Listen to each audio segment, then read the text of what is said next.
Chapter 1, Semi-Finished System. Holy crap. What kind of lousy head coach did they pick? I could do that too. You lunatic. Can't you let me sleep?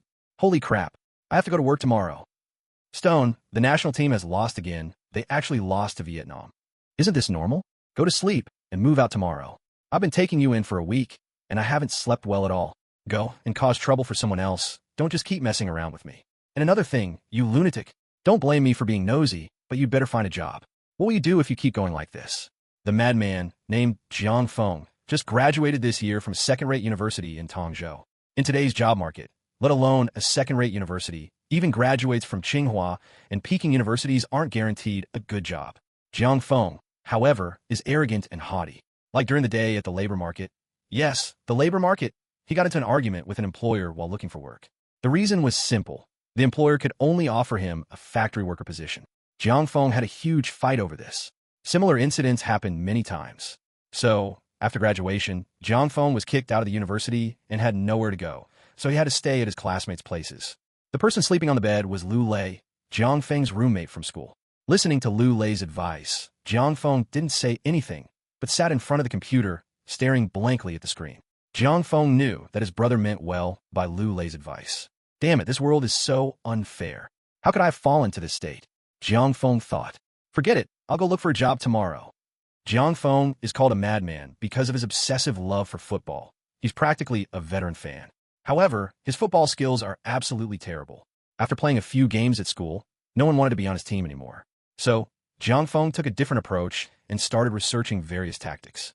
Eventually, he became the coach of an amateur team at school, and he did a great job.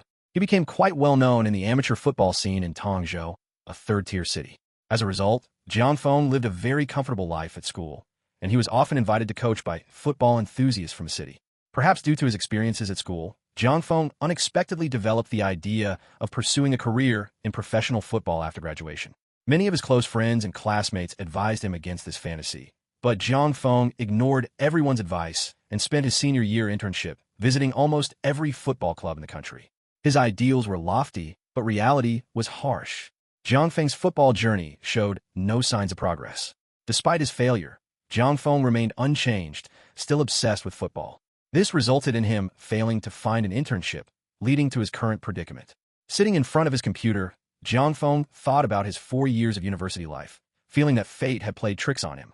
Although it was already past midnight, he was still not sleepy. After turning off the computer, he picked up his phone and opened the only game on it, Pro Evolution Soccer Club Manager. Jiang Feng's obsession with football can also be seen from his gaming habits. He doesn't touch any games like LOL, PUBG, or Honor of Kings. He only plays football-related games. He's been playing the one he's playing now for almost 2 years, and his in-game ID, Feng Xiao, is quite famous. After finishing his daily tasks in the game, Jiang Feng stared at his phone screen, his mind slowly drifting away. If this were real, I'd definitely teach those snobbish guys a lesson they won't forget. Sigh. Never mind. Stone is right. I'd better find a job quickly. Thinking of this, Jiang Feng exited the game, preparing to uninstall it.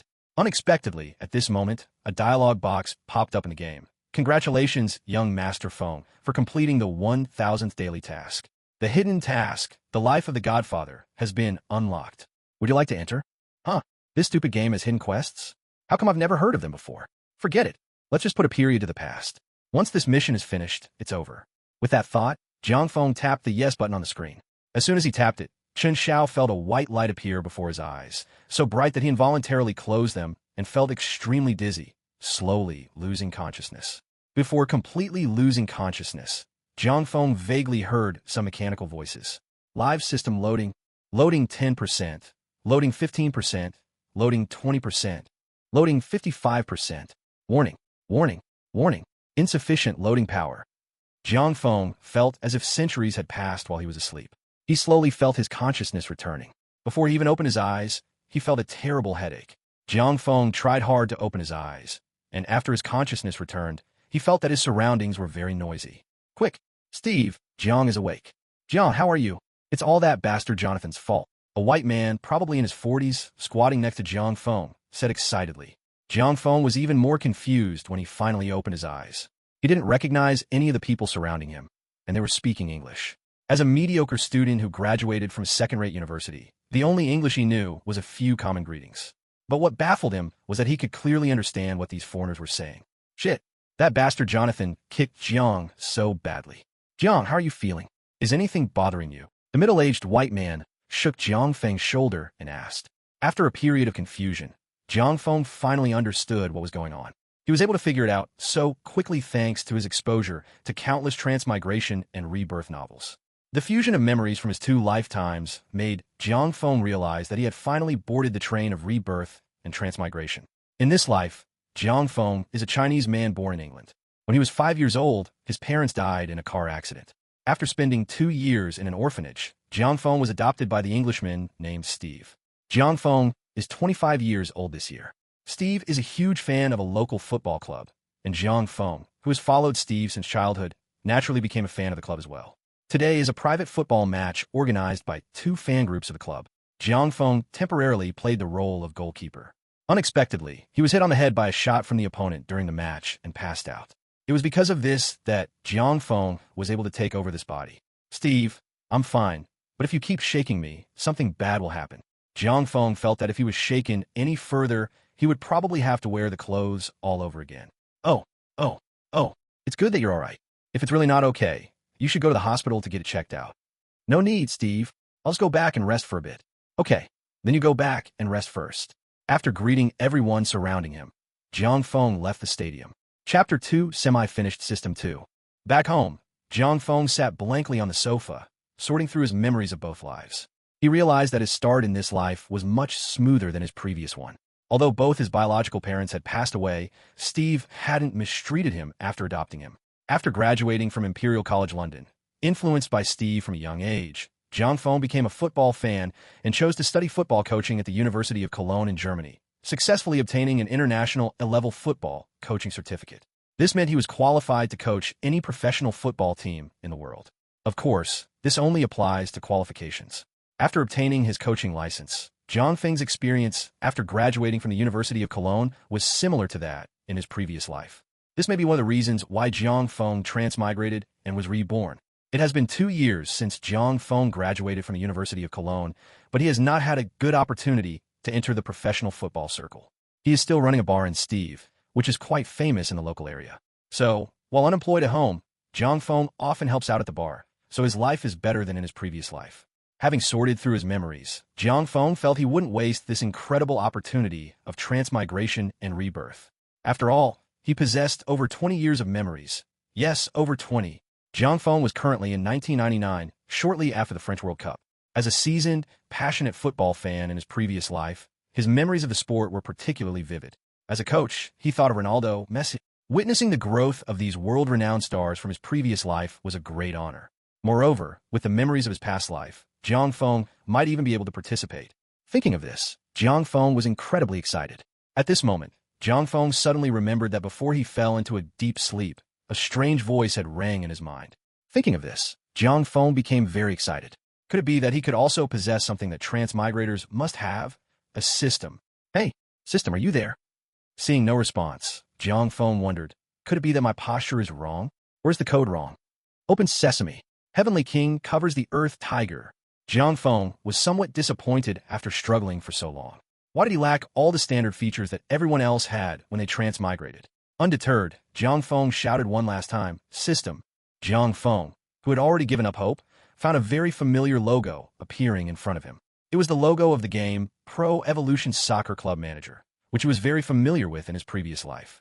However, to Jiang Feng's surprise, as the virtual screen in front of him changed, he found that the system that had traveled with him was very different from a game he had played before. It was very rudimentary.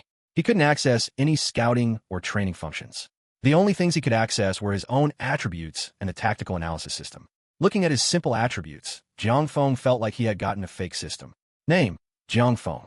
Age, 25. Teaching certificate, International Level A. Tactical ability, incompetent. Affiliated club, none. Evaluation, the worst coach ever. And then that was it. Screw you, your whole family is trash. System, you fucking come out here, or I'll beat you to death. Come out. Hello, host. This system is produced by NetEase. Due to encountering a solar storm during the transmigration, most of its energy was lost, which caused some of the system's functions to be shut down. To restore the system's functions, the host needs to provide energy. All right, I didn't expect you to be a half-finished product. So, how do we get that energy? Each time the host wins a championship, a certain amount of energy can be obtained based on the prestige of the championship.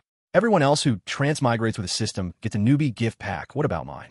Don't tell me it got swallowed up by some storm too. Host, you are absolutely right. The newbie gift pack that was originally prepared for you can no longer be opened due to the lack of system energy. However, this system can use the last bit of energy to provide you with an employment opportunity. After that, this system will go into complete slumber. What the hell? What kind of bullshit system is this? Give me back my gift pack. Despite Jiang Feng's furious outburst, the system remained completely unresponsive. Ugh, this is just when things are really at their worst. Just as Jiang Feng was sighing, the phone rang. Hello, are you Jiang Feng? Hello, that's me. I am Barry, the chairman of Leyton Orient Football Club. After discussions by the club's board of directors, we have decided to appoint you as the team's head coach for a one-year term. Please come to the club tomorrow to sign the contract. Before Jiang Feng could react, the other party hung up the phone. It wasn't until he heard the busy tone that Jiang Feng realized, this is the power of the system, and this is just the remaining energy. If it were at full capacity, wouldn't I be able to coach those internationally renowned powerhouses? Only then did Jiang Feng realize the benefits brought by the system. Having found a place to go, Jiang Feng immediately shared the good news with Steve, who was Jiang Feng's only family member in the world and had always had great faith in him. Steve was also extremely excited to hear such good news on the phone. After sharing the good news with Steve, Jiang Feng finally had time to sit down and think about his upcoming coaching career. Despite having 20 years of memories, Jiang Feng had no recollection of Leyton Orient. This meant that without Jiang Feng, the time-traveling butterfly, Leyton Orient would have remained in the lower leagues of England for the next 20 years. Unable to find any trace of Leyton Orient in his own memory, Jiang Feng could only learn about Leyton Orient's history through existing media and computers. It turned out that last season, Leyton Orient barely managed to avoid relegation from League Two at the last minute, so the team's head coach was dismissed. Jiang Feng had indeed submitted his resume to Leyton Orient, but had not received a response. Who knew that the system, through some unknown means, had made Jiang Feng the head coach of Leyton Orient. Leyton Orient is a local club located in Leyton, East London. The club's chairman, Barry Hearn, took over ownership of Leyton Orient from the late chairman, Tony Wood, in 1995. Founded in 1881, Leyton Orient has always played in the lower leagues of England. Its best result was finishing as runners-up in the second division in 1961, which earned them promotion to the first division. However, they were relegated back to the second division after only one season in the first division. At that time, there was no Premier League in England. After learning all this, Jiang Feng began to sort through his memories, writing down some of the major events that happened in football over the next 20 years in his notebook. He especially reviewed some players who were not well known at the moment, but had outstanding strength. These things would be his trump card in the future. Chapter 3, A Huge Uproar. The next day, Jiang Feng got up early, put on the suit that Steve had specially prepared for him, and drove Steve's historic Ford. After a drive of several tens of minutes, Jiang Feng arrived at the Leyton Oriental Club.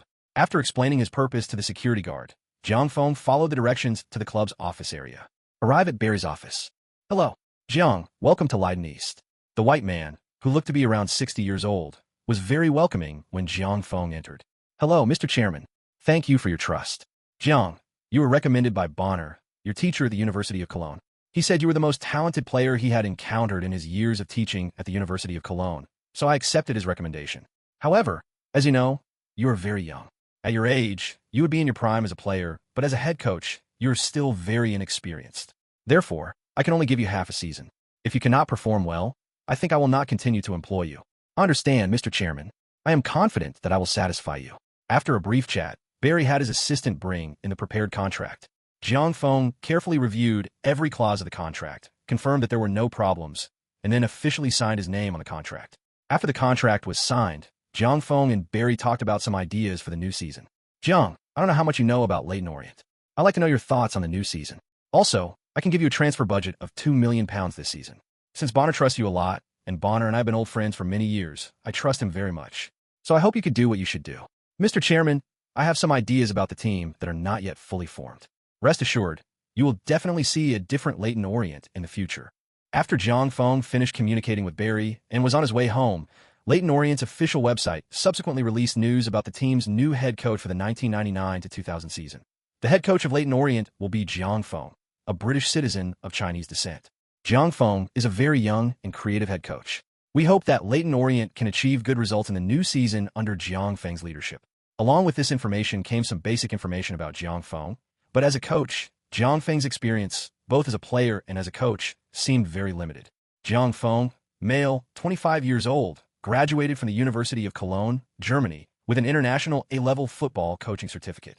And then that's it. That's all Jiang Feng's resume is listed on Leiden Orient's official website. This news, once posted on Leiden Orient's website, immediately caused a huge uproar in Leiden, with many Leiden Orient fans leaving comments on the website. Who the hell is this? Is this guy a newbie? Has old Barry lost his mind?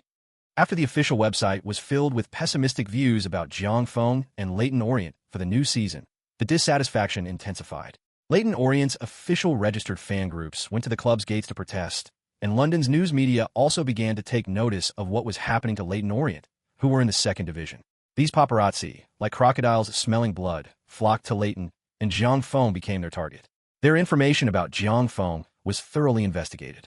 The London Post published a headline article titled, "Why did Leyton Orient choose Jiang Feng?" stating that Leyton Orient had already secured a relegation spot before the new season even began, and that choosing Jiang Feng as the team's head coach was the club's biggest mistake. The majority of fans and news media agree with this view, and this voice should be the mainstream opinion at this stage. Fortunately, football clubs like Leyton Orient are as numerous as fish in England and even in Europe, and being in a lower league, they do not receive much exposure. The reason why they have attracted a lot of media attention this time is mainly because of Jiang Feng's age and Chinese heritage.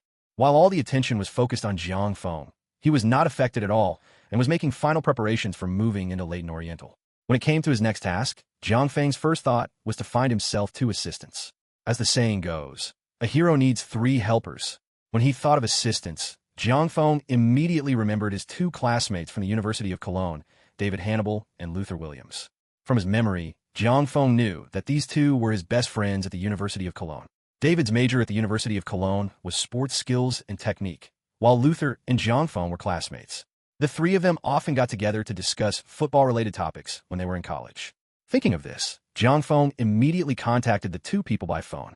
As expected, after explaining his purpose on the phone, David and Luther said they would rush to Leiden immediately.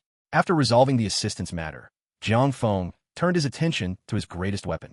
Although it was only a half-finished system, Jiang Feng could feel its power from the fact that the system could arrange for him to become the head coach of Leiden Orient. So even though there were only 2 functions left, Jiang Feng believed that as long as he made good use of them, he would definitely be able to quickly gain a foothold. Jiang Feng opened the system panel with his mind. He first noticed that the club he belonged to under his attributes had changed from none to Leyton Orient. After opening the tactical analysis, he realized that this was completely different from the tactical analysis in the games he had played before. The tactical analysis in front of him not only included the attributes and potential of all the players in Leyton Orient, but also recommended tactical formations for Jiang Feng based on the existing player attributes, as well as the most suitable players for each position.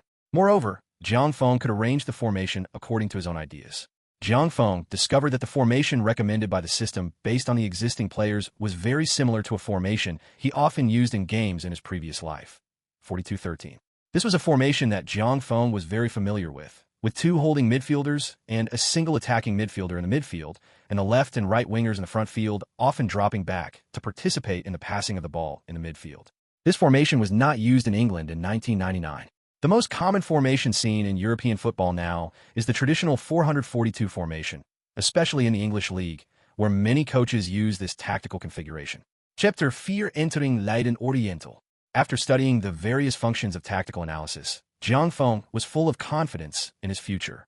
Jiang Feng then learned about the youth scout function. After opening it, Jiang Feng once again felt the power of the system. Although he remembered some basic information about most of the world's famous football stars in his memories of his previous life, there were many details he did not remember. Moreover, the 1998 World Cup had just ended, and some of the stars he remembered had begun to emerge. Given Leyton Orient's strength, many people would not choose them. The system unlocked search permissions for 2 countries for Jiang Feng. Jiang Feng chose Brazil and France. He could search for young players from these 2 countries based on their potential, market value, age, and name. The age limit was 16 to 18 years old. According to the system's explanation, Jiang Feng knew that he could unlock a country as long as he won a championship. Based on the information provided by the system and the data he brought back from Leiden Oriental, Jiang Feng also made a specific plan for his work in the coming month. Leyton Orient's first team currently has 23 players, 2 fitness coaches, and 1 goalkeeping coach. The youth team has 17 players.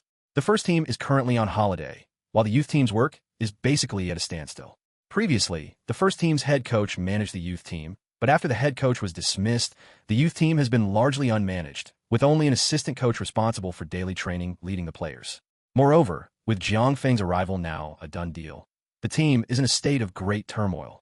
According to the communication with Barry in the past few days, nearly 10 of the 23 first-team players have requested transfers from the club. Therefore, Barry hopes that Jiang Feng can get into his role as soon as possible and come up with a corresponding plan. Barry also promised that in addition to the previously agreed transfer fee of £2 million, all other transfer revenue will be invested in the team's development.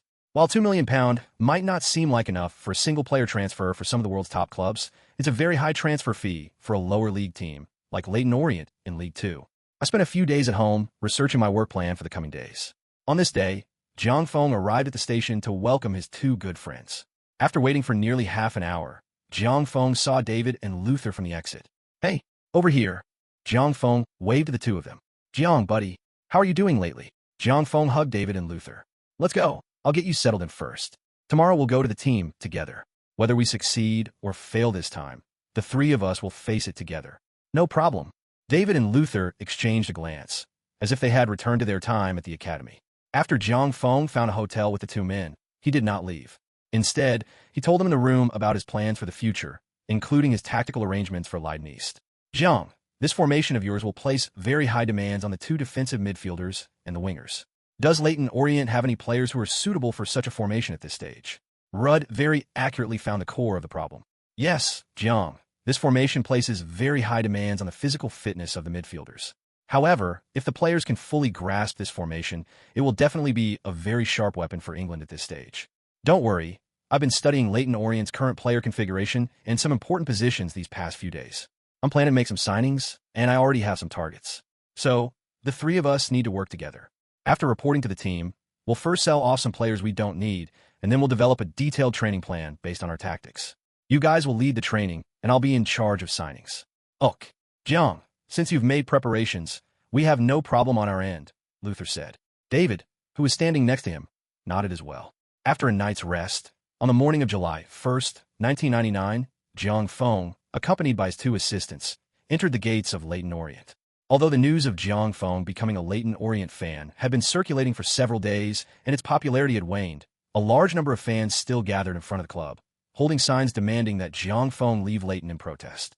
After Jiang Feng arrived, a reporter from a local Leiden media outlet stopped him. "Hello, I'm Bowers, a reporter from Leyton Hotspot. Jiang, may I ask you a few questions?" Having been stopped, Jiang Feng had no choice but to stop and nod to Bowers.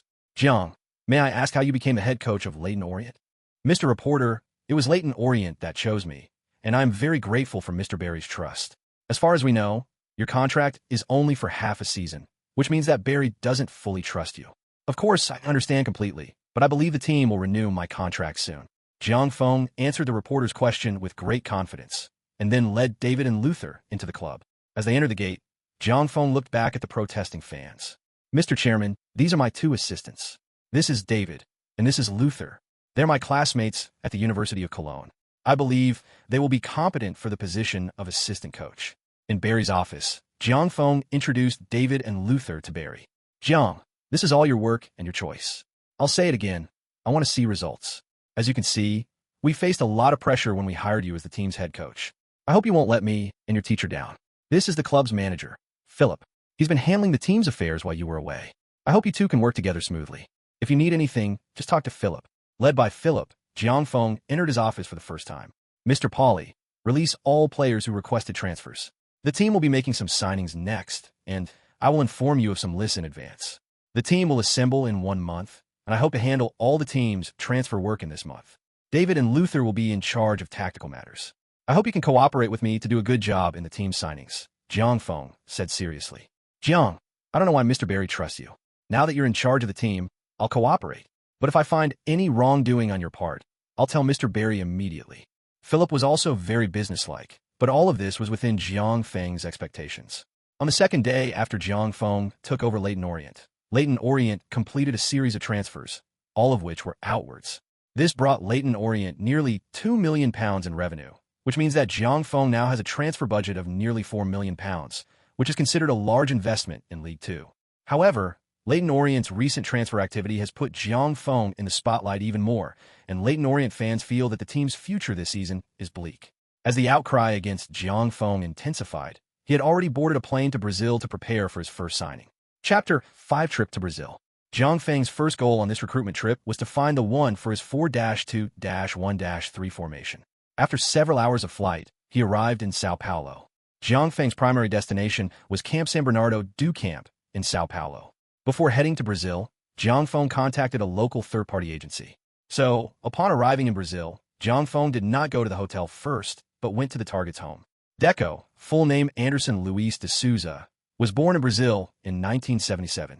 This Brazilian-Portuguese international, who played for Benfica, Porto, and Barcelona in Jiang Feng's previous life, was Jiang Feng's first choice for attacking midfielder. According to Jiang Feng's memories from his previous life, Deco had not yet made a name for himself at this time. He had just transferred from Benfica to Salgueiros this year. In 1997, Deco transferred from Corinthians to Benfica, but he was not valued at Benfica. In his first season with Benfica, he was loaned to Alvica, and this season he was transferred out of the club. According to Jiang Feng's memory, it was during this season that Deco joined Porto, where he was heavily relied upon and trained by Mourinho, and gradually became the core of Porto's midfield. If Jiang Feng wants to acquire Deco, the current situation where Deco is not being given important responsibilities is his best chance. Before meeting Deco, Jiang Feng had already reached an agreement with Salgueiros on Deco's transfer fee, and it is believed that Deco has already received the news. Led by a local guide, Jiang Feng arrived at Deco's home and knocked on the door. "Hello, who are you looking for?" It was Deco who opened the door. Seeing this familiar face from his past life, Jiang Feng felt a surge of excitement. "Hello, I'm here to see you, Souza. I believe you've already been informed by the club. I'm Jiang Feng, the head coach from Leyton Orient in England. Won't you invite me in?" Oh, I'm so sorry. Please come in." It was obvious that Deco was somewhat surprised by Jiang Feng's sudden visit. After both parties took their seats, Jiang Feng clearly sensed that Deco was somewhat resistant to the transfer. However, this was within Jiang Feng's expectations. After all, it's understandable for any player to be unwilling to suddenly transfer from a top-tier team to a fourth-tier league, especially since Deco is already 21 years old. "Deco, is it okay if I call you that?" "No problem," Deco replied, head bowed and somewhat dejected. "Deco, I know you're reluctant to transfer to League Two, which is why you've stayed in Brazil since hearing the news. But although Leyton Orient is in League Two, we have a great history, and our only goal this season is promotion. You are an extremely important part of my squad." Jiang Feng then explained in detail to Deco the tactics he planned to use in the new season, as well as the role Deco should play in the squad. "Deco, believe me, I know you're a very good player, and I know how to use you. Although joining a top club is every player's dream, I think that before joining a top club, you should show your value to all the top clubs. I can promise you that after you join Leyton Orient, if any top club wants to buy you, we will not set any obstacles without affecting the interests of the club. This can be written into the contract." After hearing Jiang Feng's words, Deco's face clearly showed a look of being recognized. "All right, sir. You've convinced me. I agree to join Leyton Orient." "Very good. Deco, believe me, in a few years you will think this is a very good choice. In the end, you can call me boss. I like it when people call me that. The team will assemble on August 1st, and I hope you can arrive at the team on July 25th. Finally, Jiang Feng, representing the club, signed a 4-year contract with Deco, marking the end of the first signing of the Jiang Feng era at Leyton Orient. Leyton Orient paid a transfer fee of £850,000 for Deco's arrival. Afterwards, Jiang Feng said goodbye to Deco, as he had to head to the second destination of his trip to Brazil. Campinas Blackbridge Football Club is located in southeastern Brazil, in a city in the state of Sao Paulo. Jiang Feng's second target is Luiz Fabiano, who plays for this club. Fabiano is a Brazilian player born in 1980. This goal was recommended by the system. Jiang Feng didn't know much about Fabiano, only that he was also a player for the Brazilian national team in his previous life and had once joined Sevilla. The system information indicates that Fabiano was originally a player for Campinas Blackbridge at this time. He transferred to Sao Paulo for 1 season last year, but did not perform well at the Brazilian powerhouse, Sao Paulo, and returned to Campinas Blackbridge. Therefore, Fabiano should be at his lowest point at this time. After reading the system's introduction, Jiang Feng understood that Fabiano was the only choice for center forward in his formation. As a Brazilian player, Fabiano had excellent footwork and strong heading ability. With his strong physique and excellent technique, Jiang Feng once again felt the power of the system. Jiang Feng received a warm welcome upon arriving at the Blackbridge Club. The club showed extraordinary enthusiasm for his visit. In Brazil, exporting players is the most popular source of income for local clubs. Although Leyton Orient is only a fourth-tier team in England, it is still a good brand for the local club. Jeong Luis is a player we value highly. He can be said to be the cornerstone of our team's rise. The chairman of the Black Bridge Club, a seemingly shrewd old Brazilian man, spoke in an official tone after hearing Jiang Feng's purpose, making Jiang Feng somewhat amused and exasperated. Mr. Chairman, please don't say these things. If you continue, I'll leave. You want me to take Lewis with me for £250,000? No, forget it. Let him be the cornerstone of your rise. Jiang Feng stated his bottom line directly, leaving no room for negotiation. Ugh, no problem. Lewis is yours. Upon arriving at the office, Fabiano, while somewhat disappointed that Leyton Orient was only a fourth-tier team in the English League, was excited about the opportunity to play in Europe. In the chairman's office of the Blackbridge Club, Jiang Feng and Fabiano signed a 5-year professional contract. After signing the contract, Jiang Feng informed Fabiano of the team's assembly time and also asked him to go to Leyton a week in advance. Jiang, our team has many players with great potential. Would you like to come to the team and learn more about them? After securing Fabiano's transfer, the other party tried his best to promote the other cornerstones of the team's rise to Jiang Feng. Mr. Chairman, I have achieved my goal for this trip. Time is very tight, so I'll take my leave now. Jiang Feng smiled and declined the other party's sales pitch before immediately leaving the Blackbridge Club. Chapter 6: Successful Recruitment. After successfully resolving the issues of the team's attacking midfielder and center forward during his trip to Brazil, Jiang Feng prepared to strike while the iron was hot and head to his next destination in Brazil. Jiang Feng spent nearly half a month in Brazil. In addition to Deco and Fabiano, he also brought in 2 Brazilian players for Leyton Orient. They are defensive midfielder Cleberson from Atlético Paranaense, for which they spent £180,000. According to the system's information, Cleberson is an outstanding defensive midfielder, possessing exceptional interception and defensive abilities, abundant stamina, and superb passing skills. Jiang Feng vaguely remembered from his previous life that Cleberson had represented Brazil in the 2002 Korea-Japan World Cup. After securing Cleberson, Jiang Feng then finalized his last signing of the trip to Brazil, finding 16-year-old Dani Alves from Bahia in the Brazilian second division. This Brazilian international, who played right back, was very familiar to Jiang Feng in his previous life and was one of Jiang Feng's favorite players. At only 16 years old, Alves was not yet a formal Bahia player, so Jiang Feng only paid £50,000 to acquire this future Brazilian international. Most importantly, because Alves' maternal grandfather had German ancestry, Alves would not be subject to Leyton Orient's foreign player restrictions. After securing Alves, Jiang Feng concluded his player recruitment journey in Brazil. On July 16th, Jiang Feng took a direct flight from São Paulo International Airport to France. The upcoming trip to France will be the last stop for Jiang Feng's recruitment efforts. For the rest of July, Jiang Feng traveled back and forth between several cities in France. Fortunately, with the system's powerful capabilities and Jiang Feng's memories from his previous life, his trip to France, like his trip to Brazil, went very smoothly. During his time in France, Jiang Feng successfully signed French youngster Franck Ribéry without spending a penny. This was mainly because Ribéry had just been kicked out of Metz at the end of last season for violating team discipline. This French winger, who would later become world famous, was officially brought under Jiang Feng's wing. Next, Jiang Feng signed Patrice Evra, a French player from an Italian Serie B club. This future French national team left-wing maestro cost Leyton Orient £500,000, the largest single transfer fee to date. However, acquiring Evra for only £500,000 was a bargain for Jiang Feng. The acquisition of Evra marked the successful conclusion of their month-long transfer spree. However, the signings this season weren't limited to just these players. While Jiang Feng was shuttling between Brazil and France, he also had Philip sign Daniele De Rossi from the Italian amateur team Ostia Mare. This deal was essentially a buy-one-get-one free offer, as De Rossi's father, Alberto De Rossi, is a youth coach. Upon learning that Leyton Orient had his eye on his son, he offered himself to the team, and thus, the elder De Rossi became a member of Leyton Orient. De Rossier's signing cost Leyton Orient $150,000. Under Jiang Feng's instructions, Philip also took Michael Line from the Ghanaian Freelance Athletes Club. On July 30th, Jiang Feng returned to the club. By then, all the newly signed players had arrived in Leyton and, with the help of the club staff, had all been settled in. Jiang Feng was very impressed with the club staff's abilities. David and Luther, who stayed at the club, were also busy. During Jiang Feng's absence, the two of them frequently contacted Jiang Feng by phone to discuss various tactical arrangements and training plans. August 1st was the team's assembly day. After the summer's personnel changes, the players who remained at Leyton Orient saw many new faces at the club. At 8:30 a.m., Jiang Feng, David, Luther, and Arasi appeared on the training field. The players were already standing on the field, waiting for their first training session of the new season. It was easy to tell who the new players were and who the veteran players were from their expressions. The new players were full of excitement, while most of the veteran players seemed a little distracted. Although the turmoil of the summer had kept them, it didn't mean their hearts were still with Leighton East. In Jiang Feng's opinion, some of the people who stayed were probably forced to stay because they had nowhere else to go. After the players assembled and lined up, Jiang Feng, for the first time as a professional football head coach, stood at the front of the team and began his first pep talk. Everyone, first, let me introduce myself. Many of you may already know me, but I still need to introduce myself because it concerns the fate of all of you for the rest of the season.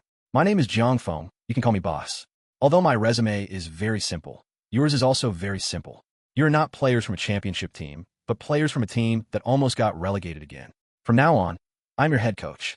That is to say, as long as you are under my command, your fate will be in my hands. So I hope that all of you will abide by the rules I set. Please remember, never try to challenge my bottom line. There is no such thing as a starter or a substitute here.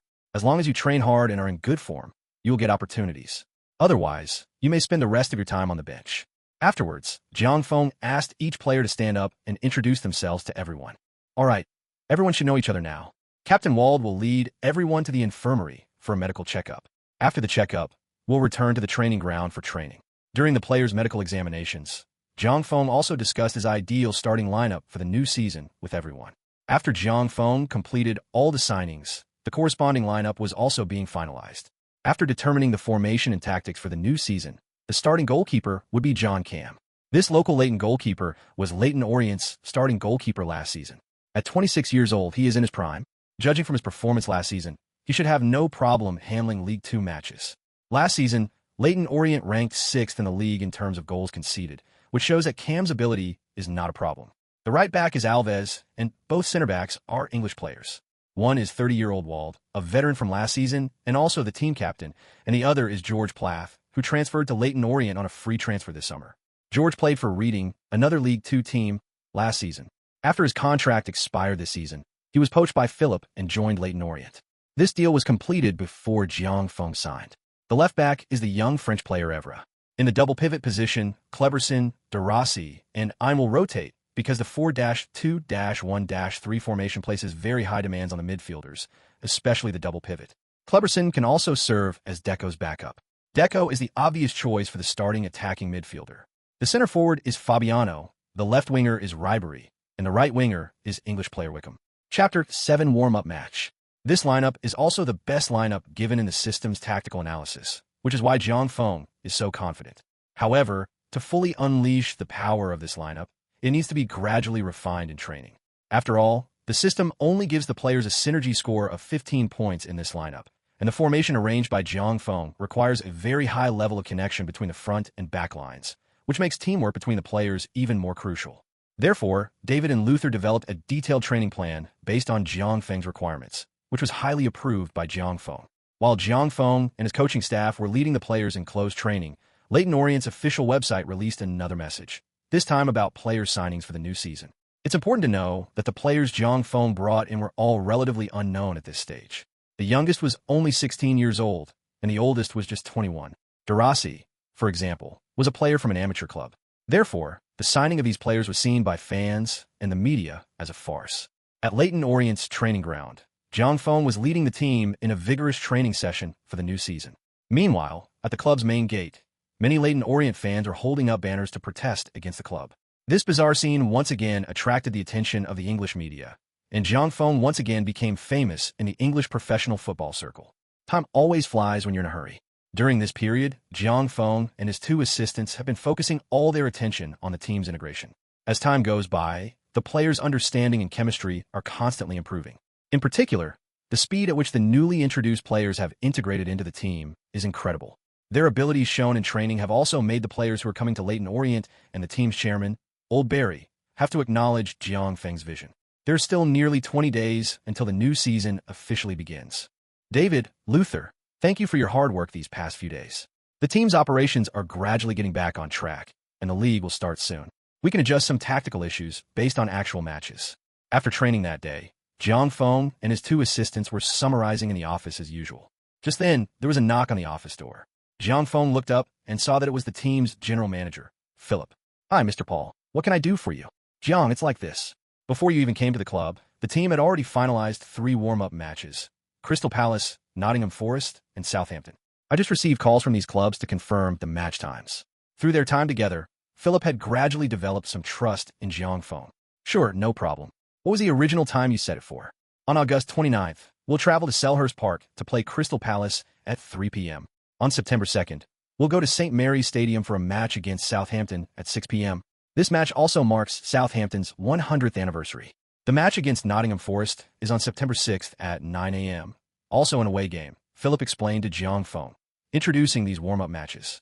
All right, Mr. Paul, no problem. Just reply to these clubs, and we will attend as scheduled. Okay, I'll go reply to them now. After Philip left, David and Luther watched Jiang Feng quietly. Luther, I won't be going to these 3 games. You will lead the team. All the new players will be absent, and we will use the veteran players. Jiang, if we do this, the criticism from outside will probably be even greater. If we use veteran players, we will lose badly in these 3 games, especially against Southampton and Crystal Palace. Southampton is a Premier League team. Aren't you afraid that Mr. Barry will lose face? Luther said with some difficulty after hearing Jiang Feng's arrangement. Luther, we are under a lot of scrutiny right now. These few games are just warm-up matches and will not help the team at all. I don't want to reveal our hand so quickly. What the team needs right now is not games, but to continuously adjust some details through tactical training. Okay, you convinced me, Jiang.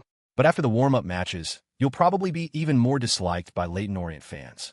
It's okay. They'll like me when the new season starts. Our only goal this season is to get promoted. With Leyton Orient starting its preseason friendlies, the 3 matches have quickly made them the focus of attention, and Jiang Feng has once again become the target of criticism from fans and the media. Jiang Feng has been completely out of the game in the 3 friendlies. In the first match at Selhurst Park, Leyton Orient suffered a 0-3 defeat to Crystal Palace in 90 minutes. Leyton Orient offered no resistance whatsoever throughout the match, and if Crystal Palace's players hadn't been so poor at shooting, they probably would have lost by even more. In the second match at St. Mary's Stadium, during Southampton's 100th anniversary celebration, Leyton Orient suffered a 5-goal defeat, gifting Southampton a memorable anniversary celebration. Of course, no one was optimistic about Leyton Orient before the match. After all, one was a League Two team and the other was a Premier League team. However, Leyton Orient's disarray throughout the match still made Leyton fans feel angry and desperate. After the match, almost all Leyton fans lost confidence in Jiang Feng and Leyton Orient for the new season. After the game, Philip told Jiang Feng that there were many refunds for the season tickets that the team had originally sold. This also caught Barry's attention, but fortunately, Barry was a man of his word and did not put pressure on Jiang Feng because of this. Without a doubt, Leyton Orient had no hope of winning their final preseason friendly match, which featured a completely veteran squad. Their opponent was Nottingham Forest from League One, and the final score was 0-2. Jiang Feng has gone 3 games without scoring a single goal and conceded a total of 10. He has once again become famous in Leyton, and the number of protesters in front of the club has increased even more.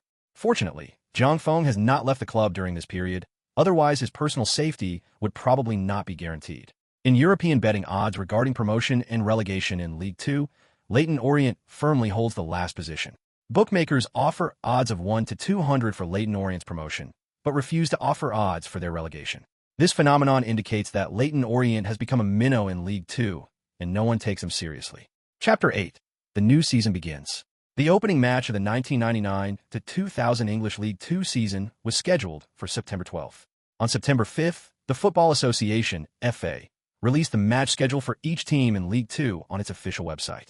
Leyton Orient's first match of the new season is on September 13th in Bury, Manchester, against local side Bury. Time quickly came to the day of the match. In the morning, everyone took the team bus to County Bury. The match between the two sides was scheduled to start at 5 p.m. This was Jiang Feng's first professional match, and also his first statement in response to the doubts from the outside world. Therefore, this match was crucial for Jiang Feng and Leyton Orient. However, due to the disappointment of Leyton fans, not many fans went with the team to cheer them on. Upon arrival, Jiang Feng led the players in a routine recovery training session at Bergey's home stadium, the Geely Stadium, to familiarize themselves with the pitch. Jiang Feng had done everything he could to prepare for this match and was very confident in it. Through systematic tactical analysis, he also had a thorough understanding of the opponent's weaknesses. Time quickly passed to 4:30 p.m., and both teams' players had already returned to the locker room to make final tactical arrangements.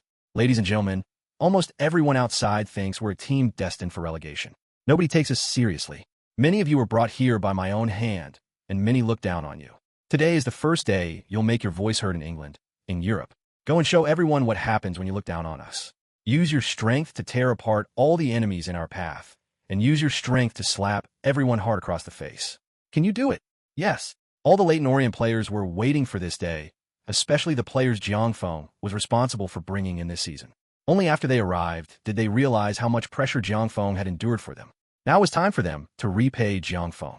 At 5 p.m. London time, on September 13th, the first round of the 99-00 English League 2 season, Leyton Orient's away game against Bury, officially began. This moment was later called the day the Red Dragons took flight by Leyton fans. On this day, Leyton Orient truly slapped everyone who looked down on them in the face. From a moment the referee blew the starting whistle, the rhythm of the game was firmly in the hands of Leyton Orient. From the very beginning, the home team's coach, who had been dismissive of the team before the match, stood anxiously pacing back and forth on the sidelines. In the 9th minute, Cleberson and De Rossi intercepted the opponent's pass in midfield. De Rossi then launched a long pass to Evra, who was making a run down the wing from the backfield. Evra, who received the ball on the left wing, used a very simple and brutal way to get past his defender in front of all the home fans. With a powerful dribble and a burst of speed, he easily shook off the defender. He then passed the ball back near the byline to Ribery, who delivered a curling cross from near the penalty area line. Fabiano, who had been waiting in the middle, headed the ball powerfully into the opponent's goal. 1-0. This goal suddenly silenced the stadium. All the media reporters and fans present were stunned. Although it was just one goal, the way it was scored made everyone feel a little embarrassed, because it was completely different from what they had expected before the match. After scoring, Fabiano ran to the sidelines and gave Jiangfeng a big hug. The other players surrounded the two of them, celebrating the first goal of the new season together. This goal was like opening Pandora's box, completely unleashing Leyton Orient's attacking prowess. For Bury's team, this is just the beginning. No matter how upset the coach and fans on the sidelines are, this goal is only the start of a disaster. The game continued until the 17th minute, when Leyton Orient's second goal came naturally. Another interception by the two defensive midfielders, followed by Cleberson passing the ball to Deco. After receiving the ball in the attacking third, Deco made a sudden stop and turned to get rid of the opponent's entanglement. Then he made a very imaginative lob, directly finding Ribery, who was cutting inside. In an instant, Ribery was one-on-one with the goalkeeper. Facing the opposing goalkeeper, Ribery chipped the ball over the goalkeeper, and the ball rolled smoothly into the net. Seeing Ribery send the ball into the opponent's goal, he excitedly performed a sliding knee celebration on the sidelines, and then hugged Ribery, who came over. With 2 goals in hand, Leyton Orient seemed a bit complacent, allowing Bury's attack to finally show some promise. Seeing this, Jiangfeng on the sidelines immediately became serious, stood up from the bench, and shouted at the players on the field. "Hey, Run, focus. If you don't, I'll make you come down and calm down."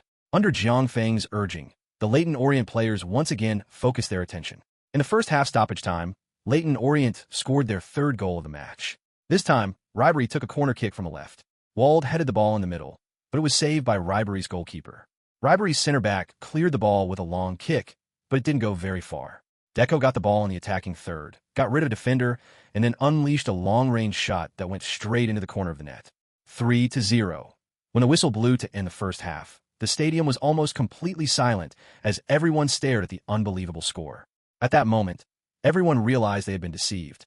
The 3 warm-up matches in the previous period did not reflect Leyton Orient's true strength, but rather the Leyton Orient in front of them was.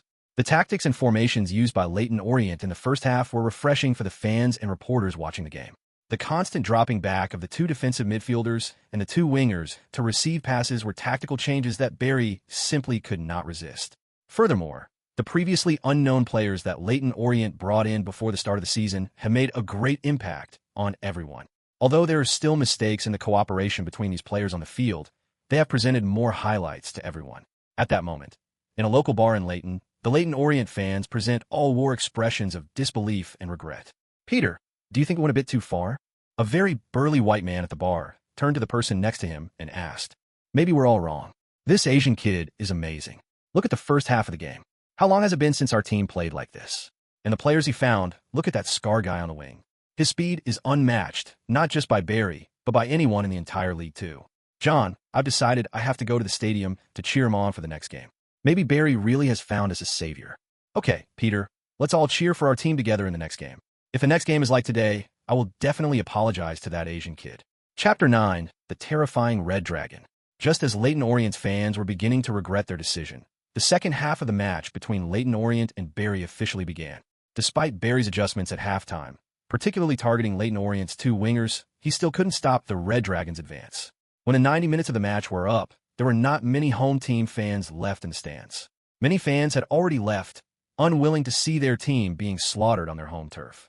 The bloody 0-7 score displayed on the big screen at the sidelines made everyone on the Barry team lower their heads, unable to face it.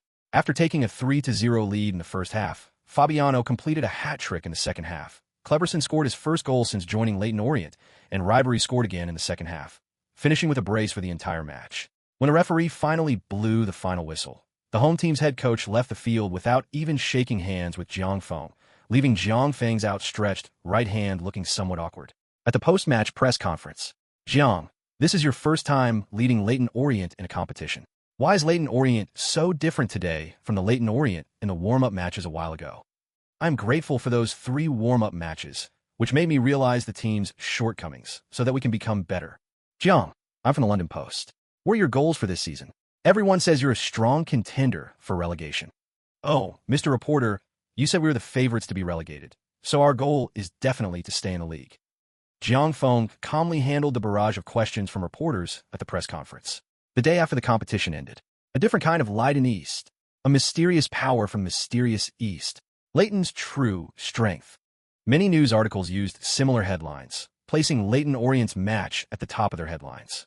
Jiang Feng and the players he had acquired in the summer were also gradually coming into the public eye. However, for Jiang Feng and his team, this was just the beginning.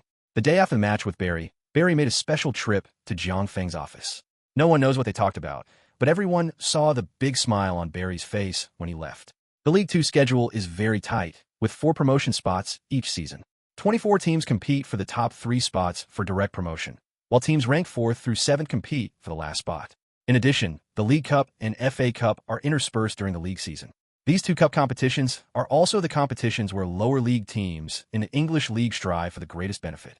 Therefore, dark horses often emerge in these 2 cup competitions every year, especially in the League Cup, which strong teams usually disdain. 5 days after the match against Barry, Leyton Orient played their second league game at home against Port Vale. This was Leyton Orient's first home game of the season. After their previous away game, Leyton Orient's home stadium, the competition room, which can hold nearly 10,000 people, was packed to capacity, with the stands almost a sea of red. Of course, under Jiang Feng's leadership, Leyton Orient did not disappoint the fans who came to the scene to cheer for them. From the moment the referee blew the starting whistle, Leyton Orient firmly controlled the rhythm of the game, and Port Vale was led by the nose by Leyton Orient throughout the entire match. In the 90 minutes of the match, Leyton Orient scored a total of 5 goals with their heads and feet. Fabiano scored a hat trick for the second consecutive game, while Ribery and Deco each contributed a goal.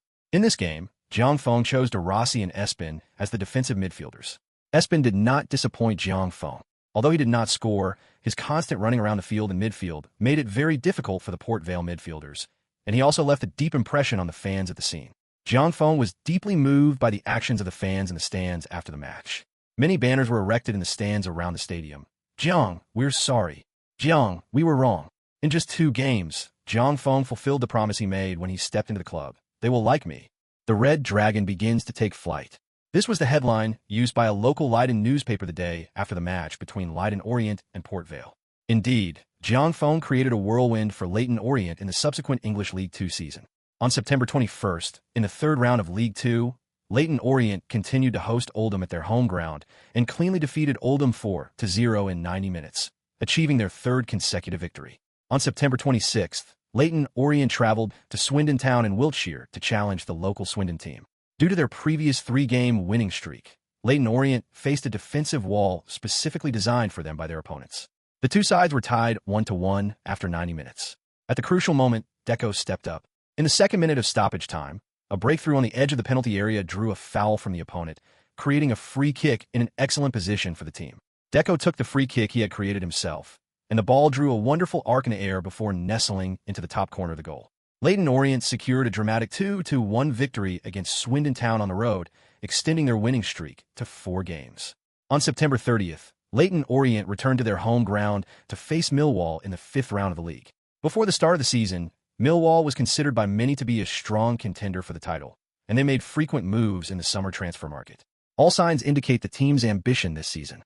In the first 4 rounds, Millwall did not disappoint, achieving 4 consecutive victories, just like Leyton Orient. Leyton Orient, which was a laughingstock before the season started, has now become a dominant force in League Two. The early encounter between the two teams has attracted the attention of many professionals. But what no one expected was that what was thought to be a clash of titans turned into a one-sided game. In 90 minutes, Leyton Orient, cheered on by their home fans, won the match decisively 3-0. Fabiano played 81 minutes and contributed 2 goals. Ribery scored 1, and Deco, although he did not score, combined with starters Icon and Kleberson to completely stifle Millwall's midfield. Throughout the entire match, Jiang Feng remained calmly seated on the coach's bench, never getting up once, giving everyone the impression that he was full of confidence for the game. Chapter 10, The Terrifying Red Dragon 2. Leyton Orient, having defeated Millwall, boasts a perfect record of 5 wins, scoring 21 goals and conceding only 1 in 5 league matches, and sits atop the League Two standings with 15 points. Fabiano has scored 10 goals in 5 games, firmly holding the top spot in the scoring charts. With an average of 2 goals per game, Fabiano has won the hearts of Leyton Orient fans in the first 5 rounds.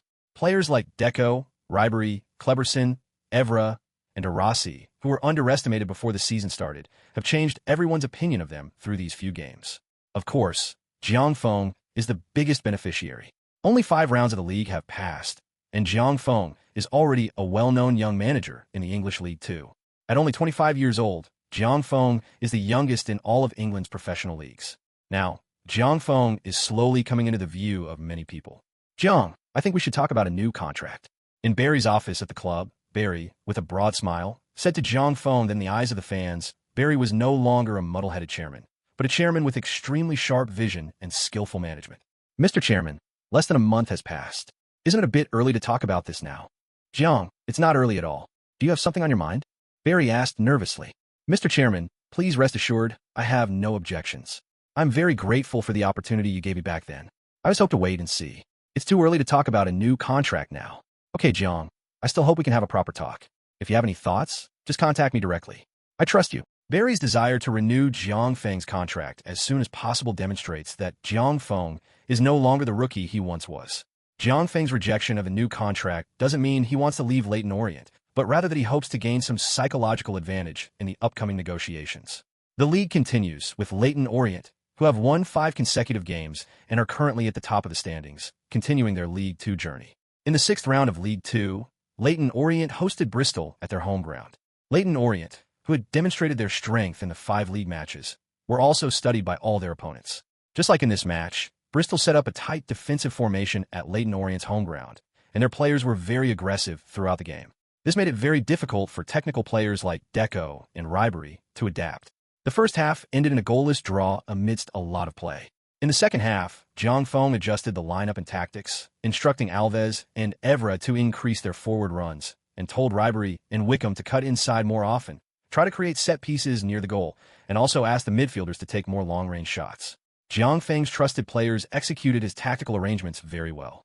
At the start of the second half, Leyton Orient showed a different momentum than in the first half. Ultimately, facts have proven that set pieces are a very effective way to break through a defensive formation. In the 68th minute, Ribery's breakthrough won a free kick for his team on the wing. Deco's free kick found Fabiano, who was surrounded by opposing defenders in the middle. Fabiano, who won the first ball, did not choose to shoot, but instead flicked it on with his head. Alves, who had moved forward to assist, appeared ghost-like in front of the ball's landing point and gently flicked it with his right foot, and the ball rolled smoothly into the goal. With a 1-0 lead, Leyton Orient became even more composed. Finally, in the 89th minute, Fabiano's one-on-one chance sealed the victory for his team. When the referee blew the final whistle, the home fans in the stand stood up and gave their team a warm round of applause. Although only 6 rounds of the league had passed, Leyton Orient fans had already seen the hope of the team's rise. All of this was brought about by Jiang Feng, who was standing on the sidelines embracing and celebrating with his players. Jiang Feng is now a godlike figure in the eyes of Leyton Orient fans. Leyton Orient, having just finished their match against Bristol, also received a schedule from the FA regarding the team's participation in the FA Cup and League Cup. The FA Cup consists of 8 rounds. The first round includes all League One, League Two, and amateur clubs. The second round adds championship teams, and from the third round onwards, Premier League teams join.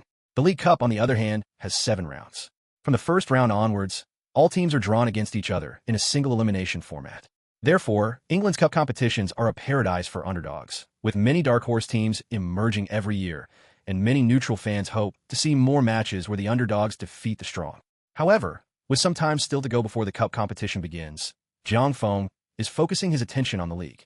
In the past 6 rounds of League 2, Leyton Orient stands out with 18 points in first place, while Millwall is second with 12 points. In the 7th round, Leyton Orient continue to host their opponent, Colchester United from the east of England. Facing a weaker opponent, Leyton Orient showed no mercy and took a 3-goal lead in the first half with their strong attack. At the start of the second half, perhaps because they were leading, the Leyton Orient players were too young and relaxed, which led to the opponent launching a surprise attack right from the start. With a 3-1 lead and a goal pulled back, Colchester's entire team temporarily dominated Leyton Orient, giving Colchester's players a glimmer of hope. In the 62nd minute, Wald pulled down his opponent in the penalty area, resulting in a penalty kick.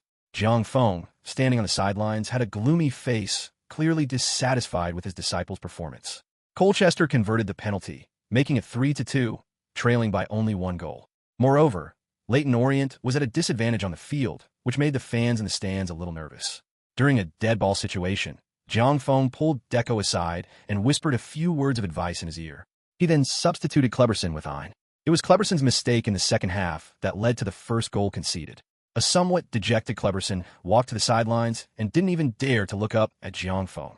Seeing this, Jiang Feng put his arm around Kleberson's shoulder. "Hey, lift your head up, buddy. I hope you'll always remember today's game. I don't blame you for your mistakes, because everyone makes mistakes, but I hope you can bravely face them, remember them, and never repeat them. Now, stand up like a man, sit there, and watch the game properly, okay? Boss, I'm sorry. I know I was wrong." Kleberson was also very remorseful for his mistake. After the adjustment, Leyton Orient gave their opponents no chance. In the 83rd minute, Ribery played a through ball down the left flank to Deco, who was making a run into the box. Deco unleashed a stunning curling shot from the edge of the penalty area, the ball sailing over the goalkeeper's outstretched arms and finding the back of the net. Deco secured the victory for Leyton Orient with a score of 4-2, extending their winning streak to 7 games. Chapter 11, The Terrifying Red Dragon 3. Everyone now clearly understands that Leyton Orient has no rivals in League 2 this season. The only thing that can stop them is themselves. Because the League 2 schedule is very dense, coupled with the interference of cup competitions, everyone is now waiting for Leyton Orient to make a mistake, because only in this way can they catch up with Leyton Orient. So, at the press conference after the match against Colchester, Colchester's manager praised Leyton Orient highly, and after 7 rounds of matches, Leyton Orient has become everyone's target. However, Jiang Feng didn't care about any of this. Jiang Feng believes that only by being strong can one block out all evil spirits, and all underhanded tactics are only used because he is weaker than his opponent. However, Jiang Feng is also very troubled now, because the cup competition is coming.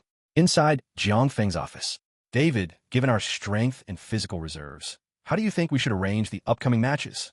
"Jiang, you shouldn't be asking me this question. It's up to you to decide." My idea is very simple. In the first 3 rounds of the cup competition, we will use a lineup of substitutes and starters, and focus on the league first to earn more points and make our advantage bigger. If the team can make it to the 4th round of the cup competition, then we will shift our focus to the cup competition. At that time, our advantage in the league will allow us to make some mistakes. However, given our squad configuration, we must give up one of these 2 cup competitions. Jiang, even if we give up one, with our current configuration, we probably won't be able to handle it. If we want to achieve results on both fronts, we'll probably need to optimize our lineup, especially in the second half of the season. It's all right. I know all that you've said, and I'm aware of it. I'll discuss this with Mr. Barry. So, Jiang, which cup competition are you going to choose? David asked. This is an easy choice. I'd definitely choose the one that's not valued by many. The League Cup is relatively easier, but that's only in comparison. Once you get to the quarterfinals, I doubt any team wants to lose. Besides, it's not just us eyeing the League Cup. Some Premier League teams with their sights set on European competitions are probably also eyeing it. So this path will likely be difficult. As David said, we probably need to prepare in advance. The intense league season continues, and for any League 2 team, nothing is more important than a promotion spot in the league. Leyton Orient, having secured 7 consecutive wins, continues their journey in League 2. In the 8th round, Leyton Orient began their first grueling schedule of the season, 3 consecutive away games. On October 14th, the English League 2 continued, with Leyton Orient riding a winning streak, defeating Cambridge United 3-1 at Abbey Stadium, extending their winning streak to 8 games. After the match against Cambridge United, Jiang Feng led the team back to their home ground without stopping. The first round of the FA Cup began. Having set their sights on their goal, Leyton Orient fielded a reserve team at home. As expected, Leyton Orient easily finished their FA Cup campaign this season, being eliminated in the first round. The English League 2 continued on October 19th. This time, Leyton Orient traveled to Bristol in southwest England. At Pilates Stadium, Leyton Orient drew 1-1 with their opponents in 90 minutes, thus ending their winning streak in League 2. The day after the match, Leyton Orient, whose winning streak had been ended by its opponent, once again attracted media attention. Many professionals presented various so-called evidence to prove that Leyton Orient had lost its mystique and was about to fall from grace. Sitting in their hotel room, Jiang Feng, David, and Luther were reading the exaggerated reports in various tabloids. TSK. This local Bristol newspaper says we're about to start a losing streak, and that our previous winning streak was because our opponents didn't know us well enough. Now that everyone knows us, we don't have any advantage anymore. Leyton Orient, a fleeting phénoménal. This is the headline of a London newspaper, TSK. Jiang, this is tearing us to shreds. You two are really too idle. You'd be better off spending that time studying the upcoming match schedule and tactics. Believing these reporters is like pigs flying. Jiang Feng scoffed at these reports. David, Ruther, I've already spoken with Mr. Barry. After the first half of the league season ends, Mr. Barry will provide an additional £1 million in transfer fees during the winter transfer window. We'll then see what reinforcements we can make based on the team's roster, Jiang Feng said to the two men. Jiang, this is your responsibility, but there's something you need to be careful about. Because of our strength, the players you brought in are now highly sought after by other teams. You'll probably have to be wary of other teams poaching you during the winter transfer window. I will not allow anyone to leave during the winter transfer window. I will talk to them one by one. By the way, John, Luther, and I have always been curious about how you found these people, David asked curiously as the two talked about transfers. Haha, this is my secret weapon. The 10th round of the league has begun, and this is the last away game of Leyton Orient's 3-game away trip against Luton Town from Bedfordshire in eastern England. At 5 p.m. sharp at Luton's home ground, Knifeworth Road, the referee blew the whistle to start the match. Perhaps it was the media hype that suggested Leyton Orient was about to fall from grace that gave Luton a strange sense of confidence, leading them to engage in an attacking battle with Leyton Orient at home. Taking advantage of their home ground, Luton even seemed to dominate Leyton Orient in the first 10 minutes, further convincing everyone that Leyton Orient was not as strong as they thought. Jiang Feng, sitting steadily on the coach's bench, rubbed his chin and turned his head in surprise to look at the head coach next to him, who was so stubborn. The thing Leyton Orient was least afraid of was someone going head-to-head with him. Jiang Feng stood up, walked to the sidelines, shouted at Deco on the field, and then made his hand gesture. After seeing Jiang Feng's gesture, Deco then exchanged a glance with De Rossi and Cleberson behind him, and the two instantly understood Deco's intention. Seeing that the opponent was pressing very hard, the only way to defeat the opponent was to drive them crazy. Under Jiang Feng's adjustment, Leyton East slowly retreated its formation, allowing the opponent to push even further forward. Luton's defense line kept moving forward. Finally, in the 29th minute of the match, Leyton Orient opened the door to victory. Chapter 12, The Terrifying Red Dragon 4. Luton's defense was pushed very far forward, and Leyton Orient seized the opportunity to counterattack. Evra easily evaded the opponent's defense with a simple 1-2 pass with Ribery on the left wing. With a wide-open space in front of him, Evra showed all the home fans what speed was. Ribery, who had been combining with Evra, followed along the wing and was ready to support him at any time. Fabiano and Deco also advanced forward in the middle. Evra, arriving near the penalty area, passed the ball across to Ribery. Ribery didn't even stop the ball, instead lobbing it into the middle with a first-time pass.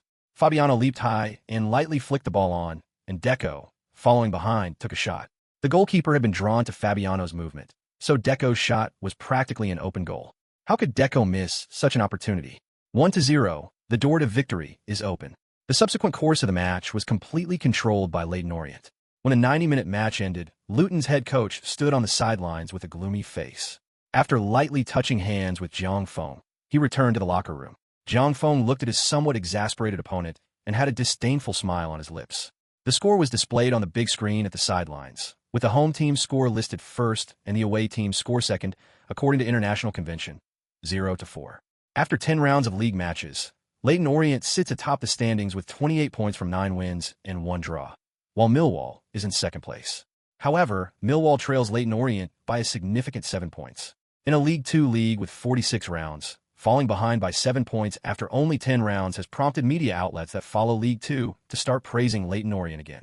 Many tabloids say that the League Two title race in the 1999 to 2000 season was decided from the 10th round onwards. However, Jiang Feng paid no attention to any of this. After finishing his 3-game away trip, Jiang Feng led his team back to Leyton. Before the start of the 11th round of the league, Leyton Orient has another League Cup match to play. The opponent is an amateur team. Therefore, in the face of such a challenge, Jiang Feng arranged for a lineup mainly composed of substitutes to play. The team easily defeated their opponents and advanced to the second round of the League Cup. Time flies, and 21 rounds of the League Two have already been played. As the media has been hyping it up, Leyton Orient has been focusing on the league. In the past 21 rounds, Leyton Orient has accumulated 55 points with an unbeaten record of 17 wins and 4 draws, ranking first in the standings. They are 12 points ahead of Millwall in second place and 18 points ahead of Reading in third place. In the League Cup, Leyton Orient, led by Jiang Feng, also made it to the 4th round. However, in the past 3 rounds, Leyton Orient has faced relatively weak opponents, the strongest of which were teams from League One. Leyton Orient is no longer the team that was once considered a minnow. The odds offered by bookmakers before the season started have become a joke. According to some tabloid gossip, some people had placed bets on the bizarre odds offered by bookmakers for Leyton Orient. After Leyton Orient showed its teeth at the start of the season, many Leyton Orient fans rushed to place bets. Although the bookmakers closed their betting operations and adjusted the odds in time, they lost their credibility. However, for Leyton Orient, Jiang Feng, who has been having a smooth run of matches, is about to face his first challenge of the new season. Before the start of the 22nd round of the league, the 4th round of the League Cup will be held first. It seems that Leyton Orient, which had been on a winning streak until now, has run out of luck. In the 4th round of the League Cup, Leyton Orient will travel to Anfield to challenge Liverpool. For Jiang Feng, who hoped to achieve excellent results in the League Cup before the start of the Cup competition, this away game against Liverpool was a formidable challenge that he and his team needed to look up to. Despite Leyton Orient's impressive performance since the start of the season, no one is optimistic about their chances in the 4th round of the League Cup after the matchups were announced. The only good news for Leyton Orient is that although Liverpool spent tens of millions of pounds on signings during the summer transfer window, their performance in the Premier League so far has been disappointing. Like Leyton Orient, Manchester United has been dominant in the league since the start of the season. With the season nearing its halfway point, Liverpool is only 5th, 16 points behind Manchester United, essentially out of the title race. However, the battle for the top 3 is fierce, with Arsenal, Leeds United, Chelsea, and Liverpool all within a small margin of victory. This suggests that Liverpool cannot afford to invest too much energy in the League Cup compared to the league. The 4th round of the League Cup was scheduled for December 10th. This match was considered by the Football League to be the highlight of the 4th round before the game. As the biggest dark horse in this season's League Cup, Liverpool faced off against Premier League giants, so the Football League continuously promoted the match. Jiang Feng led the team to Liverpool on the 9th. When interviewed by reporters, he said, "We are very weak. Liverpool is a behemoth to us. We don't expect to win this game. Our only goal is to let our young players gain some experience from the game. They're still very young and need to learn. This is a very good learning opportunity." When asked by reporters about his thoughts on the match, Jiang Feng was very modest. Liverpool manager Hollier, however, behaved quite differently when interviewed by reporters. "Jiang? Sorry, I don't know him. There won't be any surprises in this match. Although our current focus is not on the League Cup, as a Premier League team facing a League Two team, I think there shouldn't be any surprises in terms of the outcome." After learning of Hollier's answer, Jiang Feng did not respond in front of the reporters. As far as Liverpool and Hollier are concerned, Jiang Feng and Leyton Orient do not have anything to offer. However, this does not mean that Jiang Feng agrees with this view. On the contrary, Jiang Feng and Leyton Orient are now full of fighting spirit and determination because of Hollier's words. Chapter 13, The First Cry of a Young Eagle. Time quickly arrived at the match day. Half an hour before the start of the game, Anfield Stadium was packed to capacity. As a world-renowned home ground, the passionate Liverpool fans did not lose their desire for the match because their opponent was a team from League Two. The stadium, which can hold more than 50,000 people, was 90% full today. Looking around, it was almost entirely home fans, with only a few Leyton Orient fans sitting together. While the fans of both teams were cheering for their teams, the locker rooms of the two teams presented two completely different scenes. The home team's locker room was very noisy, with each player doing their own thing. Hollier, on the other hand, sat to the side with his eyes closed, showing no intention of giving a pre-match pep talk or making final tactical arrangements. Every Liverpool player had a very relaxed expression on their face. In fact, this state was appropriate, as Liverpool's opponents today were indeed very weak. In their view, they might defeat their opponents in 30 or 40 minutes. The locker room was completely silent. All the players had finished preparing their equipment and were sitting in their seats. All eyes were on the young man who was far too young for a head coach. Not a single player showed any fear of the opponent's strength. Instead, everyone's eyes were filled with fighting spirit. Guys, don't be nervous. This is just a regular match. I'm very satisfied with your performance so far this season, and our fans are very satisfied too. Of course, today's opponent is a powerhouse team. In fact, some of you have probably dreamed of playing for such a powerhouse team since you were young. So here's your chance. Don't think about winning or losing. When you get on the field, give it your all and let them know who you are. Also, tell them who we are. Playing against a powerhouse is nothing. Beating a powerhouse is what matters. We've been preparing for this match for a long time. As long as you play according to my instructions, the final victory will definitely belong to us. Understand? Understood? Yes. Just like Zhang Feng said, competing against a powerhouse is nothing. Only beating them counts. All the players were filled with fighting spirit after Zhang Feng finished speaking. Half an hour passed quickly, and the referee had already come over to urge Leyton Orient to head to the stadium. When Zhang Feng led the team into the players' tunnel, Liverpool's players and coaches were already waiting. The Liverpool players, who had been idle, were constantly glancing at him because of the menacing aura emanating from the Leyton Orient players. Finally, led by the referee team, the players from both sides entered the field. Anfield Stadium is indeed very attractive to Leyton Orient's players. From the moment they stepped onto the pitch, the Leyton Orient players kept looking around and taking in the stadium. "Hey Daniel, this is Anfield," Fabiano said to Alves beside him, looking around the stadium. "Who cares what kind of stadium it is? Winning is the most important thing," Kleberson, also from Brazil, said dismissively. "Yes, winning in a stadium like this. I think it would feel amazing," Alves said. "Yep, take them down. Look at those guys in the passageway. Just now, they were all strutting around with their noses in the air," De Rossi said from behind the three Brazilians. "Yes, kill them." After a brief exchange of team flags and a coin toss before the match, Leyton Orient gained the initiative to attack at the start of the game.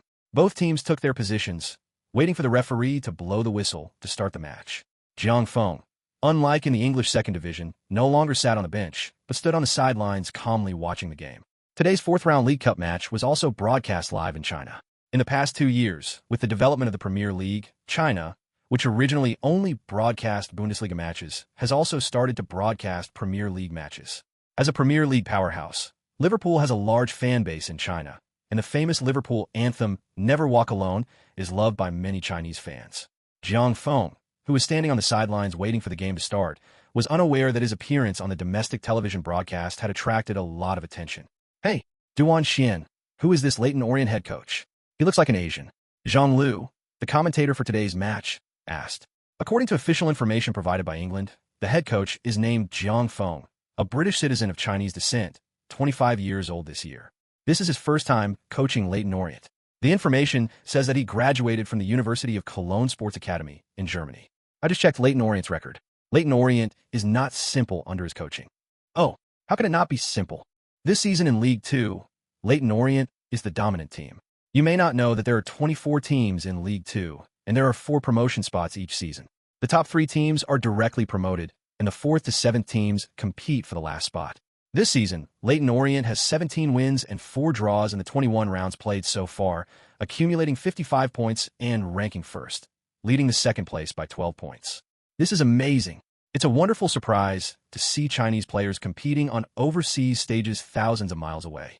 And he's so young.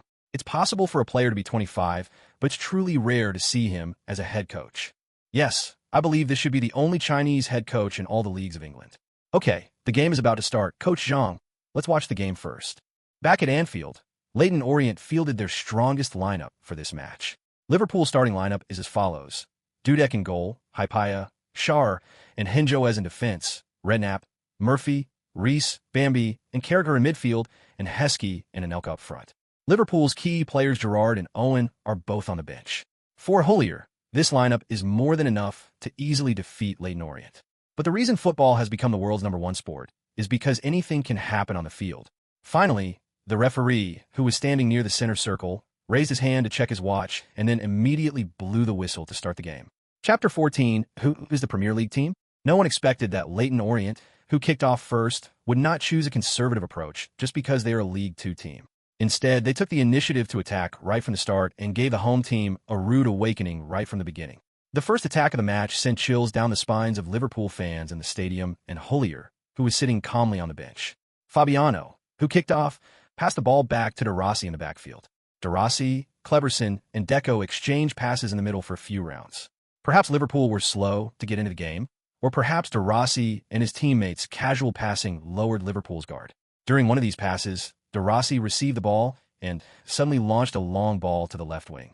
Just when everyone thought the ball was harmless, Evra, who had made a run from the backfield, sprinted forward, arriving just as quickly as he did.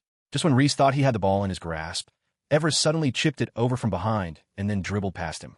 The future left-wing maestro of the French team, in full acceleration, left Reece with absolutely no chance to react. Evra, having gotten past Reece, didn't advance much forward, but instead took a few steps before suddenly sending a cross into the middle. Fabiano, with his back to the defender, held his position, chested the ball down, and before it hit the ground, passed it directly to his teammate Deco. Deco, without stopping the ball, then smoothly sent it back into the left flank of the penalty area. It turned out to be Ribery. Ribery dribbled directly between two defenders and unleashed a powerful shot, leaving goalkeeper Dudek with absolutely no time to react. Bang! The ball was blocked by the goalpost and went out of bounds. Ribery, who had thought he had it in the bag, stood there holding his head in regret. The two head coaches on the sidelines also showed completely different reactions. Jiang Feng, who had been preparing to celebrate and raised his hands, had no choice but to lower them and put them back in his pockets. Meanwhile, Hoyle, no longer sitting comfortably on the bench, seemed to have survived a close call and rushed to the sidelines, yelling at the players on the field. Beautiful! Leyton Orient's number 10, Deco, played a through ball that passed through the crowd, carrying with it a player wearing Leyton Orient's blue jersey. It's number 17, Ribery. Ribery shot. Unfortunately, it hit the post. Wow, Leyton Orient's attack is nothing like that of a League Two team. This attacking tactic is brilliant, Coach Zhang, Duan Xian asked. Yes, this attack clearly demonstrates the result of teamwork. From the sudden long pass after passing the ball around in midfield to the final shot, the individual abilities and tactical arrangements displayed by the players were excellent. I'm becoming more and more interested in Jiang Feng. While the two commentators in the domestic studio were discussing Jiang Feng and Leyton Orient, the match on the field continued. To the astonishment of everyone watching the match, Liverpool, having narrowly escaped defeat, completely fell into Leyton Orient's rhythm after the restart and were dominated on the field. Liverpool opted for a 3-5-2 formation in this match. Although it seemed like Liverpool had a numerical advantage in midfield, they clearly did not gain the upper hand in the midfield against the unfamiliar 4-2-1-3 formation. Instead, they were put under considerable pressure by Leyton Orient. Hollier couldn't sit down again after standing up. Indeed, as the game progressed, Liverpool became increasingly passive on the field. Leyton Orient's Alves and Evra constantly attacked Liverpool's left and right flanks. Moreover, these two players did not simply cross from the byline. Their passes were also frequently linked with several players in the middle. Both of them are players with good technique and speed, and they're also very physically strong. Therefore, Liverpool's defense on both flanks was instantly torn apart from the start of the game. If it weren't for the support from the midfielders, Liverpool's two flanks would probably have collapsed long ago. Hollier was extremely anxious, constantly shouting and gesturing towards the field from the sidelines. Meanwhile, Leyton Orient on the other side grew more and more confident as the game progressed, and their players became increasingly relaxed. Judging solely from the players' performance on the field, it's completely unimaginable that this is a Premier League powerhouse playing against a League Two team at home. In the 29th minute of the match, Leyton Orient finally scored. While defending the backfield, De Rossi intercepted Reece's through ball, then dribbled forward a couple of steps before passing it to Deco near the center circle. Deco, in midfield, and Fabiano, who had dropped back to receive the pass, easily evaded Carragher's defense with a simple 1-2 pass. Fabiano then passed the ball to the left wing, where Ribery received it and, facing Bambi's challenge, passed it back to Evra. Ribery then accelerated forward, arriving perfectly to receive Evra's through ball. Once Ribery got the ball, there was no obstacle in front of him. The path was clear. Ribery, who had made a direct run to the byline, then delivered a cross. The cross was even curved slightly, and while Deco jumped to the near post, he didn't touch the ball, but he managed to distract the opposing defense.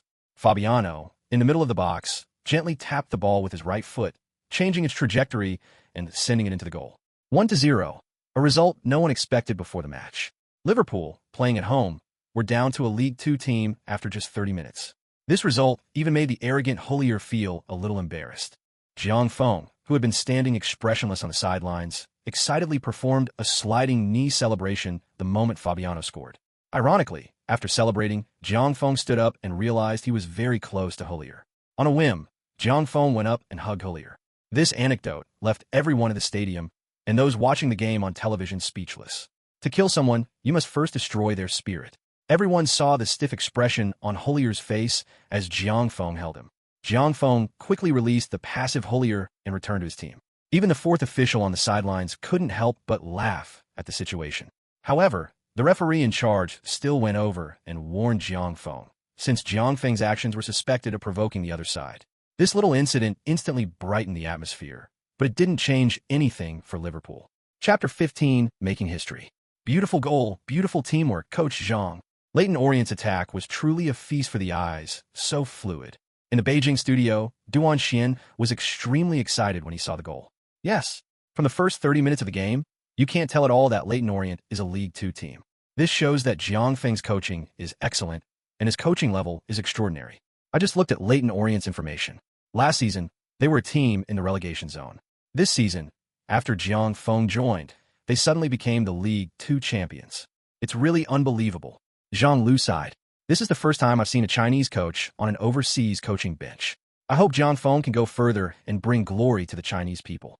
While Duan Xian and Zhang Lu were discussing Jiang Feng, the match between Leyton Orient and Liverpool restarted. After falling behind, Liverpool immediately intensified their attack after the restart of the game. But Leyton Orient seemed to have a premonition, as all Leyton Orient players retreated and began to focus on defense after taking the lead. As time went on, Liverpool's players gradually became more and more impatient on the field, and their actions became increasingly aggressive. It was only then that everyone realized that this team, which was hailed as the biggest dark horse in this season's League Cup before the match, was not only very powerful in attack, but also watertight in defense.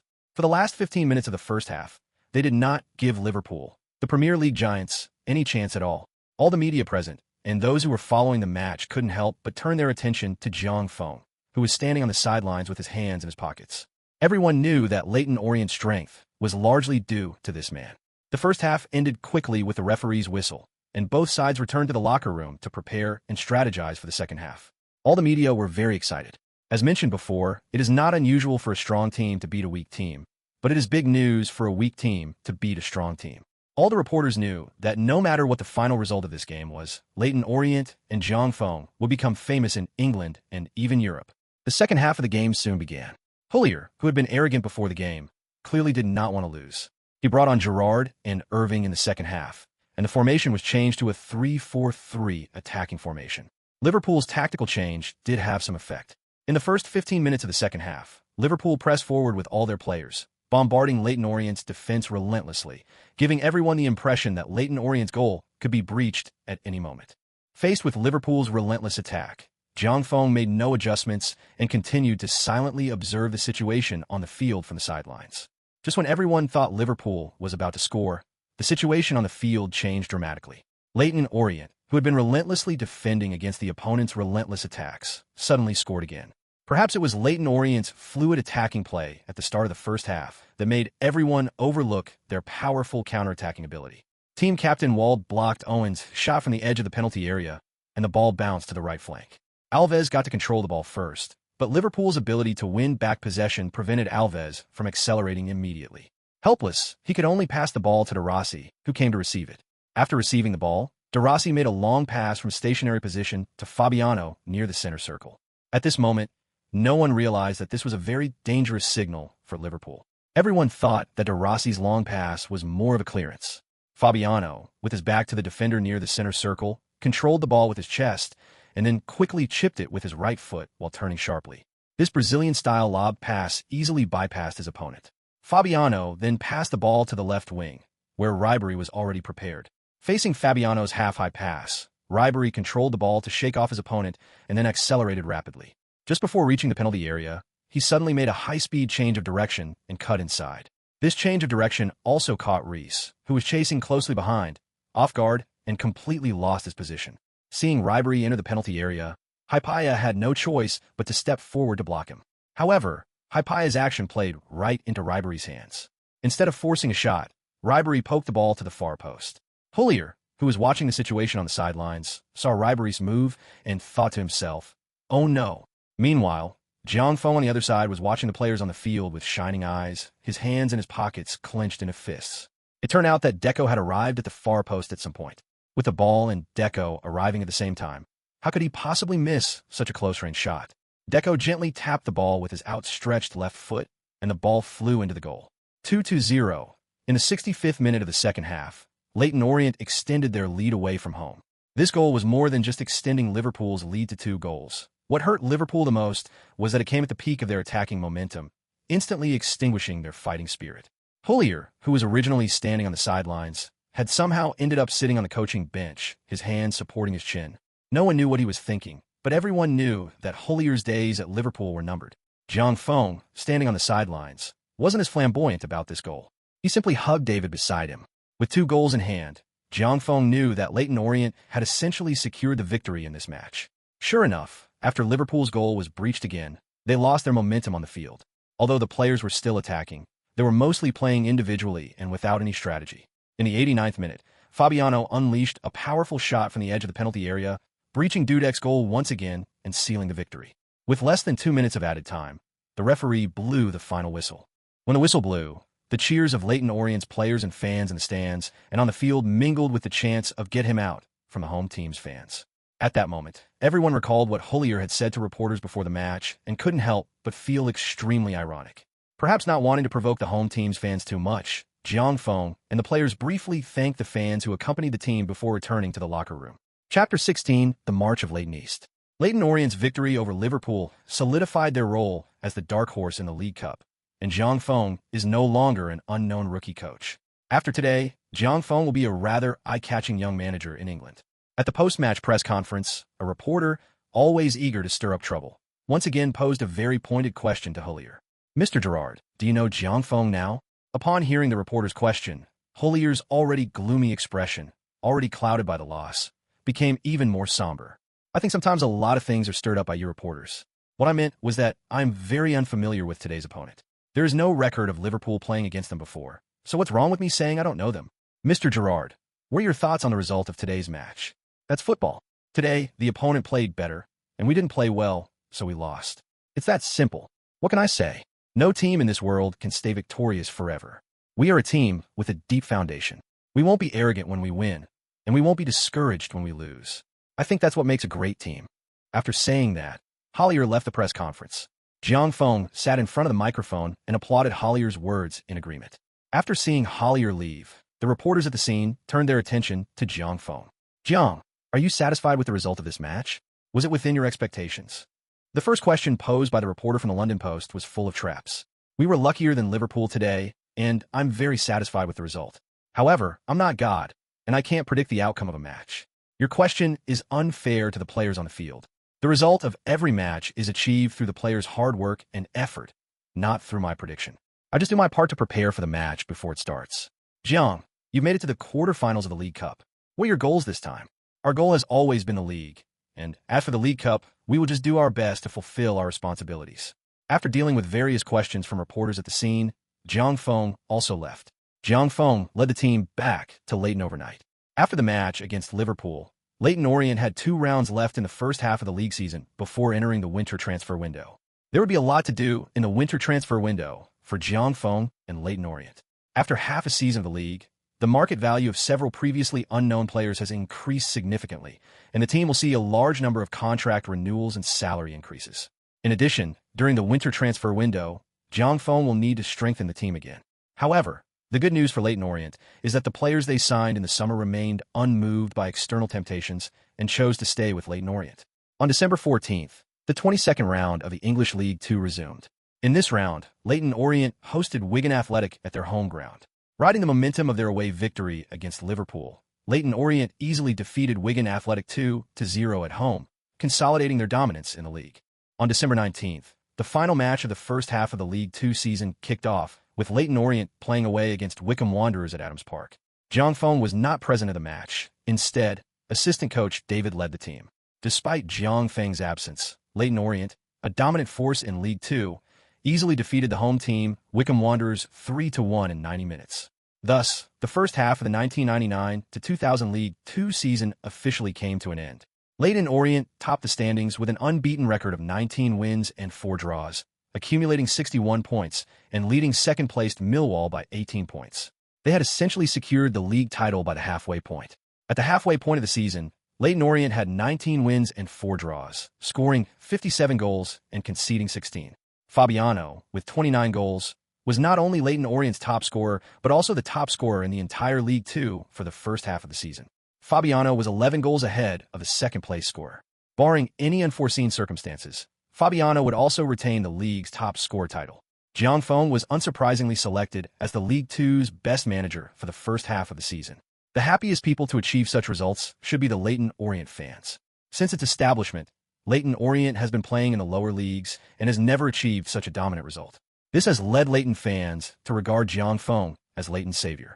Moreover, Jiang Feng has become famous in China because of his Liverpool match. At a time when Chinese football is in a slump, it is a comfort to Chinese fans to see such a Chinese face making waves in European football. However, due to the lack of a winter break, Leyton Orient had a 4-day holiday after the 23rd round of matches, allowing the players to rest briefly. Meanwhile, Jiang Feng was already abroad. To prepare for the second half of the season and the League Cup, the team needs to strengthen its squad. However, Leyton Orient originally did not have a winter transfer fee. It was only after Jiang Feng and Barry had discussed for a long time that they managed to secure a transfer fee of $1 million. How to make good use of this $1 million is Jiang Feng's most important task. Fortunately, with his memories from his previous life and the help of the system, Jiang Feng did not focus on players in their prime. Leyton Orient has already gained a certain reputation in the English League. If it were a player in their prime, a mere $1 million might not even be enough for a player's transfer fee. This time in Europe, Jiang Feng still set his sights on France. After all, the system has only unlocked Brazil and France so far, and Brazilian players would need to occupy a foreign player quota. So Jiang Feng did not consider Brazil this winter transfer window. During the winter transfer window, finding a right winger and a backup for Deco is a crucial issue that must be addressed before considering other positions based on the transfer fee. Chapter 17. My partner was poached. While Leyton Orient was still playing its 23rd round of matches, Jiang Feng had already arrived at the French second division team, Sardar Oryx. Jiang Feng's purpose for this trip was to acquire Malouda, who was only 19 years old. Through the system's search, Jiang Feng learned that this player was a very well-rounded winger in both attack and defense. Signing Malouda was for the team's right flank. Although Oryx offer to buy Malouda seemed a bit overpriced, a player with some talent but no achievements wouldn't be much more expensive, no matter how much they asked. The system suggested a transfer fee of £350,000 to £400,000 for Malouda, but after negotiations, Jiang Feng settled on £280,000. After securing the club, Jiang Feng couldn't wait to get the player. Fortunately, Malouda was young enough and currently playing in the youth team. Faced with the temptation of playing for England's first team, Jiang Feng easily persuaded Malouda without much persuasion. Malouda's arrival gave Jiang Feng more options in his tactical arrangements on the right flank in the second half of the season. Based on the current squad, Jiang Feng believes that the team will be highly competitive even if they move to League One next season. Just as Jiang Feng was preparing to head to the second stop of his winter recruitment drive, a phone call from David forced Jiang Feng to cut short his trip to France because he had been poached by another club. Jiang Feng never expected that while he was recruiting outside, his own backyard would catch fire, so he hurriedly returned to Leyton. Upon returning to the club, Jiang Feng, having already learned the whole story from his phone call with David, immediately went to Philip's office and didn't stand on ceremony with him at all. Why? Standing in front of Philip's desk, Jiang Feng asked directly without any unnecessary pleasantries. During his call with David, Jiang Feng learned that the club poaching this time was Arsenal, a Premier League powerhouse, or more precisely, Arsenal's manager Arsene Wenger. Wenger is known for his ability to develop young players, and this time he had his eye on Leyton Orient's Fabiano and Alves. Although Arsenal has been tightening its belt in recent years, Wenger still offered €10 million for Fabiano and €9 million for Alves. What angered Jiang Feng wasn't that Arsenal poached his players. When he brought in these players, Jiang Feng had already prepared for this to happen. Gold will always shine. These players were all famous stars in Jiang Feng's previous life. Jiang Feng believed that any head coach in football would not refuse such players, let alone Wenger, who was known for developing young players. Jiang Feng's anger wasn't that the players couldn't resist the temptation, but that the team's general manager, or rather the owner, was the first to succumb to temptation before the players even expressed their intention to leave. This incident completely shattered Jiang Feng's initial gratitude towards Barry for hiring him. At this moment, Jiang Feng even felt somewhat fortunate that he hadn't renewed his contract with Leighton. Of course, what happened was indeed unbelievable. Everyone could clearly see how fierce Leyton Orient's rise was. Fabiano was the team's top scorer and the league's top scorer. How could the club agree to sell Fabiano? Jiang Feng couldn't believe that Barry would do something so idiotic, so he went to Philip's office immediately. Jiang, Leighton is just a small club, and Mr. Barry isn't some super rich man. Besides, Arsenal has agreed to pay in full upfront, so you can use that money to buy more players. Mr. Barry has already agreed that 1/3 of that money can be used for team recruitment, Philip said calmly, looking at the furious Jiang Feng. After hearing these words, Jiang Feng understood everything. It turned out that it wasn't Barry's idea, but the idea of this short-sighted person in front of him. Having understood everything, Jiang Feng was no longer so angry. He now knew this wasn't a place he wanted to be. Philip had played a brilliant hand, even tried to exploit him and turn the team into a player marketplace, profiting by selling players. Okay, I understand. But as far as I know, Daniel doesn't want to leave, right? Then Daniel's transfer is off, or I'll make sure none of you leave. Ugh, you're the head coach. You're in charge. After leaving Philip's office, Jiang Feng returned to his own office, where David and Luther were waiting for him. How is it, Jiang? Forget it. I won't renew my contract here. I'll leave at the end of the season. Daniel will stay, but Fabiano is leaving. Besides, he wants to go to a big team. I promised him back in Brazil that I would let him leave if any team wanted him. Luther, could you call him to my office for me? Jiang, so who will fill Fabiano's place after he leaves? David asked after Luther left. Don't worry, I know what I'm doing. I got 1/3 of the Fabiano transfer fee from Philip, and with the remaining amount from the Maluda acquisition, it should be enough to cover the transfer fee for my target. All right, since you know what you're doing, I'm relieved. Don't overthink it. That's professional football. I see. Shortly after David left, there was a knock at the door. Come in, Jiang Feng said. Boss, I'm sorry. Fabiano stood in front of Jiang Feng's desk with his head down. His teammates were all very unhappy about his departure midway through the season, including several of his fellow Brazilians. Luis, why are you looking down? It's a good thing. It means others recognize you. I promised you back in Brazil that if a big team wanted you, I would definitely let you go. You did nothing wrong, so there's no need to apologize. Play well at Arsenal. Maybe we'll meet again on the field. I won't hold back then. Boss, Fabiano raised his head, tears welling in his eyes. Boss, I will always be grateful to you, thank you. Go say goodbye to your teammates. Goodbye, boss. Fabiano bowed deeply to Jiang Feng. Jiang Feng understood that there would be many more scenes like this in the future. Just as David said, this is professional football. To paraphrase an old Chinese saying, all good things must come to an end. The departure of the team's starting center forward is a major event for Leyton Orient. For Jiang Feng, the urgent issue now is who will replace Fabiano. However, with his decades-long memories from his previous life and the help of the system, Jiang Feng has an excellent option. He's about to purchase a striker who was a favorite of his in his previous life. However, the price will likely set a new transfer record for Leyton Orient. Chapter 18, I don't want to go to English League 2. On December 27th, Arsenal and Leyton Orient's official websites simultaneously announced the transfer of Luis Fabiano, but did not disclose the specific transfer fee. However, according to The Sun, the transfer fee for Luis Fabiano was 12 million euros. Leyton Orient fans were initially very puzzled by Fabiano's transfer, wondering what the team was up to. What team would sell their starting center forward after the first half of the season? However, the puzzled Leyton fans were then drawn to another piece of news from the club. According to the official website, the team is about to renew Jiang Feng's contract. This news has completely reassured the fans, because no one is more important to them than Jiang Feng now. However, Jiang Feng did not explain after learning about this. He knew that the team released such news in order to divert the fans' attention. Although he did not want to be used by someone like Philip, he did not want to break ties with him yet. Although he had decided to leave Leyton Orient after the season, he did not have a specific direction for his new job. Jiang Feng knew that no matter where he went, he would need to have outstanding and attractive achievements. With less than a week to go before the start of the second half of the league season, Jiang Feng arrived in Malmö, Sweden, where Fabiano's replacement was playing for Malmö FC. Before arriving in Malmö, Jiang Feng had communicated with the Malmö club's management while in England, but the two sides could not reach an agreement on the price. Jiang, welcome to Malmö. I'm Hunter, the operations director at Malmö. Hello, Mr. Hunter. I'm very pressed for time, so I'll get straight to the point. I think you're well aware of my purpose. I'd like to know what your requirements are for Zlatan's transfer. Jiang Feng stated his purpose directly as soon as he sat down in Hunter's office. Jiang, we made it very clear on the phone before. 6 million is definitely not possible. Zlatan is a very talented young player. After discussion, we agreed that it should be at least 10 million. Otherwise, I can only apologize. Zlatan Ibrahimovic was Jiang Feng's target for this trip. In Jiang Feng's previous life, the center forward affectionately known as Feng Xian by Chinese fans was undoubtedly Sweden's most outstanding football player. Although Ibrahimovic was 195 centimeters tall, his footwork was not affected at all. Jiang Feng remembered that in his previous life, Ibrahimovic frequently scored difficult goals. However, Jiang Feng also knew that Ibrahimovic's unruly personality could be a ticking time bomb in the locker room.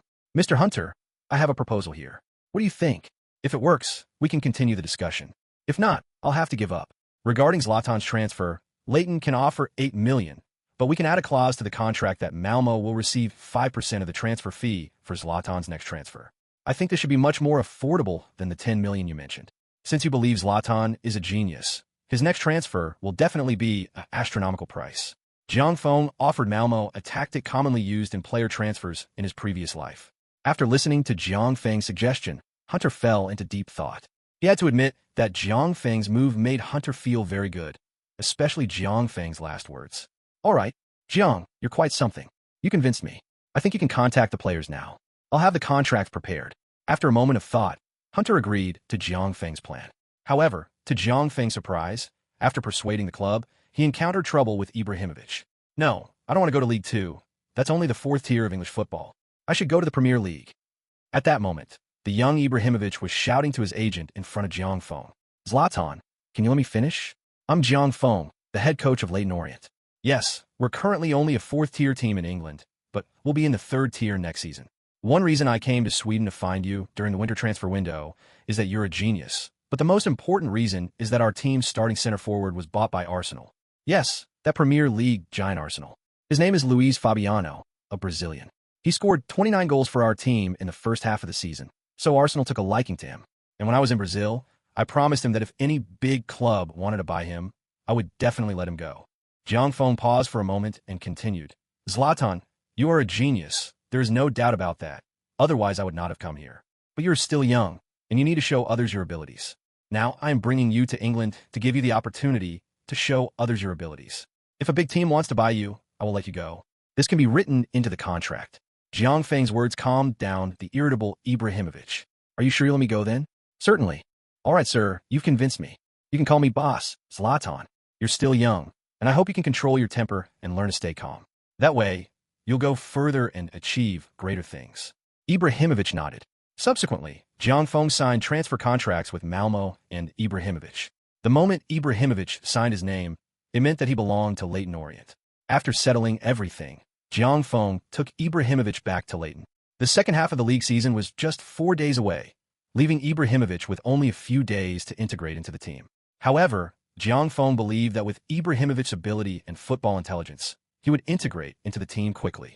The news of Ibrahimovic joining Leyton Orient did not cause any ripples. A 19-year-old player from Sweden is like a pebble thrown into the ocean for professional football in England. With the second half of the season about to begin, Leyton Orient's departure from Arsenal as their starting center forward has sparked much discussion. Many so-called experts say that Leyton Orient may suffer a major setback in the second half of the season, with Fabiano's departure being a major reason. Many media outlets have analyzed Fabiano's role in Leyton Orient's tactical system in the first half of the season, and the conclusion is that Leyton Orient's strength was reduced by at least 30% without Fabiano. There are some experts among these paparazzi. Their analysis is quite reliable, Jiang Feng said to David in his office, shaking out a newspaper. Jiang, the Zlatan Ibrahimovic you found is amazing. His physical condition is simply freakish. However, compared to his height, his heading ability still needs training. He's a very proud person. I asked him why he didn't train his heading properly, and do you know what he said? What did you say? He told me that his height was already a huge advantage, and that it would be unfair to try to improve his heading ability. Okay, looks like this guy has a lot of personality. David, keep a close eye on him. He'll surprise us. This guy will be one of the best players on the planet in the future. Top 39 belas crazy Ibu. Time flies, and the second half of the 1999 to 2000 English League 2 season has officially begun. In the 24th round of the league, Leyton Orient will travel to Niel Stadium to face Millwall, who are currently ranked behind them in the standings. The clash between the top two teams in the league has attracted a lot of attention, and the FA has designated this match as the highlight of this round of League 2. Leyton Orient currently leads Millwall by 18 points in the standings. Millwall, who who had given up hope of winning the league title, had no chance of catching up. But perhaps Fabiano's departure gave Millwall hope. On the eve of the match, many Millwall players stood up to speak to reporters. This match will be our revenge game. We will show everyone with our actions that Leyton Orient is nothing to be afraid of. Letting go of our starting center forward meant Leyton Orient made a mistake. We started to catch up in the second half of the season, and I believe there is still a chance. This season, we not only want to get promoted, but the league title is also our goal. After Zhang Feng led his team to Millwall, the reporters who surrounded them relayed the Millwall members' comments. Zhang Feng said, "I prefer to let the facts speak for themselves. I hope to discuss the specifics after this match. I think it's too early to talk about it now." Zhang Feng didn't want to get into a war of words. It was best to resolve football matters on the field. At 5 p.m. on January 1st, 2000, the match between Millwall and Leyton Orient in the 24th round of the 1999-2000 English League Two season officially began with the referee's whistle. Leyton Orient's starting lineup for this match was the same as the one they used against Millwall, except that Ibrahimovic replaced Fabiano in that position. In the first 10 minutes of the match, it was clear to everyone that Ibrahimovic lacked understanding with his teammates. Leyton Orient made a lot of mistakes after the start of the match, which gave those who were pessimistic about Leyton Orient even more confidence, including Millwall's manager and the home fans. The boos from the home fans in the stands irritated Ibrahimovic, leading to more mistakes. Zhang Feng, watching Ibrahimovic's agitation on the field, shook his head. This was the young Ibrahimovic. He couldn't control his temper yet, and everything was written on his face. "Zhang, this kid still needs more training.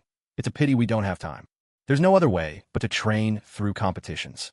Fortunately, we have plenty of opportunities to make mistakes." Although Leyton Orient's attack was not very successful, their defense did not give their opponents any chances. Thus, the first half ended quickly, with both sides scoring 0-0.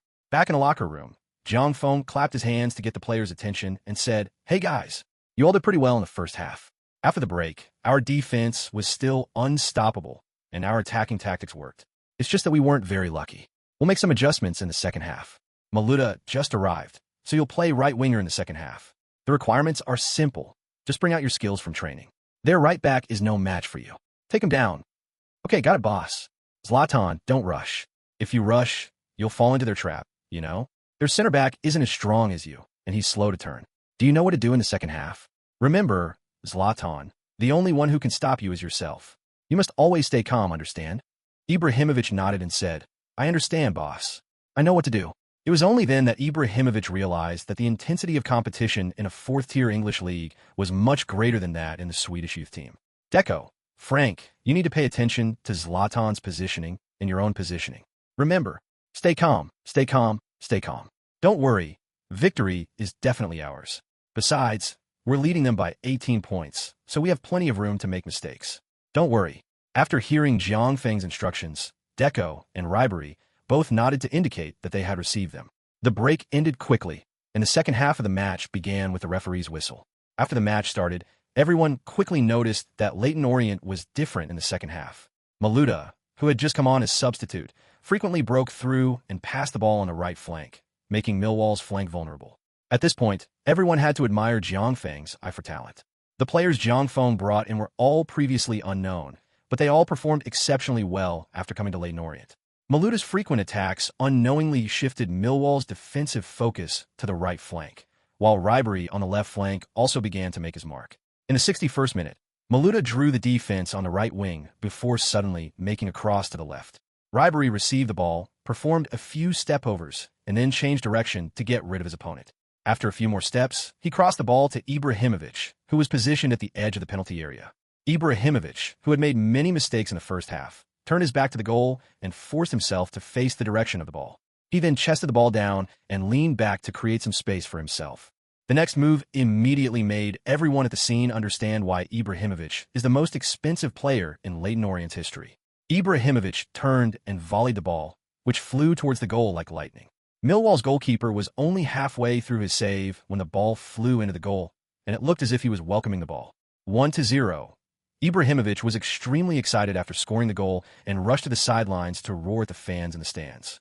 The boos from the home fans in the first half had made Ibrahimovic very angry, and now that he had finally scored, he needed to vent his anger. "Zhang, that kid scored. A very beautiful goal," David exclaimed, hugging Zhang Feng excitedly after seeing Ibrahimovic score. Zhang Feng, on the other hand, remained calm. "All right, David, The match isn't over yet. In his mind, Jiang Feng thought, this is child's play. For me, Feng Xian, these are common tactics. In the past, when it came to the spectacle of goals, Ibrahimovic definitely deserves a place, with his various volleys. Ibrahimovic's celebration drew even louder boos from the stands, accompanied by a shower of debris falling from the sky. The referee came over and warned Ibrahimovic to stop provoking the home fans. Chapter 20 Quarterfinals.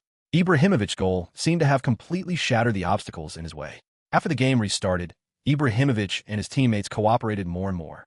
Compared to players like Deco, Ibrahimovic has a stronger ability to receive passes in the attacking third and is a typical attacking bridgehead. Moreover, although Ibrahimovic is tall, he is also very agile, turns quickly, and has very skillful ball control. In the 78th minute, Deco intercepted a pass from the opponent in the attacking third and immediately switched from defense to attack. He passed the ball to Ibrahimovic, who, after withstanding the opponent's interference, looked up to observe his teammates' positions and then made a very imaginative pass to Maluda, who was cutting inside. Maluda, who had already entered the penalty area, did not choose to shoot after receiving the ball, but instead pushed the ball towards the center.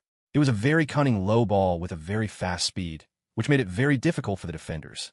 It was Ibrahimovic again, and it was this next move that made everyone watching the game clearly feel his talent. Maluda's back pass went into the middle, where Ibrahimovic forcefully squeezed a path between the two opposing center backs. He then completely shook off both of them, and the camera clearly showed one of the center backs still holding onto Ibrahimovic's shirt. The ball arrived just as Ibrahimovic took it, unleashing a powerful shot from the penalty spot that forced the goalkeeper to surrender once again. With the score at 2-0, Ibrahimovic, who scored twice, didn't provoke the fans this time. Instead, he went to the sidelines and hugged Jiang Feng tightly. Ibrahimovic is very grateful to Jiang Feng now. This result was another slap in the face to those who had been pessimistic about Leyton Orient. No one expected that this seemingly clumsy Swedish boy would have even greater talent than Fabiano, who had left. At this moment, everyone had to admire Jiang Feng's foresight once again. After taking a 2-goal lead, Leyton Orient played with even more ease. Although they didn't score again until the end of the match, they maintained firm control of the game's tempo. When the 90 minutes were up, the referee blew the final whistle. Leyton Orient got off to a winning start in the second half of the season, taking all 3 points at Neil Field and extending their lead over Millwall to 21 points. Ibrahimovic, who scored twice, deservedly won the Man of the Match award, an honor that made him feel that coming to England was a good choice. After their match against Millwall, Leyton Orient returned to their home ground. As Ibrahimovic and his teammates' teamwork becomes increasingly seamless, Leyton Orient's strength has once again surprised the media and fans, and he has once again unleashed his great Demon King form. In the 25th round, Leyton Orient faced Barry at their home ground. Amid cheers from the home fans, Ibrahimovic contributed a goal and an assist, leading Leyton Orient to a comfortable 3-1 victory. In the 26th round, Jiang Feng chose to field a reserve team in preparation for the upcoming League Cup quarterfinal match against Port Vale. After 90 minutes of play, the team lost 0-1 away from home, ending their unbeaten streak and suffering their first defeat in the league. On January 12th, the English League Cup will kick off its quarterfinals. At this point, no team would consider the League Cup meaningless anymore. Regardless of the champion, every team will cherish this opportunity. Leyton Orient has been very lucky in this round of the League Cup. In the League Cup quarterfinals, besides Leyton Orient from League 2, there's another team that is not from the Premier League, namely Fulham from the Championship. The other 6 teams are Everton, Aston Villa, Manchester United, Arsenal, Sunderland, and Leeds United. In the draw, Leyton Orient was very lucky to draw Fulham. The other matchups are Everton versus Arsenal, Leeds United versus Aston Villa, and Manchester United versus Sunderland. Time quickly came to the day of the match. Leyton Orient had been preparing for this match for a long time. Jiang Feng and the team's main players were already resting at their home stadium. At 5 p.m., the match officially started with the referee's whistle. When Leyton Orient learned that their opponent was Fulham, all the Leyton fans felt very lucky. However, what they didn't know was that the Fulham fans were even happier, including the entire Fulham team. Although Leyton Orient had defeated Liverpool in the previous round of the League Cup and had stirred up a storm in League 2 this season, Fulham still didn't take their opponent seriously.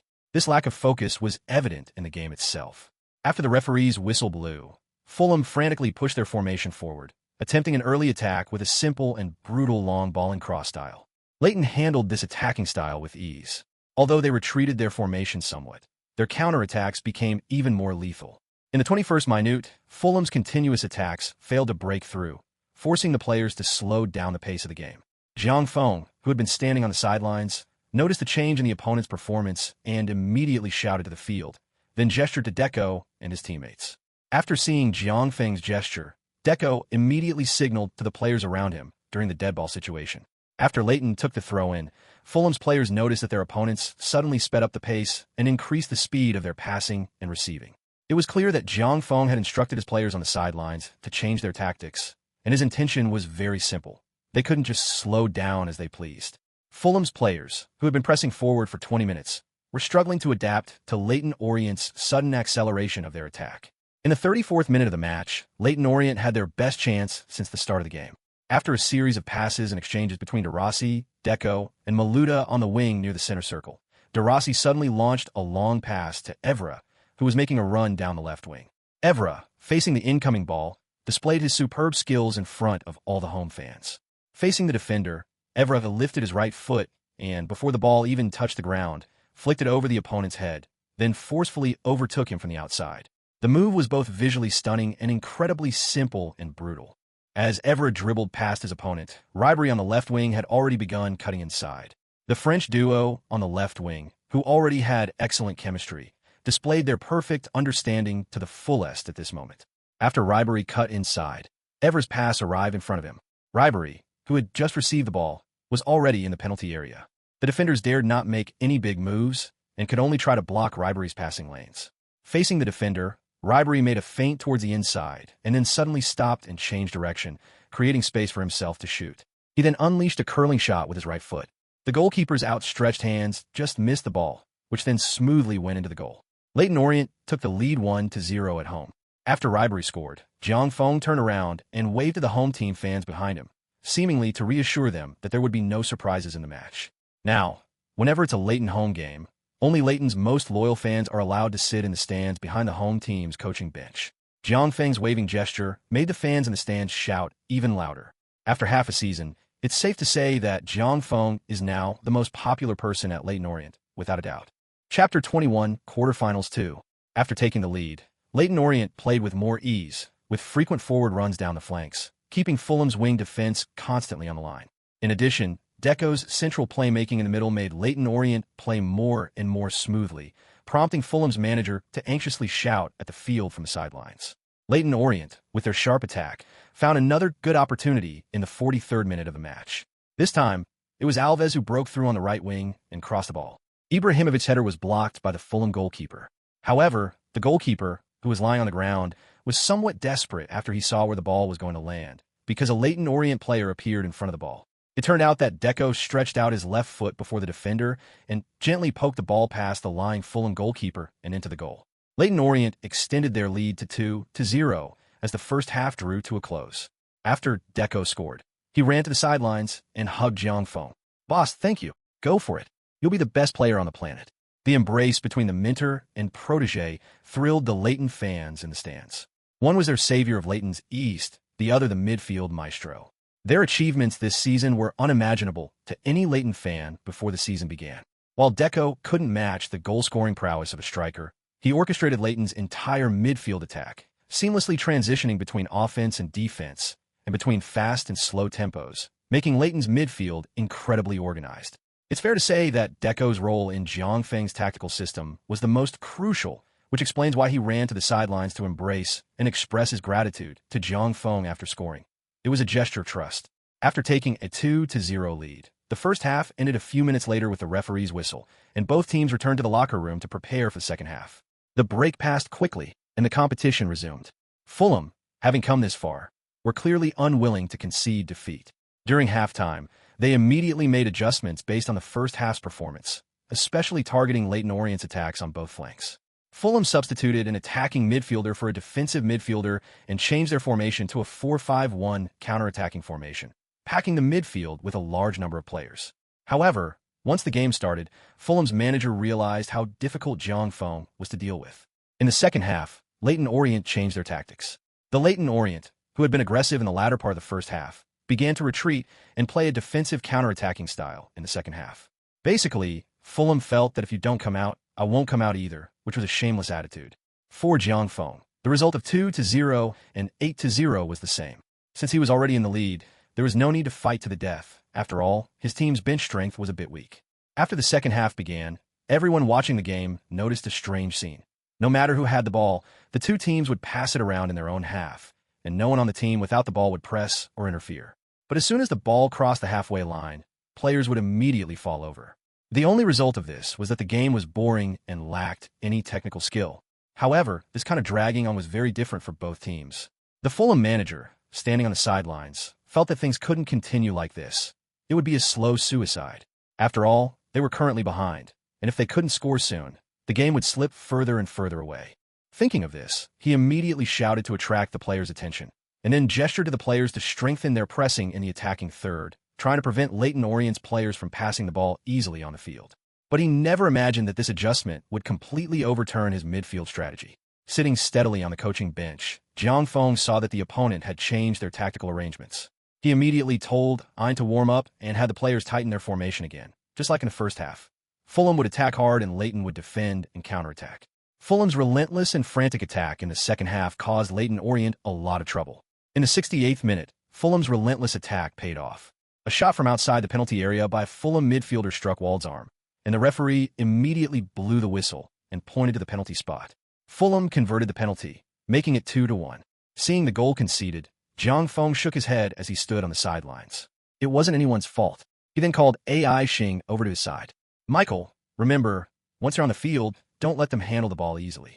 Your job is to make it difficult for their midfielders to connect, and then tell Daniele to try more long-range shots? Okay. Understood, boss. Leyton Orient opted for a substitution, replacing Cleberson with Einen, a standard like-for-like substitution.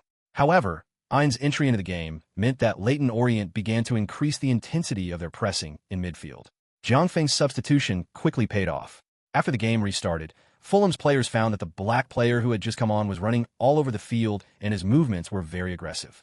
They were forced to speed up their passing, which resulted in more mistakes. The match was in the 76th minute, less than 10 minutes after Fulham pulled one back. Einen's relentless pressing finally created a counter-attacking opportunity for the team. Einen's pressing in the backfield caused the opponent to make a passing error, directly passing the ball to De Rossi. De Rossi then lobbed the ball to Deco, who then began to advance forward. Near the center circle, he passed the ball to the right wing, where Maluda began to accelerate and break through along the wing. Just before reaching the penalty area, a sudden change of direction and cut inside caused the defender to lose his position. Then, a half-high ball from the edge of the penalty area found Ibrahimovic following up in the middle. Ibrahimovic met the ball and, without waiting for it to bounce, volleyed it directly into the net. 3-1. Ibrahimovic's goal sealed the victory for Leyton Orient. The score remained unchanged until the final whistle. Under Jiang Feng's leadership, Leyton Orient continues to set new records in the League Cup, perfectly embodying the role of a dark horse. The other three matches, which started at the same time as the Leyton Orient and Fulham games, also ended simultaneously. Arsenal easily defeated Everton 2-0 away. Aston Villa drew 2-2 with Leeds United away after 90 minutes, and Aston Villa surprisingly won on penalties. Manchester United thrashed Sunderland 4-0 at home. Thus, the semi-final matchups for the 99-00 League Cup were determined. The League Cup semi-finals will kick off on February 16th, with both matches played at third-party stadiums. Leyton Orient will face Arsenal at White Hart Lane, and Aston Villa will play Manchester United at Anfield. The League Cup final will be held at Wembley Stadium. Chapter 22, getting better and better. Having reached the League Cup semi-finals, Leyton Orient will continue to focus on the league. In the time remaining before the League Cup semi-finals, Leyton Orient will have no competition pressure other than the league. In the 27th round, Leyton Orient played away against Oldham Athletic, and the fully powered Leyton Orient won 4-1 against their opponents. In the 28th round, Leyton Orient, back at their home ground, easily defeated Swindon 3-0 in front of their fans, increasing their points in the standings to 70 and widening the gap with second-placed Millwall to 20 points. In the 29th round, considering the players' physical reserves, Jiang Feng chose to use the team's substitutes and youth team players for the away game against Bristol. As expected, Leyton Orient lost 1-3 to Bristol away, and Millwall took the opportunity to narrow the gap to 3 points. In the 30th round, Leyton Orient's key players, who had rested for one round, easily defeated Colchester 2-0 away from home. In the 31st round, Leyton Orient, back at home, did not disappoint their fans, defeating Cambridge United 5-1 in 90 minutes. Their points total has reached 76, but the gap with Millwall remains at 17 points, giving Millwall a theoretical glimmer of hope to overtake them. In the 32nd round, Leyton Orient continued their home game against Bristol Rovers. However, Leyton Orient encountered trouble at home, managing 27 shots while their opponents only managed 6. The final score was 0-1, marking Leyton Orient's second home defeat of the season. This victory also allowed Millwall, who had been trailing Leyton Orient, to close the gap to 14 points, bringing them within 3 points. Jiang Feng was visibly frustrated by the loss. He had a staggering 27 shots, yet couldn't find the net, and the opposing goalkeeper seemed invincible, blocking every single shot. When asked by reporters if he felt pressured by Millwall's comeback, Jiang Feng remained remarkably relaxed. To paraphrase Mr. Hollier, no team can stay winning forever. The ball is round, anything can happen. Like in today's match, no matter how many shots my players took, they just couldn't find the net. All our tactics were perfectly executed, but we just missed that final touch. There's nothing we can do. God wasn't on our side today. As for the opponent's comeback, I think that's normal in professional football. We just need to focus on our own game. After this very frustrating match, the league continued. In the 33rd round, Leyton Orient continued their home game.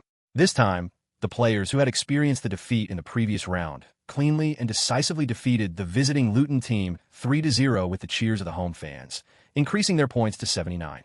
After this round of matches, there is still one league match left before Leyton Orient's League Cup semi-final. On February 13th, the 34th round of the league officially kicked off. In this round, Leyton Orient will play against Rotherham away. Everyone knows that Jiang Feng will definitely choose to rotate the main lineup in this game to prepare for the upcoming League Cup semi-final. This situation will be a good opportunity for the home team and Millwall, who have been chasing behind. As expected, Leyton Orient's starting lineup was largely composed of substitutes. However, players like Eindhoven and Ibrahimovic were in the starting lineup, and key players such as De Rossi and Ribery were on the bench. Jiang Feng's requirements for this match were very simple. Just get 1 point. After the match started, the home team, facing a reserve lineup of Leyton, opted to attack. And in the 41st minute of the match, they broke through Leyton's goal, making it 1-0 for Rotherham at home. The score remained unchanged until halftime. The second half began, and just a few minutes into the game, Ibrahimovic gave Jiang Feng a surprise. In the 49th minute, Ibrahimovic unleashed a world-class shot from about 28 meters outside the penalty area on the right side, with the ball flying straight into the top corner of the goal. 1-1, Leyton equalized at the start of the second half. This goal made Jiang Feng extremely excited, and he immediately slid down his knees on the sidelines. Neither side could change the score, and the match ended in a 1-1 draw. In the other match, Millwall, who had a chance to close the gap, failed to capitalize and were surprisingly defeated 1-2 by Oxford United at home, bringing the point difference in the standings to 15 points. The 15-point difference also allowed Jiang Feng to face the League Cup with more composure. After the match against Rotherham, Jiang Feng led his team directly to North London. This time, the League Cup match between Leyton and Arsenal will be held at White Hart Lane, the home ground of Premier League team Tottenham Hotspur. This match has attracted a lot of attention. After all, in the League Cup so far, the only team in the semi-finals is not a Premier League team. It can be called the biggest dark horse in this season's League Cup, and naturally, it is also the focus of the official publicity. Another major highlight of this match is that Arsenal poached Leyton Orient's starting striker Fabiano during the winter transfer window, making this Fabiano's first time facing his former club since leaving Leyton. Many people are speculating about the final outcome of this match, whether the dark horse will continue to play its role or be brought back to reality by Arsenal. These questions cannot be answered until the match is over, but most people still favor Wenger's Arsenal, given the team's rich history and experience, which Leyton cannot match. However, some people are still optimistic about Leyton Orient, because Arsenal is currently second in the league, facing Manchester United ahead and Leeds United behind. Compared to Leyton Orient, Arsenal is under a lot of pressure in the league. Some people are even starting to dream that next season's UEFA Cup will feature a team from the third tier for the first time, which would be very beneficial to the promotion of the English league. As the match drew closer, the atmosphere grew increasingly tense on February 16th, the day of the game. The match was scheduled for 6 p.m., and with less than 6 hours to go, a large crowd of fans had already gathered outside White Hart Lane. Since this was Leyton Orient's home game, those wearing red jerseys were Leyton supporters, while Arsenal fans wore yellow away jerseys. Even before the match began, the two sets of fans were already clashing outside the stadium, causing considerable tension among the police present. Chapter 23 Stalemate. Time flies, and the match is about to start in half an hour. Both head coaches are making their final preparations. Winning just one more game in the semifinals will put them in contention for the trophy, so neither team wants to falter at this crucial moment. Inside the home team's locker room, Jiang Feng clapped his hands to attract the players' attention and said, "Hey guys, don't be nervous, relax. We've already made history by getting this far, so the ones who should be nervous are the other team, not us. Think about it. We're just a fourth-tier team in England. Next season, we'll be promoted to League One, but that's only the third tier. However, if we can win the championship, we'll be in the UEFA Cup next season, and we'll get to see the best teams from other European leagues. This is something Leighton has never experienced before. Every step you take now is making history. Come on, guys. Jiang Feng's pre-match pep talk ignited the passion of every player at Leyton Orient. The away team's locker room was very calm. For Arsenal, both Wenger and the players are very experienced, and they probably don't value this match as much as a league game. Hey, when you come on, make sure to defend the opponent's two flanks.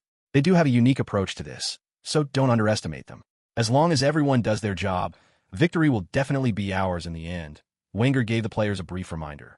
Half an hour passed quickly, and the players from both sides were now standing in their respective positions, waiting for the referee to blow the whistle to start the match.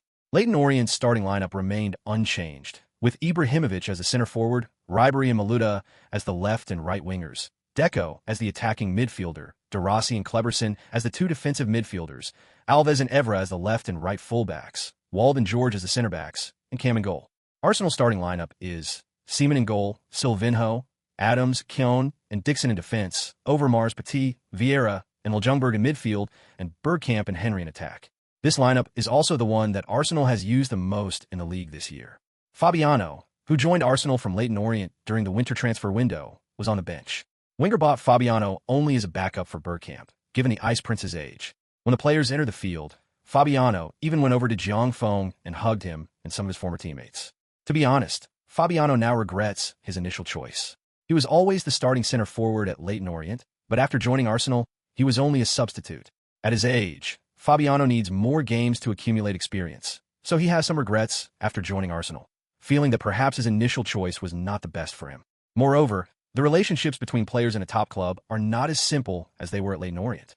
As the match was about to begin, Jiang Feng stood on the sidelines watching Arsenal's starting lineup, sighing inwardly. This lineup included many of the stars he admired in his previous life. Fate was truly playing tricks on him. He never imagined that one day he would be able to compete on the same field as his favorite stars. In fact, Jiang Feng was not sure about his assessment of this match. Before the match started, through the system's tactical analysis, Leyton Orient and Arsenal were considered to be evenly matched. The system's tactical analysis also stated that as long as Leyton Orient could hold on in the early stages, the chances of Leyton Orient winning would increase as the match progressed, because Arsenal's players on the field were all older and could not compare with Leyton in terms of stamina. Even if Wenger fielded his best lineup, he would never allow his players to fight him for 90 minutes, because Arsenal is under a lot of pressure in the league and could easily be overtaken by Leeds United, who are only 2 points ahead of them in the standings. Therefore, Jiang Feng concluded that Wenger's plan was to completely shut down Leyton Orient in the first half to secure the victory, and then let the key players rest and conserve their energy in the second half. So the team's tactic was to fight the opponent physically and tirelessly in midfield. On the field, the referee quickly checked his watch and then blew the whistle to start the match. Just as Jiang Feng predicted, Arsenal launched wave after wave of attacks on Leyton's defense from the start of the match. Fortunately, Jiang Feng had prepared thoroughly for this during pre-match training. So although Arsenal's attacks were very fierce at the beginning, they did not put much pressure on Leyton's defense. The double pivot of De Rossi and Kleberson intercepted many of Arsenal's attacks in midfield, and the battle for midfield was very intense. All the Leyton Orient players executed Jiang Feng's tactical arrangements very well. This situation made Wenger, who had been sitting calmly on the bench since the start of the match, unable to sit still any longer. He stood on the sidelines with his arms crossed, constantly gesturing to the players on the field. Wenger knew very well why Jiang Feng had made such arrangements. To be honest, the opponents had done the same thing in the few games Arsenal lost in the Premier League this season, only not as thoroughly as Jiang Feng. Watching Leyton Orient's players frequently fall over due to physical contact with their own players, Wenger kept glancing at Jiang Feng. He hadn't expected that the opposing coach, who was so young, would have such a sophisticated and shameless tactical arrangement. The match has been going on for almost 35 minutes, and neither side has had any good chances. So far, Arsenal has only had 4 shots, 2 of which were long-range shots from outside the box. Leyton Orient has only had 2 shots. Both sides are mostly pulling each other around in midfield, and possession is changing very quickly. The two teams were locked in a stalemate, neither able to gain the upper hand. In the 43rd minute, Leyton Orient had their best chance of the season so far during a counterattack. Ibrahimovic unleashed a powerful shot from the edge of the penalty area, but it was interfered with by Petit. However, This interference caused the ball to arc strangely through the air, leaving Seaman with no chance as it slowly curved into the goal. 1-0. No one expected that Leyton Orient would take the lead near the end of the first half. Although luck played a bigger role in this goal, that's how football is. Sometimes luck is also a part of skill. Chapter 24 Stalemate 2. After scoring, Jiang Feng immediately performed a sliding knee celebration in front of Wenger on the sidelines, displaying an extremely arrogant attitude. Wenger was quite helpless to see them fall behind in this way, and shook his head as he watched Jiang Feng celebrate the goal in front of him. Conceding a goal after having a slight advantage is a blow to Arsenal's players. Shortly after the restart, the referee blew the whistle to end the first half, and both teams returned to their locker rooms to prepare for the second half. The break was over soon, and both teams returned to the field. Neither team made any personnel changes during halftime. Having gained the lead, Jiang Feng instructed his players to execute the defensive tactics even more thoroughly. Although during halftime, Wenger instructed his players to avoid excessive physical contact with the opponents and to speed up the passing. However, this is not something you can hide from. With a goal in hand, Leyton Orient's players executed Jiang Feng's shameless tactics even more thoroughly than the first half. Just as Jiang Feng was executing his tactical plan perfectly with his disciples, an unexpected event occurred, and luck finally turned in Arsenal's favor. In the 59th minute, Henry's breakthrough in the attacking third drew a foul from Cleberson, giving Arsenal a free kick. The ball was about 30 meters from the goal, and given their current predicament, this free kick was extremely valuable for Arsenal. Bergkamp, the Ice Prince, stood behind the football, while Cam nervously arranged the positions of the wall. Starting, running up, shooting, Cam kept his eyes glued to the ball's trajectory, anticipating its flight. To be honest, Bergkamp's shot wasn't of high quality, and Cam felt confident he'd be fine. After determining the ball's final trajectory, Cam was ready to make a save. But then, an unexpected event occurred. As the ball flew over the wall, it struck George's shoulder and changed direction. Moreover, the change in direction was opposite to the direction Cam was preparing to save, so the ball, after changing direction, flew into the goal right before Cam's eyes. The score is tied at 1-1.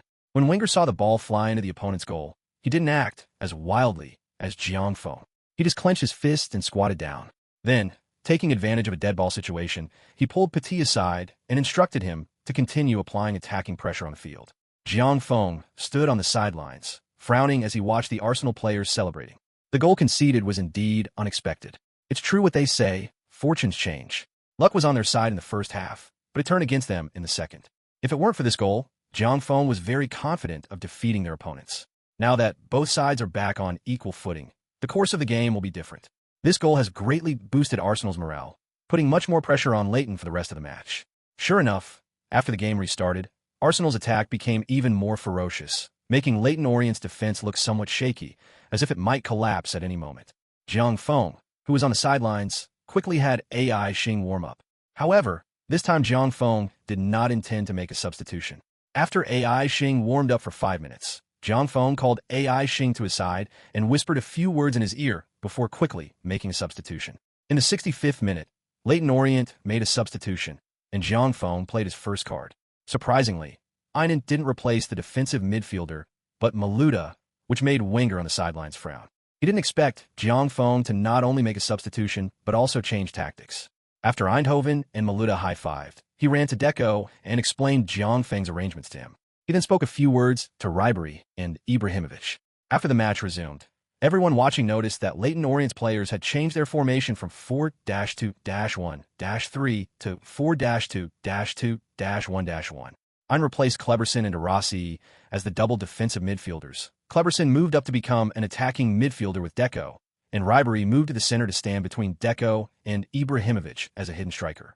No one knew what Jiang Feng's intention was, and they had never seen Leyton Oriental fight like this before. Moreover, Jiang Feng's tactical change seemed like self-inflicted damage to others, because Leyton Orient's wing attacks were very sharp. But now that the tactical change was in place, Leyton Orient's wing attacks no longer had any opportunities. Therefore, those who were following the match did not quite understand Jiang Feng's tactical change, including Wenger, who did not know what Jiang Feng was up to. However, as the game progressed, Wenger finally realized Jiang Feng's intention. After Eschen came on, he didn't just stay in the defensive midfield position. He was running all over the field.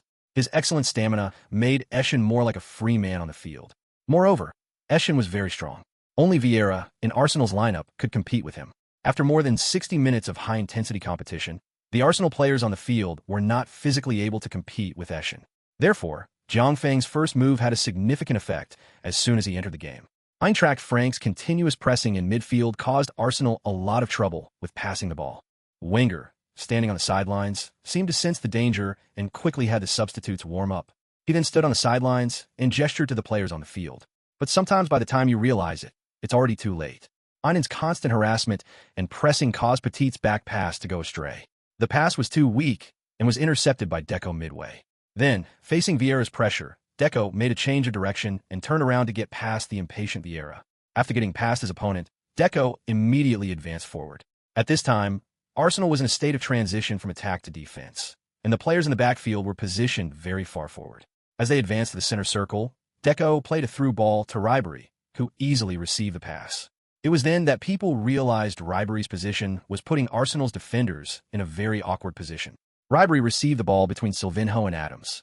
Moreover, Ribery's return to the center didn't mean Leyton Orient's left flank was ineffective, because at the moment Ribery received the ball, Evra had somehow moved up the left flank, putting Silvinho in a difficult position, unsure whether to close down Ribery or defend Evra. The same was true on Leyton's right flank, with Alves also making a run forward. It was then that Wenger realized Leyton Orient now had two more wingers in attack. Zhang Feng's tactical change transformed the full-backs into all-around players, and the addition of two more midfielders gave Ribery more options. Chapter 25 Finals. Here we come. At this moment, Ribery, who had the ball, was about 5 meters in front of the penalty area line. Behind him were Deco and Kleberson, who were ready to support him at any time. On the left, Evra was holding back Silvinho, and in front of him, Ibrahimovic also prevented Arsenal's centre-back Keown from making any rash moves. So Ribery was only facing Adams. Everyone thought that Ribery might use his skills to break through Adams. No one expected that Ribery would choose to pass the ball, and it was a half-high ball that went into the right side of the penalty area. It turned out to be Alves's off-the-ball cut inside. The ball arrived just as quickly as he did, and Alves easily slipped past Ljungberg and Dixon, receiving the ball first. The main reason Alves was able to get the ball was due to the negligence of Dixon and Ljungberg on the right flank. Both of them were focused on defending the middle, and no one expected Ribery to pass the ball to the right. Alves, once inside the penalty area, didn't stop the ball but instead made a cross to the penalty spot. Ibrahimovic used his strong physique to force his way past Keown and then unleashed a powerful shot. This close-range shot left Seaman with no chance to prepare, so without any surprise, the ball flashed into the net. With the score at 2-1, Zhang Feng's first card immediately paid off. Thanks to Ibrahimovic's goal, Leyton Orient took the lead again in the 71st minute. Ibrahimovic and the other Leyton players were very excited after the goal. Ibrahimovic was pinned down, and the Leyton players played a human pyramid on the field. Arsenal's players watched helplessly as their opponents celebrated wildly on the field. No one had expected that playing against a League Two team would be so difficult and so passive. The two head coaches on the sidelines were experiencing vastly different emotions. Zhang Feng hadn't expected his tactical changes to be so effective so quickly, so he was somewhat stunned after the team scored. However, this time Zhang Feng didn't try to provoke Wenger, but instead hugged his colleagues and shared the joy of taking the lead. Wenger, on the other hand, was in a bit of a predicament. He couldn't make any substitutions for the defensive players who were warming up. Trailing in the score, the only way to win the game was to strengthen the attack. So Wenger signaled Fabiano to warm up. Fabiano's warm-up didn't last long before Wenger signaled for substitution before the game had even restarted. Before the game restarted after Leyton Orient scored, Arsenal made a substitution, replacing Ljungberg with Fabiano. Wenger had no choice but to make his first move. With the referee's whistle, the match resumed, and Arsenal changed their formation from 4-4-2 to 4-3-3. After the restart, Arsenal launched a frenzied attack, but many of their players were older and had exhausted themselves from the previous match. This aggressive pressing left some Arsenal players struggling to keep up. Furthermore, Zhang Feng had anticipated this tactic, constantly increasing the pace of the game, both defensively and offensively. This increased tempo disrupted Arsenal's attack. Additionally, Fabiano's tendency to drift towards the center after coming on caused some overlap with Bergkamp's position, resulting in Arsenal's attacks appearing impressive, but ultimately less effective than before. Wenger stood on the sidelines watching his team's situation on the field and sighed inwardly. He knew that his previous substitution was indeed a mistake, and that he had acted impulsively. Wenger then immediately prepared to make another substitution. In the 81st minute, Arsenal made their second substitution, with Bergkamp replacing Hughes, and Arsenal returned to their 4-4-2 formation. However, there were only about 10 minutes left in the game. At this moment, Leyton Orient only left Ibrahimovic in front, while the other players retreated to their own half to defend. Jiangfeng's intention was very clear, to hold on to this one-goal advantage. In the 87th minute, Jiangfeng played another card, and Leyton Orient made a substitution, replacing Ribery with Deleta. Deleta was a player left over from Leyton Orient last season, a pure defensive midfielder. Leyton Orient changed their formation again to a 4-5-1 defensive formation. Looking at Leyton Orient, whose players were almost entirely on defense, Wenger, standing on the sidelines, once again felt Jiangfeng's shamelessness. You attacked so fiercely before, but after scoring one goal, you stop attacking. Young man, you really have no sportsmanship. Leyton Orient's half was almost completely packed with players, especially the area in front of their penalty area, making it very difficult for Arsenal to pass the ball, let alone shoot. Moreover, under Jiangfeng's instructions, Leyton Orient's players played very intelligently, never committing fouls within 35 meters. But beyond that, it was a different story with very aggressive tackles. There was a lot of tumbling around the center circle, and the referee's whistle was blowing constantly. In less than 10 minutes, Deco, De Rossi, and Einen for Leyton each received a yellow card. Watching the game on the field, Wenger no longer stood on the sidelines but returned to the coaching bench. He knew that the game was getting further and further away from Arsenal. Sure enough, after 2 minutes of added time, the referee blew the final whistle. The moment the whistle blew, the Leyton Orient fans in the stadium erupted in deafening cheers, and many neutral fans also stood up to give Leyton a warm round of applause. Jiangfeng took the initiative to run to the other side and shake hands with Wenger. Professor, he admits it. Jiang, you're lucky this time, but won't be so easy next time. Thanks. After a brief exchange with Wenger, Jiangfeng ran onto the field to celebrate the victory with his players.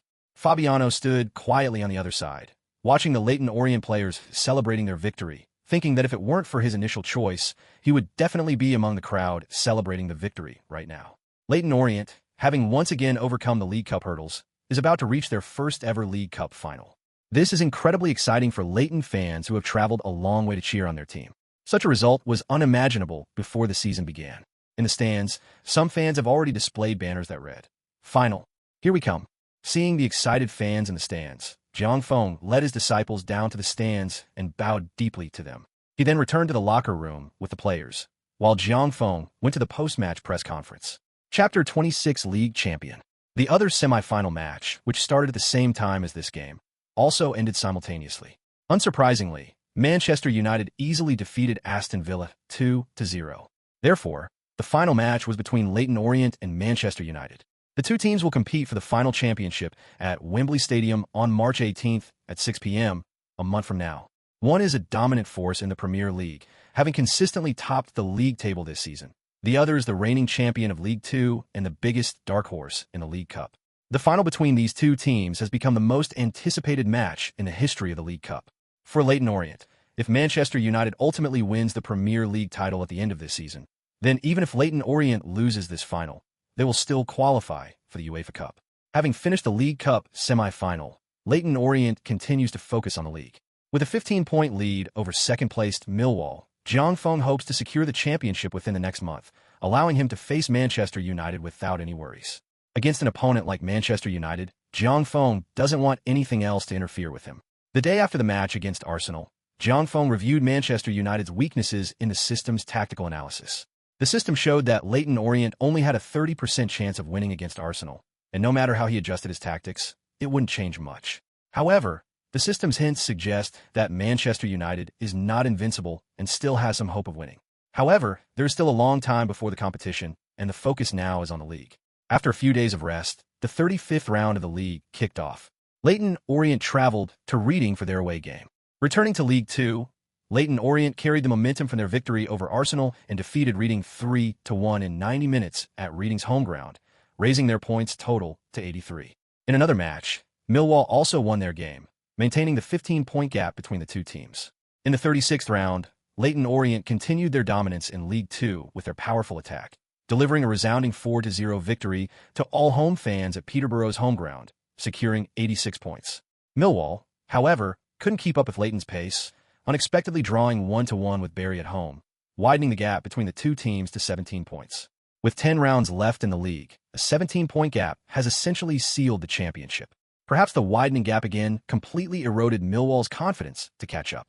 In the 37th round of the league, Millwall lost at home. In another match, Leyton Orient, back at home, easily defeated Swansea 2-0 with the support of their home fans, raising their points to 89 and widening the gap to 20 points. Leyton Orient, with their formidable momentum, disregarded the form of their pursuers and continued to dominate the League Two, wreaking havoc across the field.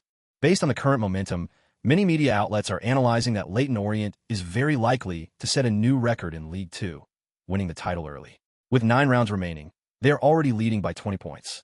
Many media reporters are speculating that Leyton could win the title 7 rounds early, as Millwall, who are behind them, have clearly lost their confidence to catch up after dropping 3 points in the last round and are likely to continue dropping points in the remaining matches. The record for the earliest title win in League Two history is 5 rounds in advance, and Leyton Orient's current points lead has already broken that record. Now it remains to be seen what number Leyton Orient will add to their own record. The 38th round of the league proceeded as scheduled.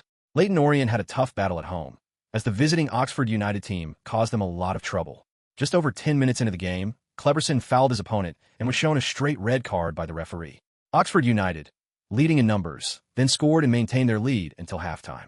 Although Jiang Feng made a tactical change and substitutions in the second half, the numerical disadvantage could not be overcome. As a result, although Deco equalized the score with a direct free kick not long after the start of the second half, the opponent then took the lead. However, despite their opponent having some advantages, Leyton Orient did not allow them to have any good opportunities. Until the match was about to end in stoppage time, the score was still 1-1. In the other Millwall match, Millwall had already easily defeated their opponents 3-0 at home. Just when everyone thought the match would end in a draw, Leyton Orient scored a goal and defeated Oxford United in the last moment. Ibrahimovic received a pass from Aluda outside the penalty area and unleashed a stunning volley that sent the ball flying through the air, past the goalkeeper's hands, and into the net. Leyton narrowly defeated Oxford United 2-1 thanks to a last-minute goal from Ibrahimovic, securing 3 points. Jiang Feng, standing on the sidelines, also felt very fortunate about the victory. In the post-match press conference, when interviewed by reporters, he said, "I don't think it's very important how many rounds we can win the championship in advance. Such a record doesn't matter to me. However, I'm still very happy to win this game. I'm happy not only because we got 3 points, but also because my players never gave up when facing disadvantage in desperate situations. This is very important. Jiang, as far as I know, you haven't renewed your contract with Leyton Orient yet. Are you planning to leave after this season?" A reporter from a local Leyton media outlet asked a question that all Leyton fans were very concerned about. When Jiang Feng joined Leyton Orient, the team only signed him to a 1-year contract. The reason for signing him to a 1-year contract was that Jiang Feng was too young and had no experience. Old Barry only gave Jiang Feng a chance because of his university teacher. But no one expected that after Jiang Feng joined, Leyton Orient would turn from a team facing relegation into a championship contender. After Fabiano's transfer, Jiang Feng immediately put his contract renewal negotiations on hold. "We're currently in the final stages of the competition, and I don't want my personal matters to affect the game. So, I think we should discuss my contract renewal after the season ends." After briefly answering the reporters' questions, Jiang Feng left the press conference. However, all the reporters present could see that this currently very famous young manager in England probably wouldn't be on the Leyton Orient coaching bench next season, which was big news for the media. A manager who led the team to League One and consecutively defeated Liverpool and Arsenal in the League Cup couldn't keep him. No one knew what the club had done to make Jiang Feng so determined to leave. Chapter 27 Contract Renewal Turmoil. The day after the match against Oxford United, various media outlets reported that Jiang Feng would not be the head coach of Leyton Orient next season.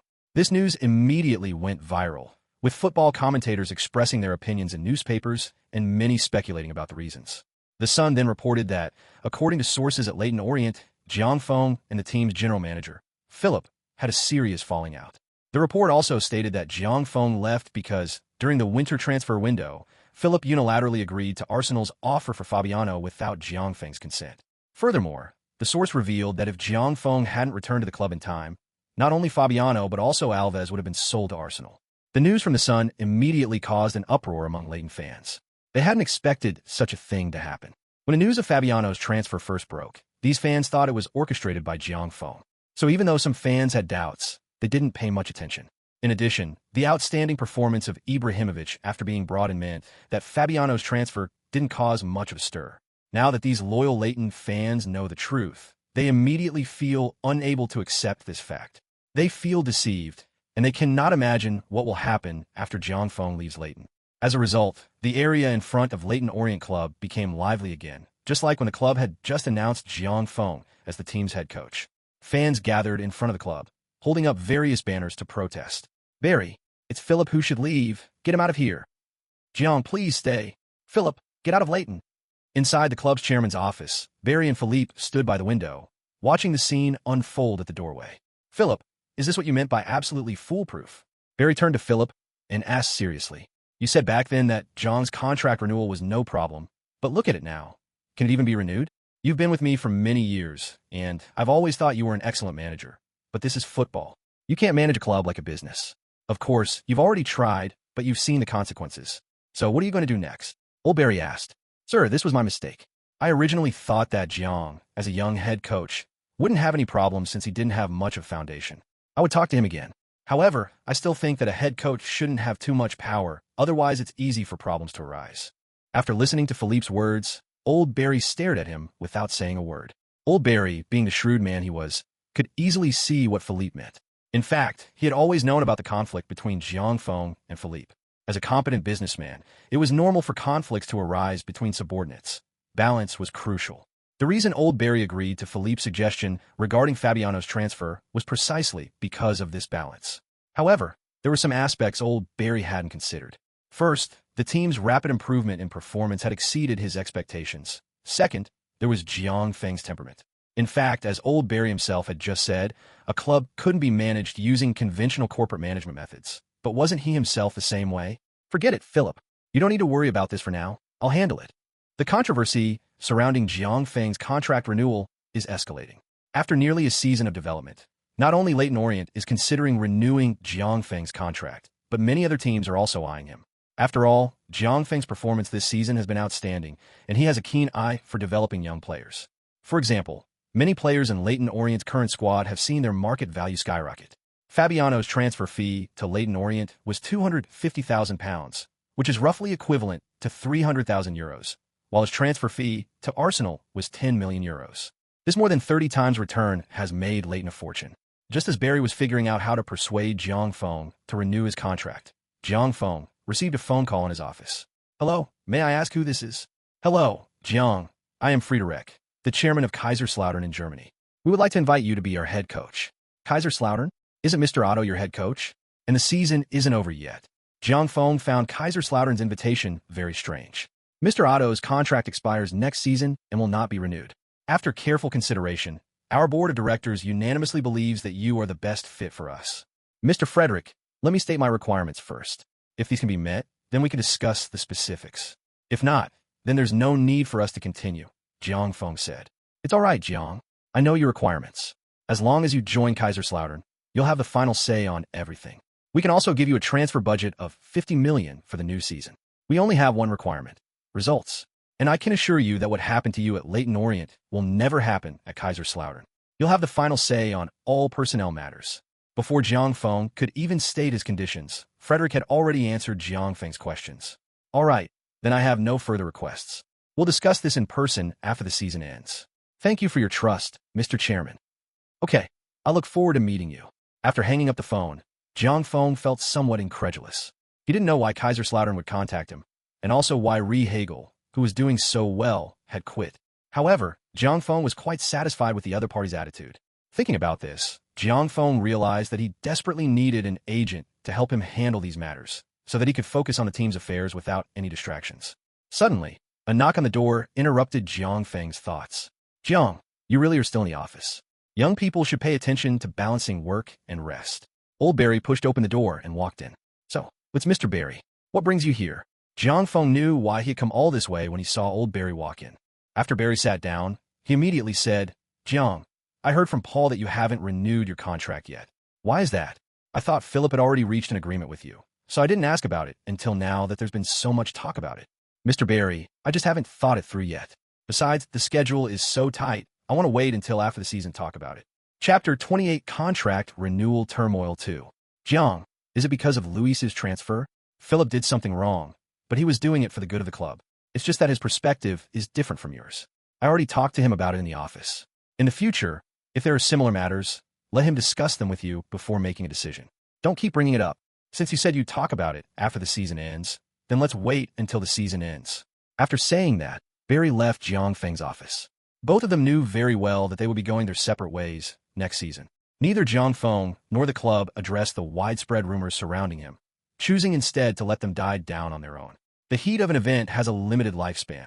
Letting it pass naturally allows the hype to subside. Leyton Orient is a very small club in English professional football, as numerous as the fish in a river. The media can't always focus on such a small club. The reason for its recent high level of attention is simply due to the Sun's expose, the fans' extreme anger, and Jiang Feng's Leyton Orient's consecutive victories against giants like Liverpool and Arsenal in the League Cup. That's why the media has become interested in Leyton Orient. The club's silence finally brought the matter down considerably, while Leyton's league matches continued. In the 39th round of the league, Leyton faced Bournemouth away. The match was dull, and it was clear that the incident had affected the players.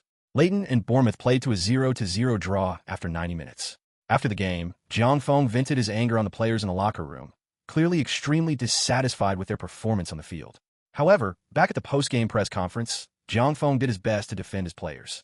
The league is already in its later stages, and with such a dense schedule, I think any team would encounter some problems. To be honest, I am very satisfied with the performance of my players today, which allowed us to take a point away from home. Their fighting spirit and never-give-up attitude on the field really moved me. The team's current achievements are inseparable from their hard work. In the 40th round of the league, Leyton Orient returns to their home ground. If Leyton Orient can win this match, they will win the league title with 6 rounds to spare at home, thus being promoted to League One next season. On the day of the match, several hours before it started, tens of thousands of Leyton fans had already gathered in the square in front of the Leyton Stadium. They were incredibly happy. The team had been around for over a century, constantly struggling in the lower leagues of England, and had almost been relegated last season. This season, under Jiang Feng's leadership, the team displayed unprecedented dominance in League Two and even made history by reaching the League Cup final. Next season, they are very likely to participate in the UEFA Cup as a League One team, which is unprecedented in the team's history. All these achievements were brought about by the overly young Chinese manager. It can be said that with such results, Jiang Feng is the most outstanding manager in Leyton's history, without exception. However, the thought that the head coach who led the team's revival might not be at Leyton Orient next season makes fans feel a little sad. The team's revival has just begun, and the leader has left, which is unacceptable to the fans. There are many banners in the square in front of the stadium trying to persuade Jiang Feng to stay, which shows Jiang Feng's position in the hearts of Leyton fans. As the match was about to begin, Jiang Feng stood on the sidelines looking at the banners in the stand around him, urging him to stay. Even though he always considered himself strong, Jiang Feng broke down a little. In truth, Jiang Feng didn't necessarily want to leave Leyton. After all, he had poured his heart and soul into the team this season. He believed that if he stayed, and with some personnel changes in the summer, they would still be a dominant force in League One next season, and they would even have the chance to wreak havoc in European competitions. However, after what happened last time, Jiang Feng knew that Leyton was not the right place for him. Even when Oldbury came to see him in person that day, he did not think that Philip had done anything wrong. He simply turned the page on the matter. So after Oldbury came to see him, he became even more determined to leave. He did not want to see the team he had worked so hard to build be sold off by a businessman who only cared about his immediate interests. Back on the pitch, the 40th round of the league began with the referee's whistle. Facing the visiting Brentford team, Leyton Orient gave their opponents no chance from the very beginning of the match. The Leyton fans in the stands cheered and shouted from the start, creating a very enthusiastic atmosphere in the stadium. The players on the field also displayed great initiative and enthusiasm. Having received a stern warning from Jiang Feng after the previous match, everyone was no longer in the same state of lethargy. In 90 minutes, Leyton Orient defeated their opponents 4-0. The moment the referee blew the final whistle, all the fans in the stands rushed to the pitch. At that moment, the entire city of Leyton gathered inside and outside the stadium. The moment the referee blew the whistle meant that the League Two title trophy would remain in Leyton for this season, and it also meant that Leyton Orient would compete in League One next season. The fans rushed down from the stands and onto the field like locusts, and in an instant, the Leyton players were left with only their underwear. This was only because the players were desperately covering their last line of defense. Otherwise, tomorrow's headlines would be about Leyton winning the championship and all the players running naked on the field. Jiang Feng, who was on the sidelines, did not suffer such a cruel attack, but he was carried into the center of the field by many fans. At this moment, no one could replace Jiang Feng in the hearts of Leyton fans. The fans carried Jiang Feng around the field, paying tribute to him in this way. After stadium staff and security personnel persuaded the fans who rushed onto the pitch to leave, the Football Association presented Leyton Orient with a League Two championship trophy. The atmosphere in the stadium reached its peak when Wald, as captain, lifted the trophy on behalf of the team. The Leighton players have been waiting for this moment for a long time. After securing the League Two title ahead of schedule, Jiang Feng began making personnel adjustment for the league matches, ensuring that the key players got sufficient rest and maintained their form. In the 41st round of the league, Leyton Orient, fielding a completely reserved team, lost their first home game, 0-1, to visiting West Ham United. However, everyone understood that Jiang Feng was preparing for the upcoming League Cup final, as the final match was just 3 days away after this round of the league ended. Chapter 29 Final. At 3 p.m. on March 18th, Leyton Orient, led by Jiang Feng, boarded the team bus and headed to Wembley Stadium, the venue for the League Cup final. Thousands of Leyton fans followed behind the team bus, honking their horns as they made their way to the final venue. Upon arrival, Jiang Feng immediately led his team to the stadium for an acclimatization training session. At that time, Wembley Stadium was already empty. Shortly after Leyton Orient arrived, Manchester United also appeared on the field. The two teams arrived almost simultaneously. Jiang Feng turned around and looked at Manchester United, and his eyes met those of Manchester United manager Sir Alex Ferguson. The two nodded and smiled at each other. At this moment, Jiang Feng couldn't help but sigh at how cruel fate was. Who would have thought that he would be able to compete against a world-renowned coach like Ferguson? What Jiang Feng didn't know was that Ferguson was also marveling at Jiang Feng's youth. On this important day, Jiang Feng was dressed in an Armani suit. If it weren't for the unusual surroundings, he would have looked like an entertainment star to everyone. With his handsome face, 180 centimeters height, and excellent physique thanks to his long-term exercise, Jiang Feng was a sight to behold. Meanwhile, in the stands, besides the fans of both teams, Wenger, his assistant coach, Bergkamp, and Henry were all seated. Wenger's main purpose in coming was to observe Leyton Orient's players. To be honest, Wenger was very interested in many of Leyton Orient's players, especially right-back Alves and left-back Evra. Arsenal's two wingers are currently getting older. During the last Fabiano transfer, they were able to take Alves away, but Jiang Feng stopped them in time, making Wenger even regret not making a move sooner. De Rossi was also one of Wenger's targets. Aside from Wenger, in a VIP box in the stands, Kaiserslautern's president Frederick and the club's sporting director Brehm were discussing Jiang Feng. Bremer, do you think Jiang Feng will come? I don't know, but I think he'll definitely leave Leyton. Oh, why? Sir, Leyton's current squad was built by Jiang. If he weren't going to leave, he would have renewed his contract long ago. There's no need to drag it out and affect the team's morale. I've heard that Jiang has a very high reputation in the team, so I think he will definitely leave. However, I don't know if he will accept our invitation, Bremer analyzed. To be honest, I don't know if inviting Jiang is a good decision for us. After all, he is too young. Yes, that's true, but I still think he's a very capable person. And there are very few head coaches willing to take over the mess left by Rie Hagel. Jiang is the best choice among them. He has an extremely keen eye for talent. Look at the players in Leyton's current squad, many of whom he recruited one by one back then. They were practically dirt cheap at the time, and now their prices have increased many times over. I think that's why he needs transfer rights. Moreover, his tactical vision is also terrifying, and his ability to perform under pressure is very strong. You could say that he's unparalleled at his age. All right, Bremer, then we'll do everything we can to win over Jiang. Frederick nodded solemnly. Just as the two were discussing how to invite Jiang Feng, both teams' players had already returned to the locker room to prepare for the upcoming match. There was still half an hour before the match started, and the atmosphere in the stands had reached its peak. Fans from both teams were doing their best to cheer for their teams. Before the match even started, the fans had already begun their first round of competition. Today's final match was also broadcast live on Chinese television, and the match was being discussed in a studio back home. Hello everyone. Welcome to the Sports Channel. I'm your host, Huang Jinxiang. Today's match is the final of the English League Cup from the 1999 to 2000 season. The two teams facing off are Manchester United from the Premier League and Leyton Orient from League Two. I'd like to give a detailed introduction to both teams. My partner today, Coach Zhang Liu, will introduce them to you. Hello everyone, I'm Zhang Liu. I believe everyone is very interested in today's match. First, everyone should be very familiar with Manchester United, as they have a large number of fans in China. They have a great chance of winning the league title this season and are currently at the top of the Premier League standings. They have many familiar stars such as Beckham and Giggs. The other team in today's match may be a little unfamiliar to everyone compared to Manchester United, but there is one person on their team that we are very interested in. Their head coach, Jiang Feng. He is a Chinese born in the UK, and, as far as I know, he may be the only Chinese football head coach in Europe. Moreover, his record is also very impressive. He has already won the League Two title with 6 rounds to spare, and he has also eliminated giants like Liverpool and Arsenal in the League Cup to reach the final. So today's match should be very exciting. Thank you for the introduction, Coach Zhang. So, Coach Zhang, who do you think will have the upper hand in this match?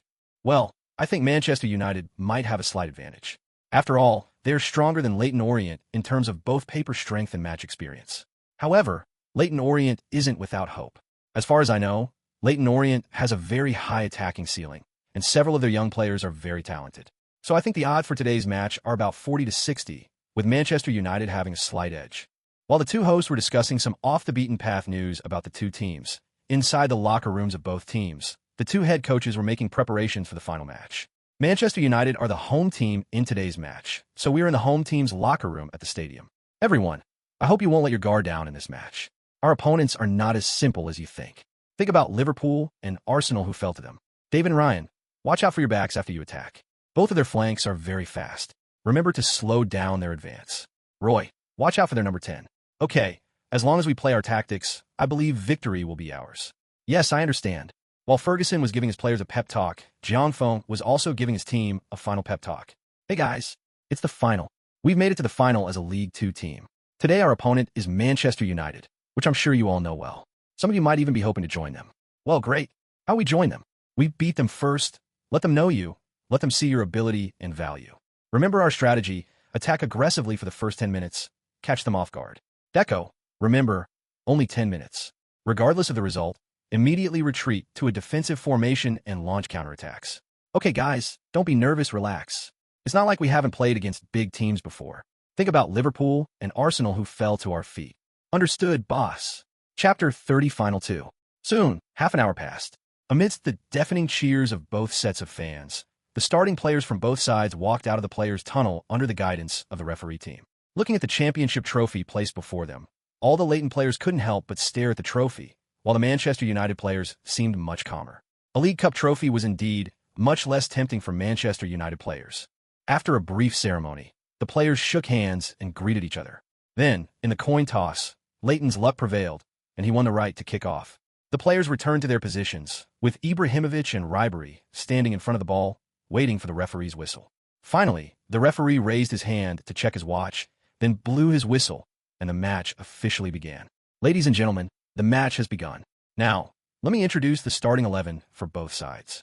Leyton Orient's starting lineup is goalkeeper number 1 John Cam, right back number 17 Daniel Alves, center backs number 5 Captain Wald, and number 4 George Plas, left back number 16 Evra, defensive midfielders number 14 De Rossi and number 3 Kleberson, attacking midfielder number 10 Deco, left winger number 11 Ribery, right winger number 19 Maluda, and center forward number 10 Ibrahimovic. This starting lineup for Leyton is probably a lineup they frequently use in the league, and it can be said to be their strongest lineup, said Huang Jinxiang in the domestic studio. Yes, let's take a look at Manchester United's starting lineup. Goalkeeper Schmeichel. The 4 defenders are Gary Neville, Johansson, Stam, and Irwin. The midfielders are Beckham, Keane, Scholes, and Giggs, and the forwards are Cole and York. Manchester United is still using a traditional 4-4-2 diamond formation, and there are super substitutes like Solskjaer and Sheringham on the bench. Moreover, this lineup is the same one that won the Champions League. Zhang Lu continued to introduce the lineup, picking up where Huang Jinxiang left off. The match officially began as the two players introduced their respective starting lineups. Leyton Orient executed Jiang Feng's pre-match instructions meticulously, launching an aggressive attack from the outset. This attack surprised everyone, including Ferguson and the Manchester United players. Ferguson had assumed that Leyton would focus on defense in this match, so Manchester United started slowly. However, Leyton Orient accelerated the pace of the game after kickoff and immediately pushed their formation very far forward, adopting an attacking stance. To be honest, this move caught Manchester United and Ferguson completely off guard. Moreover, Manchester United's players were very slow to start in this match, and it was clear that Leyton Orient was much better prepared than Manchester United in terms of preparation for this game. In the 5th minute of the match, Leyton Orient launched a surprise attack and created a good opportunity. Alves' sudden run disrupted Manchester United's defensive setup, forcing Keane to move to the wing. At that moment, Alves, while dribbling forward, suddenly launched a long cross to Ribery on the left wing. Manchester United's right flank defense was now very vulnerable. Beckham covered Keane's position, and Ribery, after receiving the ball, easily and ruthlessly beat Neville in a one-on-one duel, then accelerated down the wing. After reaching the byline, Ribery, before Neville and Johansson could close him down, delivered a cross into the middle. All 3 of his teammates were in position in the middle. Facing Ribery's half-high cross, Deco feinted at the near post, creating a gap in the central defense. Ibrahimovic, following up in the middle, was tightly marked by Stam and couldn't shoot directly. However, Ibrahimovic didn't intend to shoot directly, knowing the opponent's defensive focus would be on him. Under everyone's watchful eyes, Ibrahimovic extended his right foot and flicked the ball towards the far post. At that moment, a player wearing Leyton Orient's yellow away jersey appeared at the far post.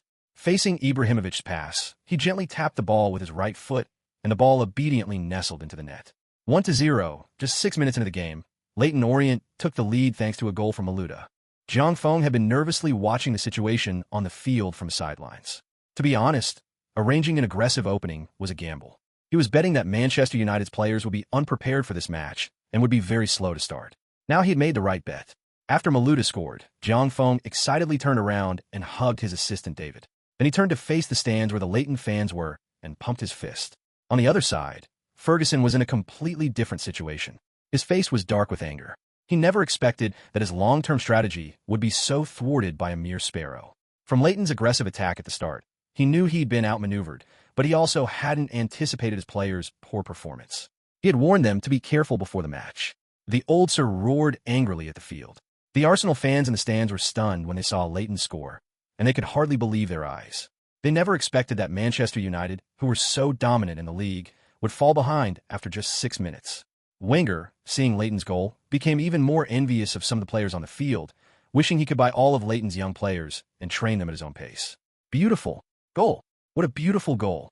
This is truly unexpected. Coach Zhang, isn't it? Huang Jianxiang in the studio almost jumped up excitedly when he saw Malouda's goal. Yes, the attack was very beautiful. It was clearly a pre-designed attacking strategy, from the right wing to the left wing and then back to the right wing. This series of attacks was excellent, and you can see that these players are all very talented. They are not at all inferior to Manchester United stars. Zhang Lu nodded and analyzed. Meanwhile, in the VIP boxes, Frederick and Brahim were also full of praise for the goal. Sir, Zhang has such a good eye for talent. I heard that number 10 player was only $8 million in transfer fees, but now he's probably worth more than $30 million. And that number 11 who crosses from the left wing. I heard that he didn't spend a penny when he transferred to Leyton, but now he's worth at least $20 million. It's unbelievable. Yes, Bremer, you're right. Jiang is our best option. This kind of attack will make our fans very happy. Next, we'll put aside other options and focus all our efforts on pursuing Jiang. Frederick made up his mind. Chapter 31 Manchester United takes it seriously.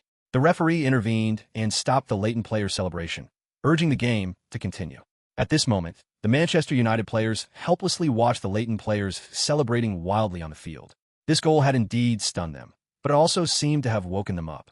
Keane went up to the referee to protest that the opponent's celebration time was too long, and a hint of murderous intent finally appeared in the eyes of the other Manchester United players.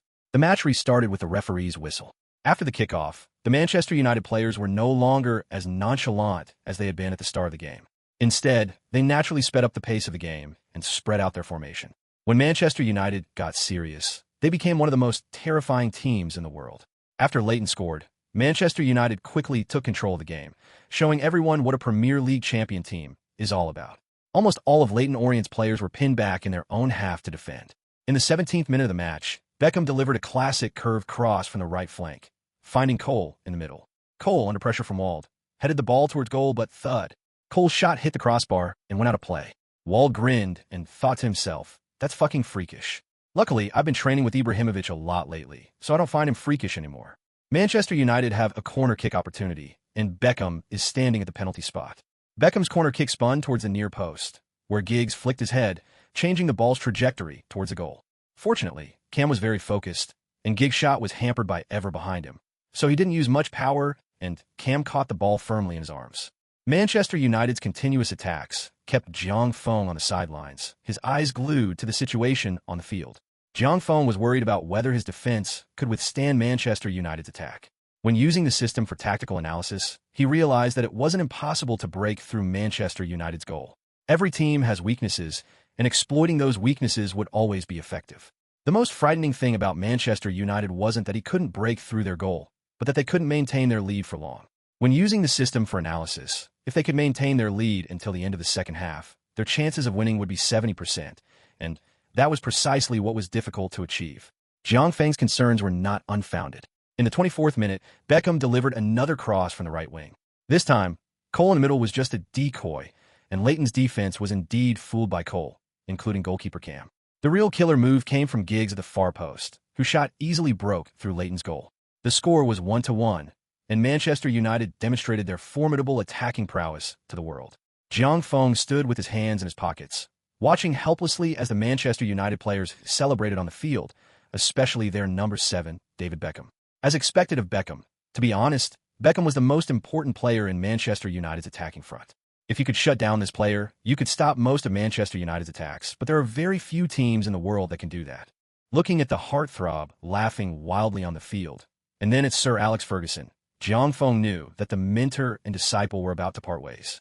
At this moment, Jiang Feng suddenly thought of the new number 7 of Manchester United after the heartthrob, the famous president in his previous life. He should still be struggling in the youth team of Sporting Lisbon. Maybe he can snatch him away next season. Thinking of this, Jiang Feng couldn't help but chuckle self-deprecatingly. He should focus on the match at hand for now. The score is now 1-1, and everyone is back at the starting line, but the morale is somewhat different. Taking advantage of a dead ball situation, Jiang Feng pulled Deco aside and gave him a few words of advice. The match restarted, with Leyton Orient kicking off. After Jiang Feng's adjustments, Leyton began to press high intensity in midfield, slowing down Manchester United's passing speed and accuracy, and wearing down Manchester United's stamina. Jiang Feng believed that in terms of stamina reserves, Manchester United's players were absolutely no match for Leyton Orient, which was also his only advantage. This adjustment did indeed have an effect, with both sides engaging in a physical battle in midfield, which is Leyton Orient's forte. On the sidelines, Ferguson felt the same way Wenger had felt back then, constantly glancing at Jiang Feng on the other side, thinking that this young man really had a sharp eye. He had grasped the only weakness Manchester United had. Manchester United's schedule this season is very dense. Ferguson hopes to achieve an unprecedented quadruple this season, with the Champions League, FA Cup, and League Cup all in the midst of fierce competition. Apart from this League Cup final, they are currently at the top of the league table, leading to second place by 4 points, and have reached the semi-finals of the FA Cup. They are currently in the quarter-finals of the Champions League. Therefore, Manchester United's physical reserves have reached a critical point. Once the players' physical reserves are compromised, they are very likely to get injured on the field. Seeing the frequent physical battles between the players on the field resulting in players falling to the ground, Ferguson on the sidelines began to put pressure on the referee, protesting the opponent's shameless tactics.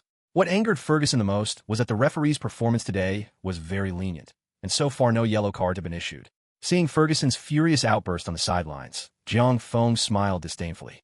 He had specifically researched the referee for this match beforehand. This referee mainly officiated in the Championship and League One, where the competition was extremely intense.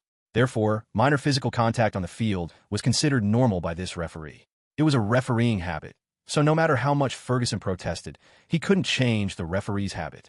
Moreover, this wasn't a biased call. Just as Jiang Feng had predicted, Ferguson's protest did not change anything. Instead, he received a warning from the referee. So the game became incredibly boring, with the midfield turning into a quagmire for both teams, with players falling over and getting into fits of sweat. Manchester United fans in the stands booed loudly, protesting the referees and Leyton Orient's shameless tactics. Wenger, watching from the stands, saw his old rival following the same path, and felt that Jiang Feng, who was originally detestable, was now somewhat less annoying. The two sides remained locked in a stalemate for the remainder of the first half, neither able to gain the upper hand. Jiang Feng's tactics were very effective against teams like Manchester United, who excelled at positional play. However, this was also a tactic that could result in a card for a single action, and it required a high level of physical stamina. The referee blew the whistle to end the first half, and both teams returned to the locker room to prepare for the second half. Chapter 32, Tactical Suppression. The break passed quickly, and both sides returned to the field to prepare for the second half of the game. Neither side opted to make any changes to their lineups during halftime, continuing with the same lineups they used in the first half. With the referee's whistle, the second half of the match began. After conceding a goal at the start of the first half, Manchester United were clearly prepared for another attack from their opponents at the beginning of the second half.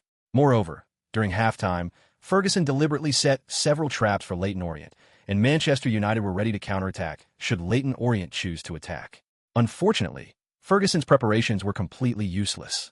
At the start of the second half, Leyton Orient unusually chose to compress their formation and retreat to defend, seemingly determined to maintain the current draw. This gave Ferguson a headache on the sidelines. He never expected that Jiang Feng, despite his young age, would have such a seasoned and slippery tactical approach. However, seeing Leyton's defensive attitude, Ferguson did not back down either, standing on the sidelines and waving to the players on the field, signaling an attack. When Manchester United launched a fierce attack on Leyton Orient after they retreated into their defensive formation, they found that the opponent had implemented the tactics used in the first half even more thoroughly. Because of their concern for Beckham's free kicks, Leyton Orient committed numerous fouls in the area beyond 35 meters to slow down and disrupt Manchester United's rhythm. Inside 35 meters, they adopted a swarm tactic of double-teaming Manchester United. Moreover, because of their retreating formation, the central area was extremely densely packed with players. As a result, Manchester United's central attack was rendered ineffective by half. Leyton Orient's remaining wing defense mainly focused on blocking Manchester United's passing lanes. After several rounds of attacks, even Ferguson on the sidelines was scratching his head. No matter how big a team is in the world, facing a tight defensive formation is always a problem. In addition, the referee clearly encouraged physical contact today, which meant that Beckham's free kicks, which Manchester United used to be a weapon to break through a dense defense, were not used. Moreover, after being tested in the first half, Jiang Feng took this defensive approach to its extreme during halftime. Everyone watching the game couldn't help but praise Jiang Feng's performance. To be able to fight a team like Manchester United to this point is something few people on this planet can do. It can be said that through these first 50 minutes of competition, Jiang Feng has truly made a name for himself in European football. Most importantly, Leyton Orient did not completely give up its attack. During the rounds when Manchester United were attacking relentlessly, Leyton Orient also had 2 counterattack opportunities, both of which were threatening. If it weren't for Schmeichel's perfect performance, the score would probably have been changed long ago. It was these counterattacks that made Manchester United very uncomfortable. When attacking, they dared not push forward completely and had to focus some of their energy on defending against the opponent's counterattacks, which further exhausted Manchester United's concentration. The match had been going on for 55 minutes, and the score was still 1-1. Ferguson stood on the sidelines watching the situation on the field, his brow furrowed deeply. The old man knew that things couldn't go on like this. The longer the game dragged on, the worse it would be for Manchester United. With that in mind, Ferguson immediately arranged for Solskjaer to start warming up. When Jiang Feng noticed that Manchester United was preparing to bring on a super substitute, he knew that he had to play his first card as well, and immediately arranged for Ein to warm up. The actions on the sidelines were seen by everyone in the domestic studios and by everyone watching the game. Oh, both teams have started arranging for their substitutes to warm up. I wonder what the 2 head coaches will do next.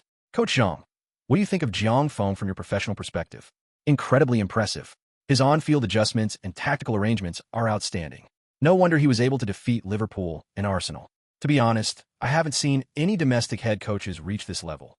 You have to understand that Jiang Feng has faced world-renowned coaches like Hollier, Wenger, and now Ferguson. Perhaps this is Jiang Feng's talent. Given time, he will definitely become the best head coach in the world, Zhang Lu said with a sigh. Meanwhile, in the stands beside the pitch, Wenger was also talking to Bergkamp about the action between the 2 sides. Sir, it seems that both of them are getting restless, but I don't understand why Leyton would choose to make a substitution. The current situation on the field is clearly in Leyton's favor. It's obvious that our young man is also unwilling to accept a 1-1 draw. Right now, it seems like he wants to hold on to this score, but that's not the case. This is just a facade to mislead the enemy. In reality, he's trying to wear down Manchester United's morale and stamina. Just watch. The last 15 minutes will be the decisive moment for both sides. As the saying goes, an observer sees more of the game than the player. Wenger in the stands saw through Jiang Feng's intentions. In the 61st minute, Leyton had a throw in, and the referee signaled for a substitution. Manchester United brought on Solskjaer to replace Giggs, and Solskjaer moved forward step. After the adjustment, Manchester United became a pure attacking 4-3-3 formation. Ferguson seemed to want to finish off the opponent directly. Leyton also made a substitution, with Einen replacing Kleberson, a like-for-like substitution that Leyton often sees in the league. However, after the game restarted, everyone realized that Jiang Feng's substitution was specifically designed to counter Manchester United's substitution. After Espen came on, he was not limited to the defensive area, but became Solskjaer's dedicated follower. Whether with or without the ball, Espen was always right next to Solskjaer. Moreover, Espen executed Jiang Feng's tactical arrangements very well. As long as he was not near the goal, Espen would immediately make physical contact with Solskjaer as soon as he received the ball. He also made many small moves with his hands, which made people very uncomfortable. He even went so far as to commit fouls to interrupt Solskjaer's next move after receiving the ball. This made Solskjaer very uncomfortable. For a technically skilled player like him, facing someone like Espen is like a scholar encountering a soldier. Receiving the ball is not difficult, but the second move after receiving the ball is difficult. Eschen does not give him any time to think about how to handle the ball. He comes up and sticks to him and keeps pulling, stretching his legs, etc. Solskjaer's substitution had no effect whatsoever in the 10 minutes he was on the field. Ferguson, seeing this from the sidelines, was furious and protested to the fourth official. Jiang Feng's tactical substitution rendered Manchester United's substitution plan completely useless. Most importantly, Leyton Orient's style of play gradually ignited the anger of Manchester United's players, leading to retaliatory actions from them. That's exactly what Jiang Feng wants. He's not afraid of you being hot-tempered. He's afraid of you being calm. Chapter 33, Red Card. As the Manchester United players gradually lost their temper, they began to play more aggressively on the field. However, at this point, perhaps seeing that the situation was spiraling out of control, the referee began to tighten his grip on the players' actions. Within 5 minutes, a series of yellow cards flew across the field. Manchester United's Keane, Beckham, and Cole all received yellow cards, while Leyton Orient only received 1 yellow card from De Rossi. This situation caused Ferguson to lose his temper again, and he started berating the fourth official. A dramatic scene unfolded. Perhaps because the fourth official had been subjected to Ferguson's barrage of insults all along, he immediately notified the referee after being sprayed in the face. Whether the referee intended to make an example of Ferguson or not, he stopped the game, ran to the sidelines, and immediately issued a red card to Ferguson. Even Jiang Feng on the sidelines was dumbfounded by the referee's actions. He wondered which angel had sent the referee to help him, and even wondered if the FA had already decided that Leyton would win the championship. Ferguson couldn't believe what he was seeing. It wasn't until the referee pointed firmly into the stands and told him to leave the field that Ferguson came to his senses. He immediately rolled up his sleeves and was about to go and fight, but fortunately, his assistant coach and substitute players grabbed him. Manchester United players on the field also surrounded the referee, putting pressure on him. The referee remained unmoved and even warned the Manchester United players who surrounded him. Meanwhile, Leyton's players, not wanting to miss out on trouble, ran over to protect the referee, organized by De Rossi and others. In the 76th minute, the referee sent Ferguson to the stands, which may have been one of the turning points of the match. After the game restarted, the Manchester United players could no longer remain calm. Ferguson, sitting in the stands, knew that victory was probably a long way off for Manchester United. He never expected that a coach who had dominated Europe for many years would fall for the tricks of someone as old as Jiang Feng. Manchester United continued their relentless assault on Leyton Orient's defense, pushing their formation ever higher. Ferguson's instructions through his assistant coach to have the players drop back were not being properly executed, even causing problems with the team's transitions on the pitch. Some players wanted to follow the manager's orders, while others were already losing their temper, making Manchester United's attack appear very chaotic. Seeing this, Jiang Feng on the sidelines immediately made a substitution, replacing Maluda with Wickham. This young English player comes from Leyton Orient's youth academy and is very fast. Before Maluda joined, he was the team's starting right winger. However, he is much less balanced in attack and defense than Maluda, but now his speed is needed for counterattacks. In the 84th minute, this game, which had many dramatic moments, finally reached a turning point. After De Rossi intercepted Keane's pass near midfield, he immediately lobbed the ball to Wickham, who had just come on as a substitute. Upon receiving the ball, Wickham began a high-speed advance, using his speed to get past Beckham on the wing. However, he did not continue advancing, strictly following Jiang Feng's instructions before coming on, and passed the ball to Deco in the middle. After Deco received the ball and advanced a few steps, he played a 1-2 with Ribery, who had cut inside to receive it. Deco then made an off-the-ball run that drew away defender Keane, and Ribery played a through ball to Ibrahimovic. Ibrahimovic got ahead of Stam and unleashed a powerful shot. Although Schmeichel was very focused and made a timely save, Ibrahimovic's shot was very tricky and a very fast ground shot. Schmeichel's hands didn't touch the ball, and the ball grazed the post and went into the net, right before the eyes of the falling Schmeichel. 2-1. In the 86th minute, Ibrahimovic's goal gave Leyton Orient the lead again. When Jiang Feng saw Ibrahimovic shoot the ball into the goal, he covered his head with his hands, hardly believing his eyes. He couldn't believe they were really in the lead. This lead was crucial because Manchester United didn't have much time left, and Ferguson had been sent to the stands. This would delay Manchester United's tactical adjustments, and the players' morale was also affected. On the field, Leyton Orient was celebrating the goal wildly, while the Leyton fans in the stands were chanting the players' names loudly, showing even more excitement than the players themselves. If the current score holds until the end of the match, Leyton Orient will win their first real national championship in club history, and by defeating a team like Manchester United. Meanwhile, the Manchester United players were somewhat helpless and desperate. Looking at the celebrating Leighton players, no one protested to the referee anymore. To be honest, they had indeed underestimated their opponents, as evidenced by the goal they conceded at the beginning. Moreover, their desire to win was not as strong as their opponents. All these factors combined led to the current result.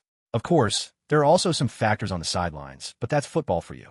Everything that should or shouldn't exist makes football full of endless variables, and that's the charm of football. Ferguson, watching from the stands, had a very intriguing expression after his team fell behind. He knew that Jiang Feng had figured out the tactics for this match, and he had to admit that the young man was talented as a coach. From the opening attack and goal to the later tactical adjustments, including the referee's influence, everything was part of the opponent's plan, while he had been led by the nose by the opponent from beginning to end. With this in mind, Ferguson gave no further instructions to adjust the lineup. The team's morale was gone. Sure enough, after the game restarted, Manchester United's players did not show any do-or-die spirit. Instead, they seemed to have lost their minds and made some pointless passing around to kill the remaining time. The final few minutes were slowly worn down by both sides passing the ball around aimlessly. After the 3 minutes of added time were up, the referee blew the whistle to announce the start of the match. The moment the whistle blew, all the Leighton players and staff rushed onto the pitch and gathered around. Standing in the middle of the crowd was the team's ultimate boss, Jiang Feng. All the Leighton players and fans in the stands were chanting Jiang Feng's name. At this moment, Jiang Feng was undoubtedly a godlike figure in the hearts of all Leighton people. It was because of him that Leighton was able to transform itself in a 99-00 season, win the League Cup, and be promoted to League One. The match is over, 2-1. The result seems unexpected, yet also seems to be within everyone's expectations. The young Jiang Feng has defeated the Premier League champions. Let's congratulate Jiang Feng and Leyton Orient. Huang Jinxiang was very excited when the referee blew the final whistle in the domestic studio. Wenger, standing in the stands, was also clapping softly, seemingly congratulating Jiang Feng. Chapter 34 Season End. The Leighton players surrounding Jiang Feng then lifted him up and walked him around the field, as if a new king had been crowned. Meanwhile, the Manchester United players looked somewhat dejected as they watched their celebrating opponents. To be honest, the loss of the League Cup title wasn't the main reason for Manchester United's frustration. Rather, losing to a League Two opponent like Leyton Orient was a source of shame for the players. Before the match, Ferguson had instructed them not to underestimate their opponents, but during the game, almost everyone underestimated them, which was one of the reasons for the defeat. Following this, an award ceremony was held on the field under the guidance of the staff. That's how football is. There is no second place, because second place will always be forgotten, while only first place will always be remembered on the trophy. The FA's second-place medal awarded to Manchester United was immediately pocketed after the players stepped down, suggesting that the medal was more of a punishment than a reward for them. After Manchester United's awards ceremony, all that remained was the championship trophy. During the final trophy-raising ceremony, Captain Wald insisted that Jiang Feng join him on stage to lift the trophy. The moment the trophy was raised, the music of "We Are Champions" filled the stadium. Leighton fans sang and danced in the stands, celebrating their team's historic moment. The joy of winning temporarily made them forget the sadness of Jiang Feng's impending departure. At that moment, everyone in Leighton was celebrating this championship. The moment he lifted the trophy, the system also presented him with the champion's reward. Congratulations, host, on winning the League Cup. The difficulty of your League Cup victory was 4 stars. You are rewarded with 500 energy points. In addition, you have won 2 championships this season, so you're specially rewarded with 500 energy points. We hope you will continue your efforts. After the awards ceremony, back in a locker room, all the players celebrated with a shower of champagne. For many Leighton players, this was their first time lifting a trophy, not just for Jiang Feng. While the players were still celebrating, Jiang Feng arrived at the post-match press conference. When Jiang Feng arrived, Ferguson, who had arrived earlier, had already endured all sorts of difficult questions from the reporters. Judging from Ferguson's expression, which Jiang Feng observed, it was easy to tell that the old man was about to launch into another tirade. As soon as Jiang Feng sat down, the reporters in the audience couldn't wait to point their guns at him. Jiang, I'm a reporter from the London Post. What are your thoughts on the result of this match? And do you think the referee played a role in your victory today? I am very happy to have won the game. I think it is the result of my players' unity and hard work. I think there is no problem with the referee today. Everyone has their own style and understanding of the rules, and I think that is one of the charms of football. As for your last question, I think you are insulting my players' efforts. Jiang, I'm a reporter from the Sun. Where will you be going next season? The season isn't over yet, so I think everything is still uncertain and anything is possible. Jiang, I'm a reporter for the Leiden tabloid. Why don't you choose to stay? Everyone in Leiden wants you to stay. I said everything will be discussed after the season ends. Jiang Feng, hello. I'm from the Chinese football news. Will you be going to China? You already have a lot of fans in China. Hello. Thank you very much. I think I will go back when I have the chance. After all, it is my hometown and motherland. Although I have never been there and I don't speak Chinese very well, it does not affect its place in my heart. After dealing with the reporters, Jiang Feng left the press conference. After leaving, he chatted with Ferguson for a few minutes in the corridor. Jiang, you won't be so lucky next time you run into me. Thank you for your compliments, sir. Haha, are you really leaving? Okay, I'm leaving now. I'm very interested in a few players on your team. Let's talk. Goodbye. Upon hearing Ferguson's words, Jiang Feng's face instantly darkened. You shameless old man. So this was what you were waiting for. I'll see how I snatch you away this summer. Ha! Seeing Jiang Feng's dark face, Ferguson laughed heartily, feeling like he had gotten his revenge. However, Jiang Feng also knew that after this game, several Leighton players would probably lose their jobs. Many top teams would probably treat Leighton as a player marketplace this summer. Given the purely business-minded nature of Philip and Barry, very few of these players would likely stay next season. It seems I need to make some preparations on my own as well. Jiang Feng led the entire team back home by bus, this time with an extra trophy on board compared to when they arrived. As they approached Leiden, countless vehicles and fans had already gathered at the entrance. The team bus had to slow down under police guidance, and fans stood on both sides of the road, waving Leiden Orient flags and singing the Leiden Orient team song loudly.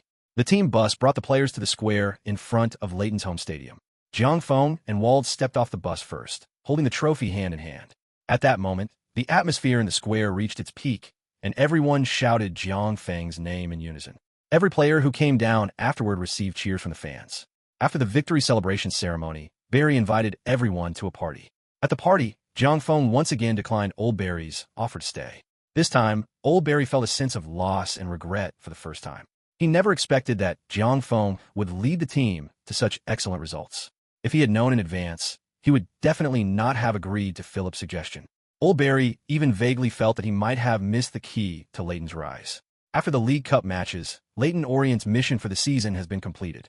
The remaining matches are just a few unimportant league games.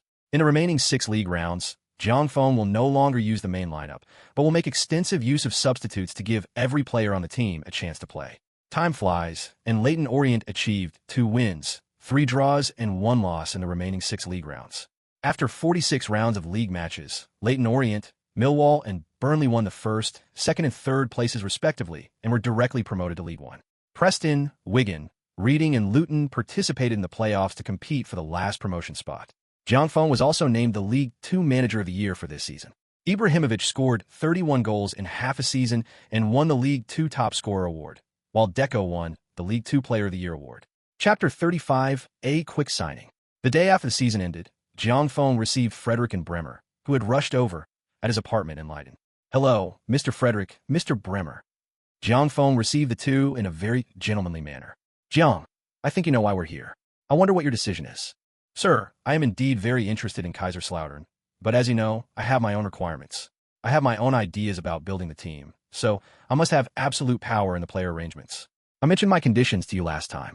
Jiang, there's absolutely no problem with that. I've discussed it with Bremer. Once you join us, Bremer will be your assistant at the club. We won't interfere with any player's future. All player arrangements will be based on your opinion, and you'll even be in charge of the youth team. After hearing Jiang Feng's words, Frederick immediately agreed. Jiang Feng was also very grateful for the other party's attitude. All right, then I have no other questions. I'll bring 2 assistants with me, and their salaries will be 30% higher than Leighton's base salary. Okay, no problem. You can even consider bringing a few more players. We have a heavy workload next season. Kaiserslautern will be participating in the UEFA Cup qualifiers next season. Our condition is that we hope you can improve our performance and strive to qualify for the Champions League the season after next. Brahms stated the club's conditions. Since Jiang Feng didn't have an agent yet, the 2 parties signed a contract directly at Jiang Feng's apartment. Jiang Feng signed a 3-year contract with Kaiserslautern, and the moment his name was signed, he officially became the head coach of the Bundesliga team Kaiserslautern. After signing the contract, Jiang Feng briefly explained his ideas and plans to Frederick and Brahms. In Jiang Feng's plan, he would take Ibrahimovic and Alves with him from Leighton, and he would take care of the reinforcements for other positions after the summer transfer window opened.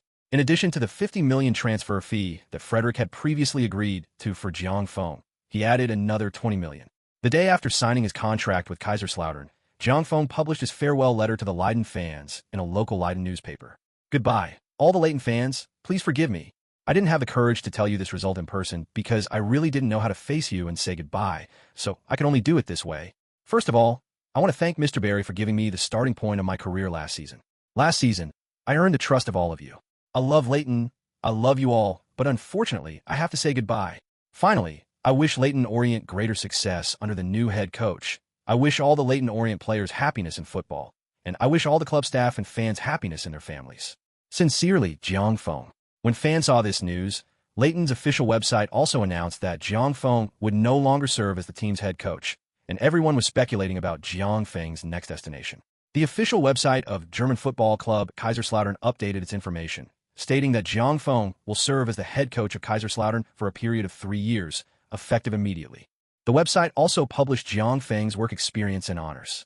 Having already led Leyton Orient, a League Two team, to victory over Manchester United to win the League Cup and secured the League Two title with 6 rounds to spare, Jiang Feng didn't face any resistance from Kaiserslautern fans this time.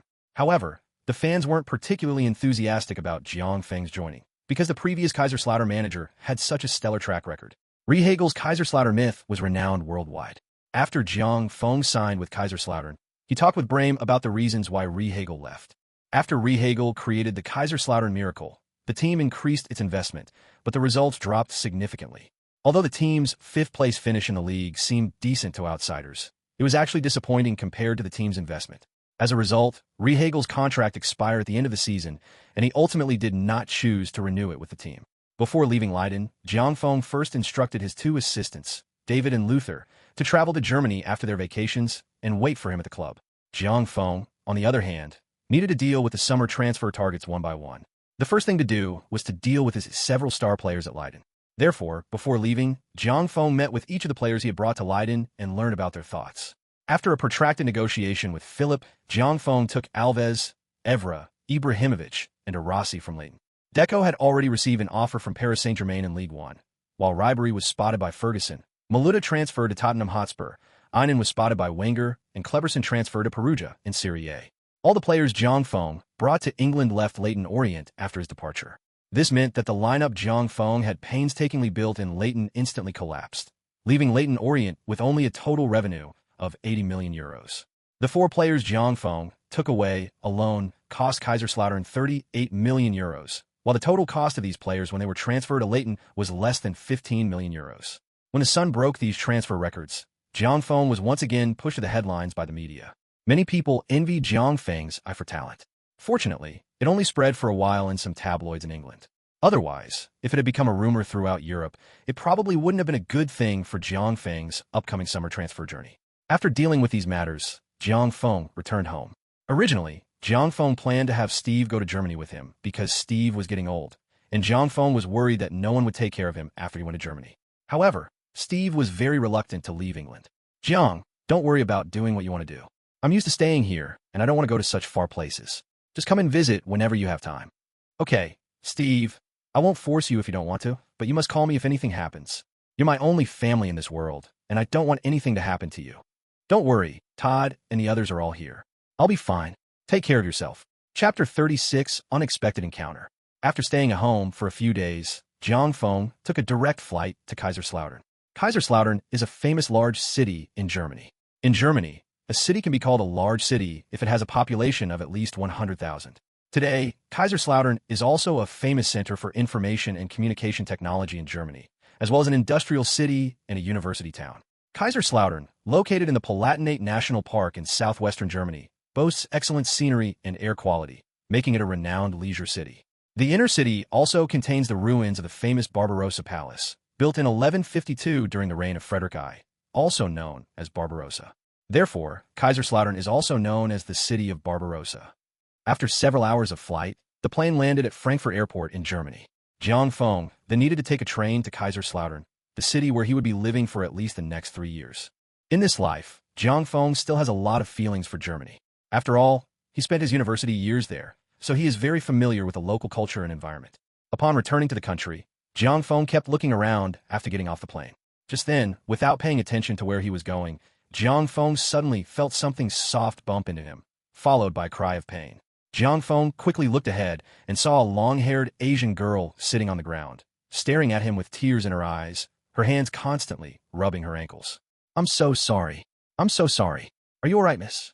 Jiang Feng realized he had caused trouble. He had been so focused on looking around that he hadn't been watching where he was going and had bumped into someone. Why aren't you watching where you're going? Ouch, that hurts. Jiang Feng looked at the delicate face in front of him and felt it was very familiar. I'm so sorry. I'm really sorry. Can you stand up? Or should I take you to the hospital? Never mind. I have something urgent to attend to. It shouldn't be a big problem. Are you Korean? The girl frowned and struggled to stand up, but Jiang Feng could sense that she was in a lot of pain. Jiang Feng knew that he had probably bumped into her quite badly. Oh no, I'm a British citizen of Chinese descent. And you? Are you Korean? My name is Jiang Feng. You seem to be in a lot of pain. Where are you going? Jiang Feng felt extremely guilty. Hello, my name is Chiu Xuan, and I am Korean. I'm going to Kaiserslautern for an event. My manager is waiting for me there. After hearing the beautiful girl's introduction, Jiang Feng finally remembered who she was. Wasn't she the Korean star who starred in Temptation of the Home in his previous life? She later married a Chinese actor, but it was said that her husband cheated on her after the marriage. You going to Kaiserslautern too? Me too. How about this? I think you can't travel alone. I'll have someone pick us up and take you there. How about that? Once we get to Kaiserslautern, I'll treat you to dinner to make up for it after you're done with your work. Jiang Feng, who originally planned to take the train to the club, changed his mind. This isn't a good idea, Chiu Xuan said, somewhat tempted. It's all right. It's all because of me that you got hurt. I think I should take you to the hospital to get checked out when we get to Kaiserslautern. After saying that, Jiang Feng immediately called Bremer. Hey, Jiang, what's wrong? Bremer, I'm in Frankfurt right now. I was planning to take the train directly to Kaiserslautern, but something came up here. Could you arrange for a car to pick me up? Oh, you've arrived in Germany. I'll come pick you up right away. After contacting Bremer, Jiang Feng helped Chiu Xuan to the airport lounge. Mr. Jiang, what brings you to Kaiserslautern? Is it for tourism? Oh, I'm a football coach, working in Kaiserslautern. Wow, you're a football coach? Are you going to Kaiserslautern? That's in the Bundesliga. Are you an assistant coach? Chiu Xuan was very surprised after hearing Jiang Feng's words. Okay, let me formally introduce myself. I am the new head coach of Kaiserslautern, and I am here today to take office. What? Head coach? Chiu Xuan's eyes widened in shock after hearing Jiang Feng's reintroduction. Chiu Xuan thought that the head coaches he usually saw were all older people, and he never expected that Jiang Feng, who was so young, would be the head coach of a Bundesliga team. And you, Miss Chiu, what do you do? Mr. Jiang, hello. I am an actor who has just entered the industry. I was arranged to come here because my company has a brand event here. Since I received the notice at the last minute, I had to come from South Korea alone. You could just call me Jiang Feng. I think we can be considered friends now. The two got along better and better in the airport lounge. In his previous life, Jiang Feng thought Chiu Xuan was a very beautiful actress. An unexpected encounter brought two people on parallel paths together. What is often needed to turn strangers into friends is an accident. After chatting for about 20 minutes, Jiang Feng and Chiu Xuan had become very familiar with each other when Bremer's call interrupted their conversation. Xuan, my friend's car has arrived. Let's go. Jiang Feng naturally stepped forward to help Chiu Xuan. Although Chiu Xuan's leg was no longer in so much pain, she did not refuse Jiang Feng's close contact, but two blushes unconsciously rose on her face. When they arrived at the parking lot, Bremer was already waiting there. When Jiang Feng appeared before Bremer, supporting Chiu Xuan, Bremer looked at Jiang Feng with some confusion. Jiang, is this your girlfriend? No, don't misunderstand. Let me introduce you. This is Chiu Xuan, a Korean actress. She was on her way to Kaiserslautern for an event. I accidentally bumped into her at the airport, so I had to call you. C.I. Xian, this is Mr. Brame, the sporting director of Kaiserslautern. Hello, Mr. Bremer. Thank you for your help. It's all right, no trouble at all. The two, who had initially been having a pleasant conversation, became somewhat awkward after getting into the car because of Bremer's presence. The 20-odd-minute drive passed quickly. After some awkward moments in the car, Jiang Feng took the initiative to exchange contact information with Chiu Xuan. Bremer then went directly to the location where Chiu Xuan was attending an event. When Chiu Xuan got out of the car, her manager was already waiting for her. After getting off the car, Jiang Feng and her agent explained the situation to Chiu Xuan and shook hands to say goodbye. Chiu Xuan, how do you know Jiang Feng? Chiu Xuan's manager, a middle-aged man in his 40s, asked in surprise. You know him? Of course, he was the former head coach of Leyton Orient, who recently defeated Manchester United to win the League Cup this season, and has now just joined Kaiserslautern as head coach. He is very famous in Asia and Europe now. Wow, is he that good? All I know is that he's Kaiserslautern's new head coach. Chapter 37, Summer Transfer Announcement. Unbeknownst to him, Cho Zixuan was talking to her agent about how Jiang Feng had ended this unexpected encounter and, under Brahm's guidance, had come to the club, thus beginning his career at Kaiserslautern. After meeting with Frederick, Jiang Feng explained the preparation plan for the new season to him in detail. Frederick and Brahm both understood that once Jiang Feng took over the team, he would immediately purge the previous players, as this was the best way for a head coach to quickly establish his authority within the team. Jiang Feng did exactly that. Apart from a few players he deemed essential to keep, Rehagel didn't use any of the players he left behind. The 4 players he brought from Leyton Orient were a prime example. These players would allow him to quickly establish authority within the team. However, Jiang Feng did not discuss the player changes with them immediately. Instead, he first reported to the 2 of them about his plan to form a coaching team. The second thing he did was to give a detailed explanation of Kaiserslautern's tactical system for the new season. In the new season, Jiang Feng will continue to use the tactical formation he used at Leyton Orient as a basis, but he will set higher requirements. After listening to Jiang Feng's analysis of the tactics, Frederick and Brahm both felt that choosing Jiang Feng was the right thing to do. Jiang, then do as you wish. The club will support you. As for your coaching team, you can decide directly. I will provide salaries according to Bundesliga standards. As for the players, we agree beforehand, and you can decide on that aspect directly. If you need the club's cooperation, just talk to Brahm. Finally, if the transfer fee is not enough, I can apply to the board for some more, Frederick stated. Okay, then there's no problem. Don't worry, Mr. Chairman, I will bring out a different Kaiserslautern. After the conversation, Jiang Feng left Frederick's office to discuss the coaching team with David and his team. As a graduate of the University of Cologne School of Physical Education, Jiang Feng had an unparalleled advantage in building his own coaching team. The University of Cologne School of Physical Education produces a large number of outstanding sports talents for the world every year. Therefore, Jiang Feng planned to have David recruit another batch of his alumni as quickly as possible in the future. David also had his own advantages in this regard. Back in the academy, David was a very active person with a wide network of connections. After Jiang Feng left Frederick's office, Frederick was still discussing with Bremer some of Jiang Feng's ideas for team building. Bremer, it seems we really made the right choice this time. Jiang's ideas are very beneficial to the team's long-term development. It seems that Jiang not only has excellent tactical awareness in the game, but also has great talent in the long-term development of the team. You need to fully cooperate with his work from now on. Okay, sir. To be honest, after listening to some of Jiang's ideas, I think we have a great chance to become a team like Bayern Munich. I really look forward to that day. Yes. While Frederick and Brahm were envisioning the team's future, Jiang Feng was also explaining some important points to David about forming the coaching team. The group would then split up temporarily to do their own work. David was busy with his coaching team, while Luther and Arasi led the remaining players and youth team players in joint training sessions, mainly to instill some basic tactics for the new season. Jiang Feng will officially begin his summer transfer journey. He had already made plans for his next target before coming to the team. Because he won the league championship and the League Cup in Leiden, the system rewarded him with a total of 1,000 energy points. These 1,000 energy points allowed Jiang Feng to open up 4 countries on the transfer system app. After careful consideration before coming to the club, Jiang Feng allocated 3 of these opportunities to Europe, Germany, Italy, and Portugal. The last one was Argentina, the other country of the 2 South American powerhouses. Regarding the team's development, Jiang Feng has a detailed plan for player selection. Currently, the only position that doesn't need further signings is the forward position. Klose, the team's starting center forward last season, was originally targeted by Bayern Munich this season, and Bayern and Kaiserslautern were preparing to negotiate. After learning about this, Jiang Feng informed Brahm to terminate the negotiations. Subsequently, Jiang Feng also contacted Klose by phone. This season, Klose will compete with Ibrahimovic for the starting position. According to the team's schedule this season, both of them will have a lot of playing time, so Klose ultimately chose to stay. As for the substitutes for the 2, Jiang Feng plans to directly promote one from the youth team. Having experienced the transfer trip to Leiden before, Jiang Feng seemed much more relaxed this time. Jiang Feng's first target was Portugal. During the Leiden versus Manchester United match, he thought of the future Manchester United number 7, the one known as the President in his previous life, Cristiano Ronaldo, whom everyone called Sir Ronaldo. Moreover, there was another very important reason why Jiang Feng chose Sir Ronaldo. Jiang Feng wanted to take this opportunity to meet Sir Ronaldo's agent, and if possible, he wanted to make him his own agent. On June 10, 2000, Jiang Feng departed from Frankfurt Airport and flew to Portugal. Upon arriving in Portugal, Jiang Feng did not immediately contact Sporting Lisbon. Instead, through Bremer's connections, he contacted Cristiano Ronaldo's agent, Mendes, and the 2 arranged to meet at a cafe in Lisbon. Jorge, this is Jiang Feng. He recognized Mendez immediately. Mendez was not yet the most famous football agent in Europe in his previous life.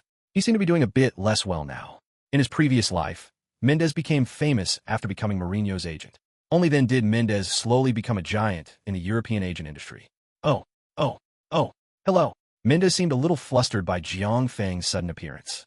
The two shook hands, greeted each other, and sat down. Mr. Jiang, is there something you need from me? Jorge, you should already know who I am.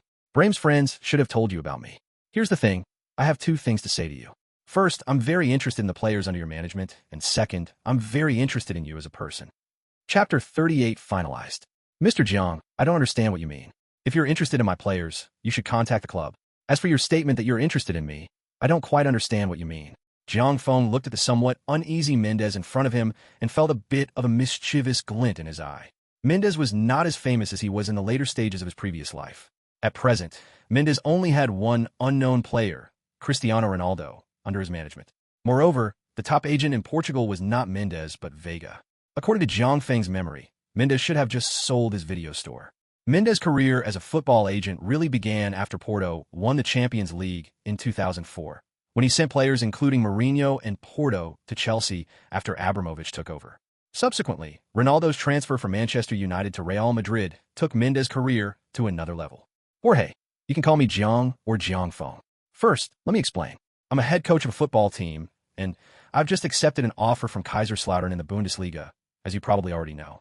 Once I'm in the Bundesliga, I probably won't have as much time as I did at Leiden, so I'm looking for an agent to help me handle some off-field matters. That's why I'm interested in you, Jiang Feng said directly. After hearing Jiang Feng's explanation, Mendez went from feeling uneasy to excited.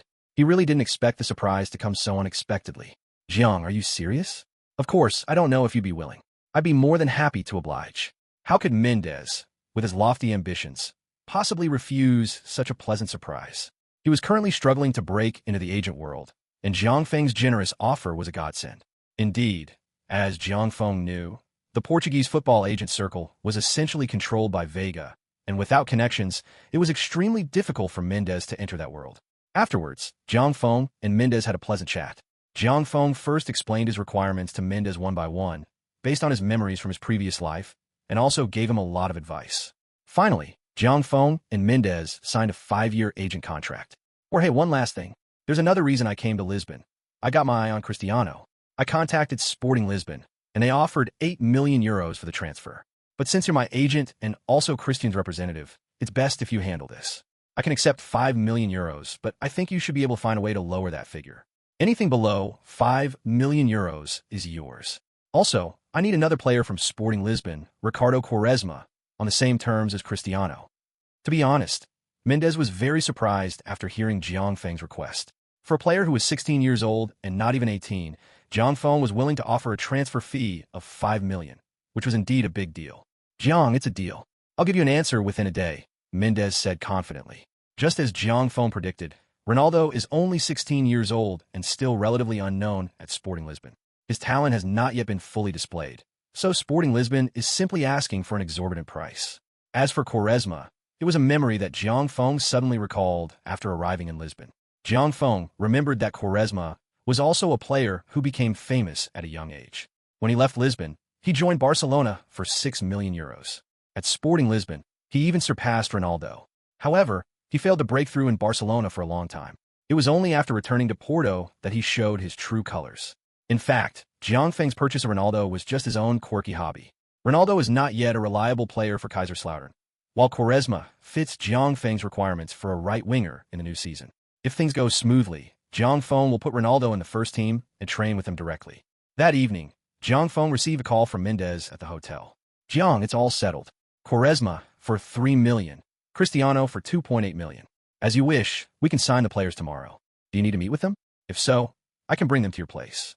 Jiang Feng knew Mendez would handle it, but he didn't expect it to be so fast and so efficient. Ronaldo, whose transfer fee was as high as 100 million, could now be taken away for only 2.8 million. Knowing the result, Jiang Feng couldn't help but feel excited. About half an hour later, Mendez brought Ronaldo and Quaresma to Jiang Feng's room. Ricardo, Cristiano, this is Jiang Feng, the head coach of Kaiserslautern. With Mendez's introduction, Jiang Feng gave Ronaldo and Quaresma a very warm welcome. Looking at the still very young Cristiano Ronaldo in front of him, Jiang Feng felt extremely happy and excited, and couldn't help but marvel once again at the favor that fate had shown him. Ricardo, Cristiano, welcome. Hello, sir. As you should know, I have reached an agreement with Sporting Lisbon, and you will be joining Kaiserslautern next season. Ricardo, you will be my first choice for starting right-winger next season. However, in my team, the capable rise and the weak fall. If you want to secure a starting position, you need to put in more effort in training and matches. Quaresma nodded solemnly without saying a word, while Cristiano Ronaldo looked at Quaresma with envy. Cristiano, you're still very young. You're not yet capable of handling a whole match. Moreover, based on my understanding, you still have many shortcomings that need to be overcome. For example, you hold on to the ball too much. You need to work on making your movements more concise and effective. Next season, I will let you train with the first team and give you some playing opportunities. But you must work hard in training. I will have my assistant create a separate training plan for you. I understand, sir. Cristiano Ronaldo was very happy to join Kaiserslautern. Afterwards, Jiang Feng gave them some advice on the two men and then saw Quaresma and Ronaldo off, leaving only Mendes in the room. Jorge, after you sign the contract tomorrow, could you come with me? I have a lot of places to go during the summer transfer window. No problem, you're my boss now. Haha, this is a good opportunity for you to meet more people and expand your network. I believe you will become the most famous football player in all of Europe in the future. All right, Jiang, I hope your blessing comes true. Chapter 39 New Season Roster. After securing the trip to Portugal, Jiang Feng, along with Mendes, traveled the world working tirelessly to piece together each piece of their roster. However, Jiang Feng wasn't working on the roster puzzle for the new season alone. He delegated many of the tasks to Brahim on behalf of the club. On July 20th, Jiang Feng arrived in Sao Paulo, Brazil, to complete the final and most important piece of the puzzle for his ideal lineup. Jiang Feng's most important goal for this trip to Brazil is also his favorite player from his previous life, Kaká. His full name is Ricardo Izizan dos Santos Leite. According to Jiang Feng's memories from his previous life, Kaká accidentally hit his head while diving in October of this year, resulting in a severe spinal fracture that almost paralyzed him. Jiang Feng wanted to see if there was any chance to change Kaká's fate. Jiang Feng remembered that although Kaká had already shown some of his talent at Sao Paulo, he was still in a youth team and would not appear in the senior team until next year. He would not join AC Milan until 2003. In Jiang Feng's memory, Kaká suffered serious injuries because he was overused at Milan, which led to him not being able to maintain his peak performance for long after joining Real Madrid. At Sao Paulo, Jiang Feng offered Kaká a price of €3 million, a price the club couldn't refuse. According to Jiang Feng's memory, Kaká's transfer fee to AC Milan in 2003 was only €8.5 million. Now, as a member of the youth team, Kaká was being offered €3 million, and the Sao Paulo officials simply couldn't resist such a temptation. After securing the Sao Paulo club, Jiang Feng went to Kaká's home and explained in detail to Kaká and his family how he would use Kaká in the future. It was through this explanation that he convinced Kaká and his family. Having secured Kaká, Jiang Feng had completed the final piece of his puzzle. However, to ensure the team's schedule for the new season, Jiang Feng also brought Juninho from Brazil, intending to use him as a midfielder. In about a month, Kaiserslautern's summer transfer window was completed under Jiang Feng's leadership. All of Jiang Feng's goals set before the transfer window were achieved. The entire summer transfer window saw Kaiserslautern earn less than €40 million from player sales, while spending €75 million on acquisitions. During this period, Kaiserslautern, which underwent a major player overhaul, frequently made headlines in German news media. As the fifth-place team in the Bundesliga last season, and especially as the team that created the Kaiserslautern miracle, it naturally received a lot of attention. With a brilliant example of former manager Rehagel, Jiang Feng's reputation was indeed not prominent. His qualifications only included the English League Cup and the League Two title. Moreover, the most crucial point was that the average age of Kaiserslautern's first team after the overhaul was only 20 years old. Many media commentators criticized Kaiserslautern's transfer strategy for the new season, and most people were not optimistic about Kaiserslautern's performance in the new season. The renowned German journalist Will wrote in the newspaper, "Kaiserslautern is very likely to be the first team to be relegated in the new season. Frederick has handed over a team with a glorious tradition from a meritorious coach like Rehagel to a young man who is only 26 years old. Moreover, a 26-year-old is leading a group of 20-year-olds. How can such a team withstand the pressure? From the head coach to the players, they are all inexperienced people. How can they create results that satisfy the fans?" This news quickly spread among Kaiserslautern fans. This has led to fans having increasingly lower expectations for Jiang Feng. In particular, former Kaiserslautern coach Rehagel said in an interview, "I also don't understand Frederick's choice. I always thought he would find a mature, stable, and experienced person to take over the team, but I didn't expect them to gamble and hand the team over to a young man like Jiang. I'm not saying Jiang is bad, and I know his achievements in England, but I don't think he is ready to be the head coach of a Bundesliga team. I think with Jiang's ability, he can gain some experience in a team like the 2. Bundesliga or 3. Bundesliga. Rehagel's words completely dampened Kaiserslautern fans' expectations for Jiang Feng and the club. Many fans gathered at the club's entrance to protest. The fans chanted the slogan, "We don't want Jiang, we want Rehagel." On July 15th, Jiang Feng returned to Kaiserslautern after the summer transfer window closed. July 25th was the team training day that Jiang Feng had scheduled.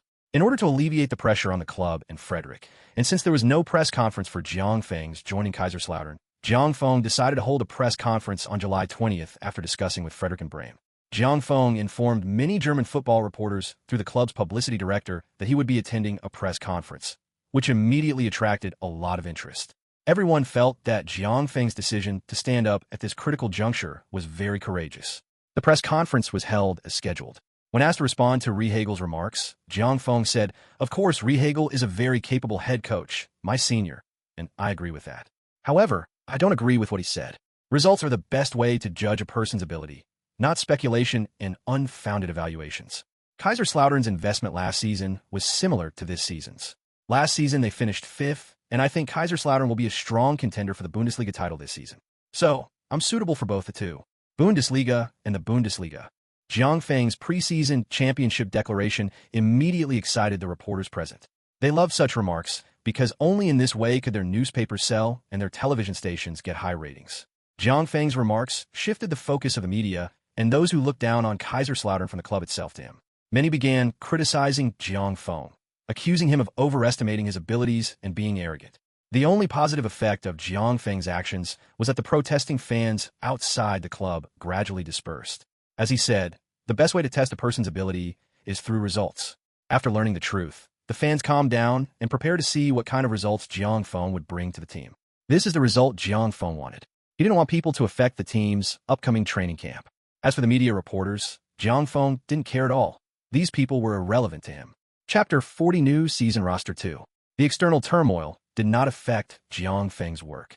The coaching team that David found for Jiang Feng was all in place. They were all alumni of the University of Cologne, Machitz and Dennett.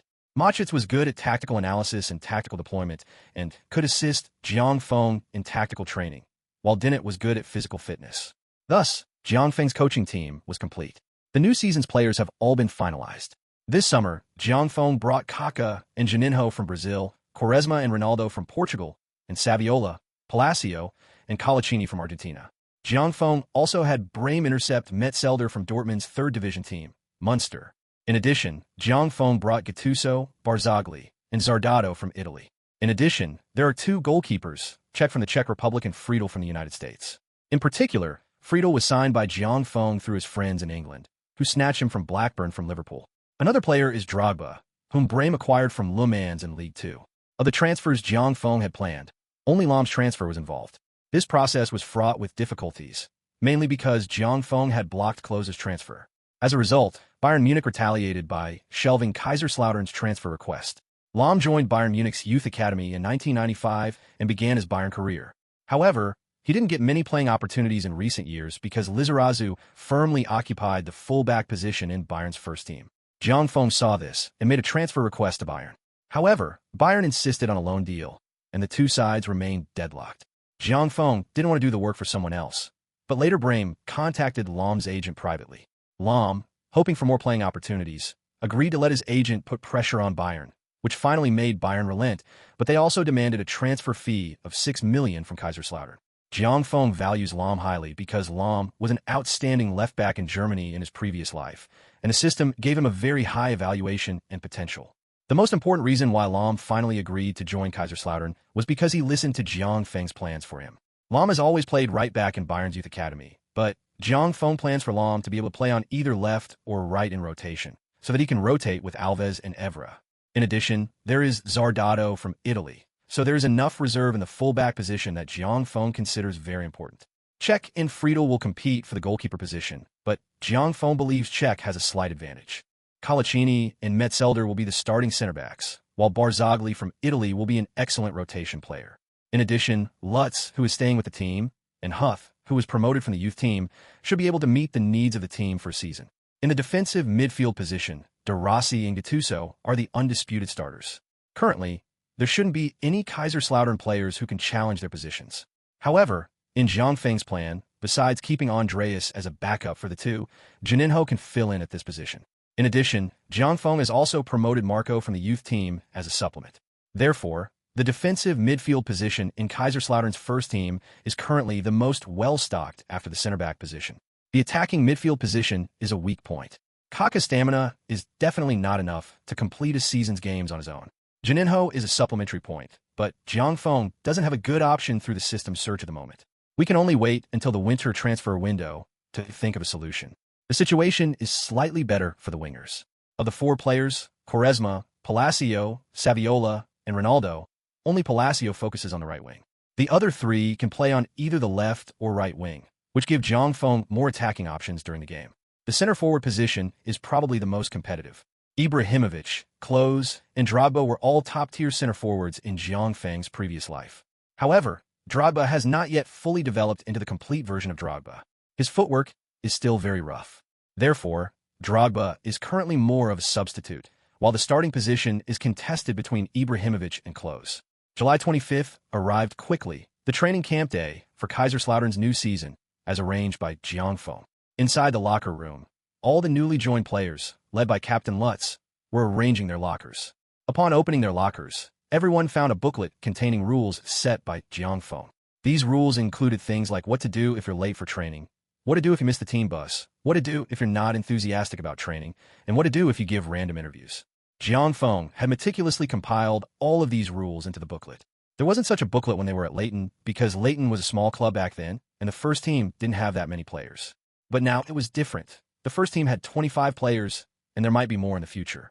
Without rules and regulations, Zhang Feng wanted only his voice to be heard within the team.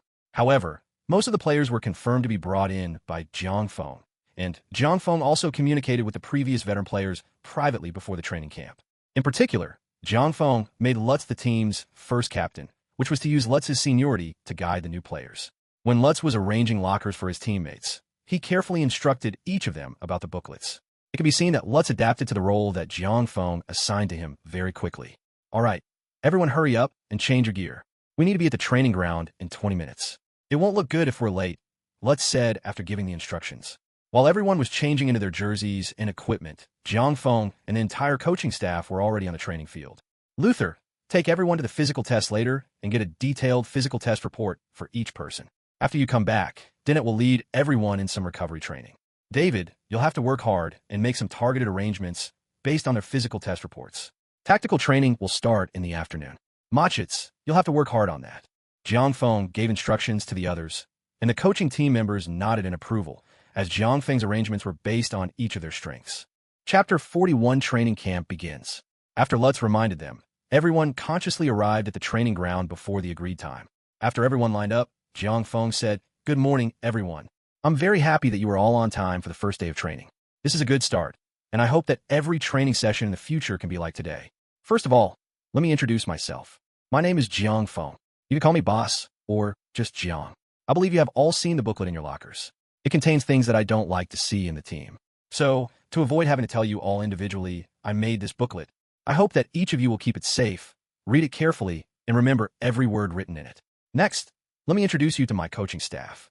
Zhang Feng introduced everyone behind him to the players one by one, and then continued. "Many of you are very young, and I brought you to Kaiserslautern one by one from many countries. Many of you were unknown in your previous teams. Why did I choose you? It's because I believe that all of you will become the best in the world. However, to achieve this goal, you will need to put in a lot of effort and time. My assistants and I will work hard to help you achieve this goal. Are you willing to work towards this goal?" "Willing. Good, very good. I hope you remember your answers. Now, Luther will take you to the physical testing center for a proper physical test, and then you can come back to training. This physical testing center was also established by Bremer himself this summer under Zhang Feng's arrangement. For this purpose, Zhang Feng even made a special trip to the School of Physical Education at the University of Cologne to invite Professor Ruhr, a professor of sports neurology, to take charge of the physical testing center.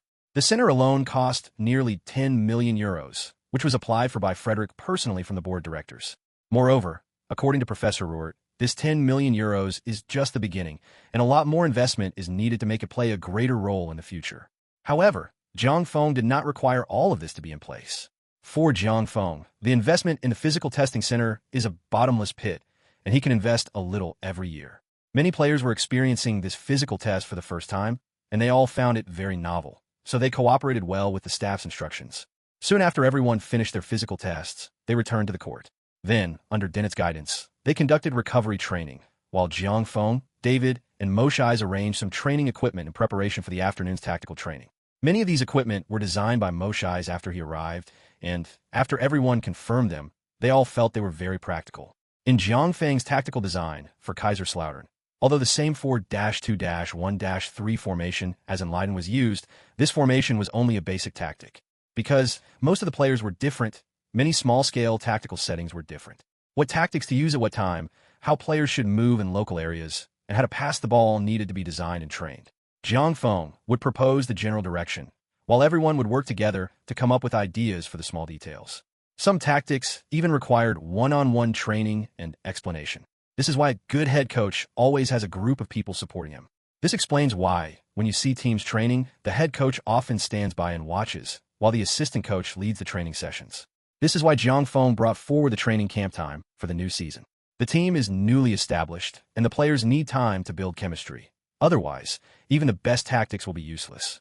Over the next 10 days, Zhang Feng and his coaching staff led all the players in closed training. During these 10 days, club staff could often hear Zhang Feng's roars from the training field. These roars were very frequent in the first few days of training, but became much less frequent in the last few days, which shows that the 10 days of training were very effective. That's true. The progress of the 10-day training camp has even exceeded Zhang Feng's expectations. The main reason for this is that these players have very high football IQ. Because they are young, they are quick to accept new things. However, due to time constraints, many details have not been handled meticulously enough. But Zhang Feng believes that these issues will be resolved over time.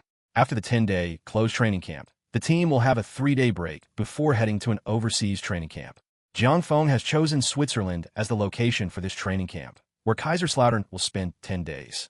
In addition to training, there will be 2 friendly matches against teams from the Swiss League.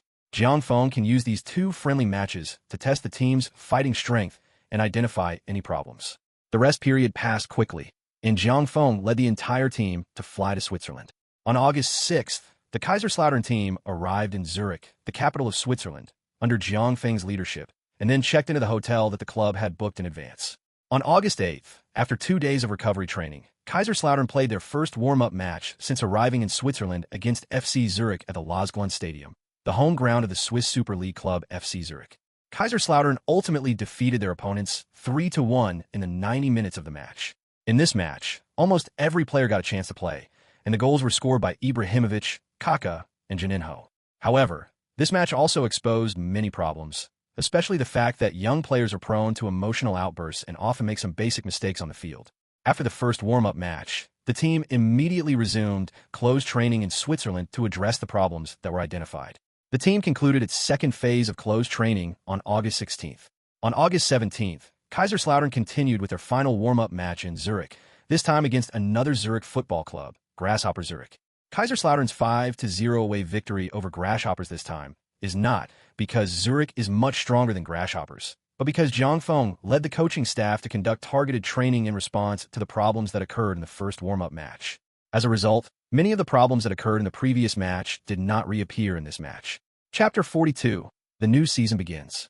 After finishing their training camp in Switzerland, Zhang Feng led the team back to Kaiserslautern, as the new season was about to start in a few days, and Kaiserslautern had one more match to play before the start of the new season, namely the UEFA Cup qualifier. According to the rules of the UEFA Cup, there are 4 qualifying rounds before the group stage of the main tournament. Kaiserslautern, who finished 5th in the league last season, only needs 1 qualifying round to enter the main tournament. Kaiserslautern's opponent is Timișoara from Romania.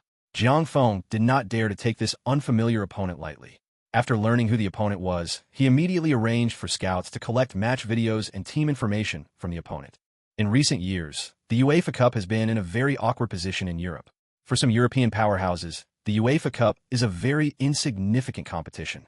Therefore, UEFA hopes to change the situation of the UEFA Cup every year.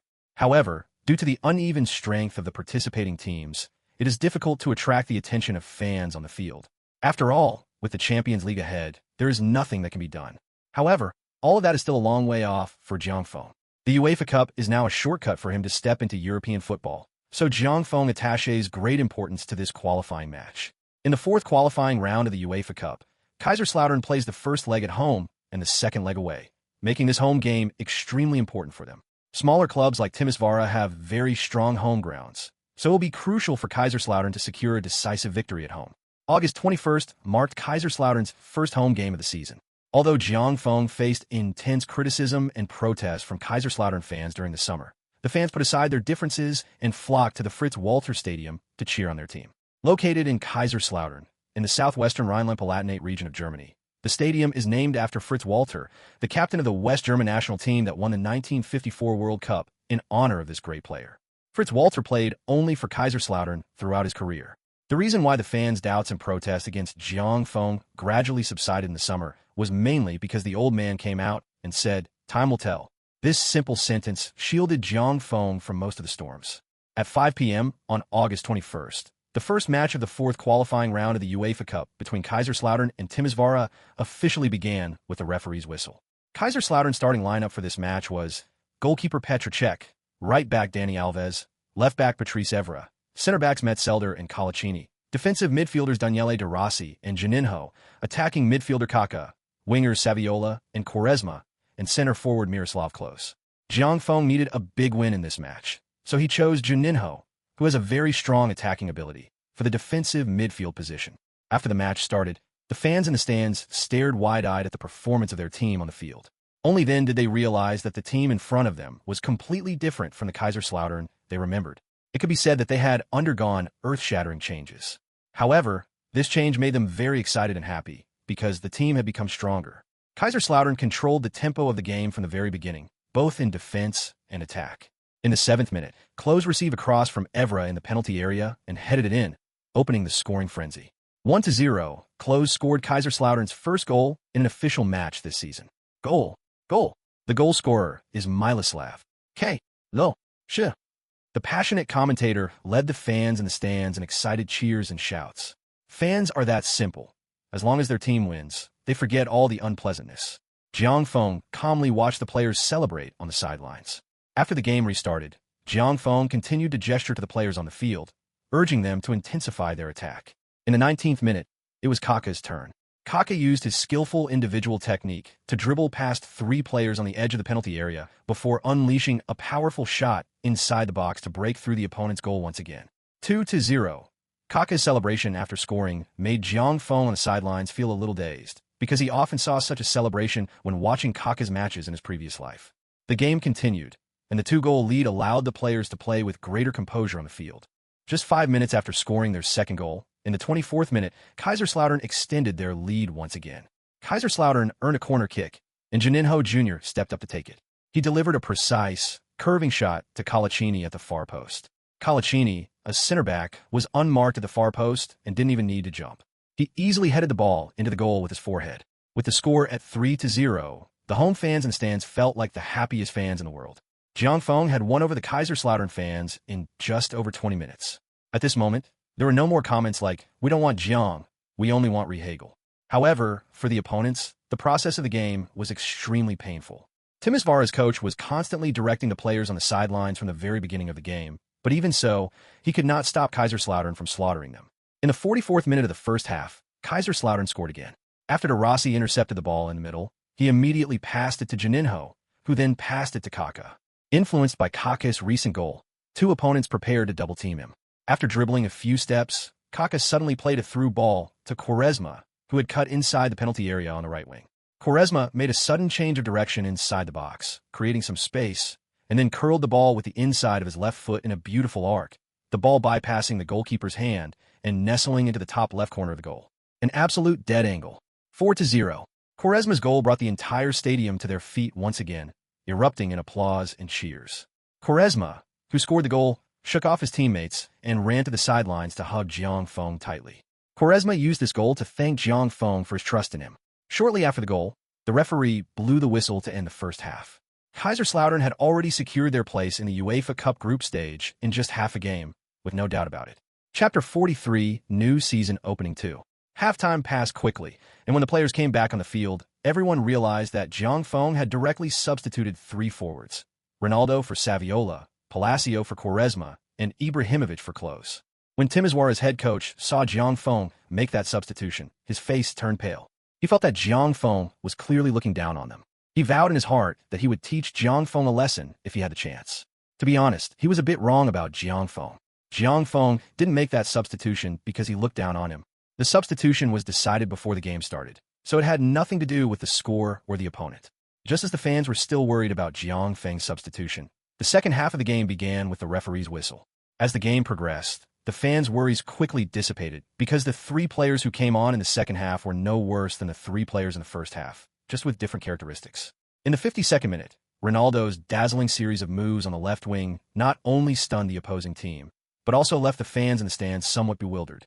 They hadn't expected to see such dribbling skills in the Bundesliga.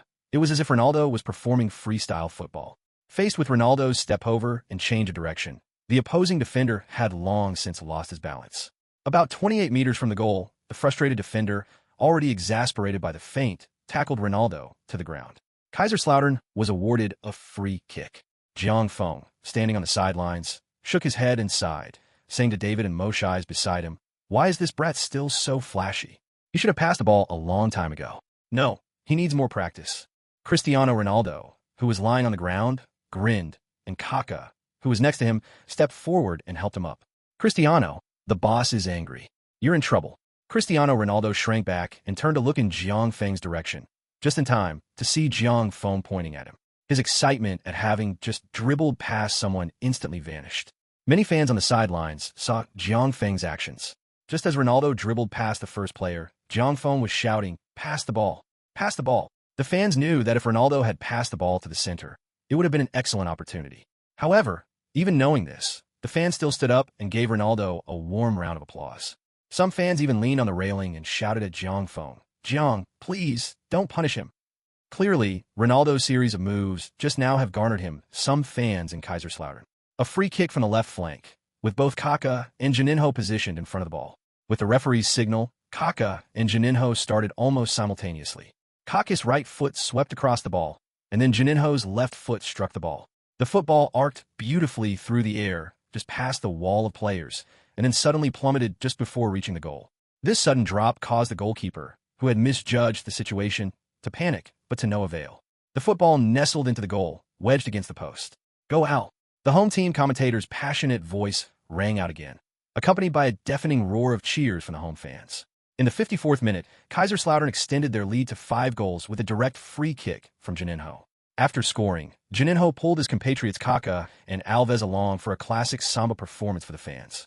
Through this match, Juninho was completely convinced of Jiang Feng's transformation of him. Initially, he had some reservations about Jiang Feng's decision to have him play both defensive and attacking midfield positions, but after playing this match, he really liked the role. In attack, he could support Kaká, and in defense, he could partner with De Rossi for interceptions. The game continued, and no one in the stand wanted to sit down anymore. They were very excited because they saw unlimited potential in the team and in these young, outstanding players. However, after realizing that they couldn't stop Kaiserslautern's attack, Timisoara's coach began to tighten their formation and park the bus in front of the goal. This temporarily hampered Kaiserslautern's attacking momentum, but it didn't pose a major problem for Kaiserslautern, as the gap in strength sometimes cannot be bridged by tactics. In the 75th minute, it was Ronaldo again. However, this time Ronaldo's performance on the wing was much simpler and more direct compared to his previous fancy moves. After receiving a pass from Kaká on the wing, he flicked the ball with his heel, then turned and overtook the opponent from the outside to get the ball.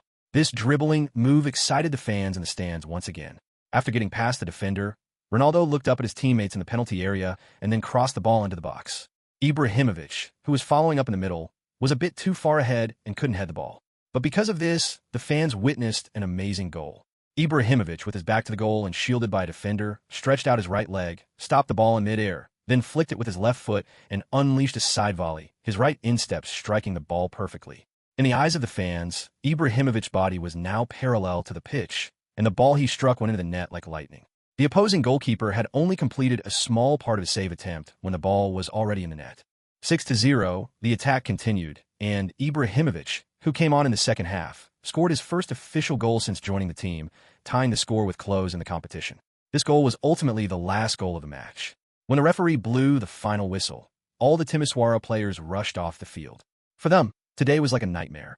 But for Jiang Feng and his players, as well as the home fans in the stands, it was a festival. The fans in the stands did not leave the field after the game ended. All the fans stood up and applauded and cheered for the team.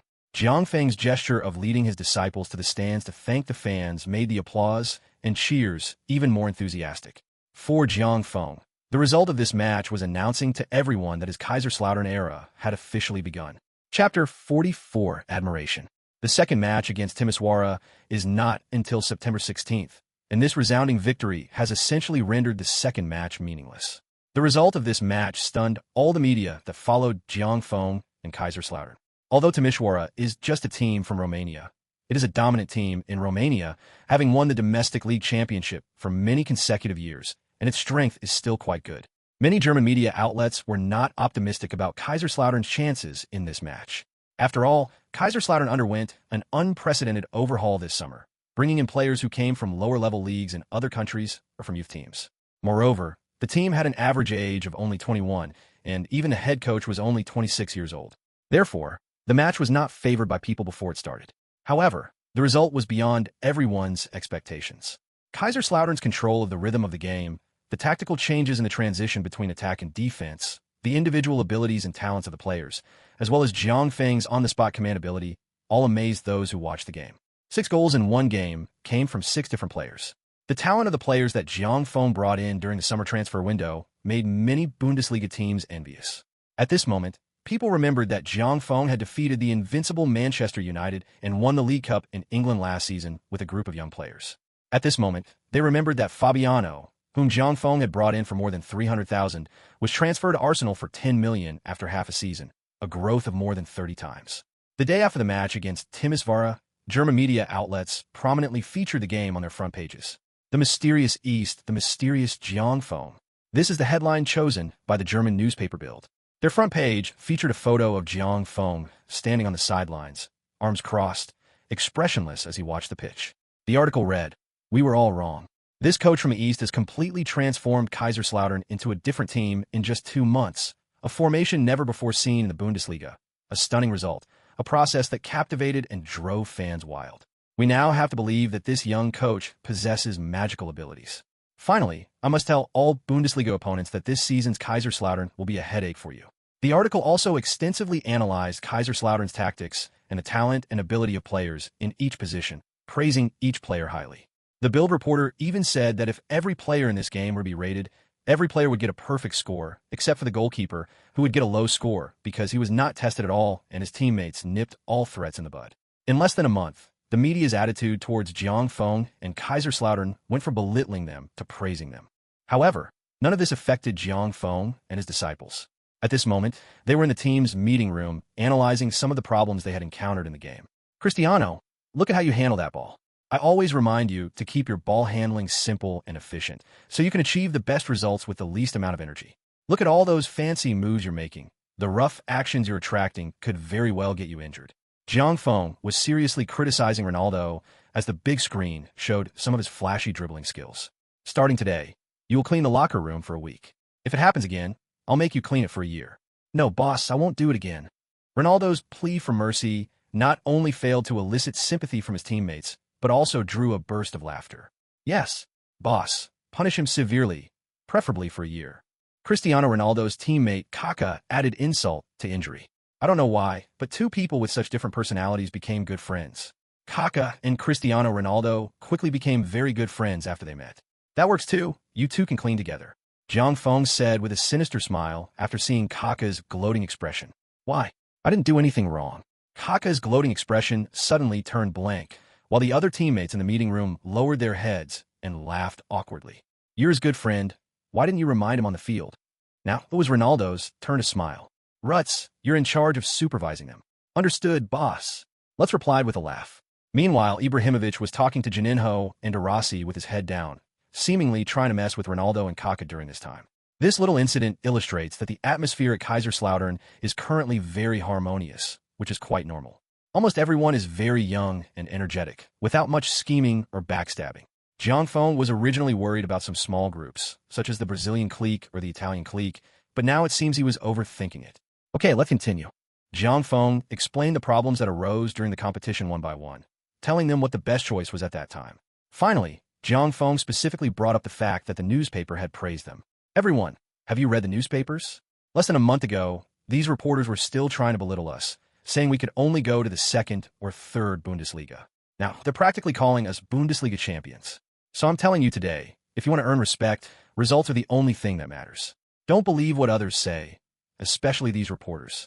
The most important thing is to believe in our teammates and work hard to complete every game. Understand? Understood, boss. The new Bundesliga season is about to begin, with the opening match on August 24th. However, Kaiserslautern's first match will be at 5 p.m. on August 26th, where they will travel to the Volkswagen Arena to challenge VfL Wolfsburg. Wolfsburg, also known as Wolfsburg, is located in Lower Saxony in northwestern Germany and is a traditional powerhouse in the Bundesliga. Last season, they finished 7th in the Bundesliga, and their head coach is Wolfgang Wolf, who has managed Wolfsburg for many years. For the young Jiang Feng and his young disciples, achieving a winning start is crucial, as it greatly impacts the team's morale. Jiang Feng's declaration of his championship aspirations at the preseason press conference wasn't just a ploy to attract attention. It was also his goal for the season. Therefore, Jiang Feng and his players will undoubtedly give it their all against their first opponent. Chapter 45, A Good Start. Time quickly came to August 26th, and Kaiserslautern 0-0-1 Bundesliga journey officially kicked off. On the afternoon of the match, Jiang Feng led the team to the Volkswagen Stadium, the home stadium of Wolfsburg, by bus. After getting off the bus, a large number of home fans raised their middle fingers at everyone in Kaiserslautern and shouted various angry words to put pressure on them. After a training session on the field, with half an hour to go before the start of the match, Jiang Feng led the team back to the locker room for final preparations. From this moment on, we will unleash our storm in the Bundesliga and begin our history. I don't care what achievements you make in the future, but I hope you will always be remembered in Kaiserslautern's history and forever remembered by the fans. Come on, guys. Fight for honor. The referee led both teams onto the field, and the home team's fans cheered for their players. The match then officially began with the referee's whistle. Jiang Feng's starting lineup for today is different from the lineup in the previous UEFA Cup match. There are no changes in the goalkeeper and defense, but De Rossi and Gattuso are now the defensive midfielders. Kaka remains the attacking midfielder. Ibrahimovic is now the center forward. Quaresma is now the starting left winger, and Palacio is starting on the right winger. From the start of the match, Kaiserslautern took the initiative and gave the home team a rude awakening. Just after kickoff, Gattuso's relentless high pressing caused a passing error near the center circle, which De Rossi intercepted midway. Kaiserslautern transitioned from defense to attack, and De Rossi, instead of immediately passing the ball, took advantage of the chaos during Wolfsburg's transition, advancing past the center circle and launching a long pass to Palacio on the right wing. Palacio received the ball and made a sudden change of direction, cutting inside and catching the opponent off guard, thus losing his defensive position. After cutting inside, Palacio chipped the ball towards the far post from the edge of the penalty area. Quaresma quickly arrived at the far post and headed the ball towards Ibrahimovic, who was now open in the center. Ibrahimovic received the pass near the penalty spot, then used a backheel to dribble past the center back before slotting the ball into the net. The goalkeeper was helpless, as the backheel had not only fooled the center back, but also him. 1-0, Kaiserslautern took the lead away from home after just 3 minutes. This result silenced the Wolfsburg fans who had been cheering for their team from their seats. A brief quiet fell over the stadium, with only a few Kaiserslautern fans cheering for their team's lead. Jiang Feng, watching from the sidelines, hadn't expected the game to go so smoothly. After Ibrahimovic scored, he immediately pumped his fist, knowing the game would be much easier now. Wolfgang, on the other hand, was somewhat bewildered. To be honest, before the start of the match, he did underestimate Kaiserslautern and Jiang Feng. Although he knew that Kaiserslautern had won big against Timisoara in the last match, he did not think that a team composed of rookies who had only been formed for 2 months could cause him much trouble. But reality dealt him a heavy blow. Conceding a goal just 3 minutes into the game left Wolfgang at a loss for what to do. Did he need to adjust his tactics so early in the game? But if he didn't, the pre-match arrangements would be completely useless with the score at this point. The game has restarted. Having taken the lead, Kaiserslautern's players clearly sensed the impact of the goal on their opponents after the match began, resulting in some confusion on the field. Strike while the iron is hot was a principle Jiang Feng had always instilled in them. After noticing the situation, Kaka, the team's core player, immediately signaled to his teammates to speed up the pace. This was the authority that Jiang Feng granted to the players on the field, allowing them to adjust the game according to the actual situation at any time. After receiving Kaka's signal, everyone immediately spread out and began a frantic high press, forcing Wolfsburg's players to speed up their passing. The already somewhat chaotic Wolfsburg players made even more mistakes under this pressure. In the 11th minute, Palacio and Kaka combined to steal the ball from their opponent on the wing. Kaka then played a through ball, and Palacio began to showcase his amazing speed, quickly reaching the byline. Unmarked, Palacio cut inside the penalty area along the byline. Wolfsburg center back had no choice but to move forward to block him. Otherwise, it would be even more troublesome if he continued to dribble. However, Palacio wanted to keep moving. Before the opponent could fully set up his position, Palacio delivered a low cross. Ibrahimovic, who was following up in the middle, attempted a sliding shot but missed the ball. However, he still managed to dribble past the goalkeeper. At the far post, Quaresma, who was already in position, stretched out his right foot and gently tapped the ball into the goal. Kaiserslautern extended their lead to 2-0. This result has left not only Wolfgang stunned, but also all the Wolfsburg fans in the stadium, as well as the media on the sidelines, except for the away team's fans. Although they were praising Kaiserslautern before the match, they never expected that Wolfsburg, who finished 7th in the Bundesliga last season, would be so helpless against Jiangfeng's young Bundesliga Red Devils team. And it looks very likely to be another massacre. Wolfsburg's head coach was completely helpless in the face of this situation, and he simply squatted down on the sidelines, holding his head in his hands, seemingly unable to believe his eyes. The Wolfsburg fans in the stands had the most complex feelings. Before the season started, they had high hopes for the team, as Wolfsburg had invested heavily in the club this summer, bringing in several strong Bundesliga players, such as striker Hank from Schalke 04, Alex from Benfica, and Mail from Fulham. Wolfsburg spent nearly €40 million in the transfer market this summer, so the fans' expectations were high before the season started. But now, Kaiserslautern had delivered a heavy blow to their heads, leaving them all stunned. The greater the expectations, the greater the disappointment. Scattered chants of "sack him" began to rise in the stands, gradually growing louder and more unified. No matter how dissatisfied the Wolfsburg fans were, the match continued. For the home team's fans, the pain continues. Chapter 46, a good start too.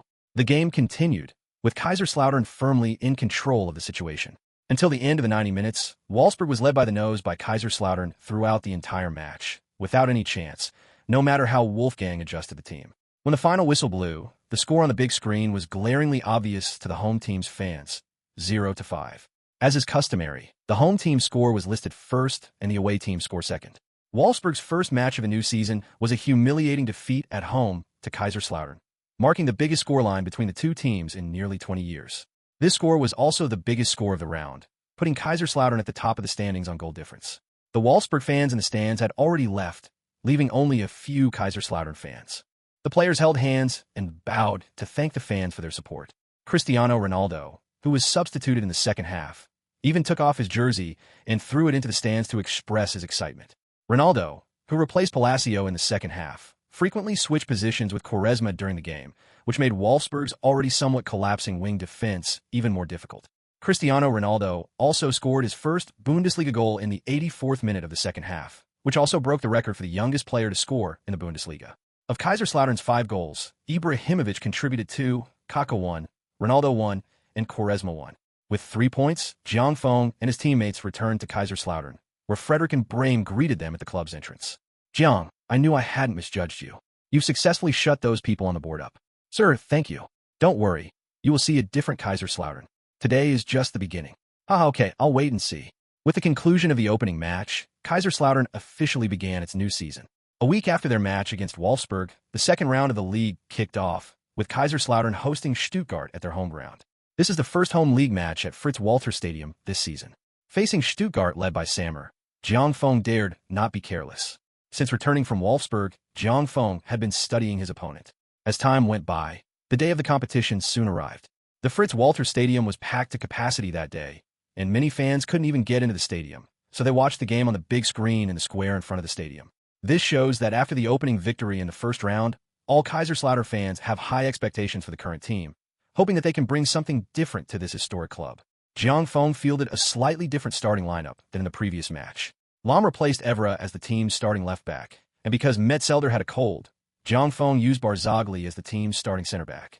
Cech was also on the bench in goal, and American goalkeeper Friedel started the game. The defensive midfield positions remain unchanged, still featuring Gattuso and Arasi, while Kaká remains the attacking midfielder. Ibrahimovic continues to play as the center forward, and Ronaldo makes his first start for Kaiserslautern on the left wing, with Quaresma on the right. The match officially began amidst cheers from the referee and home fans. To Jiang Feng's surprise, Stuttgart chose to launch an attack right from the start, which left him puzzled on the sidelines. However, this was a good thing for Kaiserslautern, and Jiang Feng quickly gestured to his players to pull back their formation and press harder. What Jiang Feng didn't know was that Sammer had indeed watched the video of Kaiserslautern's previous match. However, Sammer believed that Kaiserslautern's victory was precisely because they quickly took the lead after the start, which allowed them to defeat Wolfsburg by a large margin. That's why he asked his players to start the game with an attacking style, and a frantic one at that. Sammer believes that Kaiserslautern's young players are likely to be unable to withstand his attack. If they can take the lead early in the game, they can then play a defensive counterattacking strategy for the rest of the match.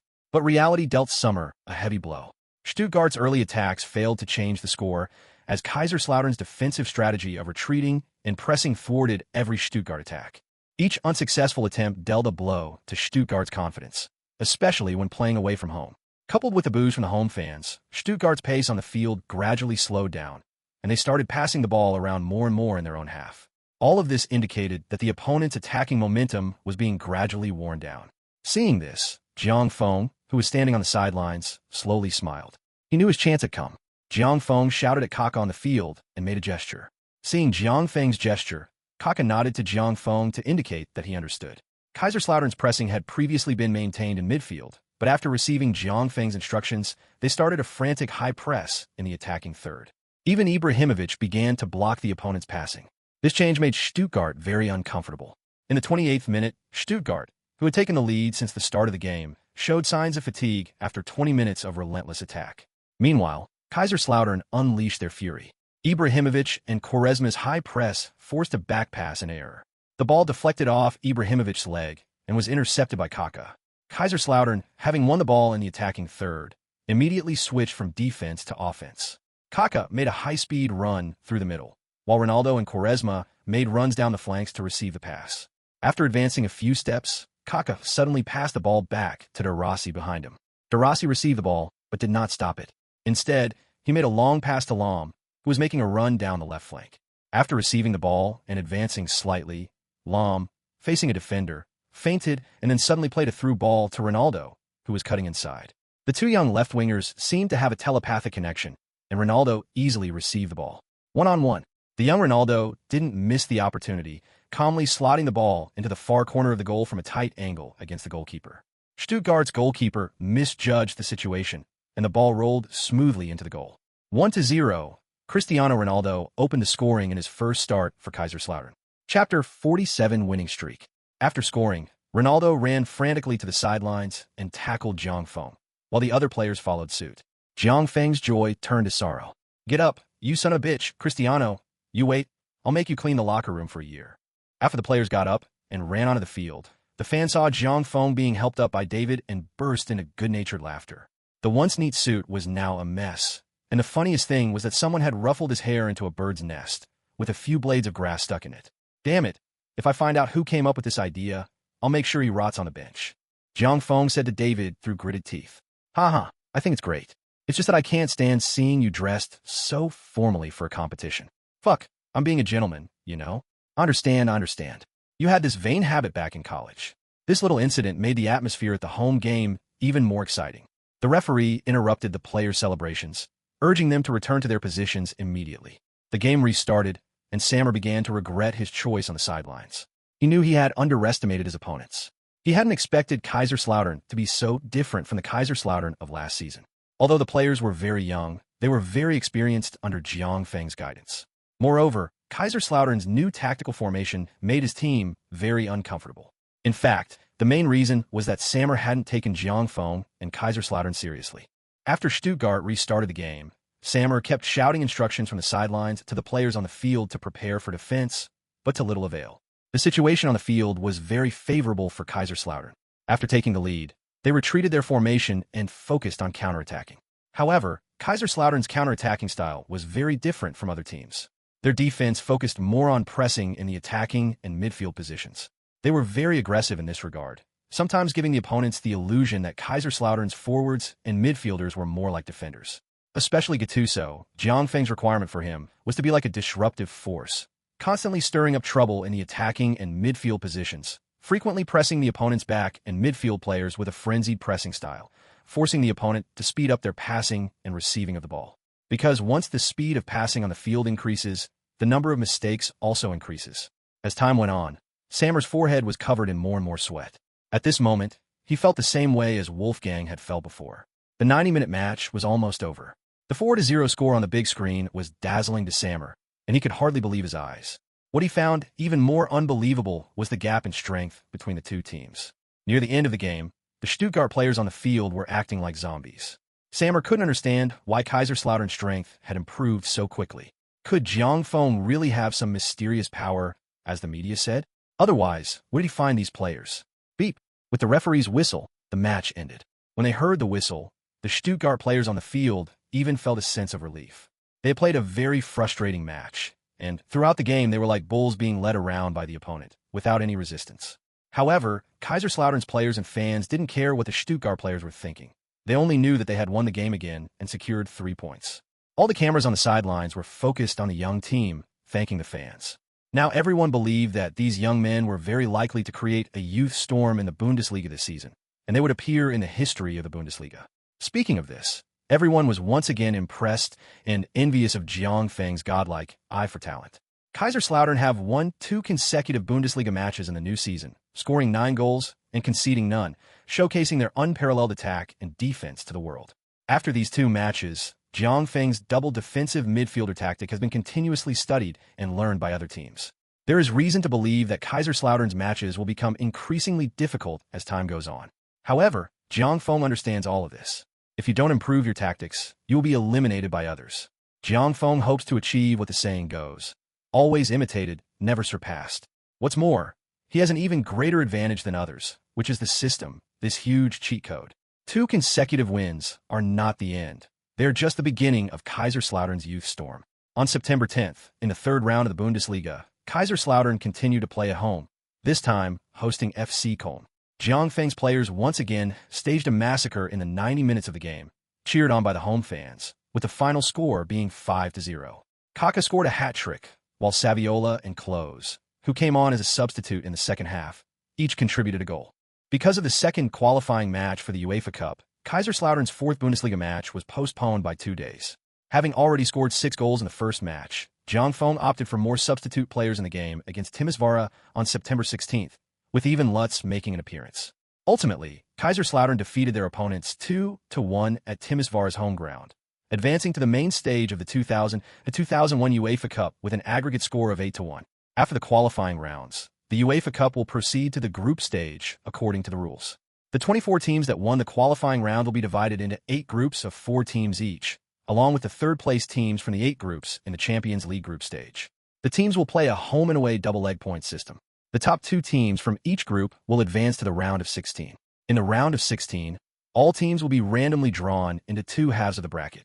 The teams will then play a home and away aggregate system until the 2 teams that will compete in the final are determined. The final will be a one-off match played at a third-party stadium. After finishing the UEFA Cup qualifiers, Kaiserslautern rushed back to Germany from Romania. On September 18th, Kaiserslautern's rescheduled 4th-round Bundesliga match began. In this game, Kaiserslautern faced Freiburg away. With their key players rested, Kaiserslautern easily defeated their opponents 3-0 at the Black Forest Stadium, achieving a 4-game winning streak in the league. They now lead the standings with 12 points from 4 wins, followed by Bayern Munich with 10 points and Schalke 04 with 9 points. This situation has made many journalists who touted Bayern's invincibility in the Bundesliga before the season started feel ashamed. Chapter 48 Endorsement. The continuous matches put the players to a great test. After the 4th round of matches, Jiang Feng chose to give the players 2 days off to relax their tense nerves. Jiang Feng, who was resting at home, received a call from Mendes. "Jiang, where are you? I need to talk to you. I'm off today. I'm at home. Come over." "Okay, I'll be there in a minute." Jiang Feng hadn't seen Mendes for a long time. Ever since signing Ronaldo's contract, Jiang Feng hadn't seen the guy and didn't know what he wanted to see him for. About half an hour later, the doorbell rang, and Jiang Feng knew that Mendes must have arrived. When the door opened, it was indeed him. Jiang Feng welcomed Mendes into the house. Jorge, it's been a long time. What have you been up to lately?" "I've signed a few more players. I've been busy with that lately." "Oh, So your business has grown. That explains why I haven't seen you in so long. What's wrong? Why did you rush to see me? Jiang, this is great news, a really great news. Someone wants you to be their spokesperson. A company wanting me to be their spokesperson? Why would they want me? What company? I hope it's not some shady company. Let me tell you, Jorge, I don't do anything like gambling or anything like that. Besides, I'm a head coach. I don't have time to attend any events. Jiang Feng was very puzzled. Why would a company want to work for him? Aren't endorsements usually for players or celebrities? Jiang, it's not about gambling, it's about Armani. Armani sales in Europe have been declining for the past few years, and recently they've wanted to enter the Asian market, especially South Korea, Japan, and China. So they're looking for a spokesperson. You always wear your suits in competitions, right? After discussion, Armani unanimously agreed that you're the most suitable spokesperson for them. And they're not just offering you a European brand ambassador. They want you to be their global brand ambassador. That's why they contacted me, and the price they offered is very attractive. After hearing Mendez's explanation, Jiang Feng understood, but he was also somewhat surprised, not expecting it to be a major international brand like Armani. What makes it so tempting? Tell me. 30 million over 5 years. How about that? Isn't that incredibly tempting? Oh, very good. Jiang Feng was also surprised by the price. An average of 6 million euros a year, let alone him as a head coach, even world-famous football stars would probably only get that much for endorsements. As for the conditions, what do I need to give up, Jorge? I've said before that I'm a head coach, and my responsibility is to lead my team to more honors. Everything else is secondary to me, and I won't let anything else affect my work. Although he was only surprised, Jiang Feng remained very calm. Jiang, their conditions are very simple. In Europe, you don't need to do anything extra, and most of you just need to shoot an advertisement, which will be arranged according to your schedule. They require you to wear Armani clothes, Armani watches, and other items for every game. You can arrange what you wear, but it must be their products. In Asia, they hope that you can guarantee to participate in an Asian event every year during your vacation. After hearing Mendez state the other party's conditions, Jiang Feng felt that it wasn't impossible to accept them. He thought the conditions were acceptable. All right, Jorge, if that's all there is to it, we can still talk. Okay, Jiang, I'll arrange the time and place, invite their people over, discuss the details, and then sign the contract. Jorge breathed a sigh of relief when he saw Jiang Feng agree. He was really afraid that Jiang Feng wouldn't accept the offer, which would mean he would lose out on income. Jiang Feng then discussed and finalized some details with Mendez. After all, it was a contract, and once signed, they had to bear all the responsibilities that came with it. After discussing the details, Mendez left Jiang Feng's house. After 2 days of rest, the Kaiserslautern team resumed training. Jiang Feng led the team in targeted training for their next opponent. After the next round of Bundesliga matches, the German Cup will also begin, so the upcoming schedule is becoming relatively intense. After finishing the first day of training, Jiang Feng was just about to return home. Suddenly, I received a call from Mendez. Hi, Jorge, what's up? Jiang, it's about the Armani endorsement. Armani has agreed to all the conditions you proposed, and now they need you to come and sign the contract. However, they are in a hurry, so they have already arrived in Kaiserslautern. They hope you can come now. What do you think? Is it that urgent? Okay, give me the address. I'll come over now. After hanging up the phone, Jiang Feng drove to the hotel where the Armani representative was staying, following the address sent by Mendez. Mendez was waiting for Jiang Feng at the hotel entrance. Jiang, the other party attaches great importance to this signing. Their CEO, Giorgio Armani, came in person, which is why they asked you to come now. That's how it is. Upon arriving at the hotel room, the two exchanged handshakes and greetings, introduced by Mendez. Mr. George, welcome to Kaiserslautern. Jiang, hello. Our board of directors unanimously agrees that you are the most suitable brand ambassador for Armani. Our headquarters attaches great importance to this signing, so the board decided to have me preside over the signing. I have also brought our best designers to design clothing and accessories for you. After the contract is signed, we hope that you can maintain our image at all times, especially when you are competing. We will provide you with a professional image consultant team. Okay, Mr. George, I still need to clarify that my full-time job is as a professional football coach. I don't have much free time to participate in activities or anything like that, so I need to make that clear to you in advance. If possible, I would like to have this written into the contract. Of course, no problem, Jiang. What we need most from you is to dress according to our image team in public. They will serve you all year round, providing you with clothing suitable for various occasions. In fact, the occasion we value most is when you're standing on the sidelines directing the game. Of course, after the contract is signed, you will need to cooperate with us to shoot a global hair advertisement every year. And if you're able to go to Asia during your vacation, you will need to cooperate with us to participate in some promotional activities. Yes, that's all. Okay, then I have no questions. Jiang, this is Miss Hevel. She will be the team leader in charge of your image. Of course, she is also one of our company's outstanding image consultants. You can contact her directly for any questions you have about your image and clothing. Giorgio Armani said, pointing to a woman behind him. Hello, Miss Haywire. I am Jiang Feng. Hello, Jiang. It's a pleasure doing business with you. The two touched hands lightly, and then Jiang Feng and Giorgio Armani signed their names on the contract, officially making the endorsement deal effective. This meant that Jiang Feng had instantly become a multimillionaire. Chapter 49 Reunion. Jiang, as you know, and I believe Mr. Jorge has already told you, we hope you can spare some time in a few days to cooperate with us in shooting an advertisement. Although this advertisement will be released globally, it is mainly targeted at the Asian market. Therefore, we have found a model in Asia to cooperate with you in shooting this advertisement. So we hope you can cooperate.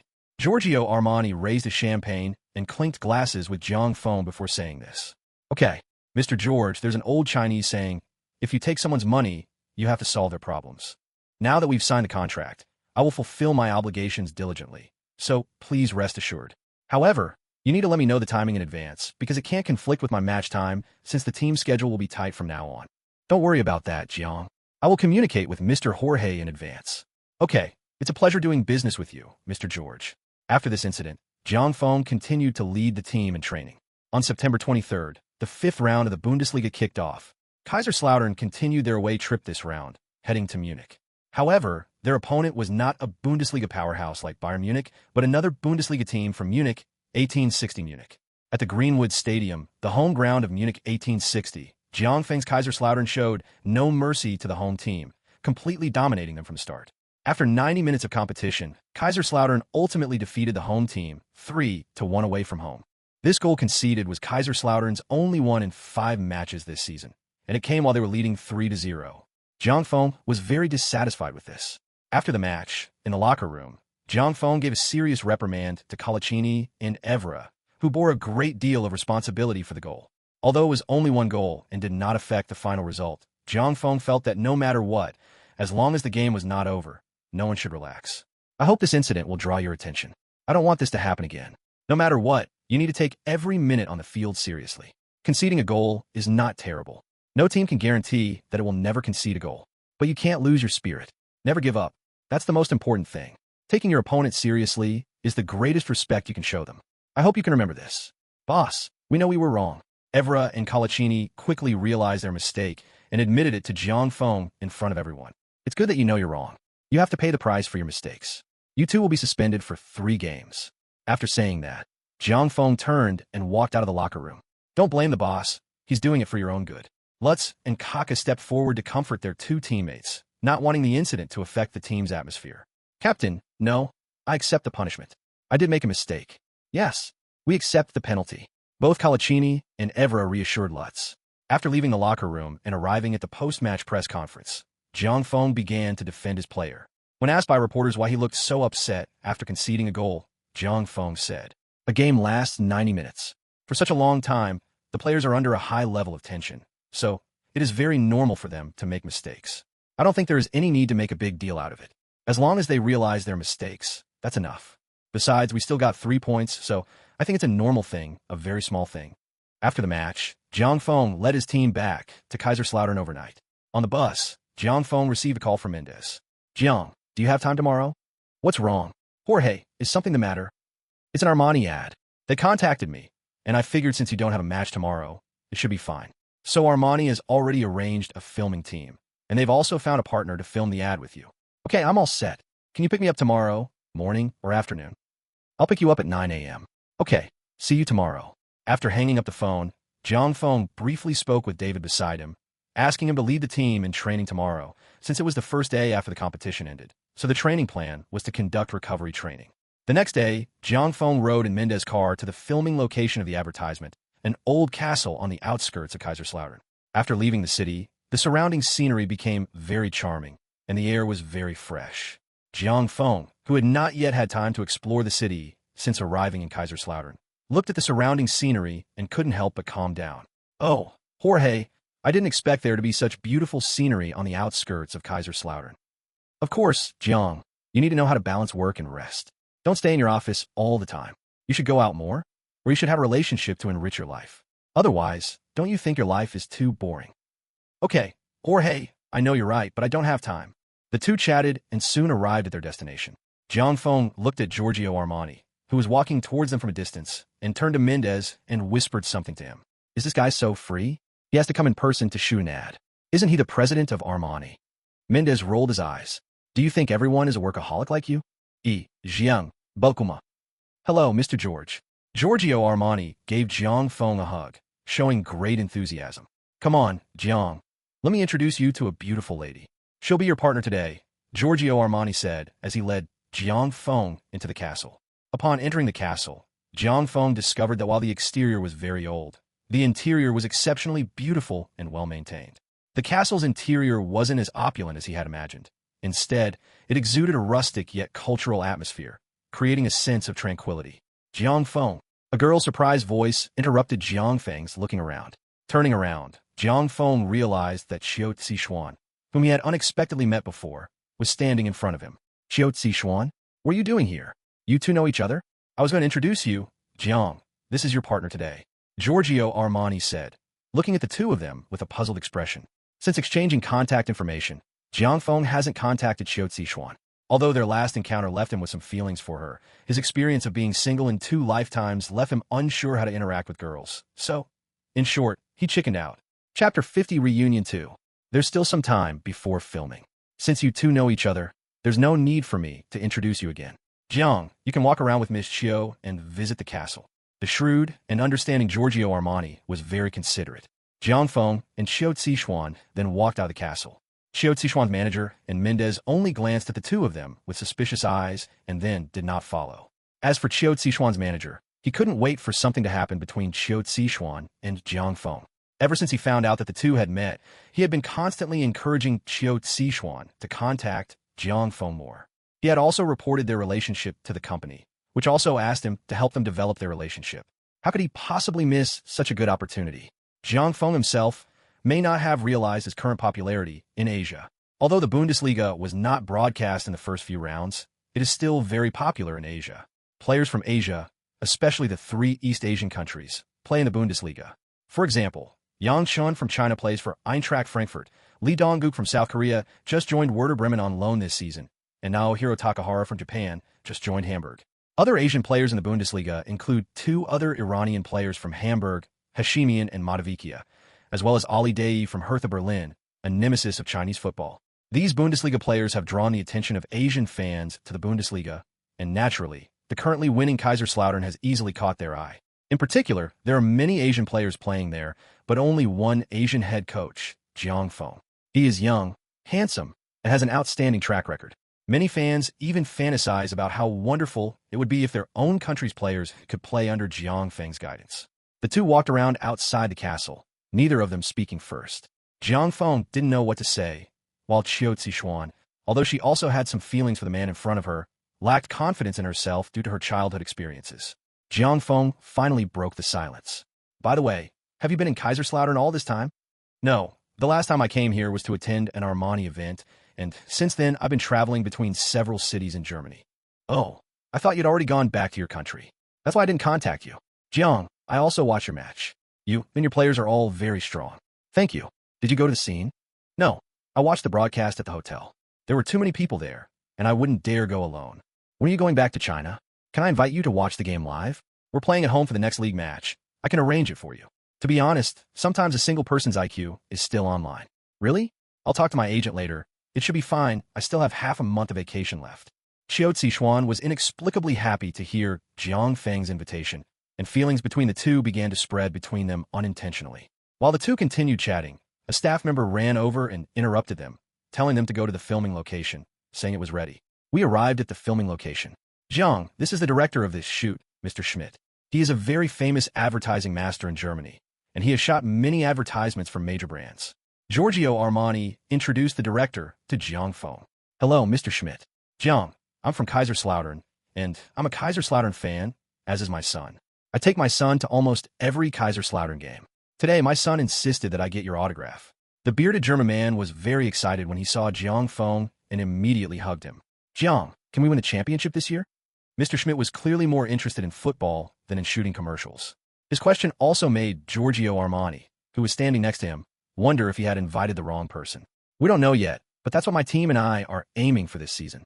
Keep it up. We'll always support you. Jiang, the commercial later is very simple. I'll tell you the general process, and don't worry, I'll definitely shoot a perfect commercial for you. What Schmidt described as a simple advertising design became quite complicated for Jiang Feng during filming. Everything else was fine, except for the scene where the two embraced and looked into each other's eyes, which had been filmed countless times. Every time Jiang Feng held Qiu Zixuan, he would suddenly become nervous, unable to look her in the eye.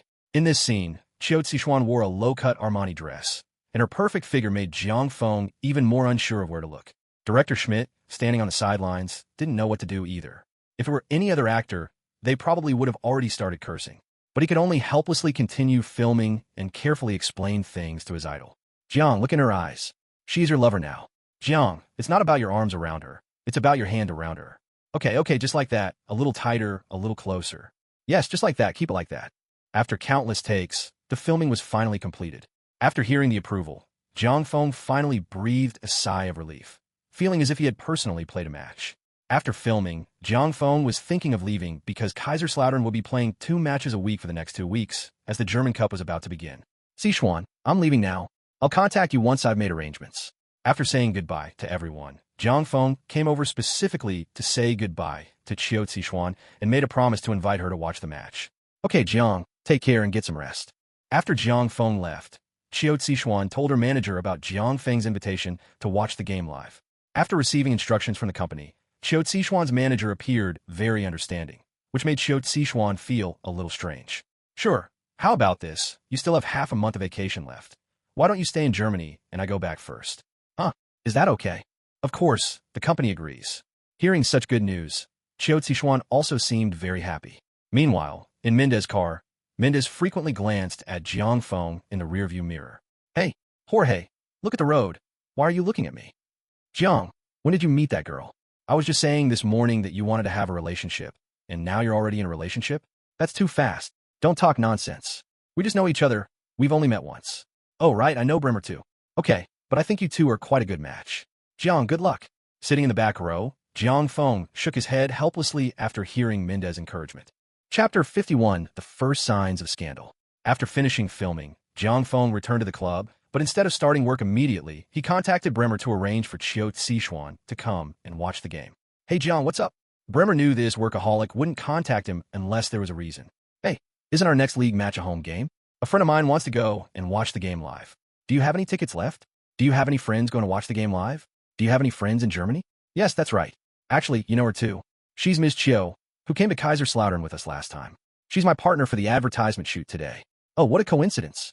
No problem, I'll arrange it. Have him come directly to the club on match day, and a staff member will escort him in. After ending his call with Bremer, Jiang Feng contacted Qiu Zixuan to tell her the news. Qiu Zixuan also told Jiang Feng that her agent would be returning to China the next day, leaving her to take a vacation in Germany alone. Therefore, she would be staying in Kaiserslautern for the rest of the time. After dealing with these issues, Jiang Feng turned his attention back to the team. The following weeks consisted of 2 matches a week, as the UEFA Cup and the German Cup were both about to begin. Tomorrow will be the draw for the German Cup. The rules are as follows: 18 Bundesliga teams and 14 2. Bundesliga teams will be drawn from Box 1, while 24 amateur teams for newly promoted 2. Bundesliga teams and 4 relegated 2. Bundesliga teams will be drawn from Box 2. The teams drawn from Box 2 will play 32 on 32, with the team in Box 2 having home advantage. The matches are single elimination, and if the score is tied after 90 minutes, extra time will be played. If the score is still tied after extra time, penalty shootouts will be held until a winner is determined. This draw will be conducted in 4 rounds, resulting in 4 semifinal teams. In the semifinals, the teams will no longer be drawn from 2 separate boxes, but from 1 box. However, the first 2 teams drawn will have home advantage. The German Cup will have 1 match per week for the next 2 weeks, while the UEFA Cup group stage will officially begin after the 8th round of the league. The UEFA Cup draw will be held next Wednesday, and Bremen will represent the team there. Bremen originally wanted Jiang Feng to go, but Jiang Feng was unwilling to participate. The German Cup draw began on September 25th, and Kaiserslautern drew an amateur club, Augsburg. The match between the 2 teams will start at 6 p.m. on the 26th. Jiang Feng will play as a substitute and youth team member in the first 4 rounds of the German Cup this season, and his main focus will be on the UEFA Cup and the league. The first round of the German Cup was held as scheduled. Kaiserslautern faced an amateur team away from home. Although they fielded a reserve and youth team lineup, the match proceeded as expected, and they defeated Augsburg 3-0 away from home, successfully advancing to the second round. September 30th arrived quickly, and the sixth round of the league kicked off.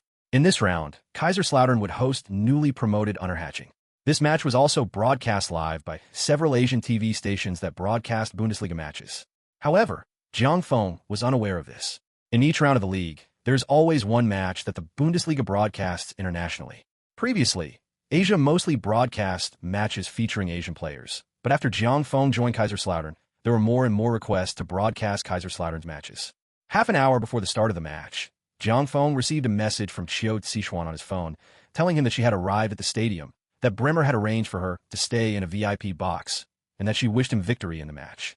As Jiangfeng made final arrangements for the team, television stations from various countries began their commentary on the match. Hello everyone. Welcome to today's live match. I'm your host, Huang Jinxiang. Sitting next to me is our old friend and my partner tonight, Coach Zhang Liu. Coach Zhang, Kaiserslautern has been doing incredibly well in the Bundesliga lately, even surpassing teams like Bayern Munich. So what are your thoughts on this match? Yes, Kaiserslautern's recent performance has been outstanding. They have won all 5 league matches, conceding only 1 goal, and currently sit at the top of the standings. They have also made it to the group stage of the UEFA Cup, and I heard a few days ago that they also successfully advanced through the first round of the German Cup. This shows that Coach Jiang has great ambitions this season. I am quite optimistic about Kaiserslautern in this match. Facing a newly promoted team like Unterhaching, I believe Kaiserslautern will not miss the opportunity to take points. The main problem is that Unterhaching will likely set up a defensive wall, and it remains to be seen how Kaiserslautern will break through it.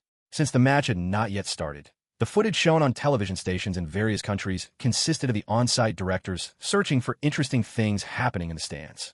At that moment, the live broadcast camera focused on the VIP boxes in the stadium stands, where everyone watching the game could clearly see Kaiserslautern's sporting director, Brehm, sitting with a young Asian woman. It was Chiu Sichuan. Through the camera, Chiu Sichuan appeared on the stadium's big screen. Countless Kaiserslautern fans saw this beautiful woman from Asia. Because of Jiangfeng, almost all the Kaiserslautern fans stood up and started clapping in the direction of the VIP box, without needing to consider that all the fans at that moment thought that this beautiful woman might be their head coach's friend or even his girlfriend. When Chiu Sichuan realized, prompted by Bremer, that the fans were waving to her, she blushed and felt a little shy, but she still stood up and waved to the home team fans in the stands to express her gratitude. Chiu Sichuan's interactions with fans were also captured on live television across Asia. These images, combined with the speculations of reporters at the scene and those following the match, led almost everyone to believe that this beautiful girl definitely had an unusual relationship with Jiangfeng. Otherwise, why would she be accompanied by Bremer personally? What Chiu Sichuan didn't expect was that her simple gesture of standing up and waving made her instantly more valuable in South Korea. While television stations in other Asian countries were still speculating about her identity, South Korea media reporters had already thoroughly investigated her background. Her company was also behind this, which was exactly what her company wanted. It can be said that in that instant, Chu Jae-hyun, a minor actress in South Korea, suddenly rose to the level of a potential A-list star in South Korea. This is the result of football, the world's #1 sport. Chapter 52, The First Signs of Scandal 2. While everyone was discussing and imagining the relationship between Chiu Sichuan and Jiangfeng, the players from both sides entered the field under the guidance of the referee. The players' appearance interrupted everyone's speculations, and attention was once again focused on the players and the game. Jiangfeng's gesture of waving towards the private room before taking a seat was clearly captured by the live stream camera, further solidifying everyone's belief in the relationship between the two. The match quickly began with the referee's whistle, and the game unfolded as Zhang Liu had predicted at the beginning. Unterhaching did indeed set up a defensive wall against the powerful Kaiserslautern away from home. However, Jiangfeng had anticipated this situation, so he had Juninho replace Gattuso in the defensive midfield position again. Before the match, in the locker room, he instructed the attacking players in the front to use their individual skills to break through as much as possible once they entered the 30-meter zone, thereby drawing fouls from the opponent. Kaiserslautern's attacking quartet executed Jiangfeng's tactical arrangements very seriously, frequently using their individual abilities to break through in the attacking third. Saviola and Quaresma, who started the match, frequently switched positions, turning Unterhaching's defense upside down. 20 minutes into the game, Kaiserslautern broke through the opponent's solid defense. It was Kaki's breakthrough in the attacking third that led to the free kick, which Juninho took and sent the ball straight into the top corner of the goal. This goal opened the door to victory for Kaiserslautern in this match. After Juninho scored, Jiang Feng on the sidelines raised his fists and cheered to celebrate the goal. The camera captured the two celebrating together from behind, and this moment was captured by the reporter's lens. This photo was later known as the woman behind the emperor, but that's another story.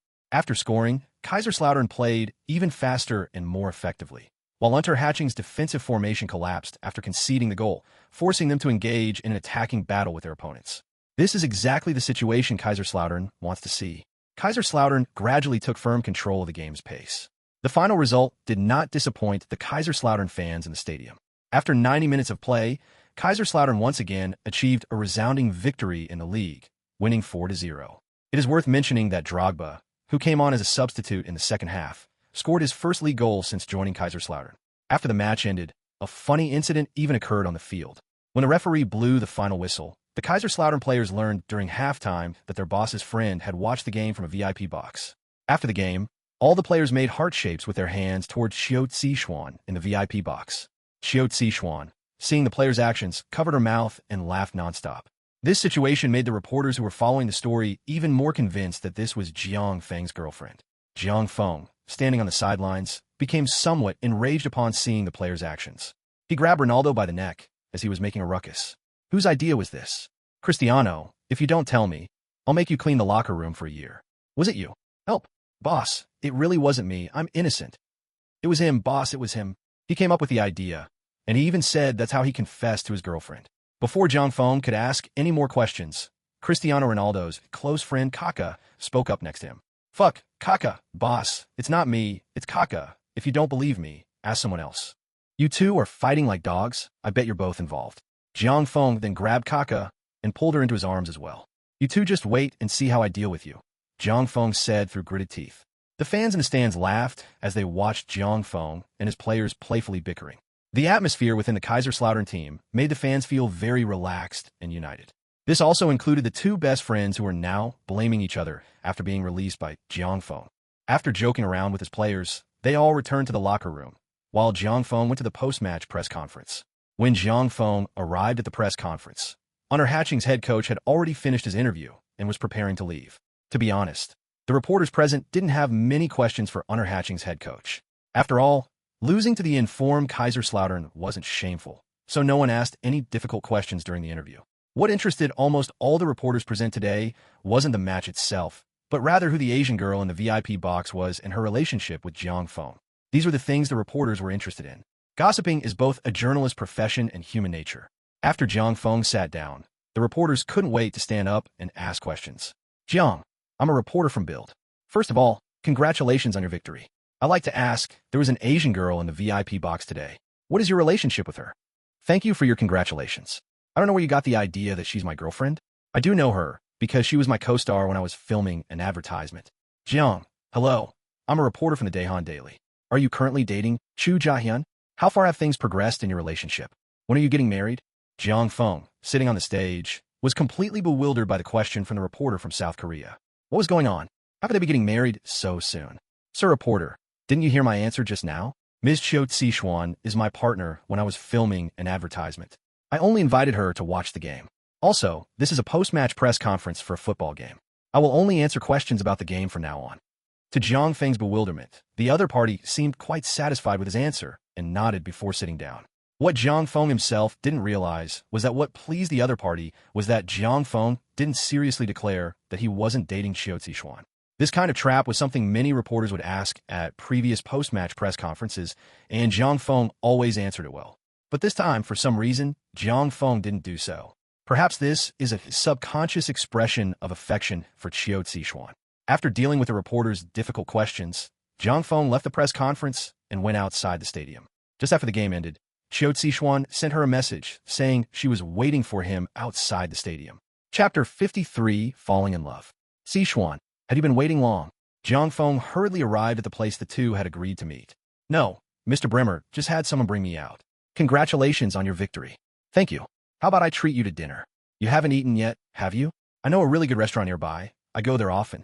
Jiang Feng, who was always serious and composed when facing matches and players, became inexplicably nervous when facing Xiao Zixuan. Okay, but I can't eat too much at night.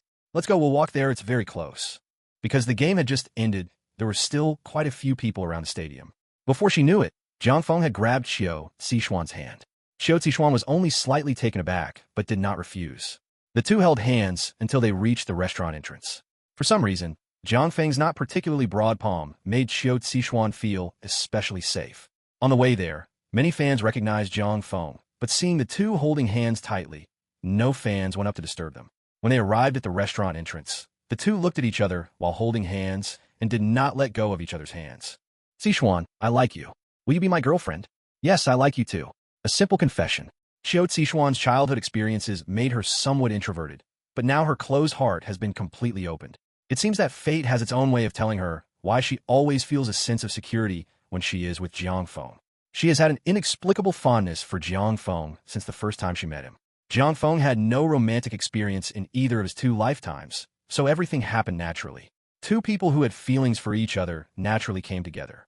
However, Jiang Feng and Xiao Zixuan underestimated the German paparazzi, or rather, after some behind-the-scenes moments during the match, Jiang Feng underestimated the reporters' interest in the two of them. From the moment they met outside the stadium to the moment they walked hand in hand into the restaurant, there were reporters following them, and not just one. The two were also photographed by these reporters throughout their meal at the restaurant. After finishing their meal, the two walked hand in hand through the streets of Kaiserslautern. They occasionally encountered some local fans, but upon seeing Xiao Zixuan, the fans did not approach or disturb the couple. Instead, they offered them smiles of blessing. Brother Feng, you're so popular here. It seems like everyone knows you. These are all fans, probably because of football. By the way, what are your plans for the time being? I have a lot of matches coming up, so I probably won't be able to spend much time with you. It's okay, I can explore the city or go watch your game. If you want to go watch the game, I'll have Bremer arrange it for you. Okowo. When they arrived at Xiao Zixuan's hotel, Jiang Feng suddenly hugged her tightly. Xiao Zixuan was a little nervous at Jiang Feng's sudden action. The two of them held each other tightly, their eyes locked. At that moment, no words were needed. Everything was understood without being spoken. In the end, the paparazzi who were following them did not disappoint, and the two ended up kissing. After seeing Xiao Zixuan off, Jiang Feng returned home and slept soundly all night. The next morning, he arrived at the club feeling quite pleased with himself. However, he noticed that everyone seemed to be smiling at him. Jiang Feng wondered if something good had happened at the club.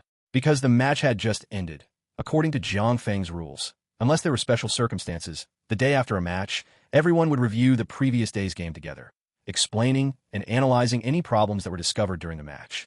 This rule has greatly benefited the young players of Kaiserslautern. Each of them can clearly see some of their problems on the field from a third-person perspective, which allows them to grow very quickly. After all, these are the same group of people who were very famous in Jiang Feng's previous life. Their football IQ is very high. When problems arise, it's just that those involved are often blinded by their own perspectives, while bystanders see things more clearly. Now, with this kind of analysis, they can all know where their problems lie and can easily correct them. When Jiang Feng entered the meeting room today, all the other members of the coaching staff and all the players had already arrived. As soon as Jiang Feng entered, everyone burst into laughter. Even the usually lively Cristiano Ronaldo, Kaká, Quaresma, and others started to cheer. If Jiang Feng hadn't just gone to the restroom and looked in the mirror, he might have even wondered if there was something on his face. Otherwise, why would everyone in the club be laughing at him today? Hey, what are you doing? Jiang Feng asked, tapping on the table. Jiang, did you read the newspaper today? David asked. No, I don't like watching that stuff. You should still take a look, just pick one randomly. Just as Jiang Feng was wondering what was going on, the phone rang. As soon as Jiang Feng turned on the phone, Mendez's urgent voice came through the receiver. Jiang, have you read the newspaper? No, what's wrong? Did something happen? Jiang Feng felt very strange. Jiang, I told you could have a relationship, but I didn't expect you to move so fast, and now the whole of Germany knows about it. What? Wait a minute. Let me find a newspaper to read. After hearing what Mendez said, Jiang Feng finally realized where the problem lay, immediately hung up the phone, and went out to find a newspaper. The German newspaper Bild featured a photo of Jiang Feng and Xiao Zixuan kissing in front of a hotel on its front page, with the headline, Kaiserslautern coach enjoys success on both the pitch and in love. The news report also revealed Xiao Zixuan's personal information. The German newspaper Rheinische Zeitung also chose this photo, with the headline Golden Couple. Other German news media outlets are frantically spreading rumors about Jiang Feng and Xiao Zixuan's passionate romance. Oh, it can't be called a rumor, it's more like news. When Jiang Feng saw these news reports, he was completely dumbfounded. What happened? How did the whole of Germany find out about it overnight? How is he going to go abroad now? However, besides Chiu Sichuan's entertainment company, the happiest person after this news broke was Armani. This news generated instant buzz without costing a penny. Giorgio Armani felt the endorsement fee was well worth it and immediately instructed his staff to produce the advertisement and release it while the news was trending. Before Jiang Feng could contact Chiu Sichuan called first. Jiang Feng had initially thought Chiu Sichuan would be upset about this, so he immediately said as soon as the phone rang, "Sichuan, I'm sorry, I didn't expect it to turn out like this." "Oh, it's nothing. I just called to let you know I'm going back to China first. My company gave me a last-minute gig. I'm already at the airport. Just focus on your game. I'll come see you when I have time. This kind of thing is normal. Don't worry about what others say. Just ignore them. I'm boarding now. Love you, Appa." "Okay, then be careful on your journey. Give me a call when you arrive." "I love you too." Chapter 54 Tough Battle. After Chiu Sichuan returned to China, everything went back to normal for Jiang Feng. Apart from having to spend hours on the phone every day, he continued his routine of going between the club, the match, and home, just like before. As time went by, the news about the two players gradually lost its heat. Apart from the occasional South Korean media still asking about it at press conferences, the German media once again focused their attention on Kaiserslautern's performance. Kaiserslautern's performance was not affected and continued to advance rapidly. After the sixth round of the league, Jiang Feng led a group of substitutes and youth team members to afford a 2-away victory against Mannheim, a team relegated from the 2. Bundesliga last season, in the second round of the German Cup, and successfully entered the third round of the German Cup. After finishing the second round of the German Cup, Jiang Feng had no time to relax before facing the seventh round of the Bundesliga, the first tough opponent Kaiserslautern had encountered since the start of the league. In this round, Kaiserslautern will travel to the Veltins Arena to challenge Schalke 04, a traditional powerhouse in the Bundesliga. Jiang Feng had already started studying his opponents after the sixth round of matches. He dared not underestimate Schalke 04, because in Jiang Feng's memory, Schalke 04 had been ahead of Bayern Munich in the standings this season.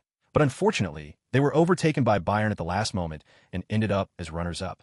This season, Schalke 04, under the leadership of head coach Hub Stevens, is currently ranked third in the standings. The team has stars such as Mpansa, Sand, and Muller, and their strength should not be underestimated. This match was also the focus of the seventh round of the Bundesliga, and many people focused their attention on it. Some even said that this was a match to test Kaiserslautern's true strength.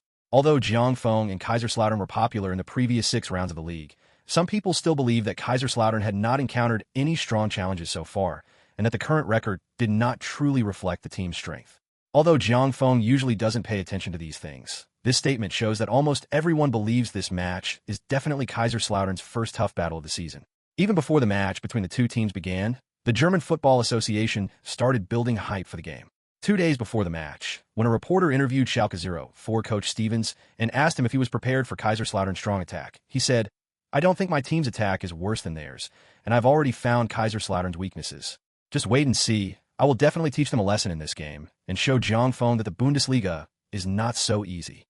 Although the entire Kaiserslautern team was furious when they heard such an arrogant reply, no one dared to respond under Jiang Feng's suppression.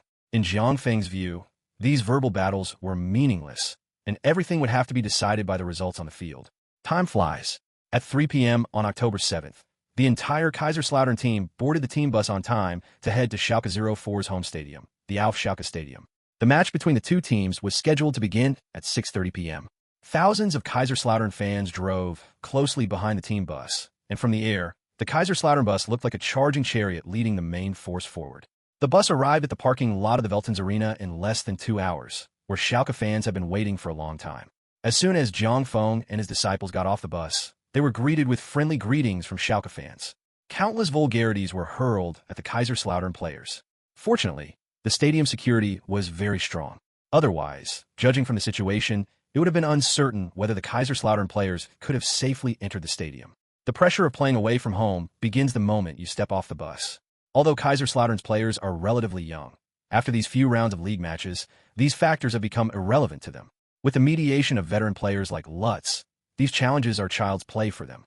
As for Jiang Feng, he has faced countless discriminations and insults because of his skin color since becoming head coach. He believes that these people are afraid of him and use such methods to bolster their courage, which is a sign of cowardice. He only needs to use his strength to shatter their superficial strength. As Jiang Feng and his coaching staff led the players in acclimatization training on the field, fans began to enter the stadium. Gradually, the cameras of various live broadcasts began to focus on the players from both teams training on the field. Of course, the cheers and applause for their own team were very enthusiastic, while the boos for Kaiserslautern were deafening. The camera focused more on Jeongfong and Kaiserslautern, and even the two commentators on South Korea's national television were already fantasizing about the wonderful thing that Jeongfong would become a South Korean citizen. Today, the commentators for China television are still Huang Jianxiang and Zhang Lu, the two old partners. Coach Zhang, what are your thoughts on today's game? I think today's game will be a tough battle for both sides. The two teams are currently first and third in the standings, and both are good at attacking. So for the fans, it should be a pretty exciting game. For the two head coaches, it will be very important to know how to defend well while attacking. Coach Zhang, if you were to predict the outcome of this match, what do you think it would be? I still lean towards Kaiserslautern. Not because Jeongfong is Chinese, but because in the first 6 rounds, Kaiserslautern had more attacking options, whether in positional play or counterattacks, and their tactics on the flanks were also very varied. Schalke, on the other hand, used their traditional 4-4-2 formation, which concentrated their focus in the middle. And Kaiserslautern's central defense has always been very good, so Kaiserslautern has a better chance of winning. However, this is Schalke's home ground, so we'll have to wait for the actual match to know for sure. Okay. Thank you for your analysis, Coach Zhang. Now we see that both teams' players and coaches have returned to the locker room. There's still half an hour before the game starts. Let's take a short commercial break and then come back to watch the game. Chapter 55 was awkward. Both teams returned to the locker room to make final preparations for the match. Everyone, we just need to follow the previous tactical plan and bring out our tactics and abilities. Don't pay attention to what others are saying. In the end, football is all about the results of the game. I've told you before, don't waste your energy on those pointless things. As long as we are united and never give up, no one can defeat us. In this match, Jeongfong arranged for Metzelder and Barzagli to partner in central defense. Lam continued to start at left back. Evra and Colaccini were still suspended due to the previous goal conceded. Gattuso and Juninho started in defensive midfield. Kaka remained in attacking midfield. Klose started as center forward. Quaresma was on the right wing, Saviola was on the left wing, and Cech was in goal. Alves was on the bench at right back, and Zardado started at right back for the first time. All the players took their positions and waited for the referee's whistle. Finally, beep, the referee blew the whistle to start the match. After the start of the match, Kaiserslautern habitually sped up the pace of the game.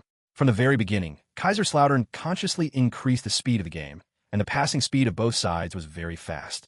This was not what the home team, Schalke 04, wanted. Stevens stood on the sidelines and asked his players to slow down. However, Kaiserslautern would not let them have their way. Under Jeongfeng's command, the attacking players in the front court launched a high press. This led Schalke players to frequently launch long balls forward, which was very easy for Kaiserslautern. Under the high pressing in the attacking third, Stevens' opening tactics became completely ineffective. Before the match, in the locker room, Stevens instructed his players to advance layer by layer and pull the opponent into positional play, because Stevens believed that Kaiserslautern's tactics would not be very effective once they fell into positional play. However, after the start of the match, Schalke players were clearly unprepared for the opponent's high pressing and were not very comfortable with this tactic. It can be said that Schalke did not hold on for long at home before falling completely behind. This situation is quite embarrassing for Stevens, who made some bold statements before the match. If the game continues like this, Schalke's players won't be able to hold on for long. Although the score was still 0-0, anyone who understands football could see that Schalke's players were struggling more and more. It could be said that in just over 20 minutes, Schalke's formation had been compressed into their own half, and the ball couldn't even go out of bounds. Left with no other option, Stevens had to signal his players to begin aggressive tactics. Following Stevens' gestures, Schalke players on the field frequently increased physical contact near midfield, repeatedly bringing Kaiserslautern players to the ground. The referee on the field became the busiest person, with the whistle blowing continuously. In less than 10 minutes, 3 Schalke players received yellow cards. Although Kaiserslautern's attack was indeed affected by Schalke 04's aggressive tactics in those 10 minutes, the 3 yellow cards made Schalke 04's situation even worse. All 4 members of Kaiserslautern's front 4 have excellent footwork and are not afraid of such tactics. If they're prepared and can protect themselves from injury, it will be a disaster for Schalke 04. Because Kaiserslautern has a free kick expert like Juninho. In Kaiserslautern, Juninho's free kicks are arguably the best, even surpassing Kaka. As for the other players, they are even less capable. In the 37th minute, Kaka made a series of dribbling changes of direction in the attacking third, which angered the player defending him. The player grabbed Kaka's clothes from behind and pulled him to the ground. The referee, who was standing not far from the 2 players, did not show any mercy. Beep. The referee immediately pulled a yellow card from his pocket to warn the defending player. Kaiserslautern were awarded a free kick in an excellent position, about 28 meters from the goal, slightly to the left of the center. Juninho stood alone in front of the ball, watching the Schalke goalkeeper nervously arranging his teammates into a wall of defenders. The wall of players was in place, and the referee signaled to Juninho that the game could begin. Run-up shot. Juninho Jr. curled the ball in an exaggerated arc with his right foot, the ball flying just past the head of the player on the far left of the wall. Then, under the watchful eyes of the goalkeeper, just as it was about to reach the top of the goal, it suddenly dipped, catching the goalkeeper completely off guard. In the end, the ball grazed the crossbar and fell into the goal. 1-0, Kaiserslautern broke through Schalke 04's defense in the 39th minute with a free kick from Juninho. After scoring, Juninho pulled Kaka along and danced a samba in the stands where the Kaiserslautern fans were, which made the cheers and boos from the stands even more enthusiastic. Stevens on the sidelines felt very embarrassed. Before the game, he had confidently said that he had found the opponent's weakness and that he would teach Jiang Feng and Kaiserslautern a lesson. Now, they were actually behind at home. Stevens could even imagine that if he could not change the current situation, he would definitely become a laughingstock in the eyes of the reporters after the game. On the other side, Jiang Feng smiled and turned to look at his opponents, then hugged David and Moshe to celebrate the team's lead. Jiang Feng never considered Schalke 04 and Stevens to be his rivals. At least in the first half of the season, when his team had not been thoroughly analyzed by other teams, even Bayern would have trouble against him. However, once the first half of the season ends, the games after the winter break will probably not be as easy as they are now. Kaiserslautern still has some problems, the main one being that the players' teamwork is not yet seamless. This cannot be made up for through training alone. It can only be solved through matches. This is why Jiang Feng requires a post-match analysis for every game. According to Jiang Feng's systematic tactical analysis, Kaiserslautern's tactical cohesion is currently only 74, while teams like Bayern Munich have a tactical cohesion as high as 97. The match has restarted, and Schalke 04 has resumed play. Kaiserslautern's goal served as a wake-up call for their opponents. After the restart, Schalke 04 players became noticeably more restrained in their actions. After all, for players had already received yellow cards before the end of the first half. If something else had happened, a red card would have sealed their fate in the match. Chapter 56. Winning streak ended. Although they toned down their actions, they were still behind in the score. After taking the lead, Kaiserslautern consciously retreated into a tighter formation, giving Schalke 04 players the illusion of an attack. For the remainder of the first half, the game suddenly shifted to a situation where Schalke 04 was on the attack, while Kaiserslautern was on full defensive endeavors. This excited the home fans, as Schalke suddenly seemed to have the upper hand. Although they were still behind, it felt like Schalke could score at any moment, and indeed they did. In the remaining time of the first half, Schalke 04 launched several very threatening attacks. If it weren't for Czech's excellent form, the score would probably have been changed much earlier. This situation led Stevens, who had been thinking of adjusting the lineup at halftime when the team was behind, to make no adjustments at all during the break. He believed that the team was currently in the lead, and there was no need to make any changes. However, instead of making any adjustments, Jiang Feng made substitutions at halftime, bringing on Ronaldo and replacing him with Saviola and Alves and Zardado. The break is over. The second half of the game begins. Just 5 minutes into the game, Cristiano Ronaldo, who had just come on as a substitute, delivered a heavy blow to Stevens and Schalke. Gattuso's relentless pressing forced Schalke's midfielders into serious errors, with a pass intended for the wing going awry and ending up directly for Ronaldo. How could Ronaldo miss such a great opportunity? After receiving the ball, he immediately passed it to Kaka and then made a run forward without the ball. Kaka didn't even glance at the wing. After receiving the ball, he advanced a few steps and then delivered a long pass over the top to Ronaldo, who had already shaken off the defender. Ronaldo used his control to get past the covering player. Seeing that there was no space in front of him, Ronaldo cut inside and, after attracting the center back's attention, delivered a low cross to Klose. As a top striker, how could he miss such an opportunity? Klose faced the incoming ball and easily sent it into the net with a low shot. 2-0. After scoring, Klose ran to Ronaldo and picked him up in one go. It can be said that 80% of the credit for this goal should be given to Ronaldo. Jiang Feng, standing on the sidelines, clapped lightly after Klose scored, then sat back down on the bench with a smile. He knew the game was probably over. The opponent had fallen into his trap without realizing it. On the other side, after the ball went in, Stevens finally realized that he had fallen into a trap. He had been set up by Jiang Feng from beginning to end. Stevens knew that he had lost face big time, and the team owner in the VIP box probably wasn't happy either. Just as Jiang Feng had predicted, Schalke 04 had no way to change the situation on the field until the referee blew the final whistle. The rhythm of the game was firmly in the hands of their opponents. Of course, the score remained unchanged, staying at 2-0 until the final whistle. However, the situation left Schalke 04 fans feeling extremely angry and helpless. Kaiserslautern, whom they had previously considered worthless, had completely dominated their team from start to finish on their home turf, which was tantamount to a resounding slap in the face. So, after the referee blew the final whistle, the home fans, unwilling to leave, chanted "Get out" from the stands. Stevens was so embarrassed that he didn't even attend the post-match press conference, only sending his assistant coach over to say a few words before it was over. After winning the game, Jiang Feng didn't press Stevens for an answer. Instead, he told reporters that they were lucky to win the game and praised Schalke's players for their strong abilities. As far as Jiang Feng was concerned, since he had already taken the actual benefits, there was no need to seek any more verbal advantages. After all, everyone should help each other out. After the match, Jiang Feng led his team back to the club. Kaiserslautern, who have won 7 consecutive league matches, have created a youthful whirlwind in Germany. With 21 points from 7 wins, they are leading the standings by 3 points over second-placed Bayern Munich. The media once again touted Kaiserslautern's strengths, with many so-called football commentators analyzing Kaiserslautern's tactics and formations, as well as their weaknesses, basically trying to ride the coattails of Kaiserslautern's popularity.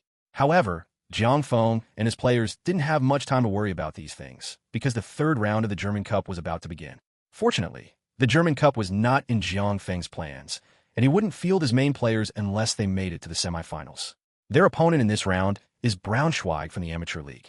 In the third round of the German Cup on October 10th, Kaiserslautern, fielding a reserve team and youth squad, unsurprisingly defeated their opponents 2-0 away from home, advancing to the fourth round, the quarterfinals of the German Cup. The German Cup has come to an end, and the quarterfinals will not be held until after the winter break. For Kaiserslautern, the matches before the winter break are the league and the upcoming UEFA Cup, which are the most important for Jiang Feng. On October 13th, Kaiserslautern's match in the 8th round of the Bundesliga was played ahead of schedule. In this round, Kaiserslautern would return to their home ground to face Hertha Berlin. Jiang Feng originally thought this was a sure thing, but an unexpected event occurred. This made Jiang Feng sigh after the match that football is unpredictable and anything can happen. After 90 minutes of play, the score of 0-0 on the big screen left Jiang Feng feeling somewhat helpless. Kaiserslautern had a total of 17 shots, 12 of which were on target, but they failed to score a single goal. The most outstanding player in the entire match was Hertha Berlin's goalkeeper. This German goalkeeper was like a god incarnate, and no matter how the Kaiserslautern players shot, they couldn't break through. Of those 12 shots on target, 2 hit the crossbar and 1 hit the post, making Jiang Feng on the sidelines even wonder if this was an away game. What upset Jiang Feng most wasn't the score, but Kaka's injury, which was the most unacceptable result for him. After the match, an examination revealed that Kaka had strained his thigh and would be out for 3 weeks. The 0-0 scoreline ended Kaiserslautern's winning streak, and Bayern Munich caught up by 2 points in the standings. After 8 rounds of league matches, Kaiserslautern has 22 points from 7 wins and 1 draw, ranking first. Bayern Munich is close behind with 21 points from 7 wins and 1 loss, while Schalke 04 is in third place with 18 points from 6 wins and 2 losses. Chapter 57 League Cup Draw. Fortunately, Kaka's injury was not too serious, and the team had a relatively sufficient roster. However, this also served as a wake-up call for Jiang Feng, highlighting the crucial importance of players' physical condition during a long season. On October 16th, the UEFA Cup draw ceremony was held in Zurich, Switzerland. Bremen represented the team at the draw ceremony, and the final draw result was not too bad for Kaiserslautern. Kaiserslautern was placed in Group C, along with Benfica, Villarreal, and Antwerp. After learning of this result, Jiang Feng believed that Kaiserslautern should have no problem advancing from group stage, but they should not underestimate their opponents. Apart from Villarreal, Benfica's strength should not be underestimated either. If they want to go further in the UEFA Cup, they need to be careful. Other grouping options are Group A, Liverpool, Anderlecht, Feyenoord, Lyon. Group B, Udinese, Hamburg, Celtic, Newcastle. Group D, Alaves, Tottenham Hotspur, Zenit St. Petersburg, AZ Alkmaar. Group E, Real Madrid, PSV Eindhoven, 1860 Munich, Marseille. Group F, Glasgow Rangers, Atlanta, AEK Athens, Zurich. Group G, Everton, Hertha Berlin, Rapid Vienna, Olympiacos. Group H, Perugia, Valencia, Velasquez, Leiden Orient. The UEFA Cup group stage will be played on a 2-legged home and away basis, with the top 2 teams from each group advancing to the round of 16. The knockout stage will then be drawn, with the final this year taking place at Old Trafford, Manchester United's English Premier League stadium. A particular note is Jiang Feng's former club, Leyton Orient. They are the only team among the 32 teams not from their home country's top-tier league, a feat largely attributed to Jiang Feng. Last season, Leyton Orient, playing in League 2, won the UEFA Cup, and due to their home country's UEFA coefficient, they were fortunate enough to skip the qualifying rounds and directly enter the group stage. However, Leyton Orient's situation in League 1 this season is very bad. After 10 rounds of the new League 1 season, Leyton Orient has only achieved 2 draws and 8 losses and has not won a single game, ranking last in the standings. It can be said that they have basically secured a relegation spot. Jiang Feng was also very disappointed when he learned of this situation. Jiang Feng felt that these officials had gone mad with the group draw for this UEFA Cup. They didn't create any more hype about former clubs. Otherwise, grouping Leyton Orient and Kaiserslautern together would have provided Kaiserslautern with more assurance of advancing. The UEFA Cup this season will begin after the next round of league matches, and Kaiserslautern will once again enter a tense period of playing 2 matches a week.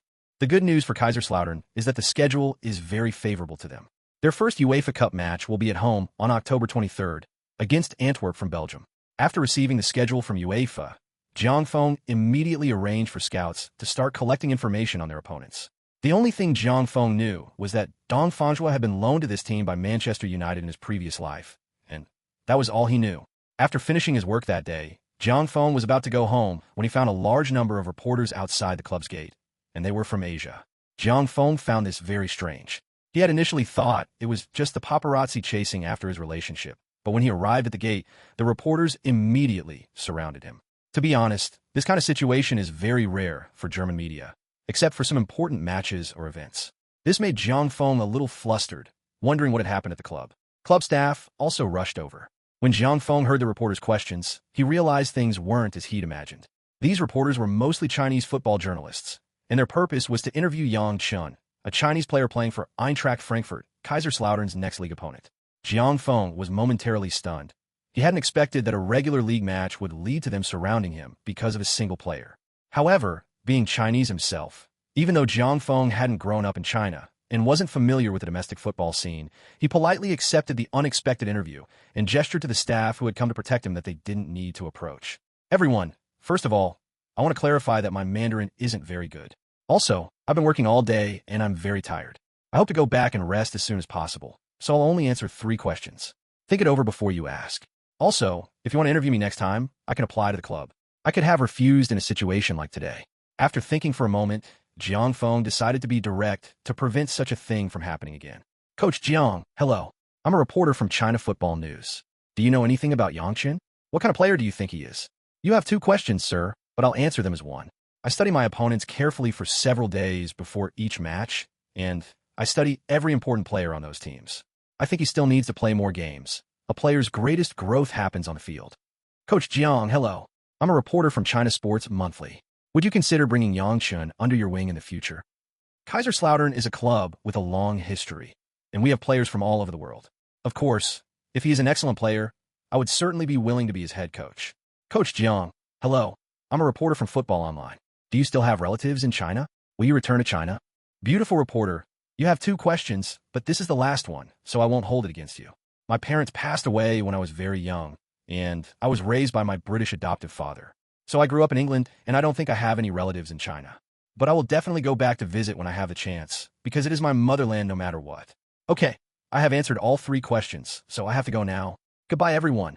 With the help of the staff, Jiang Feng escaped the crowd. Although the reporters were not too willing, the staff of Kaiserslautern did not care. On the drive back, Jiang Feng couldn't help but marvel at the reporters' madness. Who would have thought they would do something so crazy for a player? This was unimaginable in Germany. Chapter 58 Reality.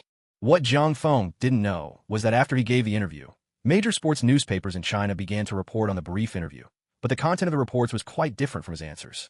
The headline in the football newspaper was very eye-catching. Jiang Feng said Kaiserslautern needs Yang Chun. The article claims that Jiang Feng praised Yang Chun as an outstanding player in an interview, saying that he was exactly the kind of player Kaiserslautern needed, and that Kaiserslautern had already made an offer to Eintracht Frankfurt for Yang Chun's transfer. The article also stated that Jiang Feng believed Yang Chun was a player that Frankfurt needed to pay close attention to, saying that he had carefully studied Yang Chun before the match, and that he would make tactical arrangements specifically targeting Yang Chun during the match. Another sports newspaper reported something similar, which immediately piqued the interest of domestic fans. In Jiang Feng's memory, Yang Chun, as the only Chinese player currently playing in the Bundesliga, has always been very popular in China. He performed very well when he first joined Eintracht Frankfurt. Joining Eintracht Frankfurt in 1998, he can be considered the first Chinese player to play in one of the top 5 European leagues. In the 1998-99 season, he scored 8 goals and successfully helped Eintracht Frankfurt avoid relegation. Last season, he also secured a starting position.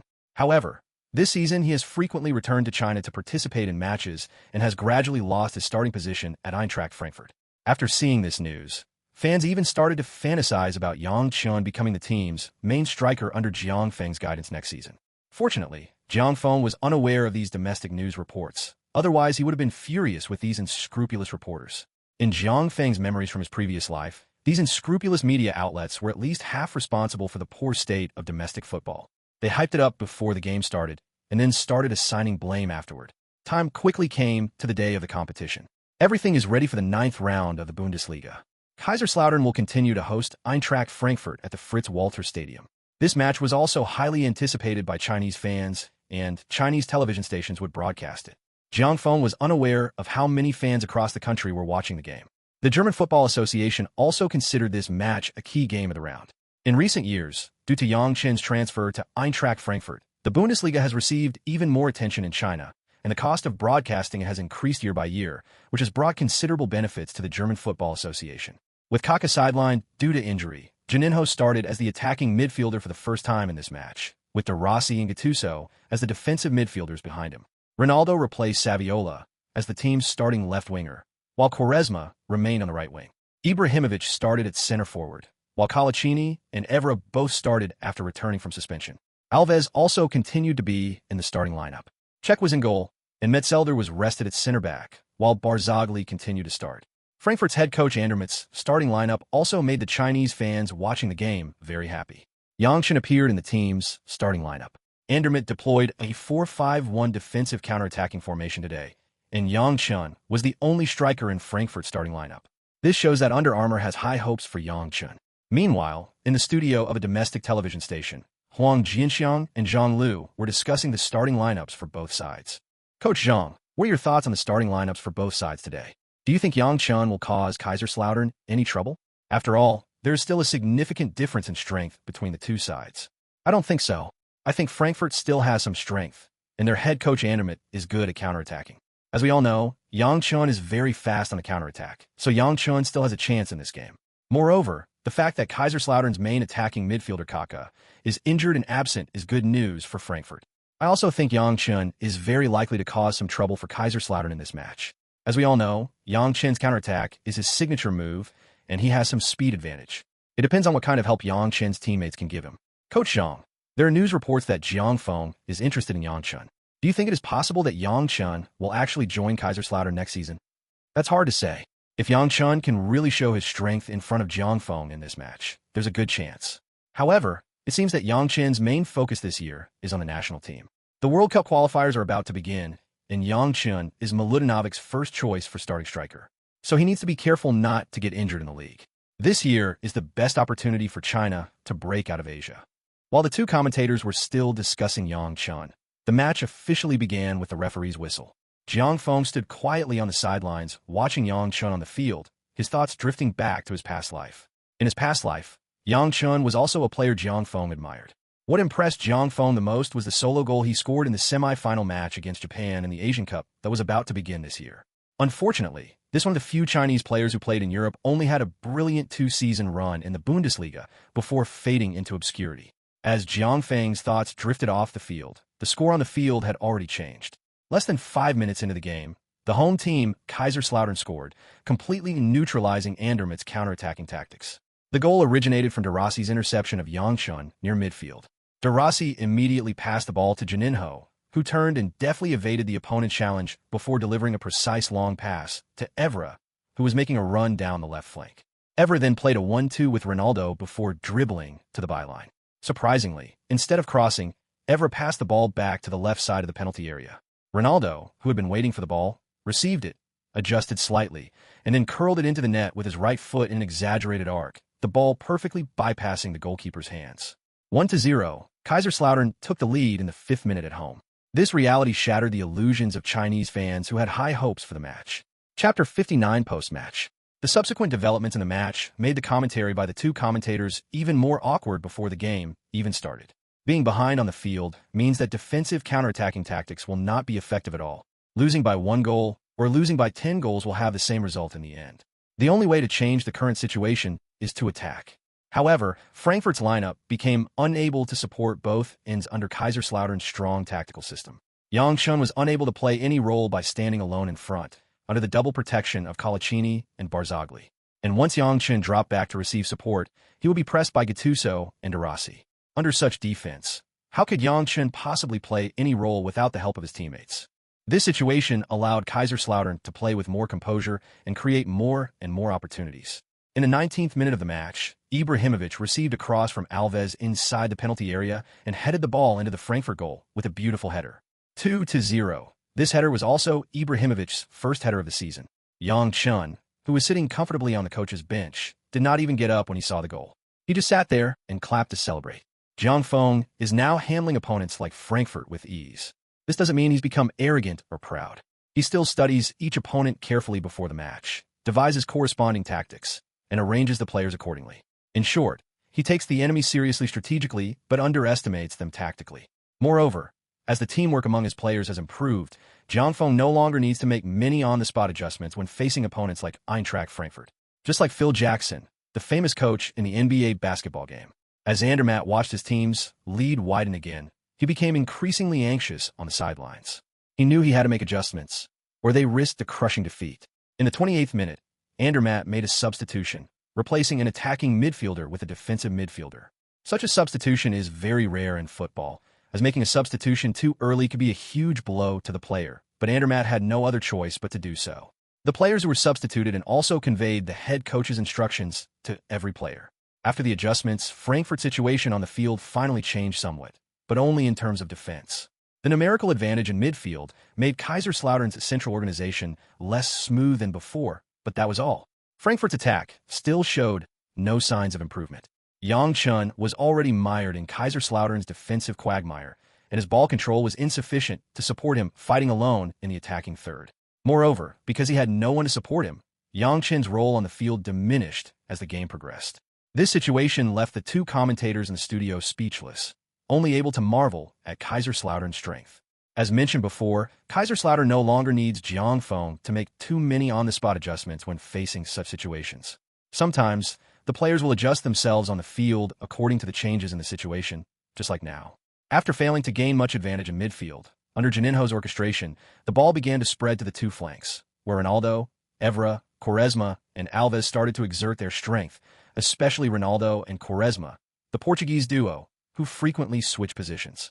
This put Frankfurt's wing defenders in a difficult position, and their repeated attacks down the flanks quickly yielded results. In the 41st minute, Quaresma, off the ball on the left wing, cut inside, drawing away the full-back who was marking him. This left Evra with a clear path in front of him after receiving a pass from Juninho.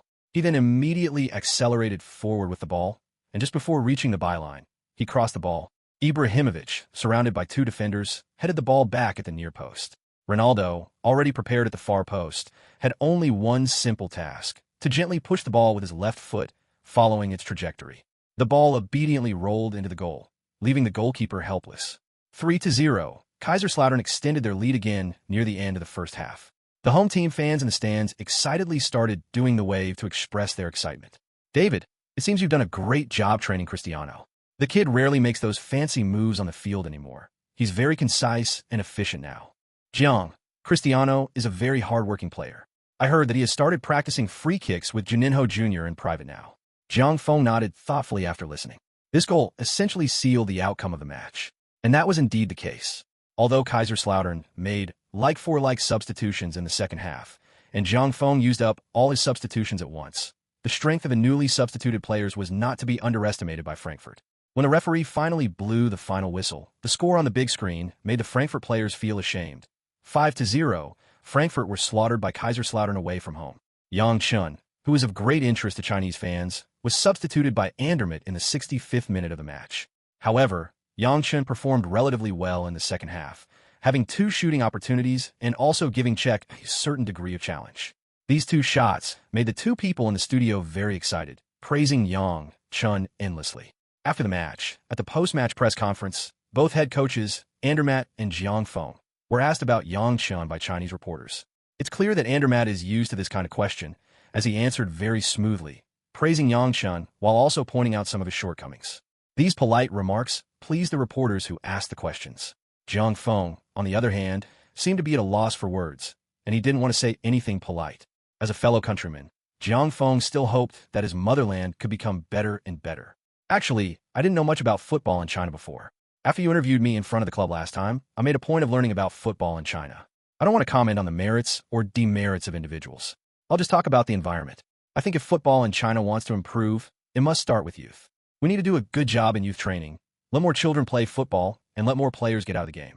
Because only when you get out of the game can you find out where the gap is between you and your peers. This is not something that 1 or 2 coaches or 1 or 2 players can solve. It's a system. To improve, you need a complete system. And one last thing, football needs attitude. What kind of attitude you have towards it will determine how it treats you in the end. Chapter 60 League Cup Group Stage. Jiang Feng originally didn't want to talk about these things, but since he had transmigrated to this world and was now involved in football, as a football fan in his previous life, he still hoped to contribute to Chinese football. Just as Jiang Feng said, the problem with Chinese football is not with one coach or one player, but with the system. When it came to professionalization, it took too big a step and backfired. Foreign professional football has been around for over 100 years before it has accumulated some experience and reached a certain scale. And it's not just 1 or 2 countries, but the whole of Europe working together to professionalize football. In contrast, in China, people often think that the establishment of a team and the attraction of sponsors equate to professionalization. As a result, football stadiums quickly become arenas for fame and fortune. No one cares about how football should be played anymore. Coaches and players are concerned with their salaries, officials are concerned with their political achievements, referees are concerned with their hidden income. Sponsors are only concerned with whether the leaders are happy, and even the media is only concerned with the popularity of their own news. Who cares about the results? Only the fans do. Just like in Jiang Feng's previous life, the national team first feared South Korea, then Japan, then Iran and Saudi Arabia in West Asia, and then even Iraq and Syria. Finally, it was Thailand and Vietnam. It gave people the feeling that football in all Asian countries was improving, but only China was regressing. The problems of a national team are just a microcosm of the problems in domestic football. As the old saying goes, once an avalanche occurs, no snowflake is innocent. The outcome of the match has nothing to do with those who work in football-related fields. It only concerns the fans. How could a team like that possibly win? The above are my personal opinions. Please refrain from criticism if you disagree. After finishing their 9th league match, Kaiserslautern is about to play their first UEFA Cup Group Stage match. Jiang Feng attaches great importance to this match and has even started studying their opponents after learning about them. At 4:58 p.m. on October 23rd, 2 minutes before the start of the match between Kaiserslautern and Antwerp, both teams' players were standing in their respective positions, waiting for the referee's whistle to signal the start of the game. The Kaiserslautern fans in the stand were also cheering and shouting to support their home team. Jiang Feng fielded his strongest lineup in today's UEFA Cup Group Stage match, hoping to secure a winning start and establish an advantage for the rest of the group stage. Therefore, his instruction to the players was to launch a full-scale attack. Finally, the referee blew the whistle to start the match. Kaiserslautern players executed Jiang Feng's tactical plan perfectly, launching a fierce attack on Antwerp's defense from the start, with fullbacks Alves and Evra constantly pushing forward to assist. Juninho Pernambucano, playing in the center, has completely different characteristics from Kaká. He focuses more on supporting and distributing the ball in the center, and he has a very accurate long pass. Therefore, when Juninho Pernambucano plays as an attacking midfielder, Kaiserslautern's attacks down the flanks are often more effective than those through the center. Kaiserslautern's attack paid off in less than 10 minutes after the start of the match. Still on the wing, Saviola, starting in the lineup, received a through pass from Evra on the edge of the penalty area. He then pulled the ball back, turned, and shook off the defender. He then poked the ball with his right foot, sending it rolling towards the center. Near the penalty spot, Ibrahimovic, facing the goal, stretched out his left foot to get to the ball first. He then cut the ball with his left foot, using a feint to create some space for himself before unleashing a powerful shot with his right foot. At such close range, Ibrahimovic's shot was like lightning. The Antwerp goalkeeper had no time to prepare, and the ball nestled into the net. 1-0, Ibrahimovic opened the scoring for Kaiserslautern. Having gained the lead, Kaiserslautern played with even greater confidence. making their opponents even more apprehensive and displaying an unyielding attitude. As Jiang Feng had requested, the game unfolded exactly as Kaiserslautern had planned. Throughout the match, they relentlessly attacked, showing no intention of letting their opponents off the hook, regardless of the score. When the 90 minutes were up, the score on the big screen at the sidelines clearly demonstrated how brutal this match had been for Antwerp. 7-0, Kaiserslautern set a new record for the biggest margin of defeat in the UEFA Cup this season. Of the 7 goals, Ibrahimovic contributed 2, Saviola and Palacio, who started the match, each scored 1. Juninho scored 1. De Rossi scored his first goal since joining Kaiserslautern, and the last one was scored by Drogba, who came on as a substitute in the second half. The day after the match, media outlets across Europe reported on the result and warned their national teams participating in the UEFA Cup to be wary of Kaiserslautern. Many newspapers ran headlines like, "The Wolf is coming," and described Kaiserslautern's tactics on the field as a pack of wolves, with Jiang Feng as the Wolf King giving the orders. After this match, Jiang Feng's reputation in Europe soared, and many people turned their attention to this young coach. Of course, many others were also looking for an opportunity to defeat Jiang Feng. For a time, Jiang Feng and Kaiserslautern were the talk of the town in Europe. After this match, Kaiserslautern became even more formidable, securing consecutive victories in both the UEFA Cup and the league. In the 10th round of the league, Kaiserslautern visited the Bay Arena and defeated the home team Bayer Leverkusen 3-1. In their second UEFA Cup group stage match, Kaiserslautern traveled to Portugal to face Benfica away, where they narrowly defeated their opponents 2-1 after 90 minutes of play. In the 11th round of the league, Kaiserslautern continued their away tour, easily defeating Bochum 2-0 at the Ruhr Stadium and taking all 3 points. In the third group stage match of the UEFA Cup, Kaiserslautern, playing at home, decisively defeated Villarreal 3-0. Thus, they led the group in the UEFA Cup with 9 points from 3 games. Villarreal was second with 6 points from 2 wins and 1 loss in 3 games. Benfica and Antwerp both had 1 point from 1 draw and 2 losses in 3 games. After 3 rounds, the qualification situation in this group was clear. After finishing the first 3 rounds of the UEFA Cup, Kaiserslautern can finally breathe a sigh of relief. For Jiang Feng, there are 2 pieces of good news. First, Kaka has recovered from his injury and returned to the team. Second, Kaiserslautern has successfully completed its task in a week of 2 matches. The UEFA Cup group stage will not continue until the middle of next month, so Jiang Feng and his disciples can focus all their attention on the league. Chapter 61, Clash of Titans. Kaiserslautern, giving their all in the league, did indeed unleash a more powerful fighting spirit. In the 12th round of the league, Kaiserslautern played their last away game in a series of away matches at the Friends Stadium against Energy Cottbus, who were in the relegation zone. Kaka, who had recovered from injury, started the game and successfully scored a hat-trick, ultimately winning 3-0 and once again crushing Energy Cottbus's declining form. After 12 rounds of league matches, Kaiserslautern leads the Bundesliga standings with 34 points from 11 wins and 1 draw, while Bayern Munich follows closely behind with 31 points from 10 wins, 1 draw, and 1 loss. The upcoming 13th round of the league is even more captivating, as Kaiserslautern will host Bayern Munich. The clash between the top 2 teams in the standings is incredibly exciting. The German Football Association began promoting the match 2 weeks ago, and various German media outlets, newspapers, and television stations have been frequently reporting on the 2 teams. Many football commentators have also jumped on the bandwagon, with numerous newspapers filled with their analyses of the game, covering everything from off-field to on-field, from players to coaches. A comprehensive and thorough report. Many people have likened this match to a preview of the Bundesliga title race this season, and some have even said that it will be a watershed moment in the title race. Since the match against Cottbus, Kaiserslautern has been in intensive training in preparation for the game. Jiang Feng collected a large number of Bayern Munich match videos and studied and analyzed Bayern's tactics. As the match drew closer, the players felt the tension. After all, they were facing the Bundesliga champions. To relieve the players' pressure, Jiang Feng made an exception and participated in the war of words, drawing all the attention to himself. In previous matches, Jiang Feng rarely said much before the game, but this time he did so to draw public attention to himself and reduce the pressure on the players. I think this is just an ordinary league match, and there is no need to pay too much attention to it. In the previous 12 rounds, we achieved a record of 11 wins and 1 draw, which is 3 points more than our opponents. I think this result fully demonstrates the strength of us and our opponents. I think there is only one outcome for this match, and that is that Kaiserslautern will win. This is what Jiang Feng said in an interview with reporters before the match. After learning of Jiang Feng's words, Effenberg stepped forward and said, "A lead in the score is not a reflection of strength. I think the opposing coach is very unprofessional.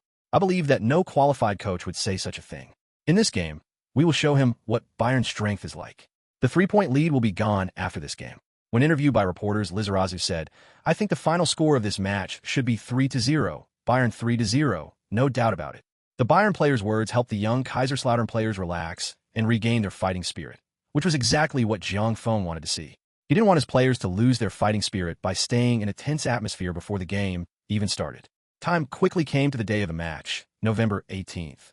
The match between the two teams was scheduled to kick off at 6 p.m. As the highlight of this round of the Bundesliga, the game was broadcast live throughout Germany and by countless television stations around the world.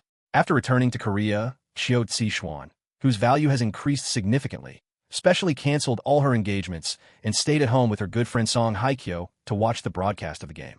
The relationship between Cheo Tsi-Xuan and Jiang Feng is now common knowledge in South Korea. Sister, do you really love him? What kind of person is he? I love him. I think he's a radiant person. I love the light he exudes. Since the match hadn't started yet, the two chatted about Jiang Feng on the sofa. The match also attracted the attention of many stars in German football, such as Rudi Völler, who had just taken over as coach of the German national team. Sitting next to Völler was German Football Association President Zwanziger, as well as Franz Beckenbauer, the football emperor, who was both the president of Bayern Munich and vice president of the German Football Association. Sitting next to him was Bayern Munich general manager Uli Hoeneß. All of these people appeared in front of the audience on camera. Also present in the stands were French national team coach Le Maire and even many unknown club scouts. In short, this match captivated countless hearts. Domestic television stations also broadcast the match. Before the players from both sides came on the field, the longtime partners Huang Jinxiang and Zhang Lu were discussing and analyzing the match for the fans. Coach Zhang, as usual, please make a prediction for this game. I think this match is about 50-50. Kaiserslautern has proven to everyone through 12 rounds of the league that they are not an ordinary strong team. As for Bayern, I don't think there's much to say. They are the Bundesliga champions, and their head coach is a highly accomplished coach like Hitzfeld.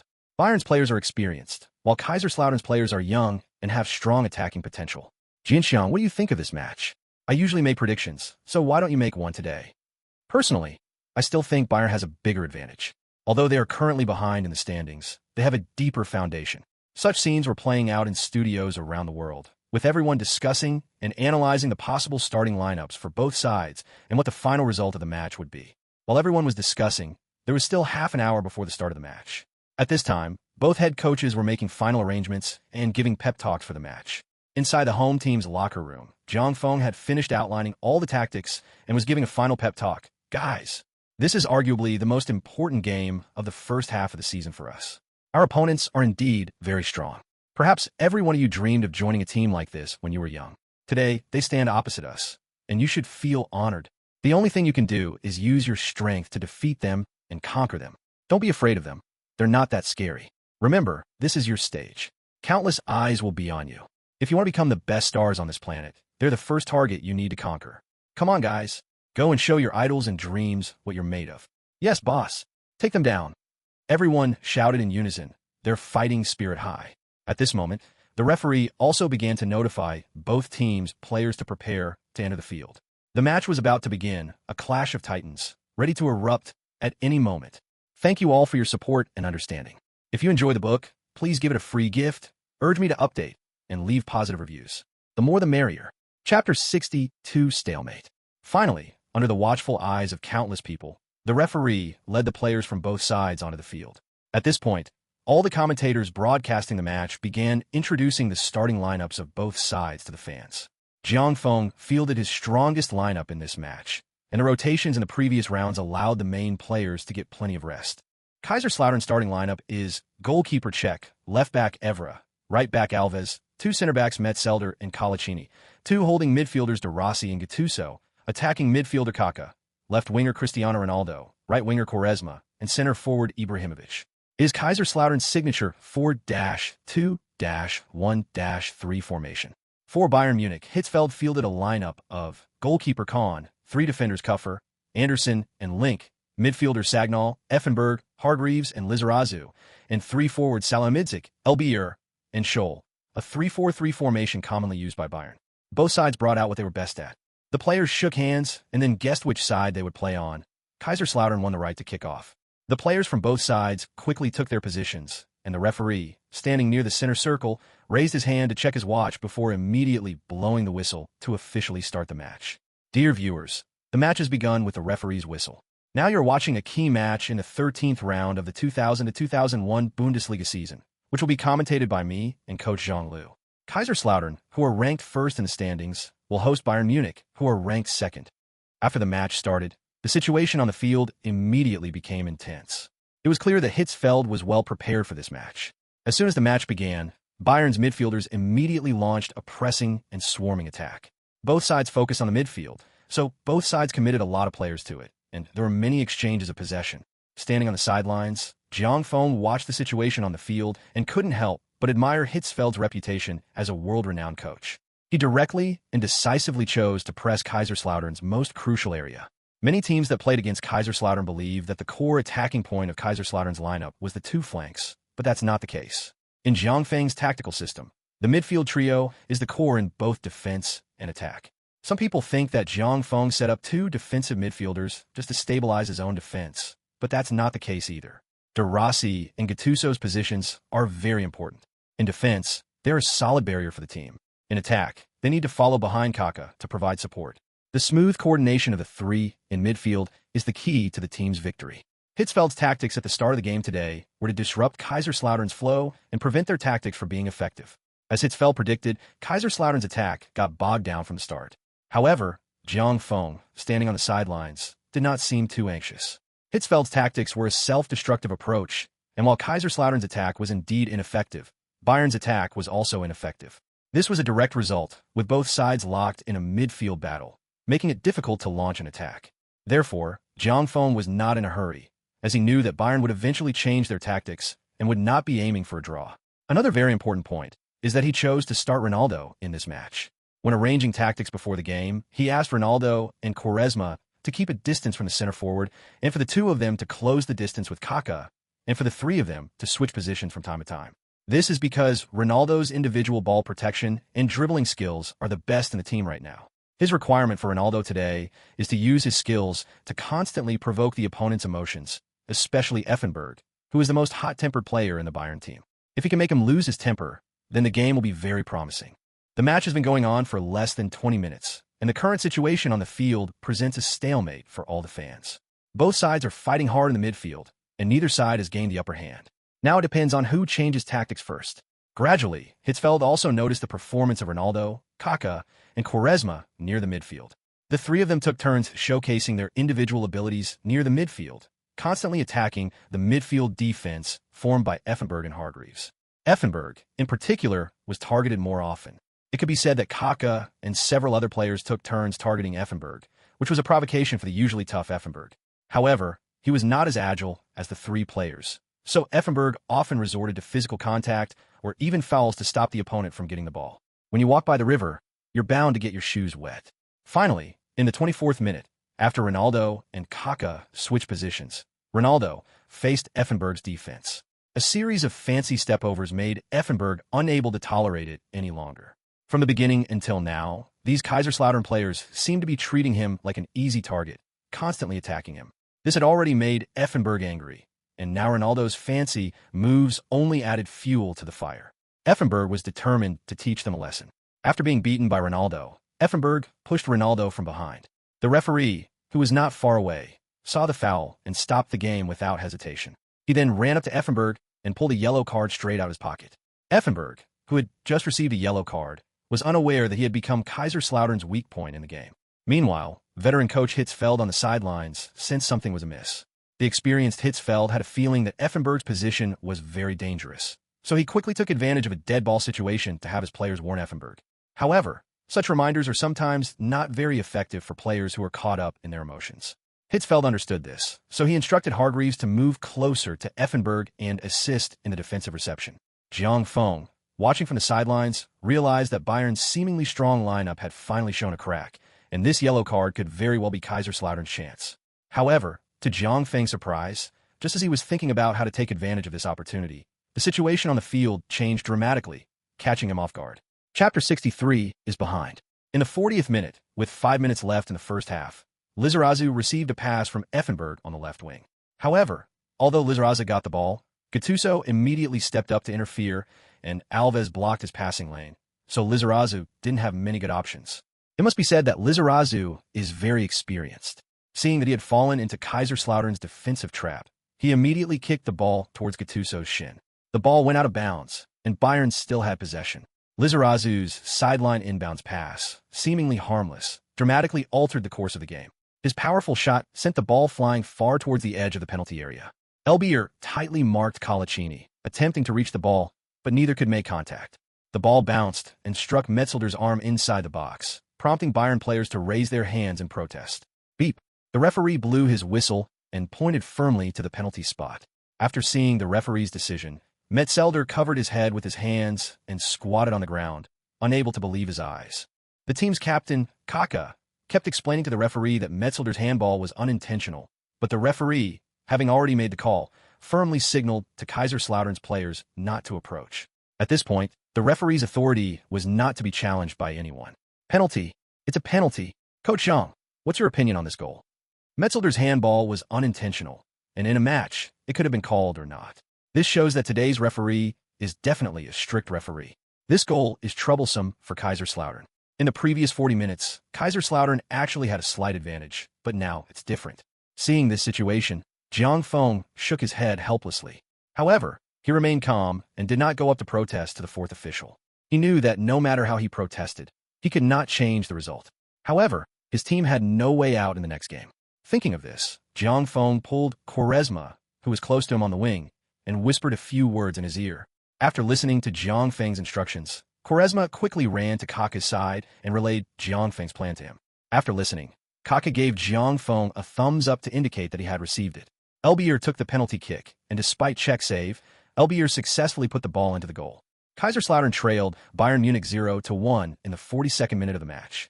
Metzelder's eyes reddened as he watched the Bayern players celebrating on the field, and Colaccini and Cech put their arms around his shoulders to comfort him. Christopher, this isn't your fault. Pull yourself together. Take them down. Yes. Christopher, it's not your fault. I'm fine, brothers. Let's take down these bastards, Metzelder said through gritted teeth. The game restarted, and with only a few minutes left in the first half, Bayern retreated into a tight formation and firmly held onto their one-goal lead. The first half ended, and the referee blew the whistle to end the first half after stoppage time. Both teams returned to the locker room to make final preparations for the second half. Ladies and gentlemen, the first half of the match has ended. Bayern Munich is currently leading Kaiserslautern 1-0 away from home. Both teams are now returning to the locker room to rest. Coach Zhang, what do you think Kaiserslautern's strategy will be in response to the current situation in the second half? The current situation means Kaiserslautern has no way out. The only way to win the game is to attack. As for Bayern, with a one-goal lead, Hitzfeld has the option to go either way. Moreover, a coach like Hitzfeld can change tactics in an endless stream after taking the lead. This game will be tough for Kaiserslautern. Yes, this match is going to be tough for Kaiserslautern. All right, viewers, let's take a short break and then come back to watch the second half of the match after a commercial break. Jiang Feng returned to the locker room a little later than the players. He stood at the locker room door for a while, listening to the players discussing how to play in the second half. He breathed a slight sigh of relief, worried that the players would sit there dejectedly.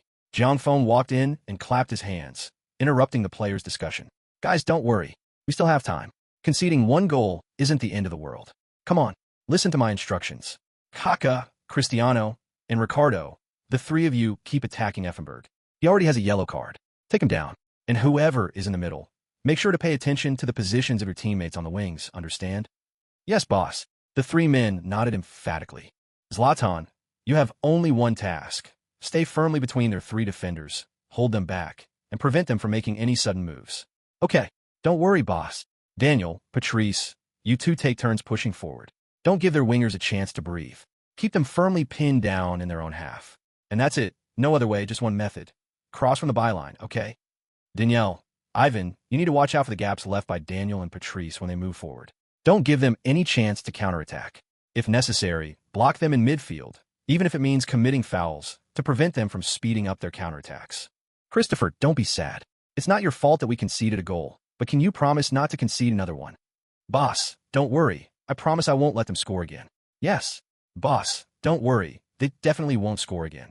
Metzelder's two good friends, Colaccini and Cech, shouted in unison. All right, guys, let's take them down. Go for it. Jiang Feng shouted, rallying the players' morale. Beat them. Kaiserslautern will win, the players shouted, linking arms. When the break was over, both sides returned to the field to prepare for the second half of the game. Neither Jiangfeng nor Hitzfeld made any adjustments to their lineups, neither wanting to reveal their hand first. The players from both sides stood still, waiting for the referee to blow the whistle to start the second half. The referee raised his hand to check his watch, then exchanged a few words with the fourth official before blowing the whistle to start the match. Chapter 64, Leveling the Situation. As the match began, Bayern Munich indeed retreated into a defensive formation and launched counterattacks. Hitzfeld was very experienced. Although Bayern retreated, he still put some pressure on Kaiserslautern in midfield, preventing Kaiserslautern players from comfortably receiving and passing the ball. This situation was within Jiang Feng's expectations, because if he were in the lead now, he would have made the same choice. So, seeing the situation on the field, Jiang Feng was not surprised. On Kaiserslautern's side, the players diligently executed Jiang Feng's midfield instructions. Ibrahimovic firmly held Bayern Munich's defense in check, preventing them from relaxing their guard. Kaka deliberately controlled the distance between himself and Ibrahimovic, choosing to face Effenberg directly in the middle. Kaka and Ronaldo took turns frequently using their individual skills to break through Effenberg's defense. In less than 10 minutes into the second half, Effenberg was outmaneuvered 4 or 5 times. Because he had a yellow card and had received instructions from Hitzfeld during halftime, he managed to control his temper, though his expression was not good. He also hesitated to make any aggressive moves, which made Effenberg's game very frustrating. When people are under prolonged suppression, they will eventually explode, especially those with short tempers. You can never predict when this explosion will come, and once it does, it could very well be a disaster. Just like now, in the 65th minute of the game, Hitzfeld on the sidelines was also nervously observing the situation on the field. Seeing that Kaiserslautern's 3 forwards were taking turns attacking Effenberg, Hitzfeld was already considering whether to substitute him. Unfortunately, before he could make any move, Effenberg finally broke out under the targeting of Kaka and others. After Ronaldo and Kaka switched positions, Ronaldo faced Effenberg directly. Besides Effenberg, Bayern's midfielder Hargreaves was also assisting in the defense. Ronaldo used an unexpected move to get past Effenberg, a nutmeg. But what truly enraged Effenberg wasn't just that. Because Ronaldo had gotten past Effenberg in the direction Hargreaves was covering, Ronaldo, surprisingly, pulled the ball back and chipped it over Effenberg's head. Then, with a turn, he got past his opponent again. This was incredibly humiliating. Even the hot-tempered Effenberg would have found it unbearable. Under everyone's watchful eyes, Effenberg, blinded by rage, strode forward and tackled Ronaldo with a combination of sliding and pushing. Effenberg even yelled at the fallen Ronaldo in front of the referee. The referee, specially chosen by the German Football Association for this match, showed no leniency towards the Bayern players. He ran to the scene of the incident while blowing his whistle and reached directly into his pocket. Upon seeing the referee's actions, the Bayern players immediately pleaded for leniency. The referee sternly warned the Bayern players not to approach, and then showed Effenberg a yellow card first, followed by a red card. Effenberg was sent off after receiving 2 yellow cards. Effenberg woke up when he saw the referee reach into his pocket. He realized the magnitude of his mistake, which could very well be the turning point of the game. With his head down, Effenberg walked to the sidelines in regret. The Kaiserslautern fans on the sidelines gave the referee a warm round of applause. Beckenbauer and Hoeneß, however, did not look pleased. What is Ottmar doing? Can't he see what's happening on the field? Why didn't he make a substitution sooner? Beckenbauer was furious. Hoeneß, Kaiserslautern has some very good players. You might want to consider them, Beckenbauer continued. Franz, I think we should put aside these players for now and observe them further. I think we should buy a coach first. Ottmar is getting old. You mean Jiang? Can he manage Bayern well? I think he's too young. He'd be better suited to be Ottmar's assistant. That's a good suggestion. I can try asking. The game restarted, and after Effenberg was sent off, Bayern had no choice but to substitute striker Salihamidzic with midfielder Sforza. It is worth mentioning that Sforza transferred from Kaiserslautern to Bayern Munich this summer. Effenberg committed the foul just before the center circle. Kaka stood in front of the ball, ready to take the penalty. Although a direct shot was impossible, his position was relatively good. Both of Kaiserslautern's center-backs had moved into the penalty area. The referee signaled for Kaka to start. Kaka took a run-up, but to everyone's surprise, he didn't lob the ball directly into the penalty area. Instead, he passed it to the wing. When Evra received the ball on the wing, there was no one defending him. Evra even looked up to see where his teammates were in the penalty area before crossing the ball. The ball's trajectory wasn't high, but its speed was very fast, and it clearly had a slight curve. At this moment, the penalty area was almost full of players, and Kahn couldn't move forward. He could only stay on the goal line. Ibrahimovic was at the near post, but he was sandwiched between two Bayern Munich center-backs, so he had no chance to shoot when the ball came in. So the tall and strong Ibrahimovic jumped up and headed the ball in midair, sending it flying to the far post. Many people were stretching their legs to try to change the ball's direction. Con was also keeping a close eye on the ball, and the home fans were also watching the ball's trajectory with great tension. Suddenly, someone in the crowd touched the ball first, and the football changed its course instantly. Con was shocked as the ball flew towards the goal after changing direction. The distance was so close that Con had no time to think. Ultimately, Con's saves were in vain. The referee blew the whistle to signal a goal, and at that moment, Metzelder sprinted from the crowd toward the coaching bench and pounced on Jiang Feng. It turned out that Metzelder had managed to put the ball into the goal amidst the chaos. 1-1. Kaiserslautern equalized from set piece by Metzelder in the penalty area, bringing the score back to even. Metzelder was ecstatic after scoring, as the handball incident in the first half had caused the team to fall behind, and this goal was his redemption. Heaven rewards diligence. Opportunities are always reserved for those who are prepared. Hitzfeld, sitting on the sidelines, was crouching on the ground, his face filled with regret and dejection, while Effenberg, back in the locker room, was clutching his head in remorse. Hitzfeld knew this match was going to be very difficult for Bayern. The score had been tied, and they were down at 10 men. While the Kaiserslautern players were celebrating, Hitzfeld quickly called the players over to his side and gave them a few instructions. The veteran coach told all the players to drop back, leaving only Elbier up front to hold off Kaiserslautern's defense, while the rest of the team focused on securing the win. Chapter 65, Deadly Strike. Yay, it's finally a tie. Sister, brother-in-law is so handsome. Chio Tsi-Xuan, who was watching the game from South Korea, cheered and high-fived her best friend Song Haikyo after scoring a goal. You know what? What I like most is watching him concentrate on doing something. Chio Tsi-Xuan's loving eyes were fixed on Jiang Feng, who was celebrating with everyone on the TV screen. In a television studio far away in China, Huang Jianxiang was also discussing the goal with Zhang Lu. I have to say, although Jiang Feng is very young, I feel like I see a mature and experienced head coach in him. I have to say that there really are geniuses in this world, at least at this moment. His entire tactical arrangement is to set a trap for the opponent, to break through the surface by focusing on one point and to attack Effenberg. Moreover, this tactical arrangement also involves some psychological warfare. Now it is Bayern that is in trouble.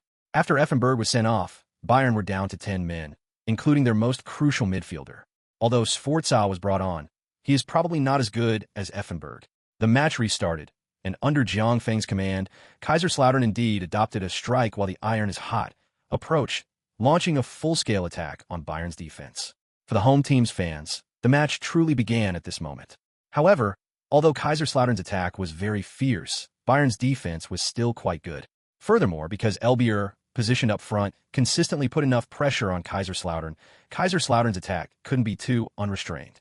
As a result, Bayern's seemingly precarious defense never gave Kaiserslautern any good scoring opportunities, and Kahn's form also protected the goal well. In the 70th minute, seeing that his team was unable to break through, Jiang Feng made a lineup adjustment, bringing on Juninho and replacing Gattuso. Moreover, Juninho did not play in the defensive midfield position after coming on, but instead played in the attacking midfield position with Kaka. Kaiserslautern's formation on the field has now become a very unusual 4-1-2-3 attacking formation.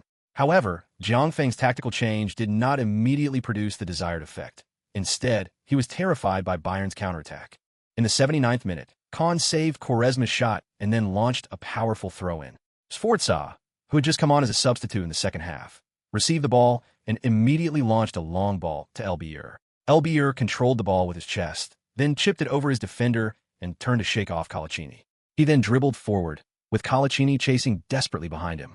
Just as Elbier was about to be surrounded by Colaccini and Metzelder, Elber, about 35 meters from the goal, suddenly, after a powerful long-range shot, Cech focused intently on the trajectory of the ball. Facing Elbier's powerful shot, Cech lunged towards the ball with all his might. As he fell, Cech felt his fingers touch the ball, but it didn't change the trajectory of the opponent's shot. Cech quickly turned to look at the ball, and he even felt a little desperate as he watched its flight path. Just then, he heard a bang as the ball hit the goalpost and bounced back. Cech quickly lunged at the ball again and then smothered it with his body. Jiang Feng on the sidelines was also terrified. If they lost the ball at this point, it would be difficult to get it back. However, Elbier's shots serve as a reminder to all the Kaiserslautern players that although Bayern was down to one player, they were not without any chance of fighting back. The two sides continued their attack and defense, and as time went by, the end of the game drew closer. At this point, the fourth official on the sidelines began to prepare for stoppage time, and everyone thought that the game would end in a draw. Even when Jiang Feng gradually thought the outcome would be a draw, his disciple gave him a big surprise. The fourth official on the sidelines raised the sign indicating 3 minutes of added time, and the match officially entered the added time phase. All the Bayern players gritted their teeth and persevered for the remaining 3 minutes. During this time, they withstood tremendous defensive pressure, and even the experienced players felt that they were struggling to cope. At this moment, Bayern withstood another attack from Kaiserslautern. Center-back Link intercepted Juninho's through ball and launched a long ball towards midfield. Metzelder, who had reached the center circle, got to the ball ahead of Elbier and then launched a long ball to Evra on the left wing. Evra received the ball very comfortably, with no one interfering with him. Instead of dribbling down the wing, Evra lobbed a half-high ball directly to the edge of the penalty area. After Kaka controlled the ball with his chest against the goal, he was unable to turn around because at least 2 Bayern players were defending and interfering with him from behind. Just as Kaka was feeling somewhat helpless, Juninho Jr., who was behind him and supporting him, waved to him and pointed ahead. Seeing this, Kaka could only pass the ball back to Juninho Jr., who was facing the goal. Juninho Jr., instead of stopping the ball as it rolled towards him, chipped it into the penalty area. The ball didn't fly very high, but it was traveling at a very fast speed. Because the ball was far from the goal, everyone thought it was a pass. However, as the ball got closer and closer to the goal, Bayern's players, including Kahn, were shocked. It wasn't a pass, but a shot with a very tricky angle. Kahn hurriedly adjusted his center of gravity and prepared to dive towards the ball. However, just as the ball was about to reach the goal, it suddenly plummeted at a very high speed. The ball fell to the ground in front of Kahn and then bounced, rendering all of Kahn's previous preparations useless. The ball flew over his hands and into the goal right before his eyes. As the match neared its end, the referee blew the whistle to signal that the goal was valid. Kaiserslautern pulled ahead 2-1 in the final moments thanks to a long-range shot from Juninho, who had just come on as a substitute in the second half. The moment the ball went in, the entire stadium erupted. Jiang Feng, standing on the sidelines, couldn't believe his eyes. He covered his head and squatted down on the sidelines. He was almost ready to give up, but his disciple didn't. Coincidentally, Hitzfeld on the other side was in the same pose, but their feelings were worlds apart. Goal. Beautiful goal. Kaiserslautern has secured a dramatic victory. This is an absolutely priceless goal. Congratulations to Jiang Feng and Kaiserslautern for their incredible comeback against Bayern Munich. Huang Jianxiang in the studio was extremely excited. Yay! Yay! Yay! Goal! We won. Kaiserslautern won. Jiang Feng Oppa won. Xiao Zixuan, who was far away in South Korea, was also very excited at home. Chapter 66, The Emperor and His Guardians. At this moment, all Kaiserslautern fans are the happiest. Being able to defeat Bayern shows that Kaiserslautern has unlimited potential this season. So even though the game is over, the loyal Kaiserslautern fans are still standing in the stands, giving the Kaiserslautern players who express their gratitude to them a warm round of applause. Gradually, fans began chanting Great King, Great King, and slowly the chants grew unified and resounded throughout the stadium. Gradually, even the players started shouting around Jiang Feng. Great King, in English, means Emperor or Great King. This is the best gift the fans could give Jiang Feng for winning this game. At this moment, in their hearts, Jiang Feng is the king of Kaiserslautern, and they are his most loyal knights and subjects. Jiang Feng looked up at the stands, feeling incredibly excited. To be loved and respected by the fans like this meant that he had conquered the stadium and the city in less than half a season. After leading the players in a bow to thank the fans, Jiang Feng went to the post-match press conference. Even after he had left the field, the Emperor's shouts still echoed throughout the stadium. Moreover, these fans not only paid tribute to Jiang Feng with their cheers, but they also took practical action. After the fans left the stadium, some of the fans who initially shouted Emperor quickly registered a fan organization called Guardian Knights with Kaiserslautern's official website. This fan organization was established specifically for Jiang Feng's title of Emperor. Soon after passing the official review, the fan organization immediately issued a recruitment notice in Kaiserslautern, which immediately attracted thousands of fans in Kaiserslautern to join. It can be said that Jiang Feng is the first head coach in the world to become the idol of a team of fans. Of course, Jiang Feng is unaware of these things yet. He is currently at the press conference, answering all sorts of tricky questions from reporters. Jiang, with 13 rounds already completed, what are your goals for this season? I remember answering this question to you before the season started, but none of you believed me then. So I'll say it again now. Kaiserslautern's only goal this season is the championship. Jiang Feng solemnly declared his intention to win the championship once again. However, this time no one thought he was arrogant. After this round of matches, Kaiserslautern was already 6 points ahead of Bayern Munich in the standings. Although the season was not yet halfway through and a 6-point lead did not mean much, after this match, Kaiserslautern and Zhang Feng were fully confident in declaring their intention to win the championship. Zhang, don't you think the tactics you used during the game were too underhanded? Effenberg's sent-off must have been a deliberate act by you. This media outlet, whose question immediately suggested a close relationship with Bayern Munich, was speaking. Sir reporter, do you really understand football? If you did, I believe you wouldn't be asking such a question. You need to understand one thing. Effenberg was sent off because he made an inappropriate move against my player that shouldn't have happened on this field. His move could have even injured my player. Don't you think such a rough foul deserves your condemnation? Why are you making excuses for such a move? Are you encouraging players to use such actions during the game? Finally, do you even know what tactics are? Think about that before you ask me. Zhang Feng's words left the reporter speechless. Just as Zhang Feng said, Effenberg was sent off because of a foul. Everyone probably knows that Effenberg's foul was indeed caused by Zhang Feng's tactical arrangement. But a foul is a foul. Being targeted means that your weakness is obvious. Zhang, after the match, some people called you the Emperor. Even when you were being interviewed, these fans specially registered a fan organization called the Royal Guard Knights on Kaiserslautern's official website for the title of Emperor. What are your thoughts on this? I don't think I deserve this title. I haven't done enough for the team. Of course, I'm also honored to have such support from the fans. I also want to say that this title is cool, and I like it very much. Zhang, I heard that Bayern Munich has their eye on Ibrahimovic and Kaká, and has even made offers to Kaiserslautern for them. Is that true? I'm sorry, sir. I haven't received any such information. Furthermore, there will be no personnel changes in Kaiserslautern's current squad. Every player is considered non-transferable. I also want to warn certain individuals. Please don't break the rules, or I won't be lenient. After answering the question, Zhang Feng left the press conference. The last question from the reporter served as a wake-up call for him. Given Bayern's character, they were very likely to do something like this. Therefore, Zhang Feng needed to discuss this matter with Brehm as soon as possible. The current players' salaries really needed to be increased. Furthermore, Zhang Feng needs to communicate with the players and take preventative measures. After leaving, Zhang Feng rushed back to the club and went to Bremer's office. Hey, Brehm, what's Bayern's move? Zhang, I was just about to talk to you. Bayern sent me an offer fax to Ibrahimovic and Kaká, but I rejected it outright. However, I'm worried they might try something underhanded, so I want to discuss it with you.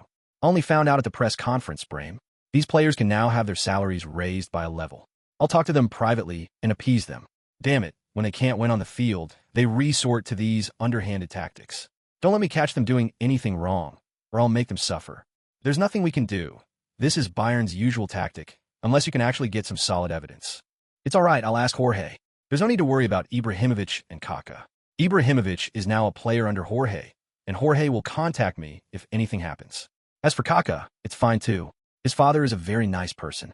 Okay, Zhang, I'll handle the contract renewal and salary increase. I'll leave the players to you. Ok. Next, Zhang Feng spoke privately with each of the players, especially Ibrahimovic and Kaká. Both of them expressed that they had no intention of transferring, especially Ibrahimovic. Boss, you're not thinking of selling me out, are you? Let me tell you, I'm not leaving. My competition with Milo is fierce right now. Wouldn't leaving now be deserting? All right, nobody wants to sell you. How come your thought process is so peculiar? By the way, if anyone from Bayern Munich contacts you privately, see if you can keep any evidence. Wow, boss, you're so cunning. Get lost. Ibrahimovic's reply left Zhang Feng speechless. Chapter 67, Lost the Game. After the match against Bayern Munich, Kaiserslautern's schedule became relatively easier, so Zhang Feng chose to give the team 2 days off to allow the players to relax. But when the holiday ended, Zhang Feng noticed that things were gradually changing within the team. The players were becoming increasingly arrogant, even to the point of being overconfident and thinking that the Bundesliga title was already theirs. This wasn't just 1 or 2 people. Most of them were starting to relax, which made Zhang Feng wonder if he had made a mistake by giving them the holiday. That day, as Zhang Feng was in his office considering how to make adjustments, there was a knock on the door. Zhang Feng looked up and saw that it was the team captain, Lutz. Lutz, what's wrong? Is there something you need? Boss, I don't know how to say this, but I still wanted to come and talk to you about it. It's all right, go ahead. Boss, I feel like the atmosphere in the team isn't right now. Many people aren't as enthusiastic in training as they used to be, and they're not as serious about their problems as they used to be. Zhang Feng was stunned after hearing Lutz's words. He hadn't expected Lutz to talk to him about this. At this moment, Zhang Feng couldn't help but sigh. Indeed, these young players were stronger than Lutz in terms of ability, but they were much less self-regulating and experienced. It's true that having an elder in the family is like having a treasure. I've been thinking about this too. It's true. Since coming back from the holiday, I've felt this way. They're so arrogant now. Our record in the first 13 rounds was excellent, but that's made them underestimate their opponents. I've been thinking about how to adjust. After much thought, I think if we let things continue like this, what they need right now is a defeat to wake them up. Thank you, Lutz. It's nothing, it's what I should do. Besides, we have a much better chance this season than before. As the team captain, I don't want everyone to fail at the end of the season. After finishing his conversation with Lutz, Jiang Feng felt relieved.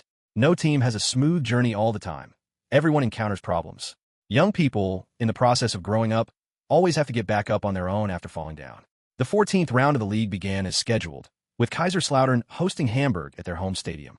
Almost everyone believed that Kaiserslautern would continue to win this match, and Kaiserslautern fans were also optimistic.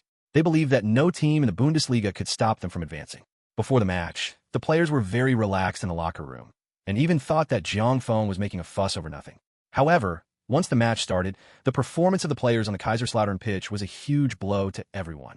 After 90 minutes of play, the score displayed on the big screen on the sidelines made the Kaiserslautern players hang their heads in shame, unable to face the fans in the stands. The score displayed on the big screen was clearly 0-3, with the home team listed first and the away team second. Kaiserslautern suffered a clean 3-0 defeat at home to Hamburg, a huge irony for the Kaiserslautern players who had appeared very relaxed before the match, and a blow to their optimistic fans. No one knew how things had turned out this way. Throughout the entire match, Jiang Feng remained on the bench without making any moves. He wanted to show everyone that no team should be underestimated, and that everyone should take every opponent seriously, regardless of who they are. After the game, Jiang Feng did not immediately go to the press conference. Instead, he went to the locker room, but he did not go in immediately. Instead, he stood at the door because he heard the voice of the team captain, Lutz. Before the match, weren't you all full of confidence? Didn't you think there wouldn't be any problems with the game? Daniel, you used to arrive at the training ground very early, but now? Now you're always the last one to arrive. Cristiano, why haven't you been practicing free kicks these past few days? And the rest of you, we used to train very seriously, but now many of you are just going through the motions. That's why we lost this match. If you still don't understand, we will still lose. Don't think that beating Bayern once is something to be proud of. Bayern loses a few games every season, but they're always the target that others chase. Why? Because they don't look down on their opponents. Lutz's words made almost all the players lower their heads in shame. Jiang Feng also walked in and stood there looking around. Raise your heads, everyone. This isn't the end of the world. I can tolerate your mistakes and errors, but I can't tolerate you losing your fighting spirit. The reason we've been able to defeat one opponent after another is because we've always been strict with ourselves, because we've always taken every minute on the court seriously, and because we've trained relentlessly. But what about now? Have you forgotten your original goal? Is our goal just to win one game? Our goal is to use the championship to tell everyone that we could do it too. I hope you will always remember today, remember it firmly, and remember it for a lifetime. After saying that, Jiang Feng left the locker room. He believed that as long as he stepped out of that situation, Kaiserslautern would become even stronger in the future. Although he gave his disciple a stern lecture, Jiang Feng still tried his best to defend him when he returned to the press conference. This loss is my responsibility. It was due to a lack of tactical planning. But I believe this is not the end of the world. The team can't win forever. There will always be low points. I believe my players will get out of the shadow of this defeat soon. However, there is some good news for Kaiserslautern. Originally, Kaiserslautern's loss in this match was a great opportunity for Bayern Munich, who were chasing behind. Unfortunately, Bayern failed to seize this opportunity because they drew with Hertha Berlin away from home. After the 14th round of the Bundesliga, Kaiserslautern remained in first place with 37 points, 12 wins, 1 draw, 1 loss, while Bayern Munich followed closely with 32 points, still 5 points behind Kaiserslautern. After the game, Jiang Feng still chose to give the team 2 days off to rest. Chapter 68, the mid-season final battle. Just as Jiang Feng had hoped, the Kaiserslautern players, back in training, returned to their old ways, relaxed and undisciplined. The arrogant atmosphere had vanished, and Jiang Feng could see a fierce fighting spirit in their eyes.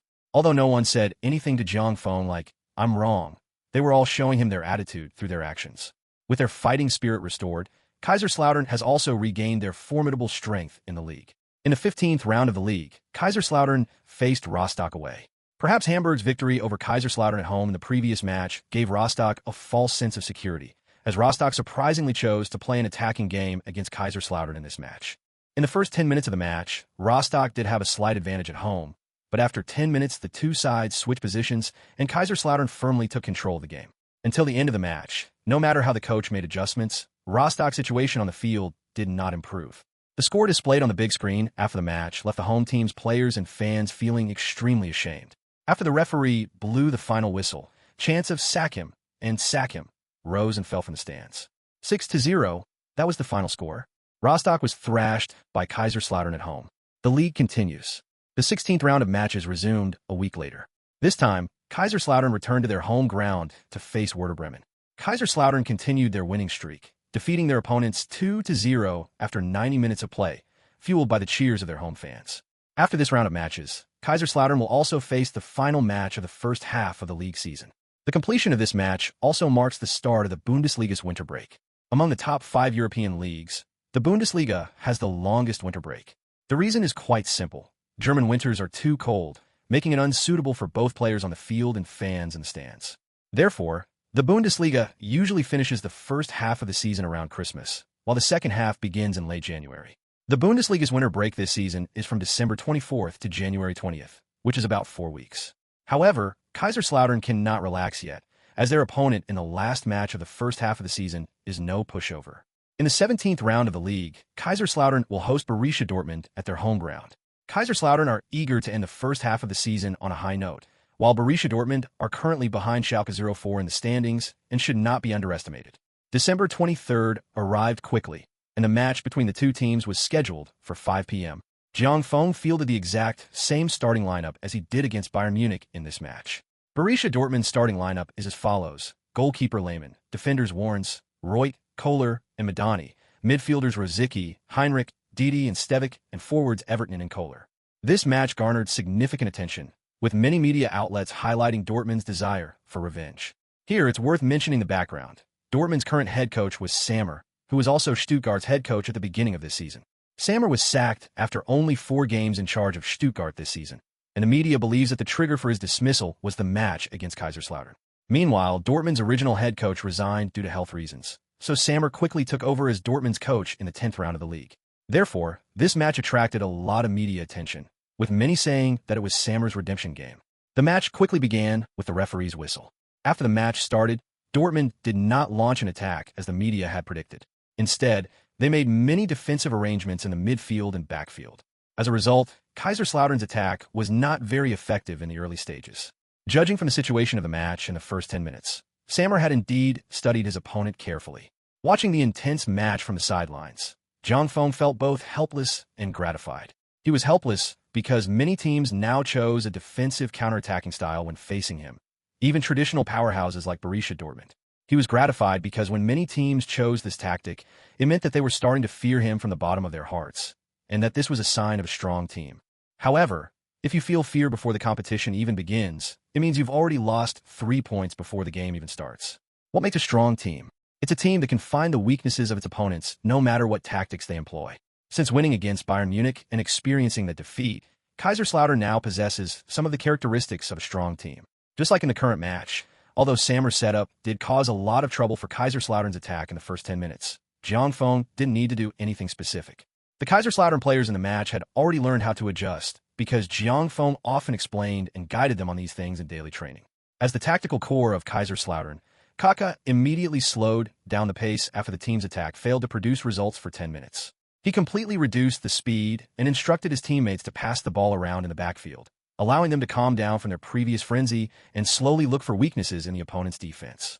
Under Kaka's direction, Ronaldo began to frequently switch positions with Quaresma, and Ibrahimovic also consciously dropped back and increased his off-the-ball runs in the attacking third to stretch the opponent's defense. Dortmund's players were clearly unprepared for this sudden change in pace. Moreover, Sammer adopted a man-marking tactic in defense, and after Ronaldo frequently switched positions with Quaresma, Dortmund's flank defense became precarious. In addition, with Alves and Evra making overlapping runs, Dortmund's defense was no longer as solid as it had been in the first 10 minutes of the match. Sammer, standing on the sidelines, noticed Kaiserslautern's sudden change in pace and immediately sensed something was wrong. He shouted at the players on the field. While anxiously observing the game, Sammer also glanced at the Kaiserslautern players. To be honest, Sammer was somewhat envious of Jiang Feng. Putting aside everything else, just considering his eye for talent, most of the Kaiserslautern players were unknown before joining the club. However, Jiang Feng acquired these players at a very low cost, and now every one of them had seen their value skyrocket. Sammer, among others, was very interested in some of the Kaiserslautern players. Chapter 69, The Halfway Point Finale 2. Sometimes what you fear most is what happens. Sammer watched anxiously from the sidelines as Dortmund gradually fell into a disadvantageous position. Just when he was worried about his team, Kaiserslautern finally seized an opportunity. In the 27th minute, Kaka suddenly switched positions with Ronaldo and moved to the left wing. He then passed the ball across to Ronaldo, who then cut inside to draw away the defender. Seeing an opening on the left wing, Ronaldo delivered a long pass to the open space. Just as the ball was about to bounce, Evra, who had made a run from behind, arrived to make the run. Evra easily controlled the ball and then dribbled forward at high speed. By the time the defender who had been drawn away by Kaka turned around to defend, it was too late. Evra, who was near the byline, looked up at the situation in the penalty area, adjusted his position, and then crossed the ball. At this moment, Kaiserslautern had 3 players in the penalty area. Kaka feinted at the near post, and Ibrahimovic, following up in the middle, once again displayed his talent under the watchful eyes of the home fans. Ibrahimovic, who had slightly overshot his goal, turned around and faced away from the goal. He first controlled the ball with his chest, and then directly executed a bicycle kick. The instep of Ibrahimovic's right foot struck the ball squarely. The goalkeeper probably did not expect Ibrahimovic to use such a shooting method, so he was clearly unprepared for Ibrahimovic's bicycle kick. Ibrahimovic's shot went straight past the goalkeeper and into the net. Kaiserslautern took a 1-0 lead against Borussia Dortmund at home. Kaiserslautern fans rose to their feet to applaud and cheer for Ibrahimovic's stunning goal. Where did this bastard find these players? Their physiques are insane. Sammer, watching Ibrahimovic's towering figure celebrating a goal on the sidelines, sighed helplessly. Every coach dreams of having a player like this. Fortunately, Zhang Feng had no idea what Sammer was thinking. If he had, he would have told Sammer that this wasn't even abnormal.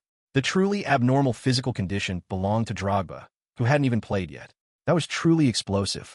This season, Drogba had played more in the German Cup and rarely appeared in the league. However, in terms of physical attributes, no one in Kaiserslautern could match him. Even the defenders Metzelder and Colaccini couldn't outmaneuver Drogba. His technique was still a bit rough, but targeted training this season had improved it considerably. Zhang Feng also plans to give him more playing time in the second half of the league and UEFA Cup. This is very beneficial to the team's tactics. Kaiserslautern's 3 center forwards each have different characteristics, which means that the team's offensive tactics will differ regardless of who plays. This is a very good weapon for Kaiserslautern, which is currently being studied by other teams. The referee promptly stopped Kaiserslautern's celebration and urged the players to restart the game. After the game restarted, Dortmund, who were trailing, did not rush to intensify their attack, which surprised Zhang Feng. Zhang Feng originally thought that Sammer would immediately intensify their attack and equalize the score after the start of the match, and he had even prepared to retreat into a lower formation. However, seeing the situation, Zhang Feng thought it was all right and decided to stick to his previous plan. He signaled to Kaka to have the players on the field retreat a bit to lure Dortmund into attacking. However, Zhang Feng had no intention of slowing down the pace of the game. It was clear from the first half that Dortmund's players were not good at playing fast. In many situations, Dortmund's players would unconsciously slow down the pace of the game, while Kaiserslautern's high pressing made it impossible for Dortmund to slow down. Although Kaiserslautern held a slight advantage on the field, they didn't have many good options besides the goal they scored earlier. After that goal, Sammer promptly adjusted the tactics, switching from man-marking to match-up defense, which greatly reduced the effectiveness of Ronaldo and Quaresma's positional interchanges. Although they couldn't extend their lead, Kaiserslautern didn't face much pressure defensively, and Dortmund's counterattacks didn't have many good opportunities after Zhang Feng took notice. The two sides traded blows and used up the first half of the game. After 2 minutes of added time, the referee blew the whistle to end the first half. During halftime, Zhang Feng made personnel adjustments, with Juninho replacing Gattuso and Palacio replacing Quaresma, while Dortmund retained their starting lineup from the first half. After the start of the second half, Zhang Feng's personnel adjustments quickly yielded results. It was Juninho's long pass from the backfield that found Ibrahimovic in the front. Ibrahimovic, positioned at the edge of the penalty area, played a through ball to Palacio, who had cut inside into the box. Palacio changed direction inside the box and unleashed a powerful shot from a tight angle, breaching Lehmann's goal. In the 59th minute, Zhang Feng's substitution proved highly effective, with Palacio, who had just come on in the second half, extending the team's lead. 2-0. With 2 goals down, Sammer had no choice but to change their lineup and strengthen their attack, as continuing to defend after being 2 goals down was pointless. However, Sammer's choice did not escape Zhang Feng's judgment this time. After Dortmund made a substitution, Sammer on the sidelines noticed that his opponents had actually retreated into their formation and were seriously playing a defensive counterattacking game. Damn it, you attacked so fiercely before, and now that I'm attacking, you're going to go all out on defense? This is so unsportsmanlike. If he could, Sammer would have liked to rush up to Jiang Feng and shout, "Come on, come out here if you dare." To be honest, Borussia Dortmund is still a very strong team in the Bundesliga, especially after Rosicky joined the team. Dortmund's midfield organization is among the best in the Bundesliga.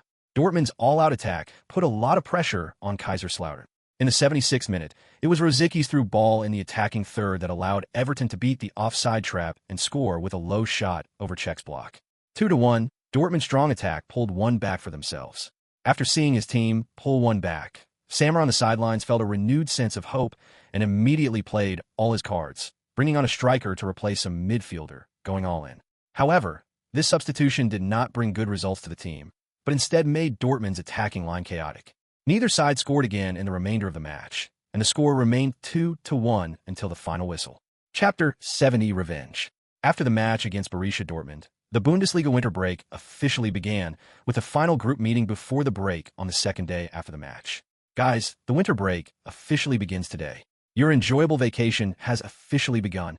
Our first half lead over Bayern and other teams is the result of everyone's hard work. However, we can't be too happy yet. A half-season championship doesn't come with a trophy, so I don't want to see you constantly in the tabloids, either in bars or nightclubs. I hope you can maintain your physical condition, fitness, and form when you come back from the break.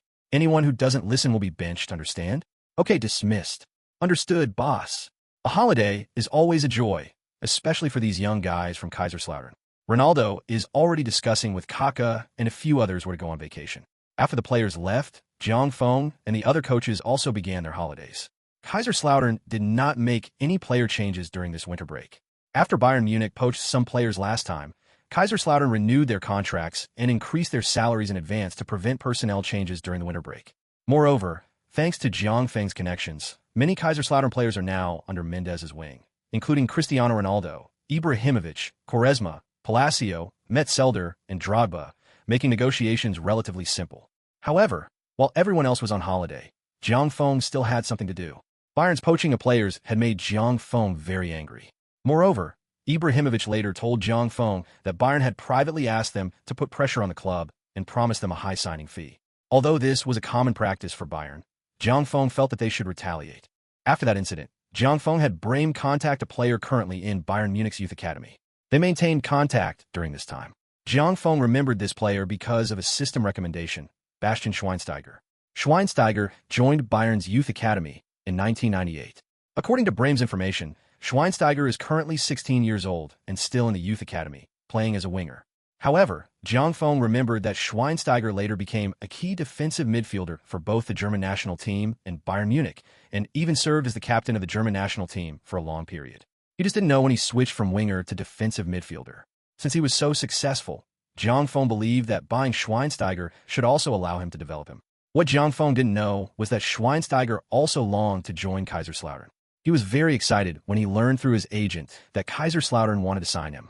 Schweinsteiger saw no hope of making it in Bayern Munich's youth academy during his 2 years there and couldn't even get into the reserve team. This made him sometimes doubt whether he was suited for football. However, Kaiserslautern's offer gave him hope of making it into the first team. Jiang Feng's ability to train young players is now very famous throughout Europe. After this period of communication, Jiang Feng decided to meet Schweinsteiger in person. Moreover, Schweinsteiger's contract with Bayern Munich is currently very simple, perhaps because he has not yet come into Hitzfeld's sights. To acquire Schweinsteiger now, all that is needed is to pay a release clause of 500,000 euros. On the second day of the team's holiday, Jiang Feng met with Schweinsteiger at a local coffee shop in Kaiserslautern. "Hello, Jiang." "Hello, Bastian. Don't be nervous. Let's sit down and talk." It was obvious that Schweinsteiger took this meeting very seriously, and Jiang Feng could clearly sense his nervousness when they shook hands. "Bastian, I came here to tell you that I have high hopes for you. If you can join Kaiserslautern, we will put you directly into the first team. As you know, we have a lot of young players in our team now, and I believe you will have a lot in common. Jiang, may I ask what you value in me? I've been in Bayern's youth academy the whole time, and I wasn't selected for the reserve team last time. Bastian, the truth is you're not in the right position. Have you noticed your strengths? You're not particularly fast as a winger, and your individual dribbling ability is average, but you have excellent physical attributes, great vision, and a strong overall understanding of the game. So, playing as a winger is essentially hiding all of these strengths. If you come a Kaiserslautern, I'm prepared to switch you to a defensive midfield position. I believe you've watched Kaiserslautern's games, and you should know how important a defensive midfielder is to the team. Schweinsteiger was stunned when he heard Jiang Feng's words. He never expected that Jiang Feng would ask him to switch to playing as a defensive midfielder. For a moment, Schweinsteiger wanted to turn away, but after hearing Jiang Feng's analysis, he felt that Jiang Feng was right. The more he thought about it, the more he felt that Jiang Feng had opened the door to a new world for him. Jiang Feng looked at the silent Schweinsteiger and waited quietly, knowing that the other party needed time to think. After waiting for less than 10 minutes, Schwein looked up at Jiang Feng and said, "Thank you. I'm very happy to play under you." "That's fantastic, Bastian. It's a wonderful decision. You won't regret it. Leave the rest to us. I'll have the club pay your release clause directly, and once that's done, have your agent come to the club to sign the contract." The day after speaking with Schweinsteiger, Schweinsteiger's agent contacted Bayern Munich to terminate his contract and immediately paid the penalty, which infuriated Bayern's general manager. The day after terminating his contract with Bayern Munich, Hoeneß learned that Schweinsteiger had signed a formal contract with Kaiserslautern. It was then that he realized that Kaiserslautern had been behind everything. This infuriated Hoeneß. In the Bundesliga, it's usually Bayern that poaches players, not the other way around. However, no matter how angry Hoeneß was, there was nothing he could do. After all, Schweinsteiger's contract with Bayern wasn't a formal first-team player contract, so there were no restrictions. And a mere €500,000 release clause was a joke for any Bundesliga team. However, this incident also served as a wake-up call for Bayern. For some talented players who were not yet ready to join the first team, Bayern still initiated the process of signing contracts. Although Bayern is determined to suffer this loss, Hoeneß vowed to get revenge. Chapter 71: Shocking Change in My Background. After resolving Schweinsteiger's transfer, Jiang Feng prepared to return to England. Just as he was packing his luggage, Steve called. "Hi, Steve. I'm packing my bags to come back and see you." "Jiang, don't come back yet. I'm at the airport getting ready to go to Germany. Come pick me up when the time comes, and I'll send you the flight information later." "Huh? Steve, you're coming over? Why so suddenly?" After hanging up the phone, Jiang Feng felt very puzzled. Last time he went back, he tried to persuade Steve for a long time, but Steve was unwilling to come. This time, it was obvious that something had happened. What Jiang Feng couldn't understand was what could Steve have that made him rush over. They had already contacted each other and agreed to go back today. Why couldn't he wait? Unable to figure out, Jiang Feng simply stopped thinking about it and unpacked his luggage again. At that moment, he received flight information from Steve. After packing up, Jiang Feng drove to Frankfurt Airport. After arriving at the airport, Jiang Feng waited for about half an hour before hearing the airport announcement about Steve's flight information. After waiting a while, Jiang Feng saw Steve's figure. He hadn't seen Steve for several months, and they didn't keep in touch much. Now, Jiang Feng felt that Steve had indeed aged. Suddenly, Jiang Feng noticed that Steve wasn't alone. There were two other people talking to him. It was clear that Steve was quite excited. "Hey, Steve, over here." Jiang Feng's shout interrupted Steve and the other's conversation. When Steve walked up to him, Jiang Feng hugged him tightly. "I tried to persuade you to come to Germany last time, but you absolutely refused. Have you changed your mind this time?" "Steve, how have you been lately?" "I'm not coming. Just look at how cold it is in Germany. I can't stand it."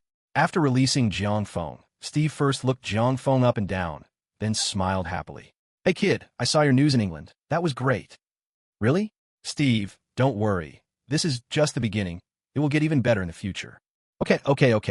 While talking to Steve, Jiang Feng was also sizing up the two people who came with Steve. The two people, a man and a woman, were all yellow-skinned, black-haired, and black-eyed, just like Jiang Feng.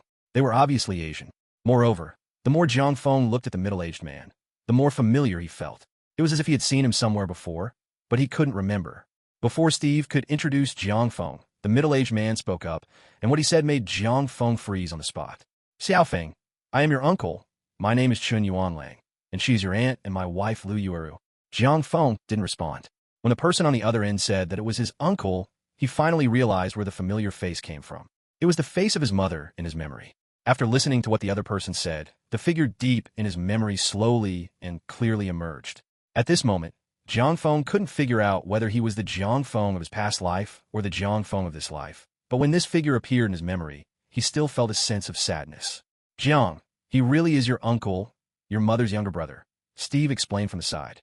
Although Jiang Feng had come to believe that these were indeed his relatives in this life, he couldn't find any memories of any other relatives besides his parents in his own mind. "Jiang, I know you can't accept it right now.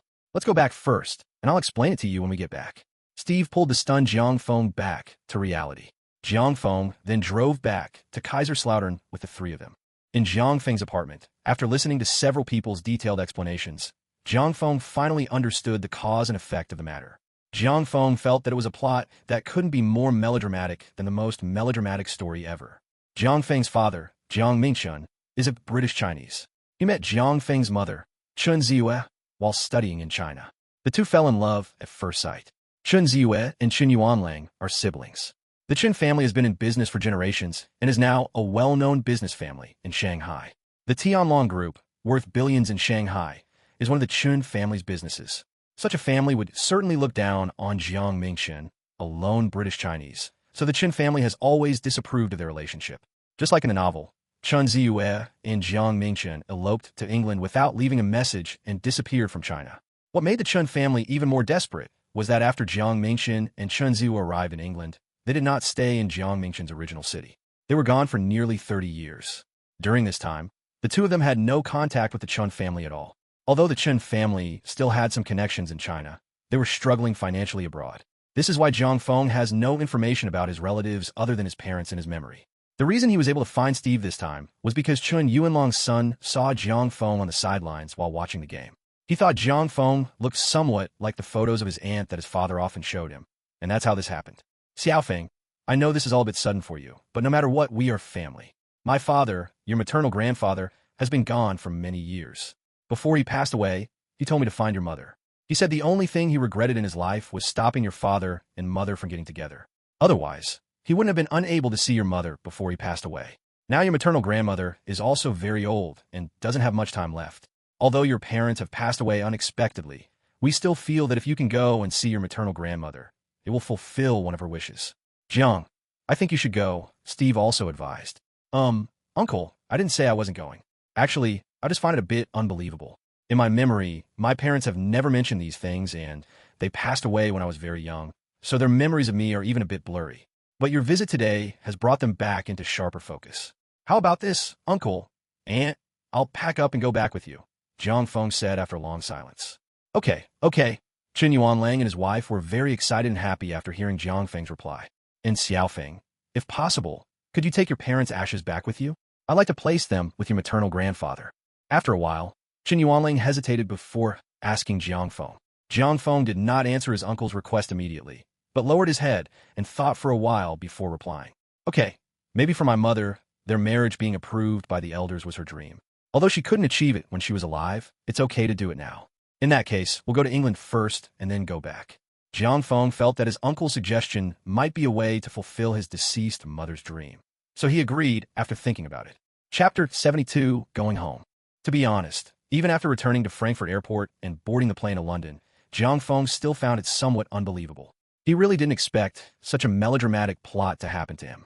However, considering that even something as unbelievable as time travel could happen, the melodramatic nature of his background didn't seem so unbelievable. Because Jiang Feng's parents had no religious beliefs and died unexpectedly, they were cremated after their deaths, and the church placed their ashes in the church's cemetery. After Jiang Feng and his group returned to England, they found the church that same day, led by Steve, explained their purpose, and retrieved the ashes without any problems. Sister, brother-in-law, I've come to take you home. Qin Yuanlang looked at the two urns in front of him, and tears instantly streamed down his face. Although the Chun family was considered a prominent family, it had always been a small family with only one son. It wasn't until Chun Yuanlang's generation that there were two siblings, but fate played a cruel trick on them, and now the siblings were separated by death. Seeing his grieving uncle, Jiang Feng couldn't help but step forward and put his arm around Chun Yuanlang's shoulder to comfort him. Actually, when Jiang Feng was first adopted by Steve, he asked Steve about his parents. Although Steve knew Jiang Feng's parents, he wasn't familiar with them. In other words, Steve was only familiar with Jiang Feng's father, but they were just neighbors. Steve only knew that Jiang Feng's father grew up in an orphanage, and he didn't know anything else. After retrieving his parents' ashes, Jiang Feng flew from London to Shanghai with his uncle and aunt the next day.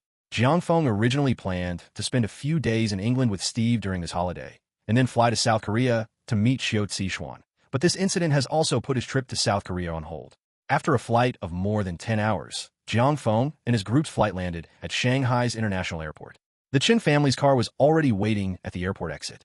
As the car drove along the road, Jiang Feng looked out the window at this city that was both familiar and unfamiliar. He felt a mix of emotions. It was familiar because he had visited this city many times in his previous life, but unfamiliar because he was here again with a different identity. Thinking of this, Jiang Feng couldn't help but wonder if there was another version of himself in this parallel universe. Xiaofeng, we'll be there soon. Your grandmother is getting old and can't remember many things. Her body is also reaching its limit. After we get back and settle in, I'll take you to the hospital to see your grandmother. But don't mention your mother. I'm afraid she won't be able to accept it. Okay, how's Grandma now? The hospital has issued several critical condition notices, but I'm just barely holding on. After driving for several tens of minutes, the car arrived at a villa area. The surrounding scenery looked very beautiful, and the villas themselves looked very grand. Xiaofeng, we're home. Sister, brother-in-law, we're home. Chen Yuanlang still seemed to be grieving the loss of his sister. As soon as Jiang Feng got out of the car, he saw a young man of about 18 or 19 standing at the door. Jiang Feng thought that this should be Chen Xiangyu, whom his uncle had mentioned. Chen Xiangyu was also holding the hand of a little girl of about 5 or 6 years old. Xiangyu, Xiaoming, come here. This is your cousin Xiaofeng. This is your younger brother Xiangyu, and this is your younger sister Xiaoming. Wow, you really are my cousin. Bro, I'm a huge fan of yours, and I've joined the Knights too. Chen Xiangyu was extremely excited when he saw Jiang Feng. Hello Xiangyu. Do I have another brother now? Are you my brother too? Xiaoming blinked her big eyes at Jiang Feng and asked. Seeing such an adorable little girl instantly dispelled my somewhat heavy mood. Yes, I'm your brother too. Jiang Feng squatted down and picked up Xiaoming. Then will you protect me? Of course, I will definitely protect Xiaoming. Really? Then you help me beat him up. He bullied me and stole my food. Xiaoming said, pointing at Chen Xiangyu. Chen Xiangyu, you're bullying your sister again. See how I deal with you. How old are you? Still so childish. Lu Yueru smacked Chen Xiangyu on the back of the head. All right, Xiaoming, your brother Xiaofeng is tired from the flight. Get off. Let's go inside first. With Xiaoming's interruption, Chen Yuanlang didn't seem so upset anymore. Xiaofeng, take a rest. Dinner will be ready soon. We'll visit your grandma tomorrow. Xiangyu, take your brother to his room. And so, Jiang Feng stayed at the Chun family's house. The next day, the whole family went to the hospital together. When they arrived, Jiang Feng learned that his grandmother's condition was indeed very serious. She had severe Alzheimer's disease and couldn't remember anyone. She just kept talking about her daughter, which was why Qin Yuanlang had asked Jiang Feng to come back with him. After Jiang Feng reunited with his grandmother at the hospital, he stayed at the Chun family's house for the next few days. However, no one mentioned that Jiang Feng's parents had passed away, as this was the old lady's only remaining obsession. During this time, Qin Yuanlang specially chose a day to place the ashes of Jiang Feng's parents next to Jiang Feng's maternal grandfather's grave with Jiang Feng, which can be regarded as fulfilling the old man's last wish. Jiang Feng stood before his parents' graves, silently gazing at the tombstones before him, and murmured to himself, Brother, from now on I am you, and you are me. Although I don't know whether you're living in my place or I am living in yours. As he thought this, Jiang Feng felt a sudden, inexplicable sense of relief, and the obsession buried deep in his heart completely dissipated. Jiang Feng stayed at the Chun family's house for the rest of the holiday. His days were peaceful and relaxing, and with Xiao Meng being such a cheerful person, Jiang Feng found this kind of life quite pleasant. Just as Jiang Feng was enjoying this pleasant time, a phone call forced him to end his vacation early. Jiang, something's happened. As soon as Jiang Feng answered the phone, Bremer's voice came from the other end. What's wrong? What happened? Jiang, I just received a transfer request from Close's agent. Okay, I understand. I'll go back tomorrow. You should first calm things down and find out who's causing trouble. Okay, I'll go look into it. After hanging up the phone, Jiang Feng fell into deep thought. Kaiserslautern's squad is relatively complete now, and even if Close leaves, it won't have a big impact on Jiang Feng's plans. However, Jiang Feng felt that someone was definitely up to something, and subconsciously, he felt that no one but Bayern Munich could be behind it. Chapter 73, Liangzi. That evening, Jiang Feng brought up the matter of returning to Germany with Chen Yuanlang. Unexpectedly, Xiao Meng immediately erupted upon hearing this. She sat on the table and started wailing, and no one could console her. I don't want brother Xiaofeng to leave. I just don't want him to. Xiao Meng immediately activated her invincible skill. The time she had spent with Jiang Feng had made him the best person in her heart. Because whether in her past life or this life, Jiang Feng was always alone. Now he suddenly had a cute little sister, so he had been very accommodating to Xiao Meng's every wish. This was something that had never happened to Xiao Meng before. So, every time Xiao Meng came back from kindergarten, the first thing she did was to find her brother Xiaofeng and share the fun things that had happened that day with him. Now that he hears that his little brother Feng is leaving, he's really worried. Xiao Meng, I have to go to work. You can come see me when you have time off. After spending this time together, Jiang Feng was also reluctant to part with this sudden family bond. Then, will you miss me, brother? Jiang Feng and the others tried to persuade her for a long time before Xiao Meng finally turned off her invincible skill. Of course I want to. When you're on vacation, Dad will take you to see your brother, okay? All right, Uncle, Aunt, I'm going back tomorrow. Something happened at the club, so I'll have to trouble you with Grandma's affairs. Since you have something to do, then you should go back. Come back after you've rested. This will be your home from now on, Chen Yuanlang said. Bro, I'm going to watch your game during my vacation. Let me tell you, my buddies are all pretty awesome now that they've heard about our relationship. Don't bring your bunch of cronies to Xiaofeng's place. Xiaofeng, remember to bring your girlfriend back next time to meet your aunt. Okay, I'll bring her next time. The next day, Jiang Feng took a plane from Shanghai International Airport back to Germany. After a flight of more than 10 hours, the plane landed at Frankfurt Airport, where Bremer was already waiting outside. Once in the car, Bremer immediately told Jiang Feng everything he knew. Jiang, you guessed right, it was Bayern Munich that was behind it. Or more precisely, it was Honus who was behind it. From what I understand, Milos didn't want to transfer at first. It was probably after Honus promised Milos' agent some conditions that Milos agreed, and only after his agent persuaded him did Milos agree. Fuck, I knew his agent was no good. He was the only one causing trouble during the last contract renewal. Here's what we're going to do. Try to find out what Bayern has been up to in the transfer market lately. Let's give him a taste of his own medicine and cause him some trouble. I'll handle Klose's situation. Even if he leaves, he'll make Bayern bleed. Jiang Feng said. Okay, I'll try to ask. By the way, find a few familiar media outlets and spread the news. Say that a team has offered Klose 30 million euros for the transfer. Also, mention Bayern's illegal contact with players behind closed doors. I want to make Bayern the target. I believe many teams have suffered at Bayern's hands over the years, but no one has stood up for them. Okay, no problem. I can also contact a few teams privately to work on this together. The two had already discussed their strategy in the car. Just as Jiang Feng said, as the longtime hegemon of the Bundesliga, Bayern Munich's handling of some smaller clubs over the years has indeed been too domineering.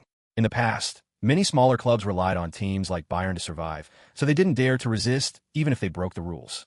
But Jiang Feng was the one who disapproved of this kind of behavior the most.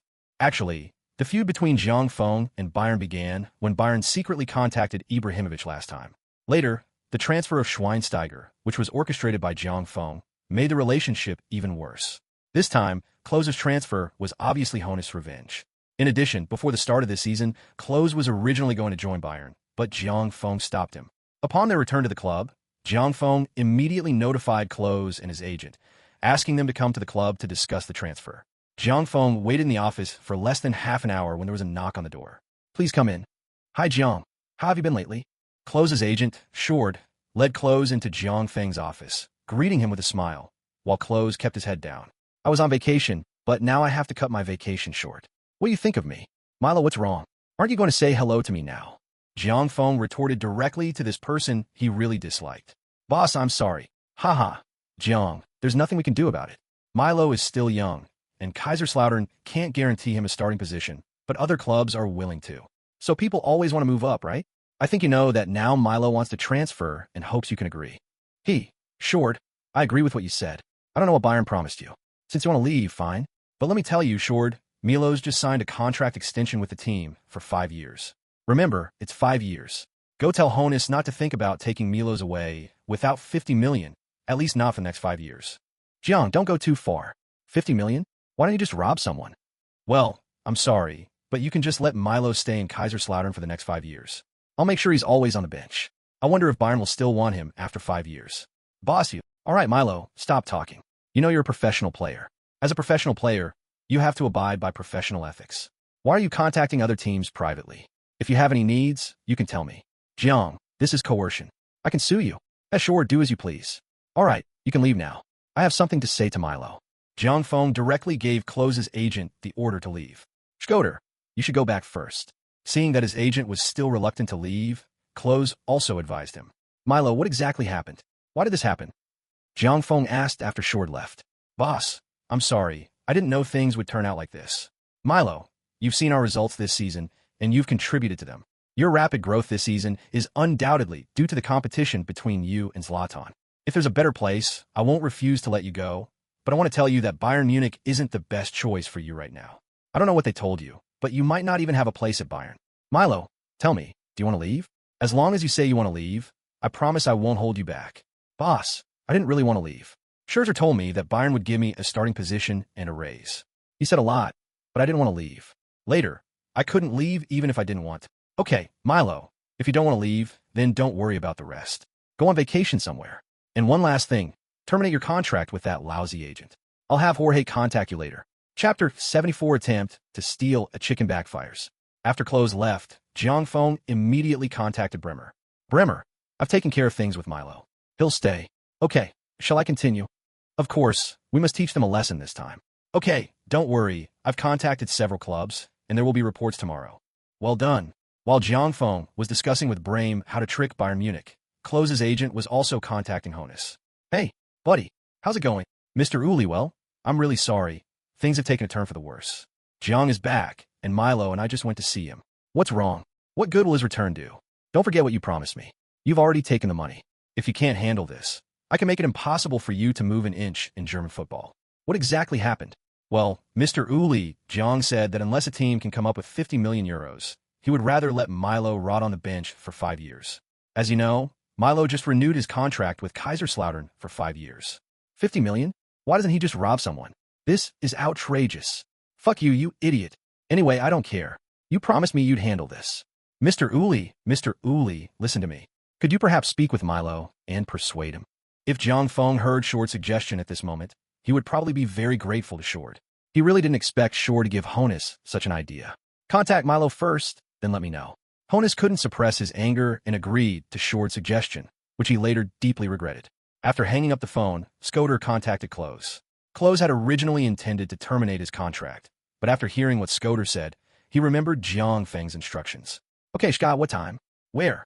Upon hearing that Close had agreed to meet with Honus, Skoder was extremely excited, thinking that the deal should now be on track and his income would increase significantly. In fact, throughout this entire incident, Close had never met with anyone from Bayern. Skoder had been the one acting as a go-between. After all, contacting players privately is highly taboo, so Honus had been very restrained in this regard. However, after Jiang Feng's exorbitant demands, coupled with the fact that Schweinsteiger's transfer had left Honus still furious, he finally agreed to meet with Close. After learning the time and place of the meeting, Close immediately told Jiang Feng. Bremer, Honus has taken the bait. I'll send you the time and place. You can decide how to arrange it. Great, Jiang. This time we'll make sure he's badly injured, if not killed. Don't worry, leave the rest to me. Scoregard arranged for Close and Honus to meet in a very ordinary coffee shop. It seems Scoregard knew that such a meeting was against the rules in the football world, hence the choice of such a place. Unfortunately, Scoregard was unaware that Close was about to leave his team. Milo, let me be blunt. If you can put pressure on Kaiserslautern to lower the transfer fee to 15 million, I can promise not only that you'll have a starting position, but I can also pay you an extra signing bonus. Milo, you need to know that many people dream of joining Bayern, and now you have the potential to reach that level in one fell swoop. This will be a huge benefit to your future career. Honus' words carried a condescending tone, which made Close very uncomfortable. Sir, this is not a good idea. My boss and my teammates have been very good to me. If I do this, wouldn't I be ungrateful? Besides, my reputation will suffer if others find out. Milo, how could you be so foolish? What kind of team is Kaiserslautern? What kind of team is Bayern Munich? Once you join Bayern, you'll be a real star, and maybe you can even join the national team soon, Shorter urged from the side. Scorder's behavior made Close even more convinced of Jiang Feng's assessment of him as his agent. Milo, I can tell you with certainty that we want to sell you, but Kaiserslautern's offer is definitely not going to be enough. We can only offer a maximum of 15 million. So if you want to come to Bayern, you have to cooperate with us. Also, don't be fooled by Kaiserslautern's current good record.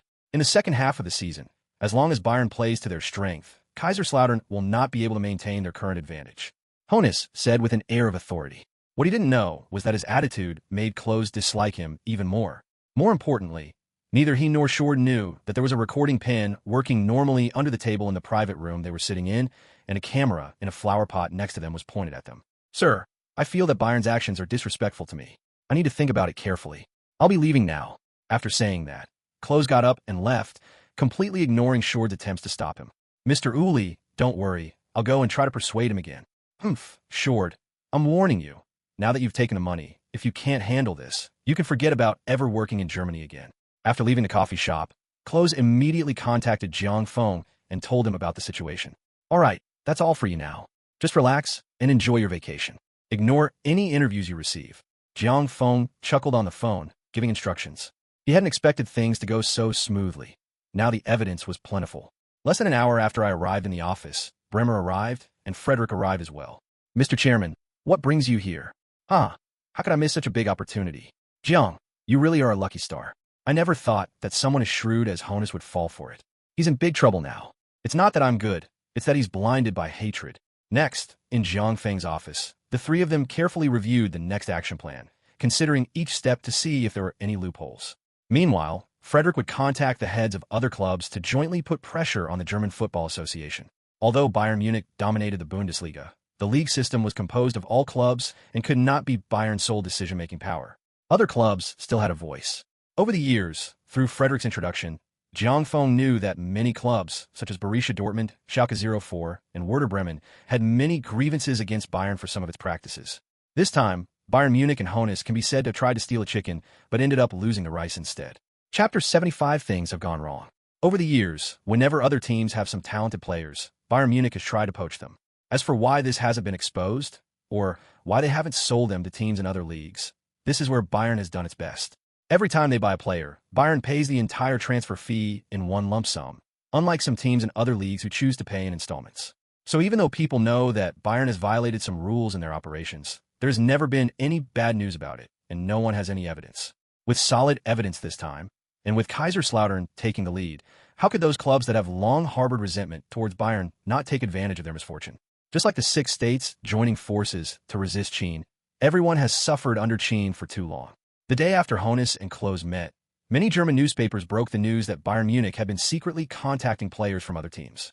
The renowned German newspaper Bild ran a front-page headline, "Honus demands player cooperation to lower transfer fee," reporting that Honus had secretly met with Klose and Klose's agent.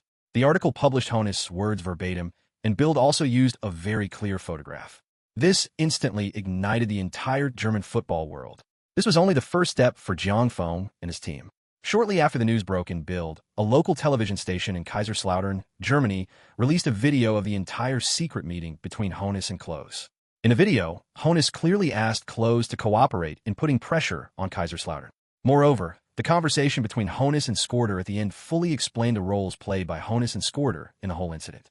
After the video was played, it was quickly rebroadcast by various German television stations and media outlets. Immediately afterward, Mendes held a press conference to announce the new agent contract he had just signed with Klose. At the conference, Mendes first informed all the reporters that he would be Klose's agent from now on. Then, in front of all the reporters, Mendes made a statement on behalf of Klose. "My player asked me to tell everyone that he will not join Bayern Munich. He will stay in Kaiserslautern, and he is even willing to play for Kaiserslautern until he retires." He said he was disgusted by Bayern's actions, and he felt that Bayern's behavior not only hurt other teams, but also damaged the image of Bayern in his mind.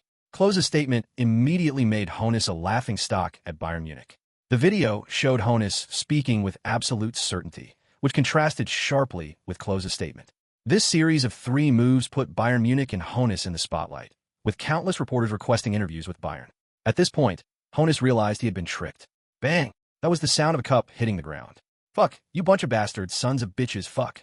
Although the general manager's door was closed, the curses still came out of the office, showing that Honus was really furious. At this moment, Beckenbauer arrived at Honus' office. When he opened the door, he saw that his old partner of many years was no longer the gentle and wise man he usually was. The office floor was also a mess, with many documents scattered on the ground. "Yuri, pack your things and come to my office for a moment." After saying that, Beckenbauer turned and left, completely ignoring Honus' shouts behind him. This incident has caused quite a stir. I just received a call from the German Football Association. They said that Frederick, along with the heads of 7 clubs, including Schalke 04, Borussia Dortmund, Werder Bremen, and Hamburg, jointly pressured the association, claiming that Bayern's violations must be severely punished, or they would take us to FIFA. Therefore, the board of directors has decided to dismiss you. You must take full responsibility. We will be holding a press conference soon, and we hope you will take full responsibility. Mr. Franz, I did all this for the club. I've worked hard for Bayern for so many years. Why is the board doing this now? Isn't this kicking someone after they've served their purpose? Honus' blood pressure soared to its maximum after hearing Beckenbauer's words. "Uli, I hope you can understand that you've really gotten yourself into a mess this time. No one dares to stand up for you, not even me. So many clubs have come forward with irrefutable evidence. What are you going to do with the team? Uli, I can assure you that you can take a break for a while and come back when things calm down. The general manager position will still be yours. But the condition is that you don't say anything reckless, okay? Although Hoeneß found it very difficult to accept Bayern's strategy of sacrificing pawns to save the king, he also understood that ultimately, the arm could not twist the thigh. The day after these news reports broke, Bayern Munich held a press conference, attended by Franz Beckenbauer, who announced Bayern's decision to the media. After investigation, this incident of privately contacting players was the personal behavior of Uli Hoeneß. Now, according to the decision of the Bayern Munich board of directors, Uli Hoeneß has been dismissed. From this day forward, Hoeneß will no longer hold any position in the club. Bayern Munich expresses its deepest apologies for this incident. Meanwhile, in Zhang Feng's office in Kaiserslautern, Zhang Feng, Brahim, and Frederick were also watching Bayern Munich's press conference. These guys are really good at sacrificing pawns to save their rooks. It looks like this is probably the end of it this time, Frederick said, shaking his head. Haha, that's good enough, Mr. Chairman. I think we've already achieved a great result. Without Hoeneß as general manager, I believe even Beckenbauer would be spitting blood. Zhang Feng laughed. That's true. Bayern is definitely going to suffer this loss, and the Football Association will have to give them an explanation, Brahim added. Actually, if he had gone through normal channels, such a transfer would not have been impossible, but he chose to use such methods. This incident also shows that they have become accustomed to this over the years. Yes, Zhang, the reason we've been willing to make deals with them all these years, even knowing this, is mainly because we lack evidence, and they're indeed very quick to pay. Many smaller teams need to survive too. All right, let's put this matter behind us. However, this time we've completely offended Bayern. Zhang, I'm leaving the team's affairs to you, Frederick said. Don't worry, Mr. Chairman. Chapter 76 Winter Break ends. As both sides gradually reached a tacit understanding, the heat of the matter finally subsided. The main reason was that Bayern Munich had indeed suffered a loss in silence. In order to give other teams an explanation, the Football Association subsequently fined Bayern Munich €500,000 and banned Hoeneß from engaging in any football-related profession in Germany for 3 years. Bayern Munich took no further action and quickly paid the fine to settle the matter. After resolving this matter, Zhang Feng stayed in Germany, studying Kaiserslautern's schedule for the second half of the season. Kaiserslautern is currently competing on 3 fronts, and all 3 are performing well. However, Zhang Feng understands that given Kaiserslautern's current situation, achieving good results on all 3 fronts won't be easy. Although they are currently 5 points ahead of Bayern in the league, those 5 points can be gained in 1 or 2 games, so the league remains the top priority. As for the UEFA Cup, qualifying from the group stage seems likely, but to secure a favorable position in the knockout stages, they need to finish first in their group. As for the German Cup, Zhang Feng still regarded it as a competition to train substitute players and youth team players. Time quickly came to January 20th, the last day of the Bundesliga's winter break, and everyone in Kaiserslautern returned to the club for training. Milo, you little brat, you actually wanted dessert. Get out. I didn't. It was my previous agent who did this. I don't believe it. You must be afraid of me, kid. So you're making up all sorts of excuses. Inside the locker room, Ibrahimovic and Klose were bickering, while the other players watched them with smiles. Klose, however, turned bright red after hearing Ibrahimovic's words, probably wanting to punch Ibrahimovic to death. Ibrahimovic, seemingly oblivious to Klose's expression, put his arm around Klose's shoulder and continued speaking. But Milo, it's normal for you to be afraid of me. There's no one else in the world with such freakish talent as me. Actually, you're not bad either, just a little bit worse than me. The entire locker room gave a narcissistic Ibrahimovic the middle finger in unison, while Klose, who was being hugged by Ibrahimovic, was already looking around the locker room looking for a weapon. All right, stop fooling around and hurry up to the training ground. We'll be in big trouble if we're late. Seeing that everyone had calmed down, Lutz, as the captain, stood up and said. The only new face in Kaiserslautern's locker room after the winter break was Schweinsteiger. Although Schweinsteiger was not familiar with everyone, he was amused by the relaxed scene before him. Lutz put his arm around Schweinsteiger and said, "They're all very easy to get along with. You'll see that over time." This little incident shows that the atmosphere within Kaiserslautern is very harmonious. Although there is competition, everyone gets along very well in private. They are all young, and even if there are occasional disagreements, they quickly dissipate. After listening to Lutz's reminder, everyone quickly packed up and went to the training ground, where Zhang Feng and his coaching team were already waiting. How was everyone's holiday? Great, very good, so comfortable. It seems everyone had a very good holiday. Cristiano, especially you. I've seen your news in the newspapers quite often during this holiday. Upon hearing Zhang Feng's words, the team burst into laughter, while Ronaldo scratched his head somewhat awkwardly. Besides the transfer news from various teams, Cristiano Ronaldo and his girlfriend's gossip also frequently appeared in newspapers during this winter break, certainly grabbing the attention of fans. Guys, your relaxing holiday is over. From now on, I hope you guys start to get serious. The second half of the season is about to begin, and it will be much more intense than the first half.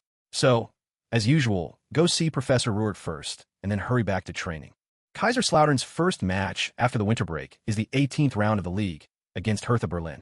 Jiang Feng hoped to get off to a good start in the first game of the second half of the season to boost the team's morale. However, the opponent was not a weak team. Kaiserslautern's first draw in the first half of the season was a home game against Hertha Berlin. So, Jiang Feng did not dare to take the team that had caused him a lot of trouble before seriously, especially since this was an away game. On January 23rd, the Bundesliga resumed with the 18th round of matches. Led by Jiang Feng, the entire Kaiserslautern team took a bus to Berlin at 3 p.m. The match between the two teams was at 6 p.m. that day. At 5 p.m., the Kaiserslautern team bus arrived at the Berlin Olympic Stadium on time. As soon as they arrived at the parking lot in front of the stadium, the entire Kaiserslautern team received a warm greeting from the home fans who had been waiting for a long time. Hertha Berlin's home atmosphere is famous throughout the Bundesliga. The fans here can always put a lot of pressure on any visiting team that comes here to play. Many matches of the German national team are also held at this stadium. When interviewed by reporters, the players who were gradually leaving the team all declined to comment, which is a common practice for Kaiserslautern this season. Jiang Feng did not want to spend too much time on off-field matters before the game. After a half-hour acclimatization training session on the field, all the players returned to the locker room. Everyone, do you remember our opponent? Last time, on our home turf, they gave us a lot of embarrassment. Kaka was injured in that match too. Now that we've met them again, do we want to suffer that kind of embarrassment again? In no mood. Once the game starts, don't worry about whether it's a home game or an away game. Give me all-out attack, attack, attack. I want you to finish the game in the first half and give back the embarrassment your opponents gave you before. Come on, defeat them. All the honors we want will start from this game. Defeat all the opponents in your way. Kill them. Long live Kaiserslautern. Jiang Feng's pre-match pep talk ignited the passion of all the players. Because Evra had some old injuries to his left leg, Jiang Feng chose Lam as the starting left back. Alves started at right back. Metzelder and Barzagli started at center back. Gattuso and Arasi played in the defensive midfield position. Kaka remained in the attacking midfield position. Saviola and Quaresma started as the left and right wingers, and Ibrahimovic started as the center forward. However, Jiang Feng told Ibrahimovic before the match that he would only play half a game. Starting with this match, Kaiserslautern's schedule has become very packed. After this match, Kaiserslautern will travel directly from Berlin to Belgium, where the UEFA Cup fourth round match will begin on January 25th. Chapter 77, Halftime End. Time quickly came to 6 p.m., and the referee blew the whistle to start the match. The away game between Kaiserslautern and Hertha Berlin has finally begun. From the very first minute, Kaiserslautern launched a furious attack amidst boos from the crowd, without any probing. From the start, Kaiserslautern increased the speed to the maximum, which caught Hertha Berlin players, who had expected Kaiserslautern to play steadily in the early stages, seriously off guard. Kaiserslautern are eager to prove themselves to their opponents, who gave them their first draw in the first half of the season. In the 12th minute, Kaiserslautern's relentless attack paid off. After Ibrahimovic's shot from the edge of the box was saved by the Hertha Berlin goalkeeper, the opposing center back kicked the ball out of the penalty area. However, Darasi got the ball and immediately passed it to Kaka. Kaiserslautern reorganized their attack. After receiving the ball, Kaka dribbled forward a few steps, and before the opponent could intercept, passed it directly to Lam, who was making his first start for the team. Lam had already moved up into the attacking third, and, after a 1-2 with Saviola on the left wing, dribbled past the defender and cut straight to the byline, delivering a high-quality cross from near the byline. Ibrahimovic, following up in the middle, shrugged off the defender and tapped the ball into the goal with his forehead. Kaiserslautern took a 1-0 lead thanks to a goal from Ibrahimovic, with Lam, making his first start for Kaiserslautern, contributing a beautiful assist. After scoring, Ibrahimovic ran to Lam and picked him up. The tall and strong Ibrahimovic is holding the relatively short Ram, which is a very contrasting sight. Fuck, Zlatan. Put me down, I won't pass the ball to you next time. Haha. The teammates who gathered around laughed heartily after hearing Ram's words. Seeing his team take the lead so quickly, Jiang Feng hugged and high-fived David and Moshais. It seemed that the team's attack was becoming more and more sharp after returning from vacation. Jiang Feng also saw in the tactical analysis on the system that the team's chemistry had improved from 74 to 89. After taking the lead, Hertha Berlin thought Kaiserslautern would slow down, but after the game restarted, they found that the opposing team was even more ferocious than before they took the lead. Hertha Berlin's coach on the sidelines noticed that Kaiserslautern's defensive line had even moved to the vicinity of the center circle, which shows how unrestrained Kaiserslautern's attack was. At first, Hertha Berlin thought Kaiserslautern had lost their minds in attack, and that this was a good opportunity to counterattack. However, they later realized that the opponent hadn't lost their minds. Instead, they had simply put their defense in their own half. Whenever Hertha Berlin had possession, Kaiserslautern players would immediately begin a relentless pressing, even inside the penalty area. This made Hertha Berlin players appear even more flustered and unable to hold onto the ball, with many players resorting to aimless long balls, which were ultimately controlled by Kaiserslautern's defense. It's fair to say that the most idle player in Kaiserslautern was goalkeeper Petr Cech. Nearly 20 minutes into the match, Cech touched the ball only a handful of times. In the 23rd minute, just over 10 minutes after the first goal, Kaiserslautern extended their lead again. This was Quaresma's solo show. After receiving the ball on the wing, Quaresma began to use his skillful technique to dribble inside. With a simple dribble and acceleration, he got past two Hertha Berlin defenders. Then, inside the penalty area, he used a sudden stop and change of direction to get past one of Hertha Berlin's center backs. Finally, he sent a desperate lob shot into the goal, leaving the goalkeeper in despair. 2-0. After scoring, Quaresma immediately raised his index finger to his lips towards the home fans in the stands. This goal silenced the boos that had been constant since the start of the match for almost half a minute, before they rose again in louder voices after Quaresma's celebration. Countless pieces of debris floated down from the stands, and the referee on the field specifically ran over to warn Quaresma not to provoke the home fans. Jiang Feng was already comfortably seated on the coach's bench, and after Quaresma scored, he gently clapped for the field. This goal also made Hertha Berlin's coach, who had been constantly shouting at the field from the sidelines, realize that the game was slipping further and further away from Hertha Berlin. Hertha Berlin fans in the stands kept booing in an attempt to disrupt Kaiserslautern's performance. But what they didn't know was that this goal was just the beginning. For the Kaiserslautern players who had been resting for almost a month, this match was like a tiger being released from its cage. That's exactly what happened in the following matches. The game restarted, and everyone noticed that Kaiserslautern, who were already leading by 2 goals, were behaving as if they were the losing side, showing no signs of letting up at all. Such a performance sealed Hertha Berlin's fate. In the 38th minute, Kaka scored again with a curling shot from the edge of the penalty area, extending the lead to 3-0. Then, in stoppage time of the first half, Ibrahimovic scored his second goal of the match, bringing his league goal tally to 21, firmly maintaining his position at the top of the league's scoring charts. 0-4. That was the score displayed on the big screen at the sidelines when the referee blew the whistle to end the first half. This score also made the boos from the home fans less unified and less loud. Jiang Feng's disciples successfully completed the tasks assigned by Jiang Feng before the match, and the game ended at halftime. During halftime, Jiang Feng kept his word and made personnel adjustments to conserve energy for the upcoming UEFA Cup match against Antwerp away. This was part of Jiang Feng's strategy, because if they could win again in the 4th round away match against Antwerp, their position as the top team in the group should be secure.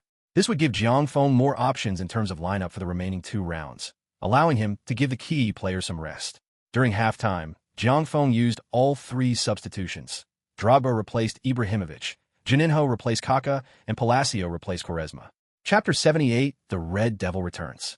Although Jiang Feng substituted 3 starting players at the beginning of the second half, the team's overall strength did not decline, and Hertha Berlin's defense experience for the first time why Drogba was called the Beast in Jiang Feng's previous life. Drogba's goal in the 71st minute perfectly illustrated this point. Palacio's cross from the right wing found Drogba in the middle, who was sandwiched between 2 Hertha Berlin center backs. Then, under the watchful eyes of all the fans watching the game, Drogba bravely withstood the pull of the 2 defenders and headed the ball into the goal. In the slow-motion replay, it could be clearly seen that when Drogba jumped, a Hertha Berlin center back was pulling on Drogba's jersey from behind, and another had his hand on Drogba's shoulder in front of him. However, under Drogba's full force, neither of them could withstand the impact of Drogba's attack. Everyone was drawn to this visually striking scene. Furthermore, while Palacio, who came on as a substitute, may not be as technically gifted as Quaresma, his sheer speed far surpasses Quaresma's. After entering the game, Palacio frequently showcased his simple and direct passing style, delivering the ball to himself 3 seconds later. These impressive moments led viewers to marvel at how every player Jiang Feng had chosen was now performing brilliantly in the Bundesliga, their market value skyrocketing.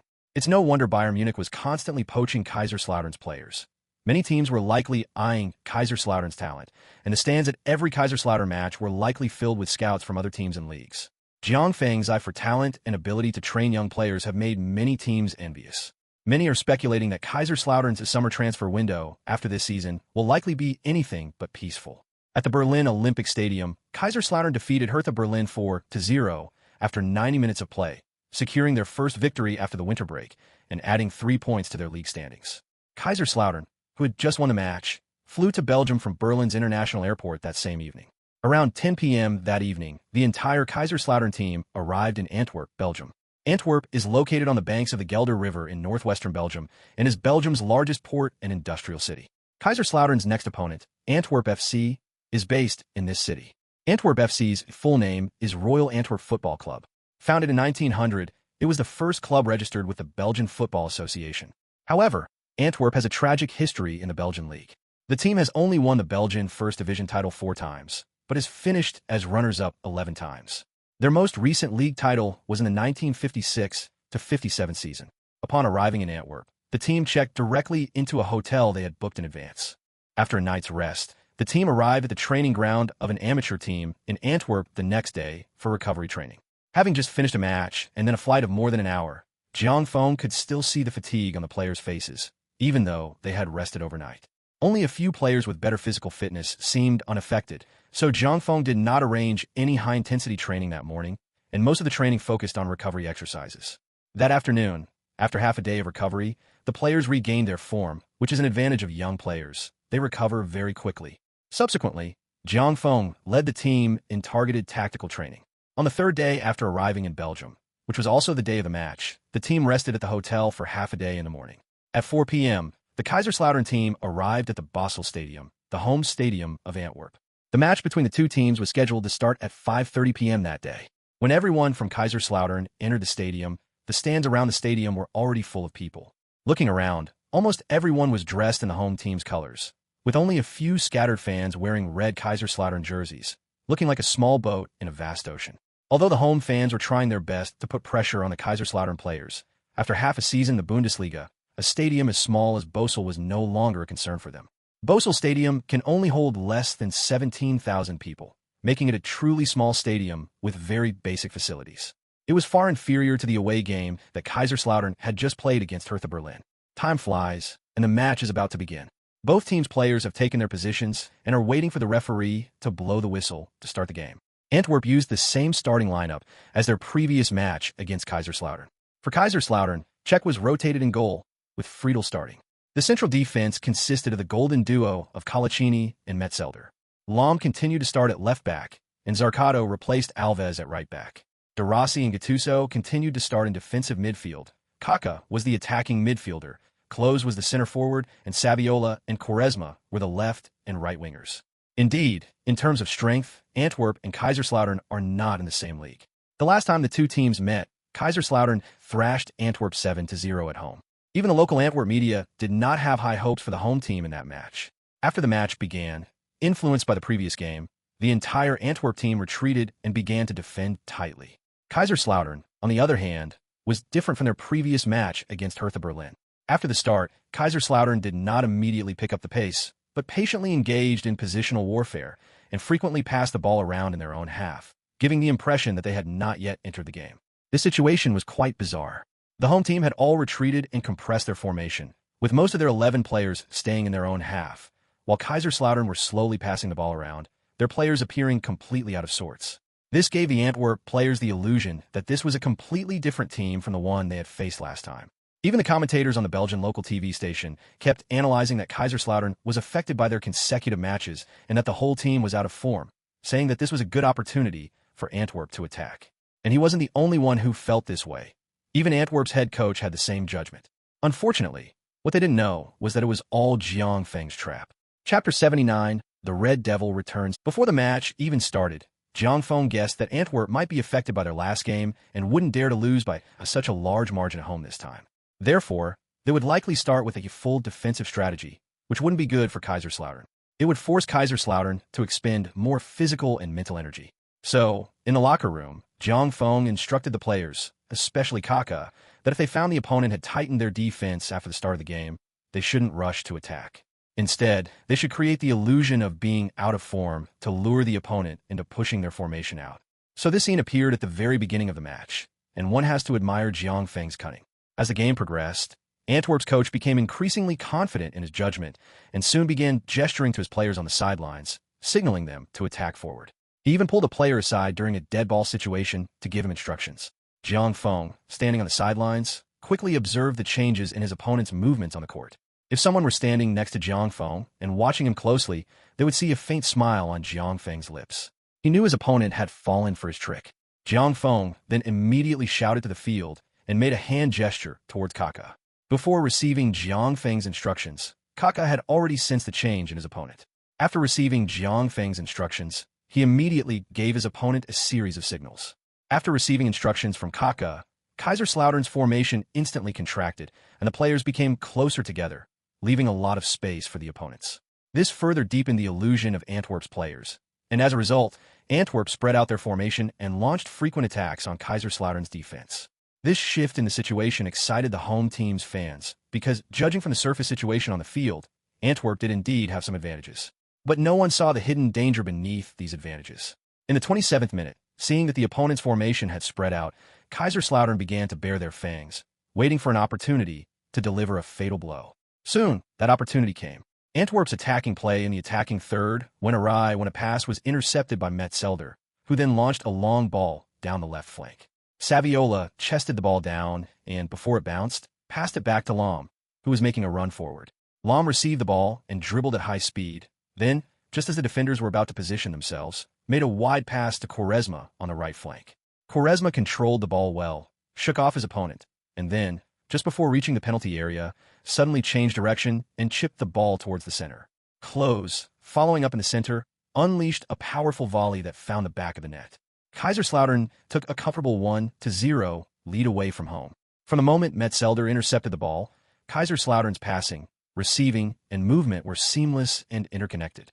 The overall fluidity was breathtaking. At this moment, Antwerp's coach realized he had been tricked. Looking at Kaiserslautern's attack, they were no longer in the same state as they had been at the beginning of the game. Standing on the sidelines, he kept glancing at Jiang Feng. He really didn't expect such a young person to be so dirty-minded. Damn it, you're so strong, and you still use such dirty tricks. You're such a bastard.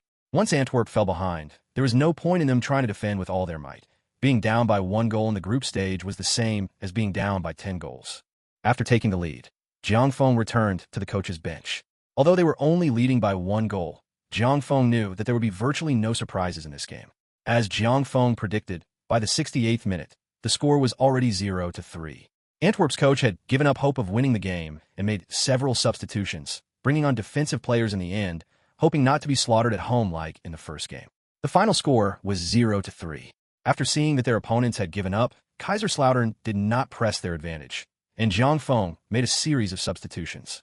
This victory also brought Kaiserslautern's points total to 12, securing their qualification for the knockout stage with 2 rounds to spare and essentially guaranteeing them the top spot in the group. After the match, the entire Kaiserslautern team rushed back to Germany overnight. The following day, Kaiserslautern, who had performed strongly since the start of the second half of the season, also made headlines in several German football media outlets. The German newspaper Bild featured a photo of Jiang Feng with his hands in his pockets and eyes fixed on the pitch during the Kaiserslautern vs. Antwerp match on its front page, with the headline, "The Red Devils are back." The article lavishly praised Jiang Feng, claiming he was the biggest contributor to Kaiserslautern's current success. It also provided a detailed analysis of the technical characteristics of each player in Kaiserslautern's current squad, concluding that if Kaiserslautern could maintain this lineup, they could potentially replace Bayern Munich as Bundesliga champions for at least 10 years. However, the article also stated that Kaiserslautern must retain Jiang Feng to maintain this form, as he is the key to their continued fighting spirit. Meanwhile, the Munich Daily, a newspaper close to Bayern Munich, used the headline, "The Wolf is Coming," to warn Bayern Munich. The article stated that Bayern had encountered its strongest opponent in the past 20 years, and that if Bayern did not take their opponent seriously, they could very well have their Bundesliga title overthrown by Kaiserslautern. The reporter also criticized Bayern's transfer strategy over the past 2 years, saying that they should learn from Kaiserslautern and focus on developing young players. Kaiserslautern and Jiang Feng once again became media darlings, with major German media outlets contacting the club to request interviews. Outside of Germany, Kaiserslautern's strong performance this season has also frequently appeared in major European news media. The most incredible achievement was in Asia. Jiang Feng's success showed everyone that the hope for the rise of Asian football lies not only in the players, but also in the coaches. Jiang Feng's Knights fan club has seen a rapid increase in members across Asia. In less than 2 months since its establishment, the number of registered fans has reached over 60,000, with nearly 40,000 of them coming from Asia. This demonstrates Jiang Feng's current popularity in Asia. Moreover, during this period, more and more Asian journalists have appeared in Kaiserslautern, and many countries have sent their own interview teams to contact Kaiserslautern to request exclusive interviews with Jiang Feng. Chapter 80 Interview. These countries also include China Television. After the winter break in Germany, China Television's World Football program sent a 4-person interview team, led by Duan Xian, to Kaiserslautern. This year marks the 50th anniversary of the establishment of diplomatic relations between China and Germany. It is also the 5th year that China TV has broadcast the Bundesliga. China TV began broadcasting the Bundesliga in 1995. With Yang Chen's transfer, the Bundesliga's influence in China has gradually surpassed that of Serie A, which has been broadcast for a longer period. Taking advantage of this anniversary of the establishment of diplomatic relations with Germany, World Football has planned this episode about Chinese people in the Bundesliga.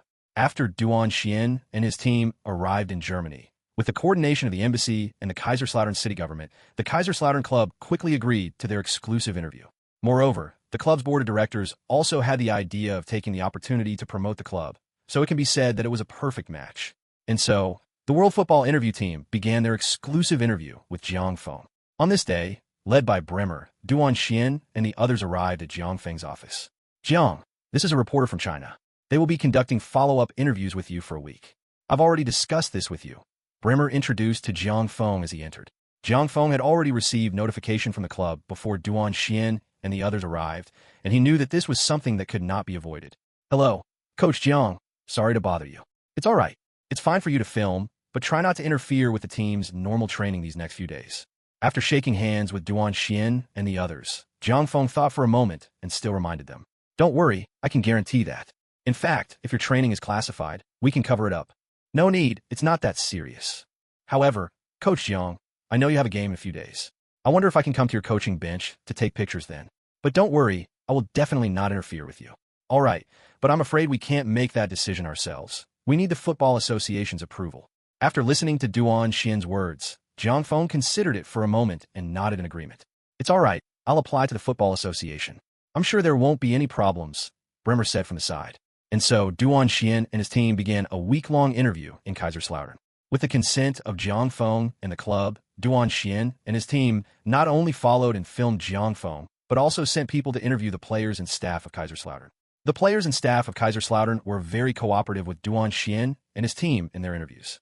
The team had a busy day of training, and the cameramen on the sidelines were quietly filming. Jiang Feng saw that they had indeed not disturbed the team's training at all, just as they had agreed at the beginning, so he stopped worrying about it. He didn't have time either, as the 19th round of the Bundesliga would resume the day after tomorrow, and Kaiserslautern would host Freiburg. Although Freiburg is not as strong as Kaiserslautern, Jiang Feng dared not be careless. After all, Bayern Munich was always behind them, closely following Kaiserslautern. A moment of carelessness could lead to an upset. Moreover, many Bundesliga teams now choose to solidify their defense when facing Kaiserslautern, which means the team has to put in more effort. After a day of training, Jiang Feng prepared to go home. Coach Jiang, wait a moment. What's wrong? Is there anything else? There's really no need to be so polite. You could just call me Jiang Feng. All right, then I won't stand on ceremony. Jiang Feng, we still need to go back with you to film some scenes of your life. And if it's convenient for you, I hope we can conduct the interview today. You have to film my life too? Okay, since I've agreed to cooperate, let's go. I live very close to here. On the way back, Duan Xian chatted with Jiang Feng the whole time. Duan Xian noticed that many locals in Kaiserslautern would stop when they saw Jiang Feng from afar, and no one would go up to disturb him. However, it was clear from their eyes that everyone respected Jiang Feng. Jiang Feng would respond with a smile. Duan Xian was the most moved, as he could see that Jiang Feng held a very, very high place in the hearts of Kaiserslautern fans. Jiang Feng did not choose to buy property in Kaiserslautern. The apartment he is currently living in was rented for him by Brehm. The landlord's family are the most loyal fans of Kaiserslautern. After learning that the apartment was for Jiang Feng, they even renovated it and replaced many new appliances. The apartment was very close to the club. It took the group less than 10 minutes to walk there. Jiang Feng opened the door and welcomed Duan Xian and the photographer inside. Please make yourselves at home. I'll prepare dinner first, and we'll eat together later, but it'll be quite simple. Do you still cook for yourself? Every day? No, that's not true. Most of the time I eat out when I'm alone, but I'll cook if I want Chinese food. And sometimes my landlord will invite me to his house. Jiang Feng chatted with Duan Xian while preparing dinner, and the cameraman's lens was always pointed at Jiang Feng in the kitchen. After working for about half an hour, Duan Xian helped bring out the prepared dishes. My cooking skills aren't very good. Please forgive me. Jiang Feng looked at the scrambled eggs with tomatoes, stir-fried shredded pork with green peppers, stir-fried greens, and an egg drop soup he had prepared, and rubbed his hands a little embarrassedly as he spoke. It's all right. Eating isn't the point. After tasting Jiang Feng's cooking, Duan Xian thought to himself, even geniuses aren't good at everything. Indeed, just as Jiang Feng himself said, the 3 dishes and 1 soup he prepared were just average. In short, they were edible. Jiang Feng, I remember you grew up in England. When did you learn Chinese cuisine? It started around that time last season, when we were at Leyton Orient. Do you still go back to England often? How is the Englishman who adopted you? I'm sorry, but it's okay if you don't want to answer. It's all right. Steve is the one who adopted me. I visited him before I went back to China last time. He's in good health. You went back before. When? Why did you suddenly want to go back? No way, Mr. Duan. Are we starting the interview now? Jiang Feng said with a smile. Actually, there's nothing I can't say. My mother's younger brother, who is my uncle, found me, so I went back home. That's wonderful news. Congratulations, Jiang Feng. Let me toast you with tea instead of wine. Thank you. How should I put it? It feels wonderful to have found a home. Chapter 81, Interview 2. After dinner, Jiang Feng and Duan Xian sat down in the living room to begin the formal interview. Jiang Feng, shall we officially begin? You don't have to answer some questions if you don't want to. It's okay. I'll try my best to answer your questions. Jiang Feng, do you consider yourself a successful head coach now? That definitely doesn't count. I should still be a newbie. So what do you think constitutes success? Then we definitely have to win at least 1 championship, such as the league title, the European title, and so on. But the fans respect you very much. You are very popular in Kaiserslautern, and there is even a fan group that idolizes you. They call you the Emperor. Isn't that a success? I think this is just a goal set for me by the fans. Popularity is not the standard for measuring a head coach. In football, results speak for themselves. Everything else is secondary. Jiang Feng, do you know anything about Yang Chun? Yes, we met with Eintracht Frankfurt last time. I think he's a player with his own unique characteristics, and players like that can easily survive in the Bundesliga. But he needs to dedicate more effort to the club. Jiang Feng answered after a moment's thought. Do you know anything about Chinese football? Do you have any opinions or suggestions? I don't know if you know that this year is also the best opportunity for China to qualify for the World Cup, and the chances are particularly high. Faced with Duan Xian's question, Jiang Feng took a very long time to think. He really didn't know what to say. Duan Xian didn't disturb him while Jiang Feng was thinking, but waited quietly. He knew what Jiang Feng was hesitating about. Well, how should I put it? I've actually done some research on domestic football, and I think there are a lot of artificial interference factors in Chinese football right now. People haven't learned from the experience of successful countries in understanding football. We need to put more effort into youth training and send more players abroad to mature leagues. Jiang Feng thought for a moment, but didn't want to go too far. After all, this isn't just a problem for 1 or 2 people. Many internationally renowned coaches who went to China couldn't change the situation. Jiang Feng felt that now was not the time for him to be the one to take the lead. I noticed you used the word domestic in your answer. I remember you are a British citizen. Hee, you're really something. Yes, I am a British citizen, but I've always felt that I only have one motherland, which is China. I have never said that I am British. I have always told myself that I am a true Chinese. This is not just a slogan. This is my true feeling. Thank you for your cooperation, Jiang Feng. That concludes today's interview. Next up is some filming of your match. We wish you all the best in becoming a successful head coach and bringing glory to our country. Thanks. After seeing Duan Xian and the others off, Jiang Feng sat on the sofa in the living room, thinking about the question Duan Xian had asked about Chinese football. He really wanted to be more truthful and incisive, hoping his answer could change Chinese football. However, he also remembered that he was still just a novice with little influence. Even if he spoke sharply and incisively, it might not be useful. Even internationally renowned coaches like Lippi in his previous life couldn't change anything and could only go with the flow as Chinese football continued to decline. What could he possibly change? Jiang Feng only hopes that when he truly succeeds in the football world, he can then use his influence to do something for Chinese football. Now, he can only stand aside and watch history repeat itself. With that in mind, Jiang Feng stopped thinking about things he couldn't do right now and focused his energy on the club's matches.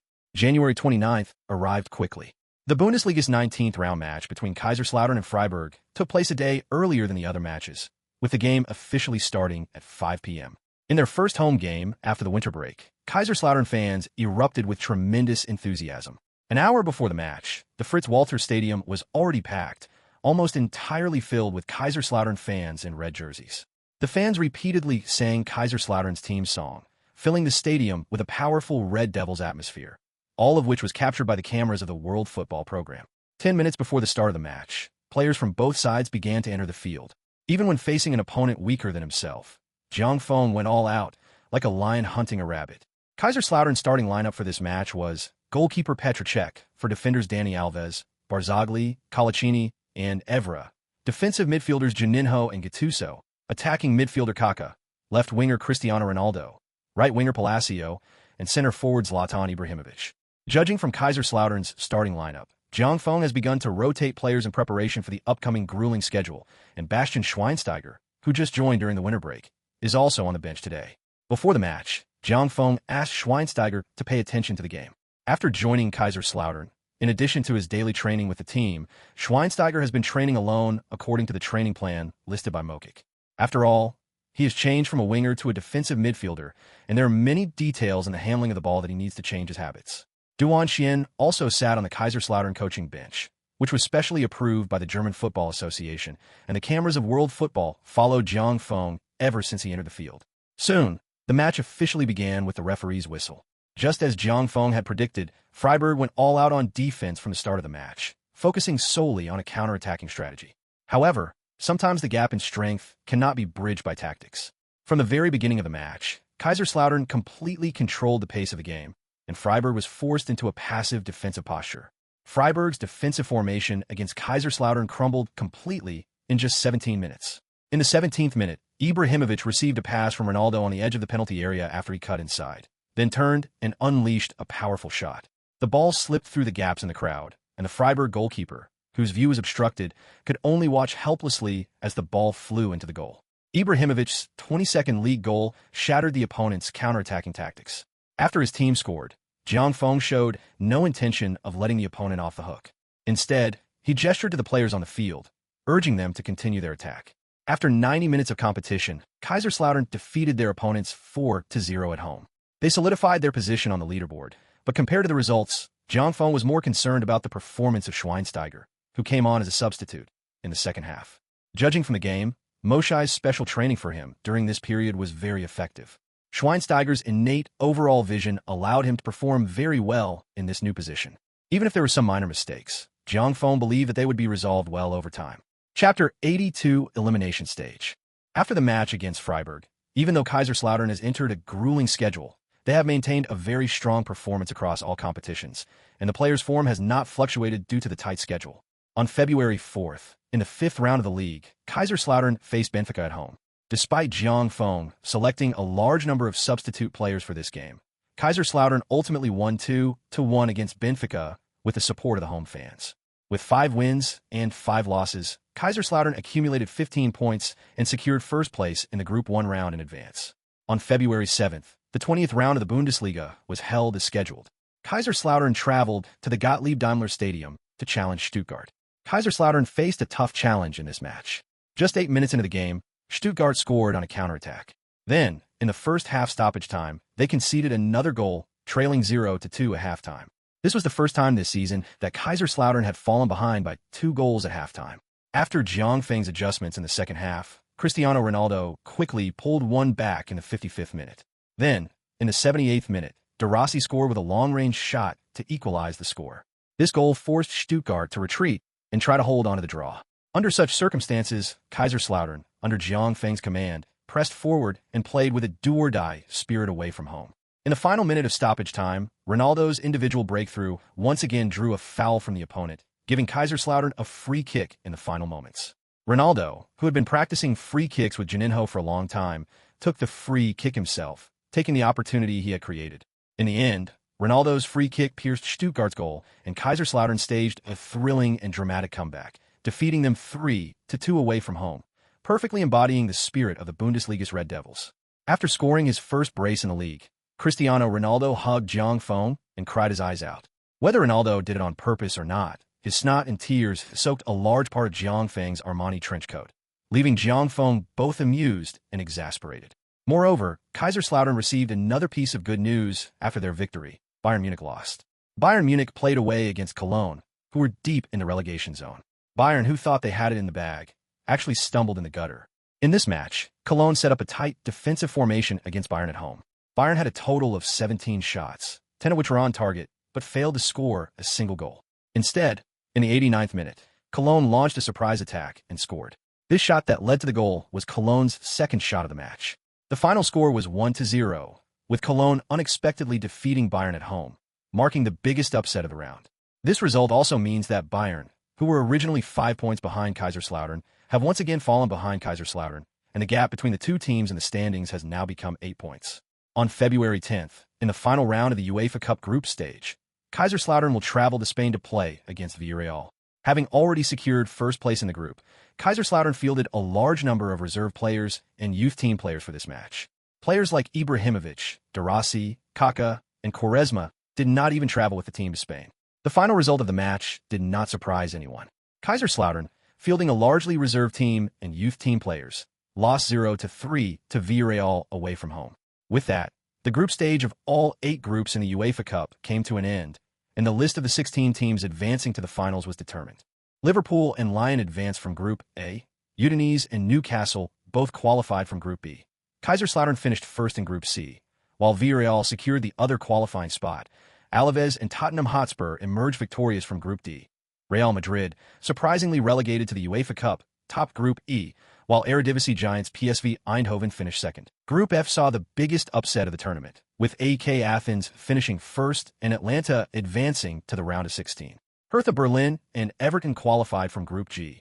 Valencia and Perugia advanced from Group H, while Jiangfeng's former club, Leyton Orient, suffered a dismal exit, losing all 6 matches, failing to score a single goal and conceding 19, making them a laughingstock in European football.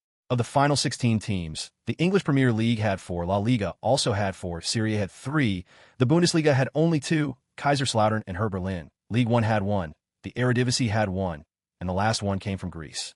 Judging from the distribution of these seats, the Premier League, one of the top 5 European leagues, is now slowly starting to exert its strength.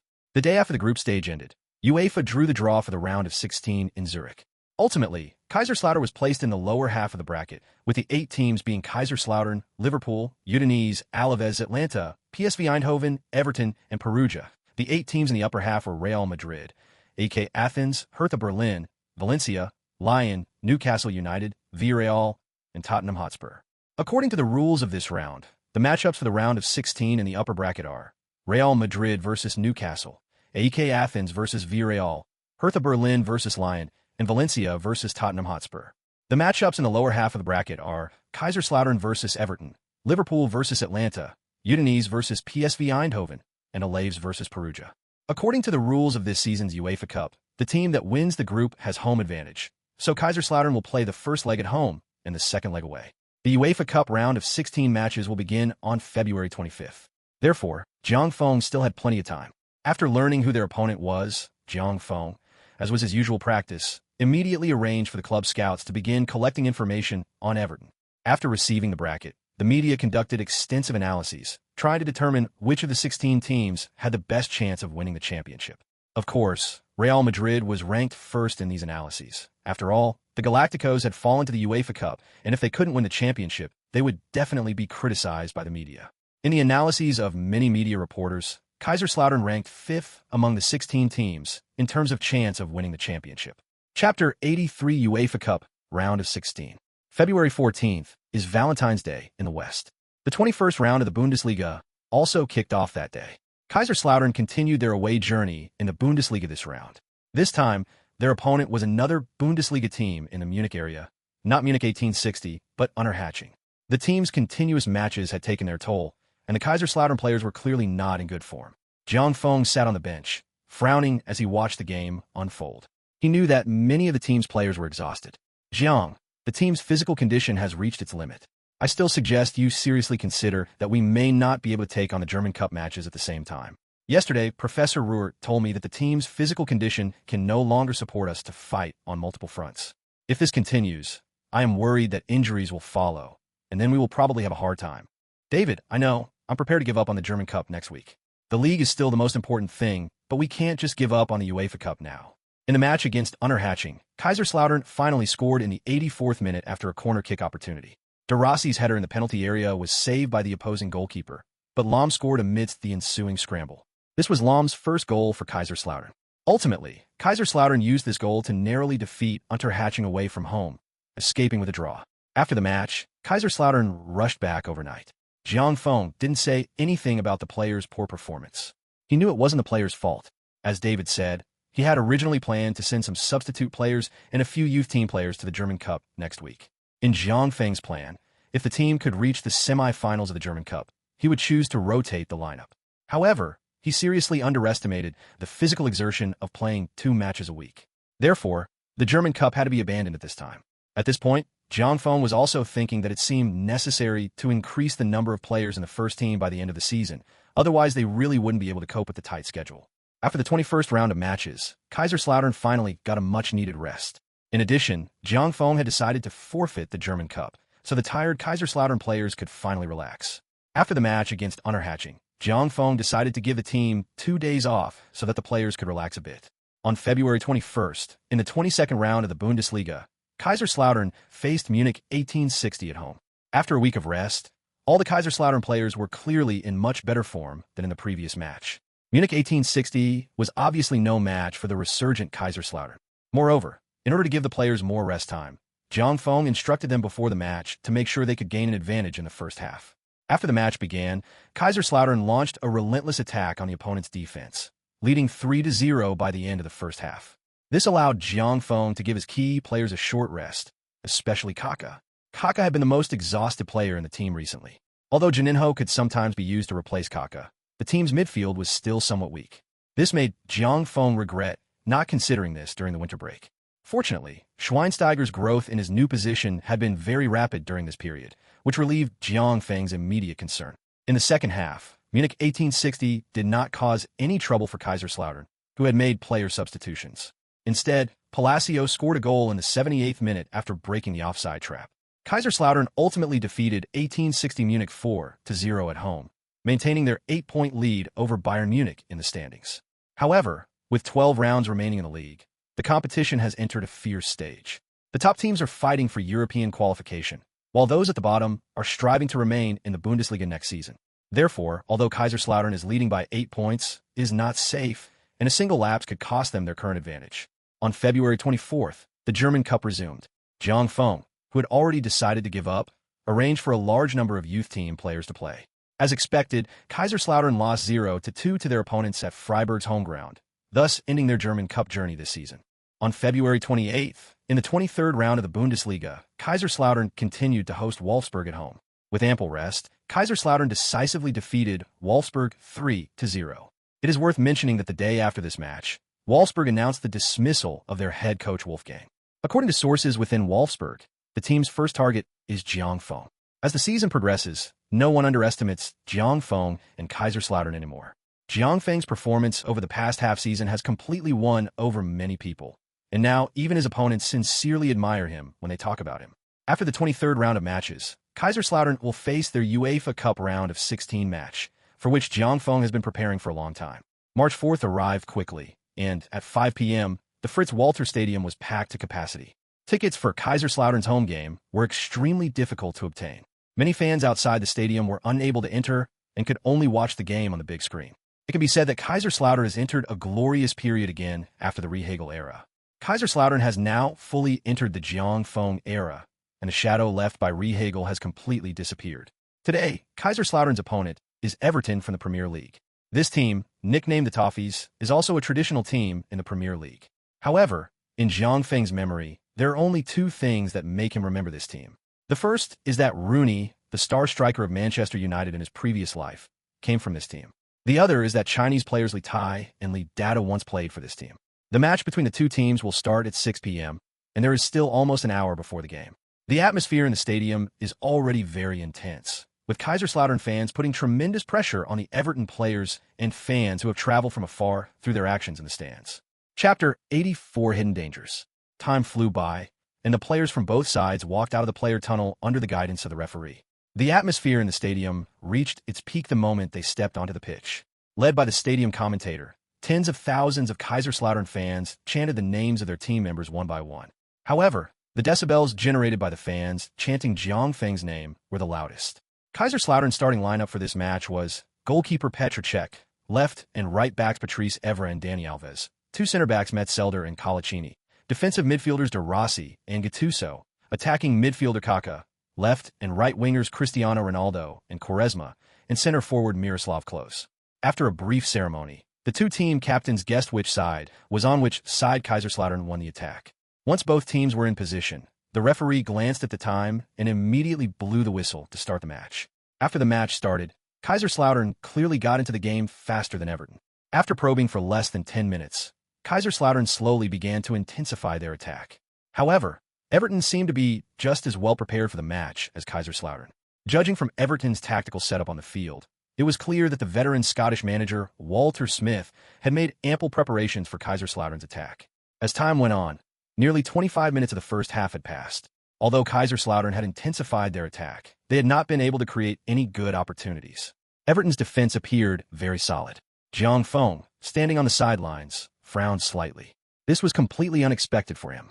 After studying Everton's data, Jiang Feng thought that this game should not be too difficult, but now it seemed that he did not know his opponent well enough.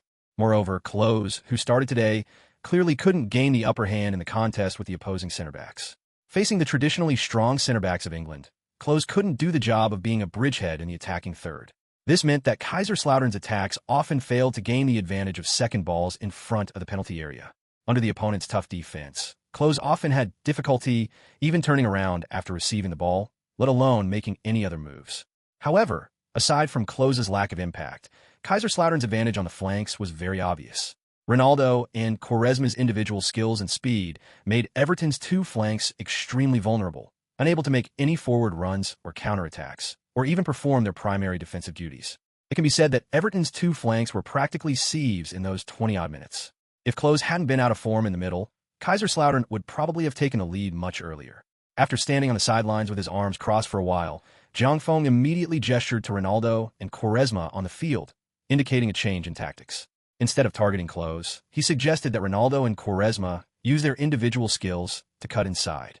Jiang Feng also took advantage of a dead ball situation to pull Kaká aside and give him some instructions. After some adjustments, Kaiserslautern's situation on the field improved significantly. Klose stopped engaging in physical battles with the opponent and instead frequently moved closer to Kaká to receive the ball. Meanwhile, Ronaldo and Quaresma started dribbling into the penalty area. Everton's defenders, who had already experienced the two skills, were now in a difficult position. Once these two entered the penalty area, the defenders dared not make any big moves. And most importantly, once these two entered the penalty area, they didn't just aim for shots. Because Kaká in the middle was no longer behind Klose, but instead, after Ronaldo or Quaresma broke through, the two of them formed a double-pronged attacking pattern in the middle. Simply put, once Ronaldo or Quaresma got the ball into the penalty area, Kaiserslautern's attacking third had four forwards. This greatly reduced the pressure on Klose, as Kaká drew the attention of one of the center backs. Kaiserslautern quickly found an excellent opportunity after making adjustments. In the 33rd minute, Ronaldo and Quaresma switched positions, and Ronaldo moved to the right wing. After receiving a through pass from Alves, Ronaldo immediately used his individual skills to get past the opponent's defense and then cut inside into the penalty area. Everton's defensive midfielder quickly covered and blocked Ronaldo's path.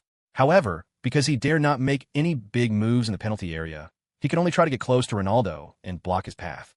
However, the young Ronaldo made several sudden stops and changes of direction in the penalty area, and suddenly his shooting motion attracted the attention of many defenders, who knew that this was a feint. After Ronaldo cut the ball back, he gently pushed it towards the center with the instep of his right foot. Kaká stepped forward and made a feint but missed the ball, causing Everton's goalkeeper to lose his balance.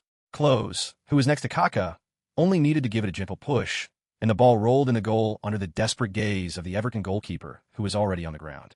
After scoring, Klose roared to the sky. He had been playing very frustratingly for the first 25 minutes of the game, but fortunately Jiang Feng adjusted the tactics in time. In the 35th minute, Kaiserslautern took a one-goal lead at home.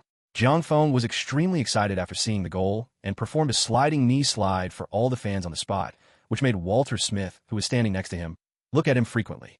After seeing his team fall behind, Smith shook his head helplessly. Sometimes, the gap in player strength cannot be bridged by tactics. Standing on the sidelines watching his two flanks being torn apart by the opponent, Watt Smith even envied Jiang Feng. Everton's financial situation has been very bad in recent years, so they have invested very little in transfers each year. Kaiserslautern's goal opened the door to victory for them. Then, in the first half stoppage time, Ronaldo once again showed off his skillful breakthrough in the penalty area, but this time Everton's player chose to foul him, and the referee awarded him a penalty. Kaka took the penalty and easily fooled the goalkeeper, sending the ball into the goal. 2-0. Kaiserslautern extended their lead in the final moments of the first half with a penalty converted by Kaka. During halftime, Jiang Feng made some adjustments to the lineup, with Drogba replacing Klose and Juninho replacing Kaka. However, Kaiserslautern suffered a blow at the start of the second half after the adjustments. Less than 5 minutes into the second half, Metzelder was shown a yellow card for handball in the penalty area and was also awarded a penalty. Everton easily converted the penalty, making it 2-1. Everton secured a crucial away goal, and Metzelder will be suspended for the next match due to accumulating 2 yellow cards. Although Drogba headed in a goal in the 81st minute to extend the lead to 3-1, Everton's away goal and Metzelder's suspension will be a concern for Kaiserslautern. Chapter 85 Lessons.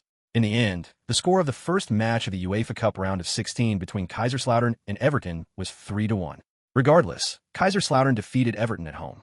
Although they conceded a goal, Kaiserslautern still had a great advantage with a goal difference of 2. After the match, Kaiserslautern had a day off before regrouping to prepare for their upcoming league match in the 24th round, where they will travel to the Weser Stadium to challenge Werder Bremen. The match was scheduled for 6 p.m. on March 7th. Kaiserslautern's team bus arrived at the Weser Stadium at 4 p.m. Just as the team bus arrived in Bremen, it started to drizzle. Jiang Feng looked at the changing weather outside, and his initially positive mood for the match suddenly turned slightly uneasy. As the match began, this feeling of unease grew stronger, and the course of the match confirmed Jiang Feng's worries. When the referee blew the final whistle, Jiang Feng stood in front of the coaching bench, looking helplessly at the score on the big screen in the rain. The score of 3-1 on the big screen was a bit glaring to Jiang Feng. This was arguably Kaiserslautern's biggest loss of the season, and Jiang Feng knew he was primarily responsible for the defeat. In fact, strictly speaking, Jiang Feng and his entire coaching team should be held accountable for the team's performance in this match, as they had not considered the impact of the weather on the game in their training plan. The problem is that the team is too young and lacks experience. Jiang Feng and his entire coaching staff are very young, which even became a media focus for a period of time. So today's game is a profound lesson for Jiang Feng. It started raining, and before the match even began and before Kaiserslautern had arrived in Bremen, the Weser Stadium staff had watered the pitch. This made the pitch very slippery after the match started, and Kaiserslautern's players were clearly not used to it from the very beginning, as evidenced by their 17 mistakes throughout the game. The only goal came near the end of the match when Quaresma fell in the penalty area, and the referee awarded a penalty.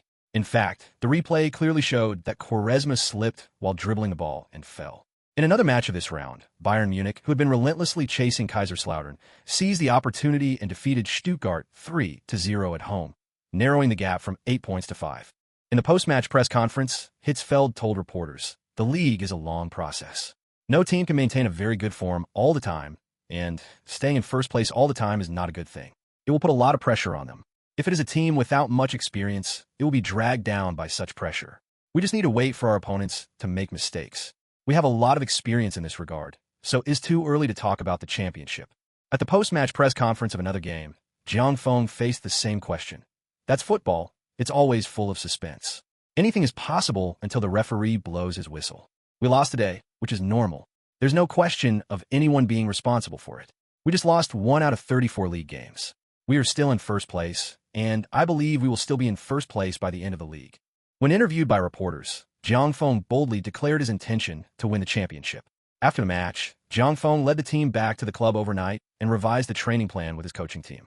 Jiang Feng was very worried that other teams would follow Werder Bremen's example and start using off-field tactics, such as watering the pitch. That's why he urgently revised the training plan. Fortunately, Kaiserslautern had no other matches besides the league in the following week.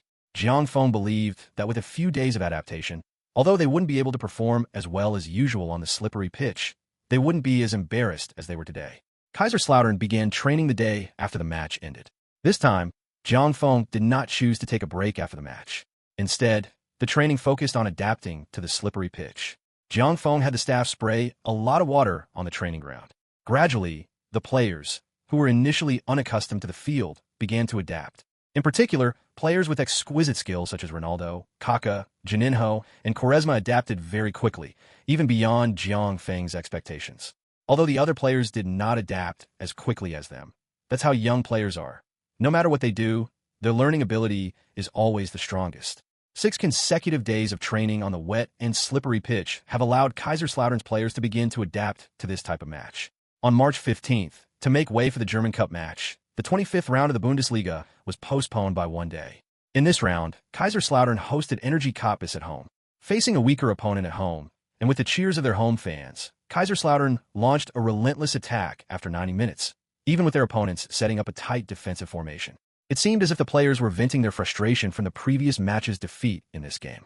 In the end, Kaiserslautern defeated Cottbus 5-1, securing all 3 points. In this match, Ibrahimovic successfully completed a hat-trick, bringing his league goal tally to 27, leading second-placed LBR by 5 goals in the league's top score rankings. On another field, Bayern Munich also easily defeated Freiburg 3-0 away from home. The gap between the two teams in the standings remains at 5 points, with Bayern continuing to maintain pressure on Kaiserslautern. After this match, Kaiserslautern will play their second UEFA Cup round of 16 match.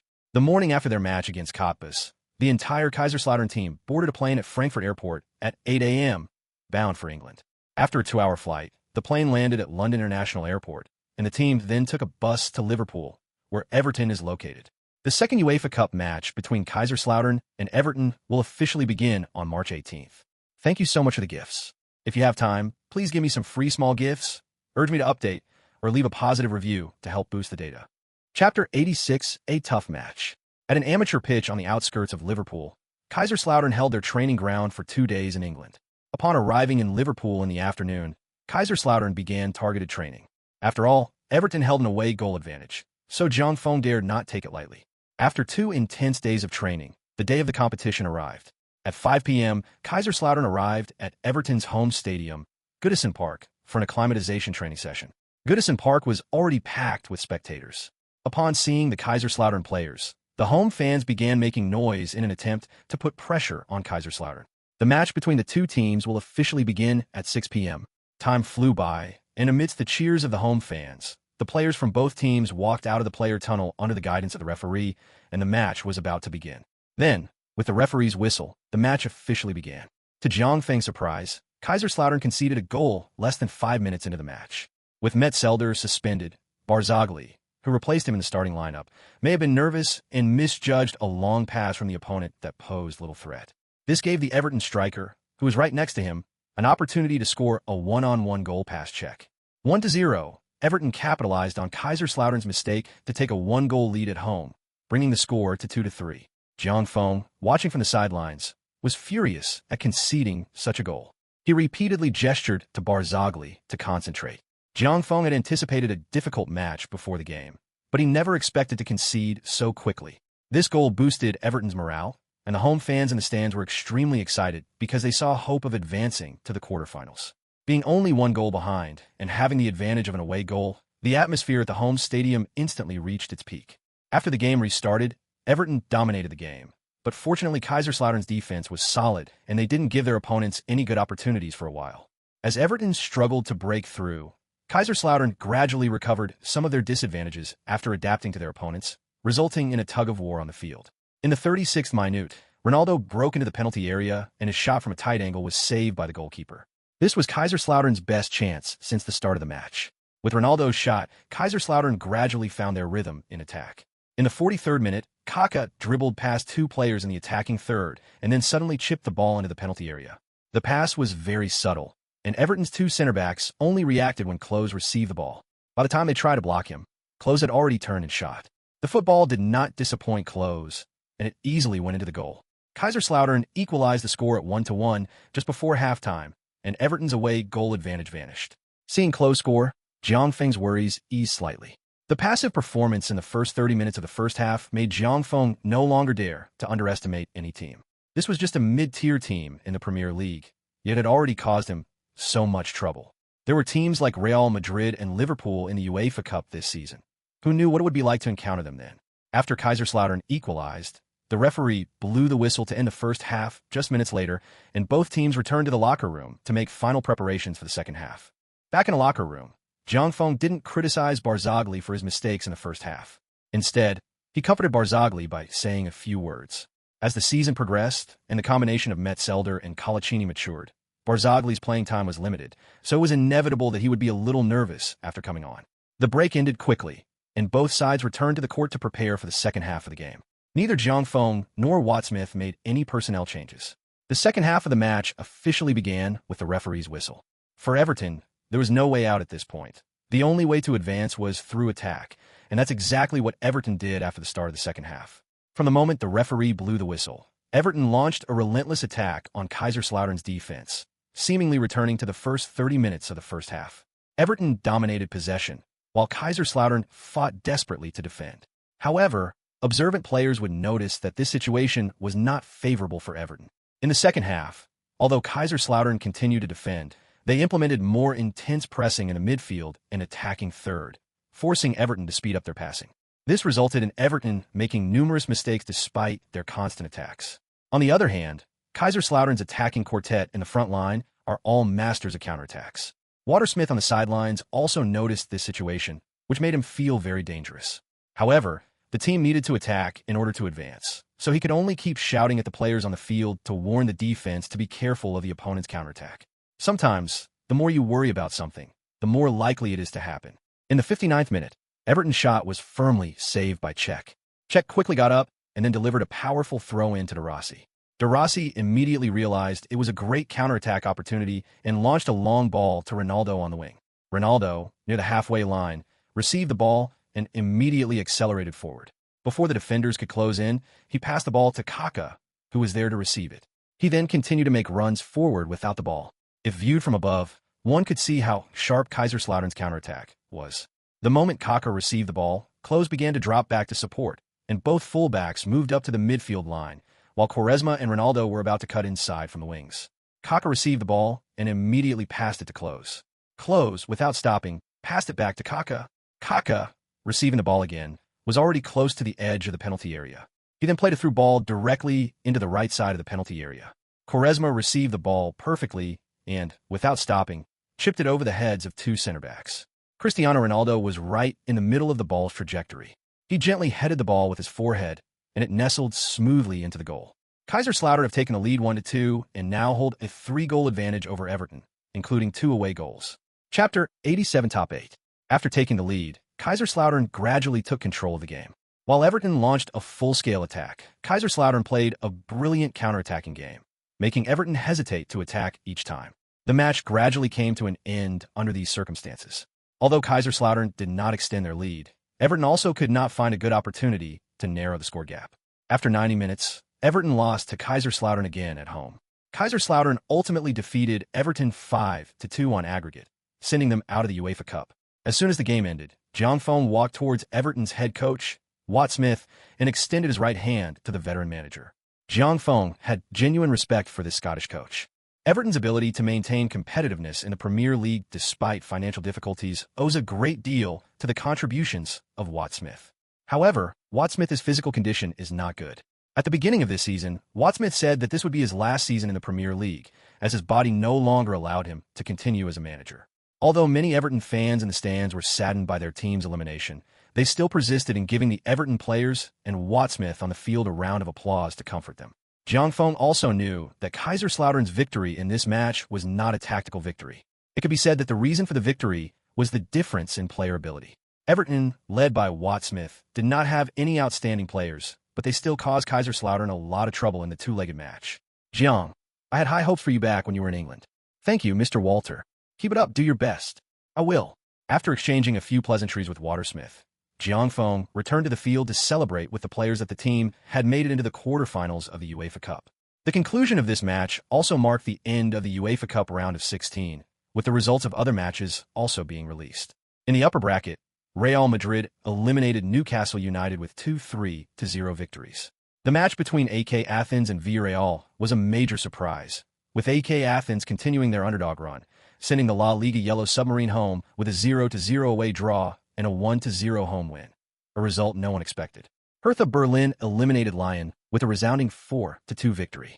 In the Valencia vs. Tottenham series, Tottenham emerged victorious, with both legs ending 1-1, leading to extra time. Tottenham secured a dramatic win with a long-range shot from over 30 meters in the final moments of extra time, thus advancing to the quarterfinals. The results in the lower half of the bracket were clearly divided. Kaiserslautern eliminated Everton 5-2 on aggregate. Liverpool sent Atlanta home with a 4-1 victory. Udinese ended the Eredivisie Giants' UEFA Cup journey with 2-0 wins, and Alave sent Perugia out of the competition with a 3-1 aggregate score. The final 8 teams for the 2000-2001 UEFA Cup quarterfinals were Real Madrid, AK Athens, Hertha Berlin, and Tottenham Hotspur in the upper bracket, and Kaiserslautern, Liverpool, Udinese, and Alaves in the lower bracket. The quarterfinal matchups have also been determined. Real Madrid versus Hertha Berlin, AK Athens versus Tottenham Hotspur, Kaiserslautern versus Udinese, and Liverpool versus Alaves. The quarterfinals will begin in April, which makes Kaiserslautern's schedule easier and allows the team to relax a bit. After the match against Everton, Jiang Feng did not rush back to Germany with the team overnight. Instead, he returned to his home in England alone. He had not seen Steve since the last time he met him during the winter break. So, since he was in England this time, Jiang Feng decided to go back and see Steve. When he spoke to Steve on the phone last time, Steve told him that he had experienced a second spring in his life. When Jiang Feng returned home, he found that, just as Steve had told him, there was an extra person in the house. However, Jiang Feng recognized this person. It was their neighbor, Aunt Esley. Jiang Feng remembered that when he was little, Steve would usually stay at Esley's house when he went to work. "You little rascal, well done. You're quite the celebrity in the neighborhood now. Last time I was with John and the others, they were talking about you." Steve was also very happy to see Jiang Feng. "Seriously? You still have time to care about my affairs." "Hey, Jiang." "Hello. Auntie Ashley. How have you been lately?" After returning this time, Jiang Feng realized that it would have been better if he hadn't come back at all. He felt somewhat superfluous and made Ailey a little embarrassed. After spending one night at home, Jiang Feng took a plane back to Germany early the next morning. However, Jiang Feng felt that this was also good. At least Steve was no longer all alone, and he could rest assured with Ailey by his side, taking care of him. Back in Germany, Jiang Feng finally had a rare half-day off, which he used to have a long phone call with his girlfriend. During the call, Qiu Zixuan told Jiang Feng some exciting news. Since her last trip back to China, Qiu Zixuan's popularity in South Korea had skyrocketed, with film and television offers and gigs pouring in, and her market value had risen to the level of a top-tier star in South Korea. A few days ago, when the two were talking, Qiu Zixuan also told Jiang Feng that she had recently landed a role in a Chinese TV series. This shows just how incredibly popular Qiu Zixuan has become since her relationship with Jiang Feng was exposed. During their phone call today, Qiu Zixuan told Jiang Feng that her recent work was finished and she would have a vacation of more than half a month. She wanted to come to Germany to visit Jiang Feng. Upon hearing this news, Jiang Feng was overjoyed. After 2 lifetimes of being a single dog, he now had the hope of getting rid of this shameful title. How could he not be happy? After agreeing on time and hanging up the phone, Jiang Feng even sat on the sofa and laughed for a long time. The half-day break passed quickly, and the team resumed training the next day, making targeted arrangements for the upcoming league matches. In the 26th round, Kaiserslautern's opponent was Bayer Leverkusen, and the league had entered a heated phase. In addition, after the loss in the 24th round, Jiang Feng no longer had any intention of underestimating any opponent. Moreover, this round's opponent was a traditional powerhouse that had been in the Bundesliga for many years. Chapter 88, Pharmaceutical Factory. On March 25th, the 26th round of the Bundesliga resumed, with 18 teams competing against each other. Kaiserslautern, playing at home, faced Bayer Leverkusen from Westfalen. Kaiserslautern's starting lineup for this match was as follows. Goalkeeper was American Friedel. The defense consisted of Zarcato, Metzelder, Barzagli, and Lahm. The defensive midfielders were Gattuso and Schweinsteiger. The attacking midfielder was Kaka, and the forward were Saviola, Ibrahimovic, and Palacio. This match also marked Schweinsteiger's first start for Kaiserslautern since joining the team. During this period, Schweinsteiger has made rapid progress in training, and after several substitute appearances, he can be said to have undergone a complete transformation in the defensive midfield position. Bayer Leverkusen, on the other hand, fielded a typical 3-5-2 formation.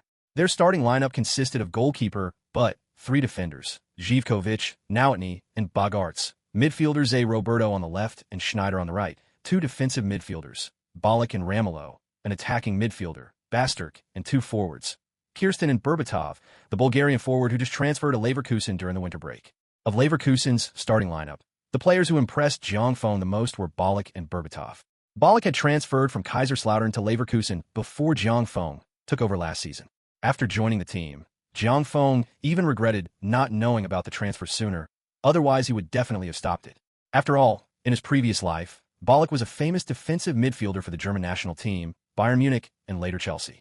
As for Berbatov, what caught Jiang Feng's attention was not how strong Berbatov was, but that in Jiang Feng's memories of his previous life, Berbatov had played for Manchester United. What Jiang Feng remembers most clearly is Bayer Leverkusen. He remembers that next season, Leverkusen will be the most tragic team in all of Europe, having won the title of 3 runners-up that shocked the entire continent. They're the uncrowned champions among uncrowned champions. At that time, he remembers that all of Europe sympathized with Leverkusen. Jiang Feng wonders if history will repeat itself now with the fanning of his little wings. The match between the two teams soon began with the referee's whistle. Both teams placed great emphasis on the midfield, so after the match started, they immediately engaged in a fierce battle in the midfield. It can be said that the two teams were not giving an inch in the midfield battle. However, relatively speaking, although Leverkusen had a slight advantage in the number of players in the midfield, Kaiserslautern had a slight edge in terms of player strength.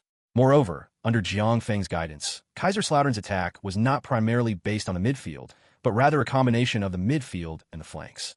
As a result, after about 10 minutes into the game, Kaiserslautern gradually began to gain the upper hand, and their attack became more effective. In the 19th minute, Kaka received the ball in the middle, but instead of seeking a combination play in midfield as before, he made a diagonal pass to Palacio on the wing.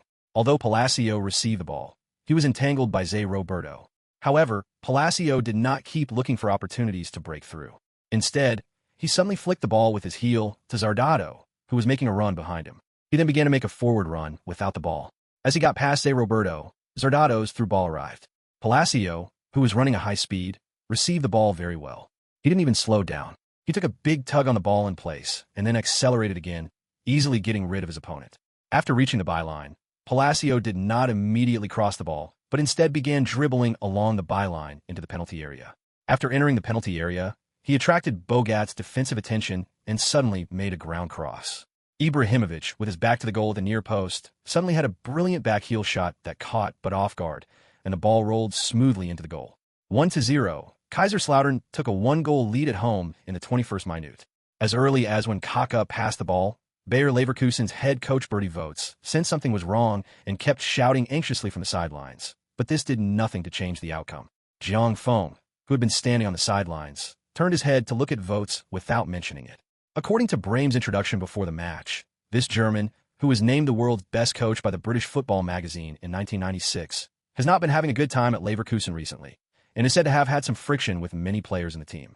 Many Bundesliga teams now know that they absolutely cannot let Kaiserslautern score first when facing them. Otherwise, the game will become extremely difficult. Voets is now facing such a situation. After his team fell behind, Voets was eager to turn the score around, so he ordered his players to launch a massive and frantic attack. However, this was exactly what Kaiserslautern wanted to see, so Kaiserslautern's sharp counterattack dealt a blow to Voets on the sidelines. In the 40th minute, Leverkusen's attack failed, and the ball was collected by Barzagli. Barzagli then launched a long ball directly to Ibrahimovic near the center circle. Ibrahimovic, acting as a target man, turned his back to the goal, chested the ball down, and then delivered a long diagonal pass to the left flank. Just when everyone was wondering if Ibrahimovic had made a mistake, a Kaiserslautern player made a high-speed run from the back. Everyone looked closely and realized it was Saviola, the Argentine rabbit. At this moment, Saviola was absolutely at his top speed, getting the ball ahead of everyone and dribbling at high speed toward the penalty area. One-on-one. Seeing the goalkeeper moving forward to block him on the edge of the penalty area, Saviola flicked the ball with the tip of his right foot, sending it flying over but's head towards the goal. Finally, it slowly tumbled into the goal. In the 41st minute, Kaiserslautern extended their lead to 2 goals with a lob shot from Saviola. The ball went in after only 3 passes between Kaiserslautern players, leaving everyone watching the match stunned. The second goal was a microcosm of the rest of the match. Under Voets' obsession, Leverkusen desperately tried to break through Kaiserslautern's goal, while Kaiserslautern calmly launched counterattacks. Every counterattack made Leverkusen's players and fans nervous. When the referee blew the final whistle, the 4-0 score on the big screen made the Leverkusen players feel extremely ashamed. Voets didn't even shake hands with Jiang Feng before leaving the field, while Jiang Feng awkwardly withdrew his outstretched right hand. Chapter 89 Watershed. The conclusion of the 26th round of the Bundesliga signifies that the Bundesliga season is also coming to an end. With only 8 rounds remaining, the competition among Bundesliga teams is becoming increasingly fierce. Currently, Kaiserslautern leads the standings with 70 points, 23 wins, 1 draw, 2 losses, while Bayern Munich is closely following with 65 points. Schalke 04 is in third place with 62 points, and Bayer Leverkusen, who just lost to Kaiserslautern, is in fourth with 60 points. For some mid to lower table teams, maintaining their Bundesliga position is their only goal. After 26 rounds, the bottom 3 teams are Cologne, Cottbus, and Unterhaching. Cottbus is in last place and, barring any unforeseen circumstances, is basically relegated. Unterhaching and Cologne are not far behind the teams ahead of them and still have a chance to retain their Bundesliga status. Many media outlets predict that the Bundesliga title this season will be contested between Kaiserslautern and Bayern Munich.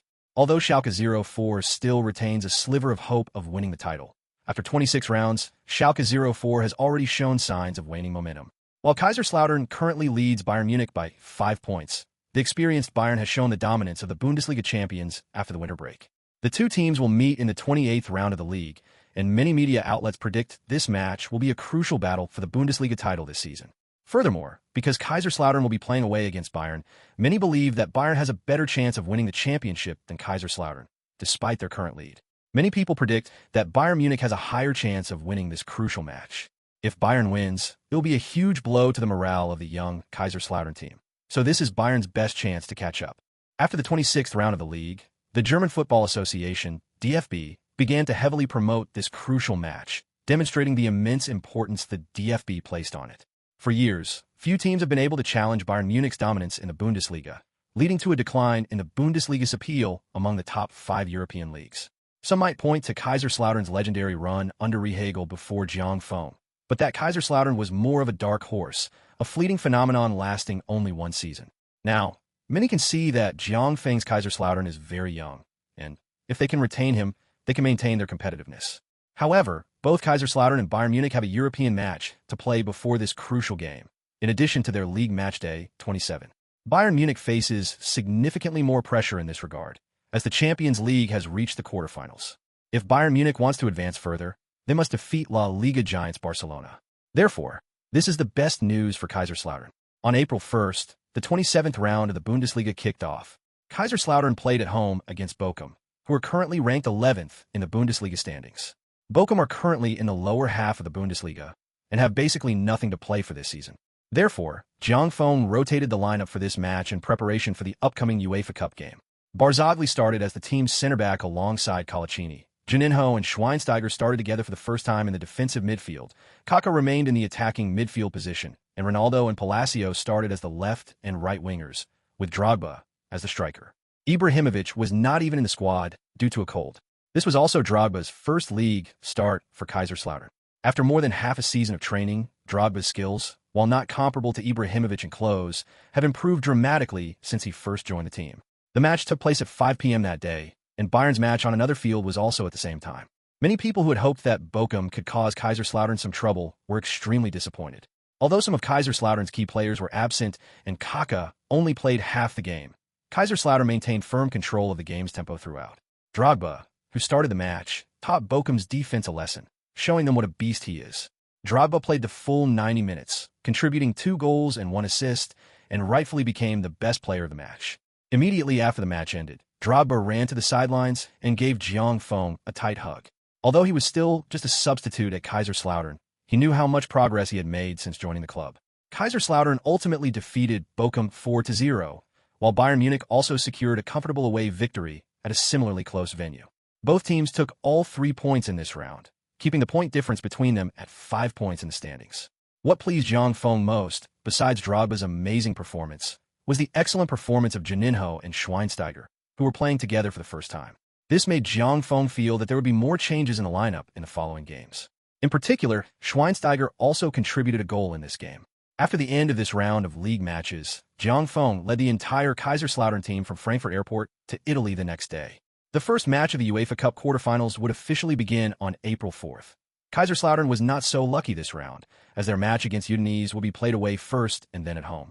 After arriving in Italy on April 2nd, Kaiserslautern will train for a day in Rome, the Italian capital, at the training ground of Lazio's youth team in Serie A, which the club had previously agreed upon. After finishing their training in Rome, on the afternoon of April 4th, Kaiserslautern will take a bus to Udine, a city in northeastern Italy. Udine, a traditional Italian football team, is located in this city and can be considered a symbol of the city. Udinese is also a very old Italian team, founded in 1896. They were first promoted to Serie A in 1950. Bundesliga star Oliver Bierhoff and Amoruso, who currently plays in the Bundesliga, both played for this team. Udinese's most glorious period has been in the last few seasons.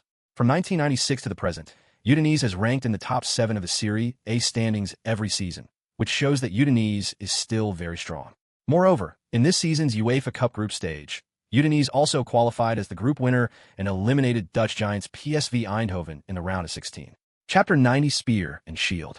The match between Kaiserslautern and Udinese attracted much attention from European media, especially Italian and German media. Most people believed it would be a clash between offense and defense.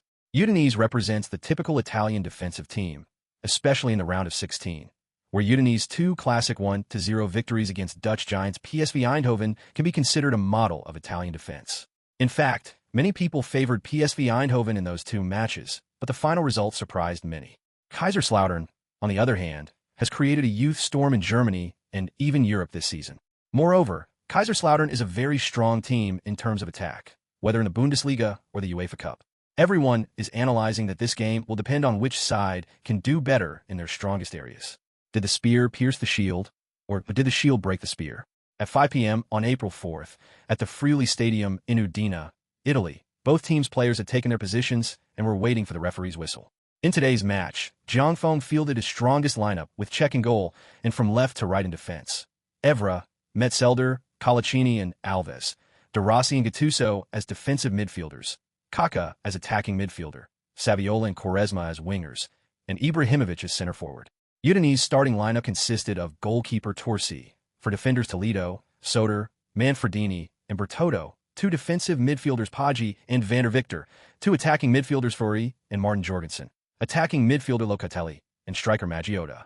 Udinese coach Di Canio deployed a very typical defensive formation of 4-5-1, which suggests he had seriously studied Kaiserslautern. The referee, who was standing near the center circle, quickly blew the whistle to start the match after communicating with the 4th official on the sidelines. Kaiserslautern took the first kickoff after winning possession of the ball. After the match started, the tactics of both sides were clear from the situation on the field.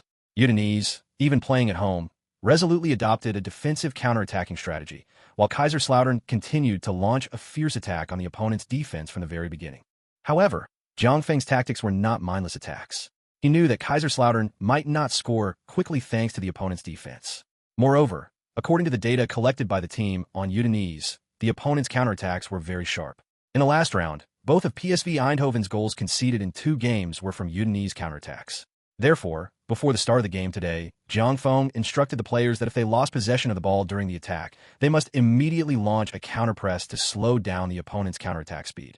In addition, if it was not possible in the midfield and forward areas, they should decisively foul to disrupt the opponent's rhythm. As Zhang Feng predicted before the match, less than 15 minutes into the game, Kaiserslautern had not found any good opportunities to break the deadlock. However, Zhang Feng's counterattacking strategy was very effective. The high-intensity pressing and even fouls in the midfield and attacking third prevented Udinese from putting their counterattacks to their full potential and disrupted their rhythm. However, Zhang Feng, who had been frowning on the sidelines, soon discovered a weakness in Udinese. Zhang Feng wondered what Di Canio was thinking. He noticed that the 2 defensive midfielders of the opposing team clearly lacked coordination. Since the start of the match, there had been many small mistakes in their cooperation. Although these mistakes had not yet had a major impact on the overall situation, Zhang Feng felt that this was something that could be exploited. Thinking of this, Zhang Feng took advantage of the dead ball opportunity to wave to Kaká on the field, and then whispered a few words of advice to Kaká from the sidelines. Actually, when Zhang Feng saw the formation Di Canio fielded today, he found it very strange. He had always thought this was Di Canio's trump card, because according to the information Zhang Feng had collected about Udinese, this kind of 4-5-1 formation with 2 defensive midfielders had been rarely seen in Udinese matches this season. This season, Udinese had mostly used a peculiar 4-1-3-1-1 formation, but today it was a 4-2-2-1-1 formation. Indeed, as Zhang Feng observed, in all the previous matches this season, Di Canio's starting lineup was a single defensive midfielder. In previous matches, Van der Victor was more often in the midfield position. However, today, perhaps due to concerns about Kaiserslautern's attack, Di Canio placed Van der Victor in the defensive midfield position. This made Vander Victor very uncomfortable, which led to problems in his coordination with the other defensive midfielder, Poggi. Di Canio, on the other side of the field, also saw the player's mistake, but he confidently believed that the problem would gradually disappear as the game progressed. He would soon regret having such a thought. After receiving instructions from Jiang Feng, Kaka changed his playing style upon returning to the game. In the previous 20 minutes, Kaka mainly focused on passing and receiving in midfield. However, after the restart, Kaka consciously began to dribble and break through in the midfield and forward areas, choosing the middle position between the opponent's two defensive midfielders as his breakthrough point. In the 27th minute, Kaka received another pass from Gattuso in the center circle and immediately began to dribble forward, decisively advancing towards the area between the two opposing defensive midfielders. Sure enough, their understanding broke down. Poggi, a true defensive midfielder, immediately stepped forward to intercept, while Vander Victor, if he had good coordination with Poggi, should have focused on defending Kaka's passing lanes. However, no one expected that when Poggi made his move, Vander Victor made the same choice. Both of them were preparing to do the same thing. In other words, Kaka alone in the midfield attracted the attention of two people. And that wasn't the most frustrating thing. What frustrated Di Canio the most was that when the two were halfway through their interception attempts, they both stopped and started to give way to each other. This was a huge disaster for Udinese, because in that instant, Kaka dribbled the ball directly between the two players, instantly getting rid of Udinese's two defensive midfielders. In other words, Udinese's two defensive midfielders were completely ineffective in Kaka's attack. As a team with tactical cohesion reaching 94 points, the other players didn't need any instructions. They all started making their own runs and fulfilling their duties. Kaka dribbled at high speed and was about to reach the edge of the penalty area when Ibrahimovic started running back from inside the box, drawing away one of the center backs.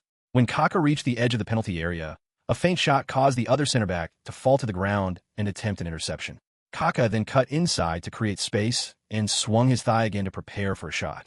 This move forced the center back who was originally following Ibrahimovic to turn around and try to block the shot.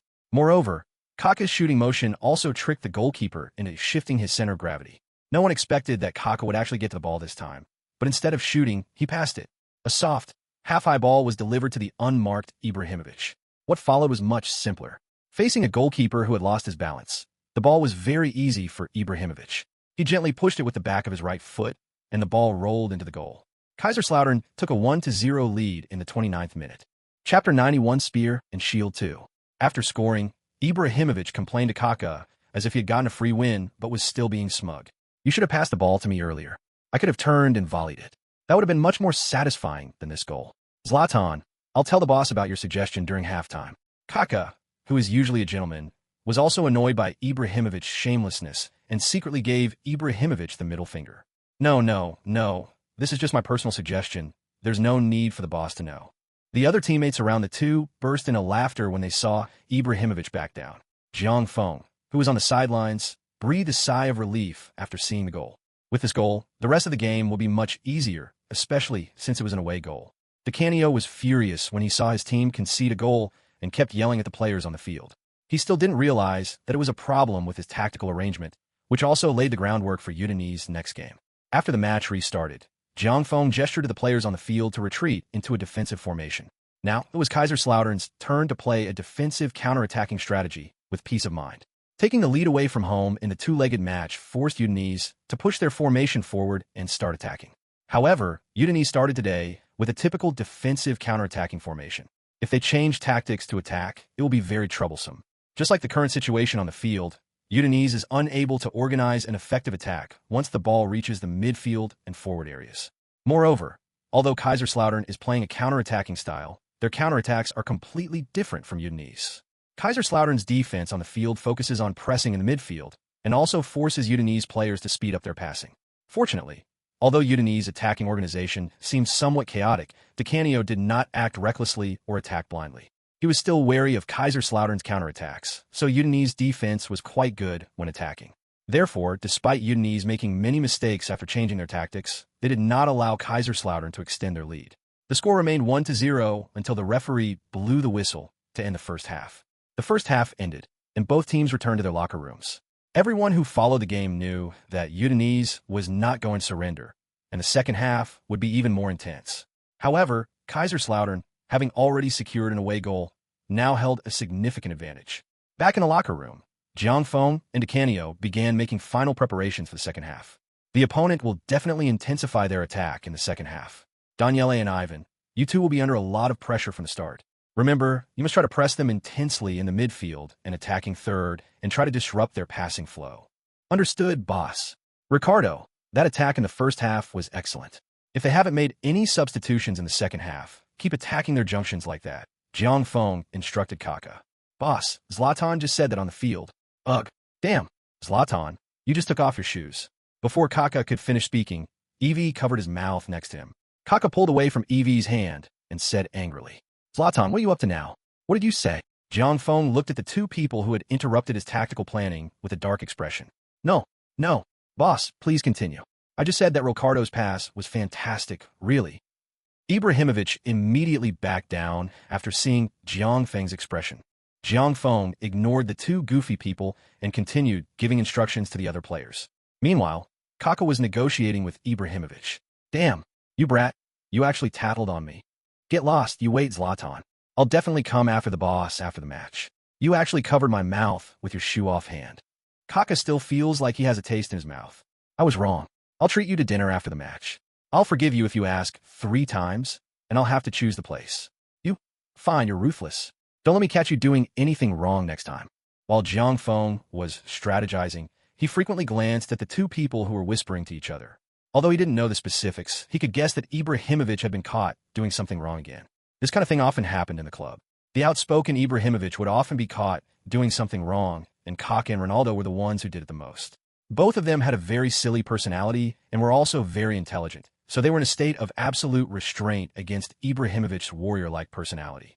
However, such minor incidents can help strengthen team cohesion, so Jiangfeng doesn't concern himself with them. The break passed quickly, and the players from both sides returned to the field. However, Udinese made a substitution at halftime, with Decanio replacing Van der Victor with striker Mauro. Udinese changed their formation from 4-5-1 to 4-4-2 in the second half, and immediately pushed their formation forward after the start of the match, launching a fierce attack on Kaiserslautern's defense. Kaiserslautern, on the other hand, strictly followed Jiangfeng's instructions. De Rossi and Gattuso frequently pressed and interfered with Udinese players in midfield. In particular, Gattuso's defensive style of running all over the field made Udinese players very uncomfortable. Therefore, under Kaiserslautern's high-pressing strategy, Udinese's attack did not go smoothly. The forced speed of passing resulted in only one thing: more mistakes. This, in turn, allowed Kaiserslautern's counterattacks to be more effective. Within the first 10 minutes of the second half, Kaiserslautern had already launched 2 very sharp counterattacks.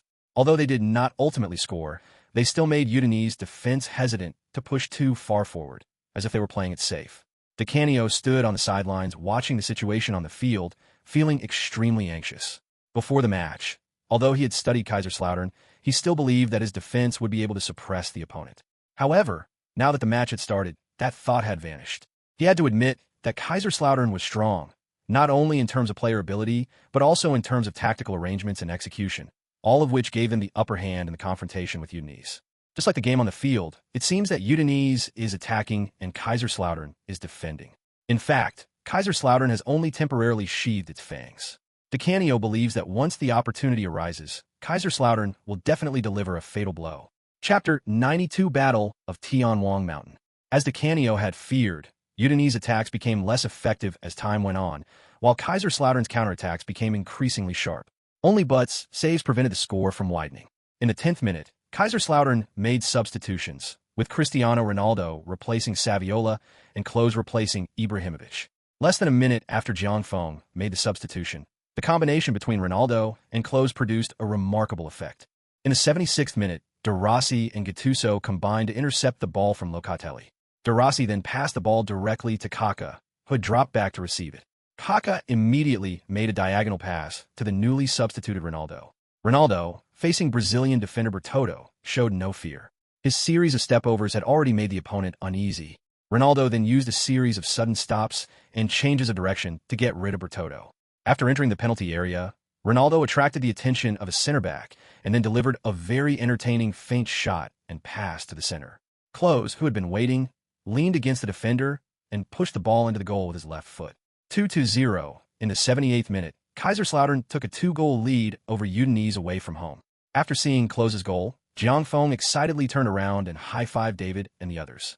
This goal completely put Jiang Feng at ease, as he knew that this goal had already put Kaiserslautern one step closer to the UEFA Cup semifinals. After the game restarted, Udinese players appeared more impatient, and their actions on the field became increasingly aggressive, with many players' actions no longer even aimed at the ball.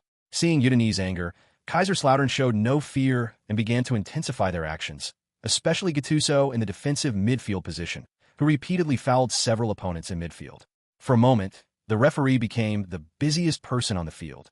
In less than 10 minutes, the Norwegian referee showed no mercy. Udinese received 4 yellow cards in a short period of time, while Gattuso and Metzelder of Kaiserslautern also received yellow cards. Ronaldo was also given a stern warning by the referee. The referee's series of actions instantly calmed the players from both teams down. However, there wasn't much time left in the game at this point, as 85 minutes had already elapsed. Udinese players also lost their desire to attack, while Kaiserslautern didn't try to provoke their opponents anymore. After all, this was an away game, and if the opponents lost their composure and started playing dirty, it would be a bad deal for Kaiserslautern. In the 86th minute, Jiang Feng replaced Kaka. Both sides then played out the remaining time, and the referee blew the whistle to start the match after 2 minutes of added time. Kaiserslautern defeated Udinese 2-0 away from home, winning the first leg of the UEFA Cup quarterfinal series against Udinese. The next match between the two teams will be played on April 17th, with Kaiserslautern hosting the game. The results of other UEFA Cup matches are also in. Real Madrid, playing at home, defeated Hertha Berlin 2-0. AK Athens, this season's UEFA Cup dark horse, was brought back to reality by Tottenham Hotspur from the Premier League, who beat them 3-1 away. Liverpool played away against the Laves, and the two sides drew 2-2. However, Liverpool have a 2-goal advantage away from home, making it difficult for them to return to Anfield the Laves for the next leg. After winning the match, Jiang Feng led the team back to Germany from Rome that very night, because Kaiserslautern's next opponent would be Bayern Munich, who were close behind in the standings in the 28th round of the Bundesliga. Both Kaiserslautern and Bayern Munich took this league match, which the German Football Association touted as a crucial battle, very seriously. Jiang Feng and Hitzfeld both knew that whoever won this match would essentially win the Bundesliga title this season. Bayern Munich, in particular, could not afford to lose this match. If they lost, they would fall 8 points behind Kaiserslautern, and being 8 points behind after 6 rounds would essentially mean they were out of the title race. So after both teams returned to Germany following the end of their European campaigns, in addition to their intense training sessions, their off-field rivalry also began. First, various football legends supporting both teams in Germany stepped forward and expressed their support in interviews with reporters. Subsequently, many German television stations also began to invite experts to conduct various analyses of the match. Then, with Beckenbauer and Fritz Wald personally stepping onto the field, the off-field competition reached its climax. These two are veteran representatives of their respective teams, and their appearance forced Hitzfeld and Jiang Feng to engage in a war of words. I've said before that the league is a long process, and I'm very confident that Bayern will win in the end. I admit that Jiang and his players are very strong, but they have no experience in this situation. I think the young players still have a long way to go. Moreover, I have recently studied Kaiserslautern's tactics carefully, and I have found their weaknesses. I will avenge our last defeat in this game. This was Hitzfeld's declaration of war in an interview with reporters. Otmar is a very experienced head coach. I think Mr. Otmar deserves the most credit for Bayern's current achievements. However, there's a Chinese saying that goes, the younger generation surpasses the older generation. Mr. Otmar is getting old, as Bayern's performance this season fully demonstrates. Since he is getting old, he should make way for the younger generation. Jiang Feng's words during the interview showed no respect for Hitzfeld. The off-field war of words between Jiang Feng and Hitzfeld has intensified the tense atmosphere of the match, drawing attention from fans worldwide. Many media reporters from around the globe have flocked to Munich in recent days. With only 2 days left until the match, Munich is becoming increasingly lively. Television stations from 3 East Asian countries have also sent their own live broadcast teams to Munich. Thanks to the German Football Association's deliberate promotion, the match's popularity has even rivaled that of the Champions League. Chapter 93 Battle of Tianwang Mountain 2. Time quickly moved to April 8, 2001. Led by Jiang Feng, the entire Kaiserslautern team boarded the team bus at 3 p.m. and headed to Munich. As the bus traveled, many Kaiserslautern fans followed in their cars along the route. Starting at 1 p.m., local police in Kaiserslautern began implementing traffic control on this road. This showed that the biggest event in Kaiserslautern that day was the team's departure from Munich. In less than a season since joining Kaiserslautern, Jiang Feng had made the entire German and European communities rediscover the Red Devils of the Bundesliga. With the team's continuous victories that season, the number of Kaiserslautern fans around the world was growing rapidly every day. A young and handsome head coach, sharp attacks, smooth and brilliant teamwork, a youthful squad, and handsome players like Kaká and Cristiano Ronaldo, coupled with impressive results, have made Kaiserslautern increasingly popular among fans in Germany, Europe, and even the world. Fans of all ages can always find something that attracts them to Kaiserslautern. At 4 p.m., the entire Kaiserslautern team arrived at the parking lot of Bayern Munich's Allianz Arena. At the player entrance in the parking lot, media from all over the world pointed their cameras at the entire Kaiserslautern team, and many reporters stepped forward to try to interview them. However, with the help of stadium security personnel, everyone from Kaiserslautern was able to enter the stadium smoothly. The match between the two teams will officially begin at 6 o'clock. By the time Kaiserslautern's players finished packing their gear and entered the stadium for their acclimatization training, the stands were already packed with fans. The Allianz Arena can hold over 70,000 people, and there were probably less than 10,000 Kaiserslautern fans who came at the team today. These 10,000 people in the stands were like a small boat in a vast ocean, surrounded by Bayern Munich's fans. However, in terms of sheer volume, the sound they made did not seem to be suppressed by Bayern's fans. The rivalry between the two teams officially began with the fans. Today's match also attracted the attention of many leading figures from various industries in Germany, as well as many celebrities. The live broadcast from the stadium in Germany also spotted many celebrities in the stands, such as the president of the German Football Association, the head coach of the German national team, the football emperor Beckenbauer, former German international Jürgen Klinsmann, and German international Lothar Matthäus, who recently announced his retirement. Real Madrid president Florentino Perez was also in the VIP box. It is unknown what the old man's purpose was today. German supermodel Eva Longoria and the world-famous German band Rammstein also appeared on camera, along with many other celebrities from the German sports world. As these people appeared on camera, the cheers gradually brought the atmosphere in the stadium to its peak.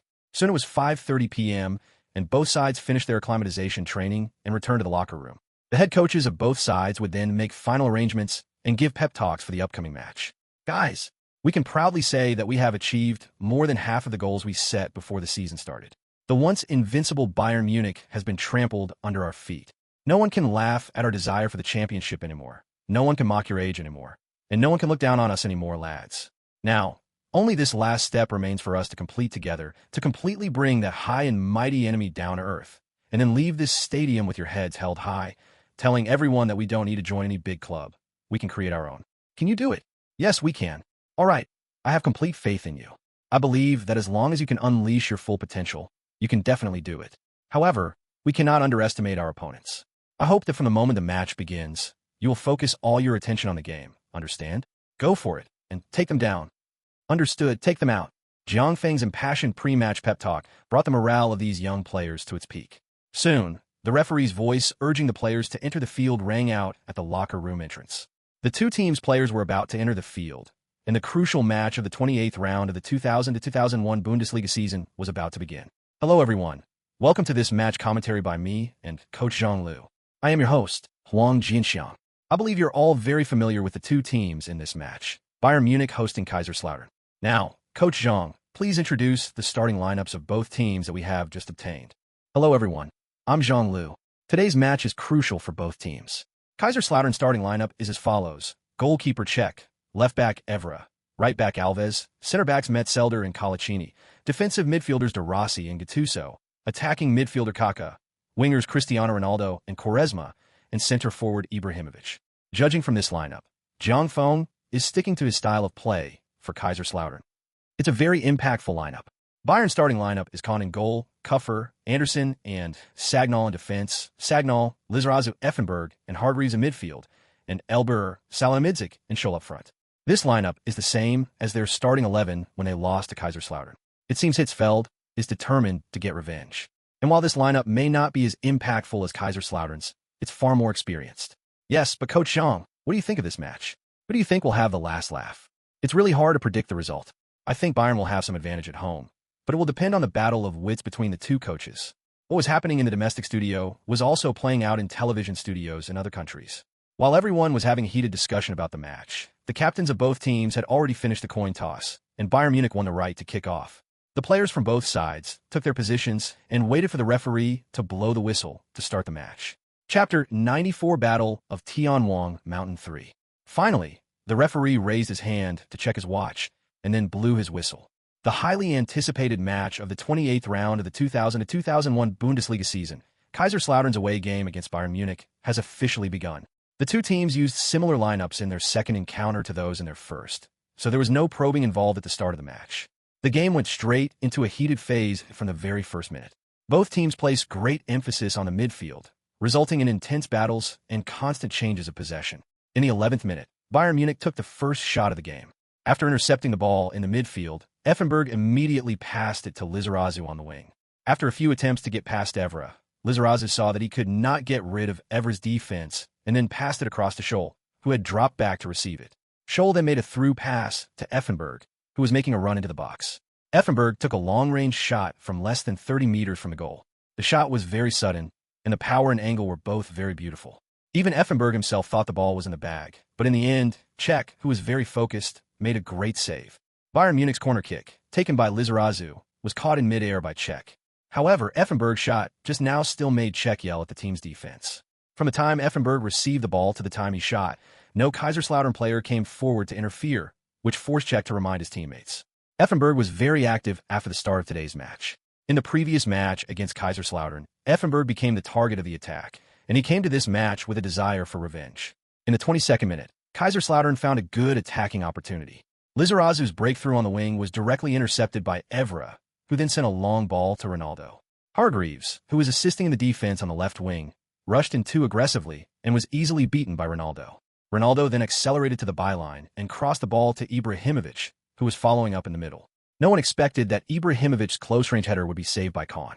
Within the first 20 minutes, both goalkeepers made a brilliant save. Hitzfeld and Jiang Feng stood on the sidelines, watching the game unfold with bated breath. Jiang Feng frowned with worry as he watched his players gradually fall behind. He hadn't expected Bayern to be on such a strong run.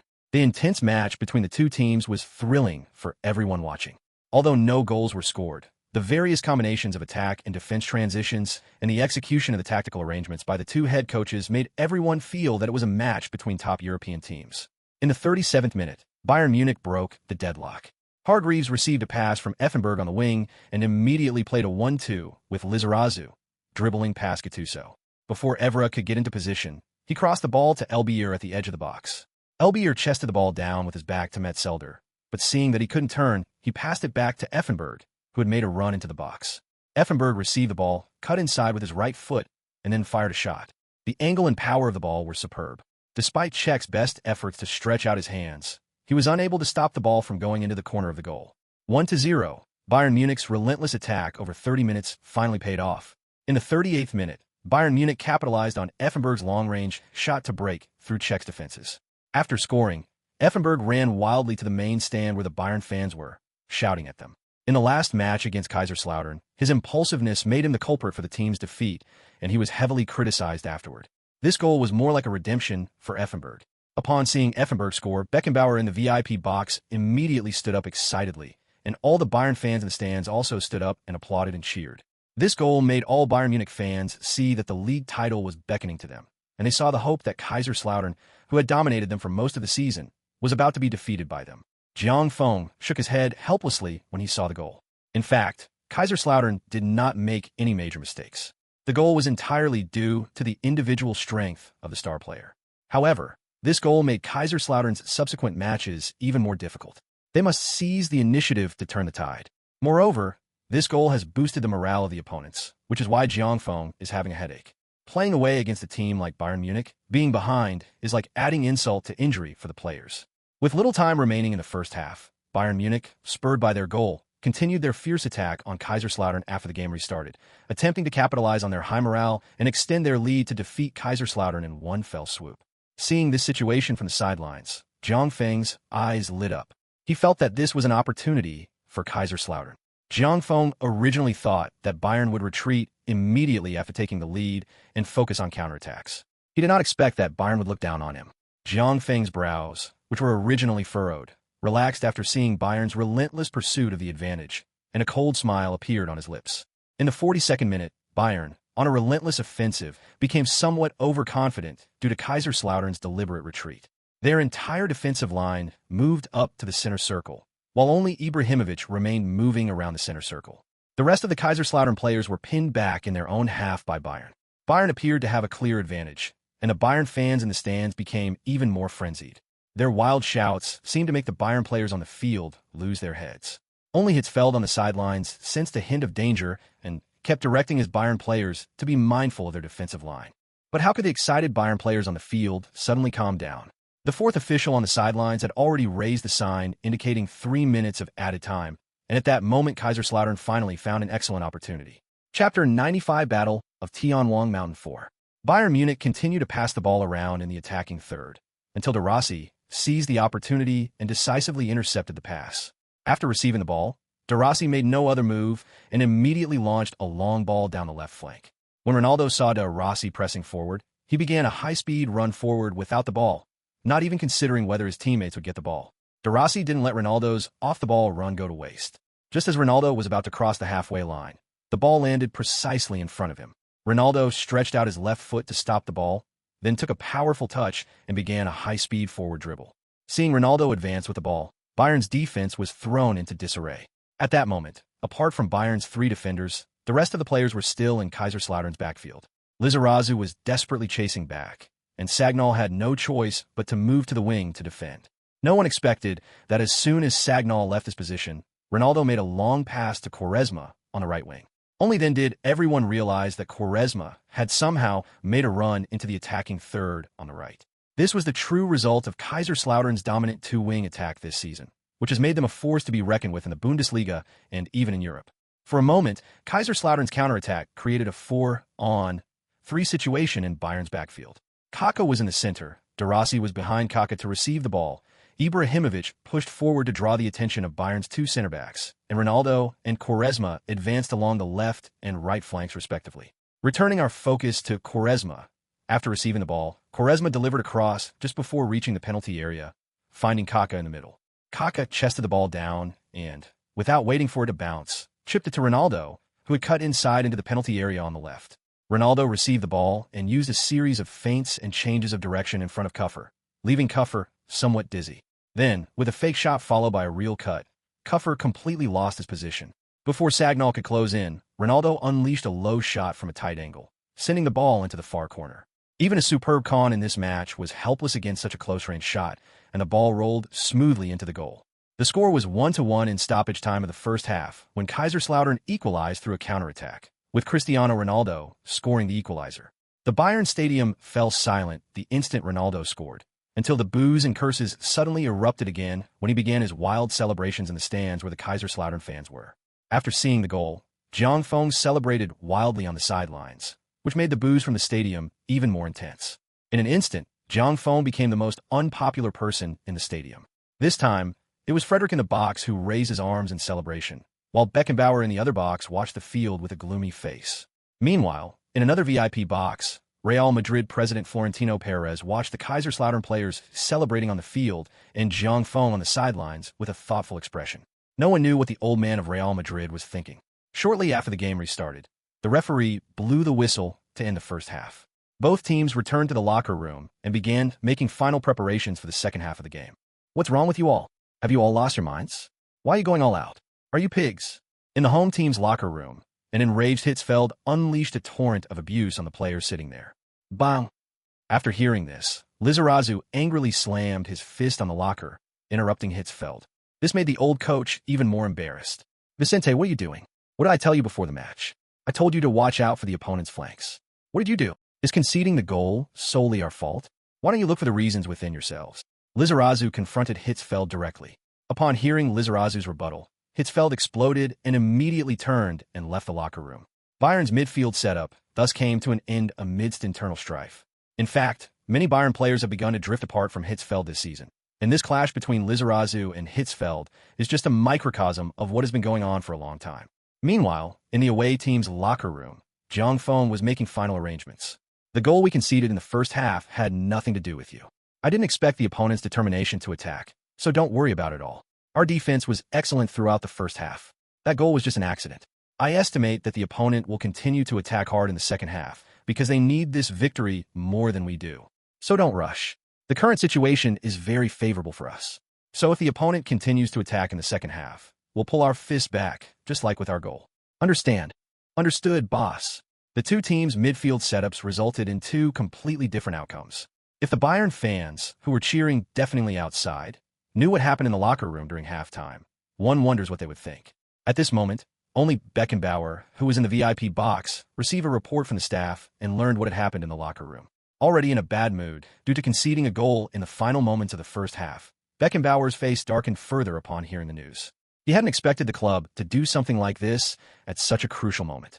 However, this also solidified Beckenbauer's determination to reform the club. He had known about the discord between the players and Hitzfeld for some time, but hadn't taken action because he hadn't sided with Hitzfeld. The root cause of this discord was Hoeneß. When Hoeneß was the team's general manager, he had the worst relationship with Hitzfeld, and some players, under Hoeneß' influence, had developed deep conflicts with Hitzfeld. Hoeneß was Beckenbauer's most trusted right-hand man. So many people believed that this was Beckenbauer's dissatisfaction with Hitzfeld. In fact, it was true. Beckenbauer had always felt that Hitzfeld had become increasingly difficult to control in recent years due to his achievements at Bayern Munich. Therefore, Beckenbauer had always wanted to replace him. The reasons for not replacing him were firstly because there was no suitable person, and secondly because Bayern Munich's performance in the past 2 years had been very good, and changing the head coach was not a good time. So Hoeneß' move came about. Everything was going smoothly until no one expected that Kaiserslautern's actions would get rid of Hoeneß. Chapter 96 Battle of Tianwang, Mountain 5. Halftime quickly passed, and the players from both sides returned to the field. At this moment, Zhang Feng noticed that Bayern had made substitutions at halftime. Lizarazu was replaced by Sergio, and Santa Cruz replaced Scholl. Zhang Feng glanced at Hitzfeld sitting on the coach's bench with some confusion. He couldn't understand the substitution. Replacing Santa Cruz with Scholl was understandable. Although Santa Cruz was only 20, Scholl hadn't performed well in the first half, and a younger player would be more impactful. However, the substitution of Lizarazu completely baffled Zhang Feng. In the first half, Effenberg and Lizarazu were arguably Bayern's best performers. Lizarazu, in particular, had been playing both left winger and left back on the left flank.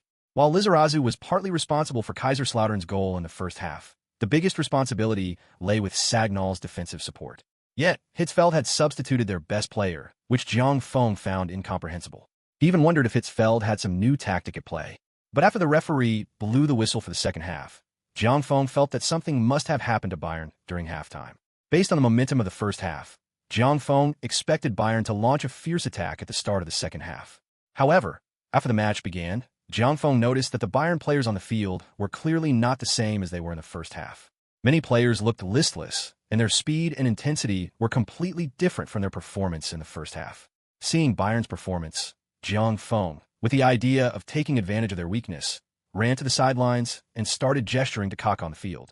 Following his teammates' instructions, Kaka saw Zhang Feng's hand gesture and gave him a thumbs up to indicate that he understood. In fact, Kaka had also sensed Bayern's unusual performance on the field. In the first half, whenever Kaka and his teammates received the ball in midfield, Bayern would immediately send at least 2 players to closely mark them, making it difficult for them to make any moves. However, after the start of the second half, Kaka found that he could easily receive, control, pass, and even break through in midfield. So, after receiving Zhang Feng's instructions, Kaka immediately began to signal his teammates to attack. So that's how football matches are. No matter what team you are, what you can't lack is the desire to win. If you don't even have that fighting spirit, then no matter how famous your team is or what kind of star players you have, you can't achieve the final victory. Just like Bayern Munich now, infighting among midfielders and coaches has caused this team, which has dominated the Bundesliga for many years, to lose its indomitable spirit.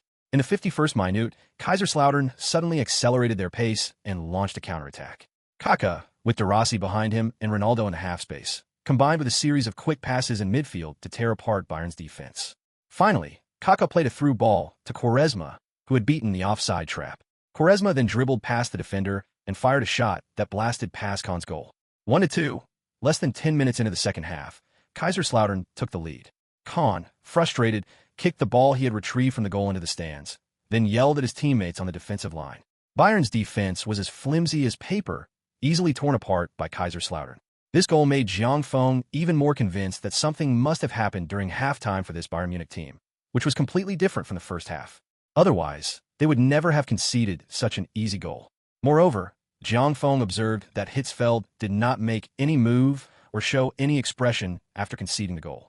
He remained sitting on the bench with a blank expression, looking ahead, giving the impression that it was not his team that conceded the goal.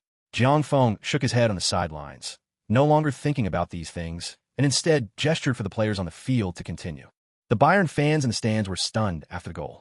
They couldn't understand why their team, which had been so dominant in the first half, had completely lost its momentum at the start of the second half.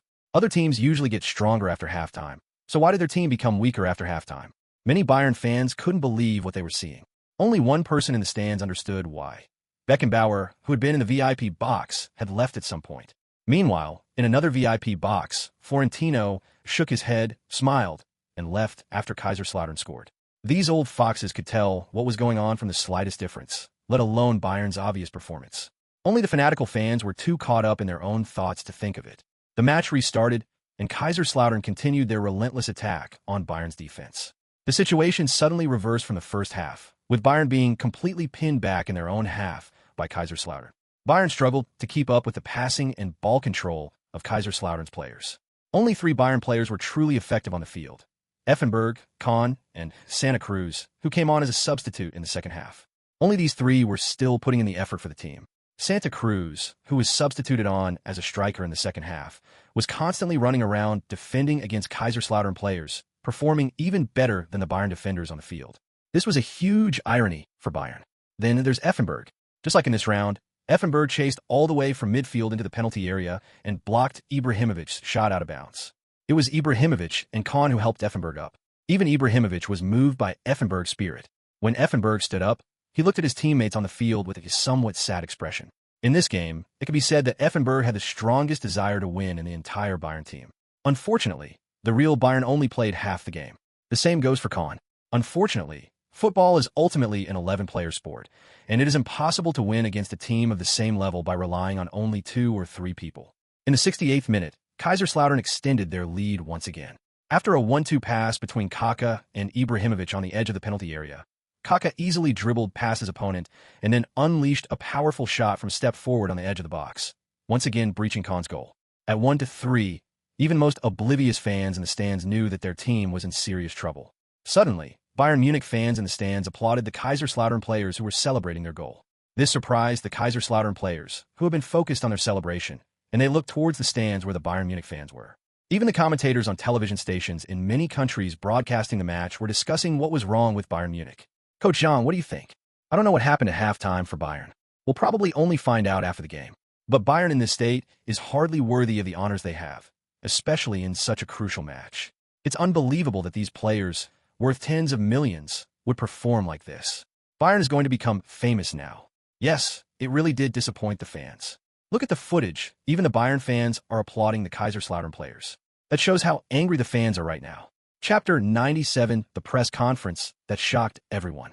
After the match restarted, Jiang Feng noticed that Bayern still hadn't improved at all, so he quickly made substitutions and instructed the players not to provoke them further if Bayern continued to perform like this. He was afraid that the players might do something bad in a fit of anger, which would not be good for Kaiserslautern. So, with the victory already decided, Jiang Feng decided not to push for a decisive win. So after Kaiserslautern took a 2-goal lead, the game became dull and uninteresting. Both teams' players were passing the ball around frequently, and no one was trying to attack anymore. Even though some Bayern players were unwilling to accept defeat and were still making efforts, such efforts were meaningless under Kaiserslautern's collective defense. When the final time was up, the referee blew the whistle to end the match.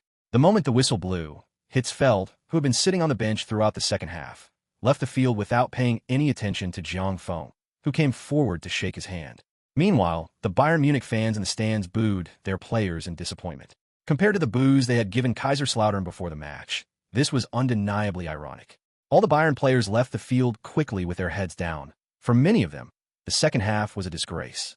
Because it was an away game, Kaiserslautern's players only interacted briefly with the Kaiserslautern fans who had come with the team before returning to the locker room.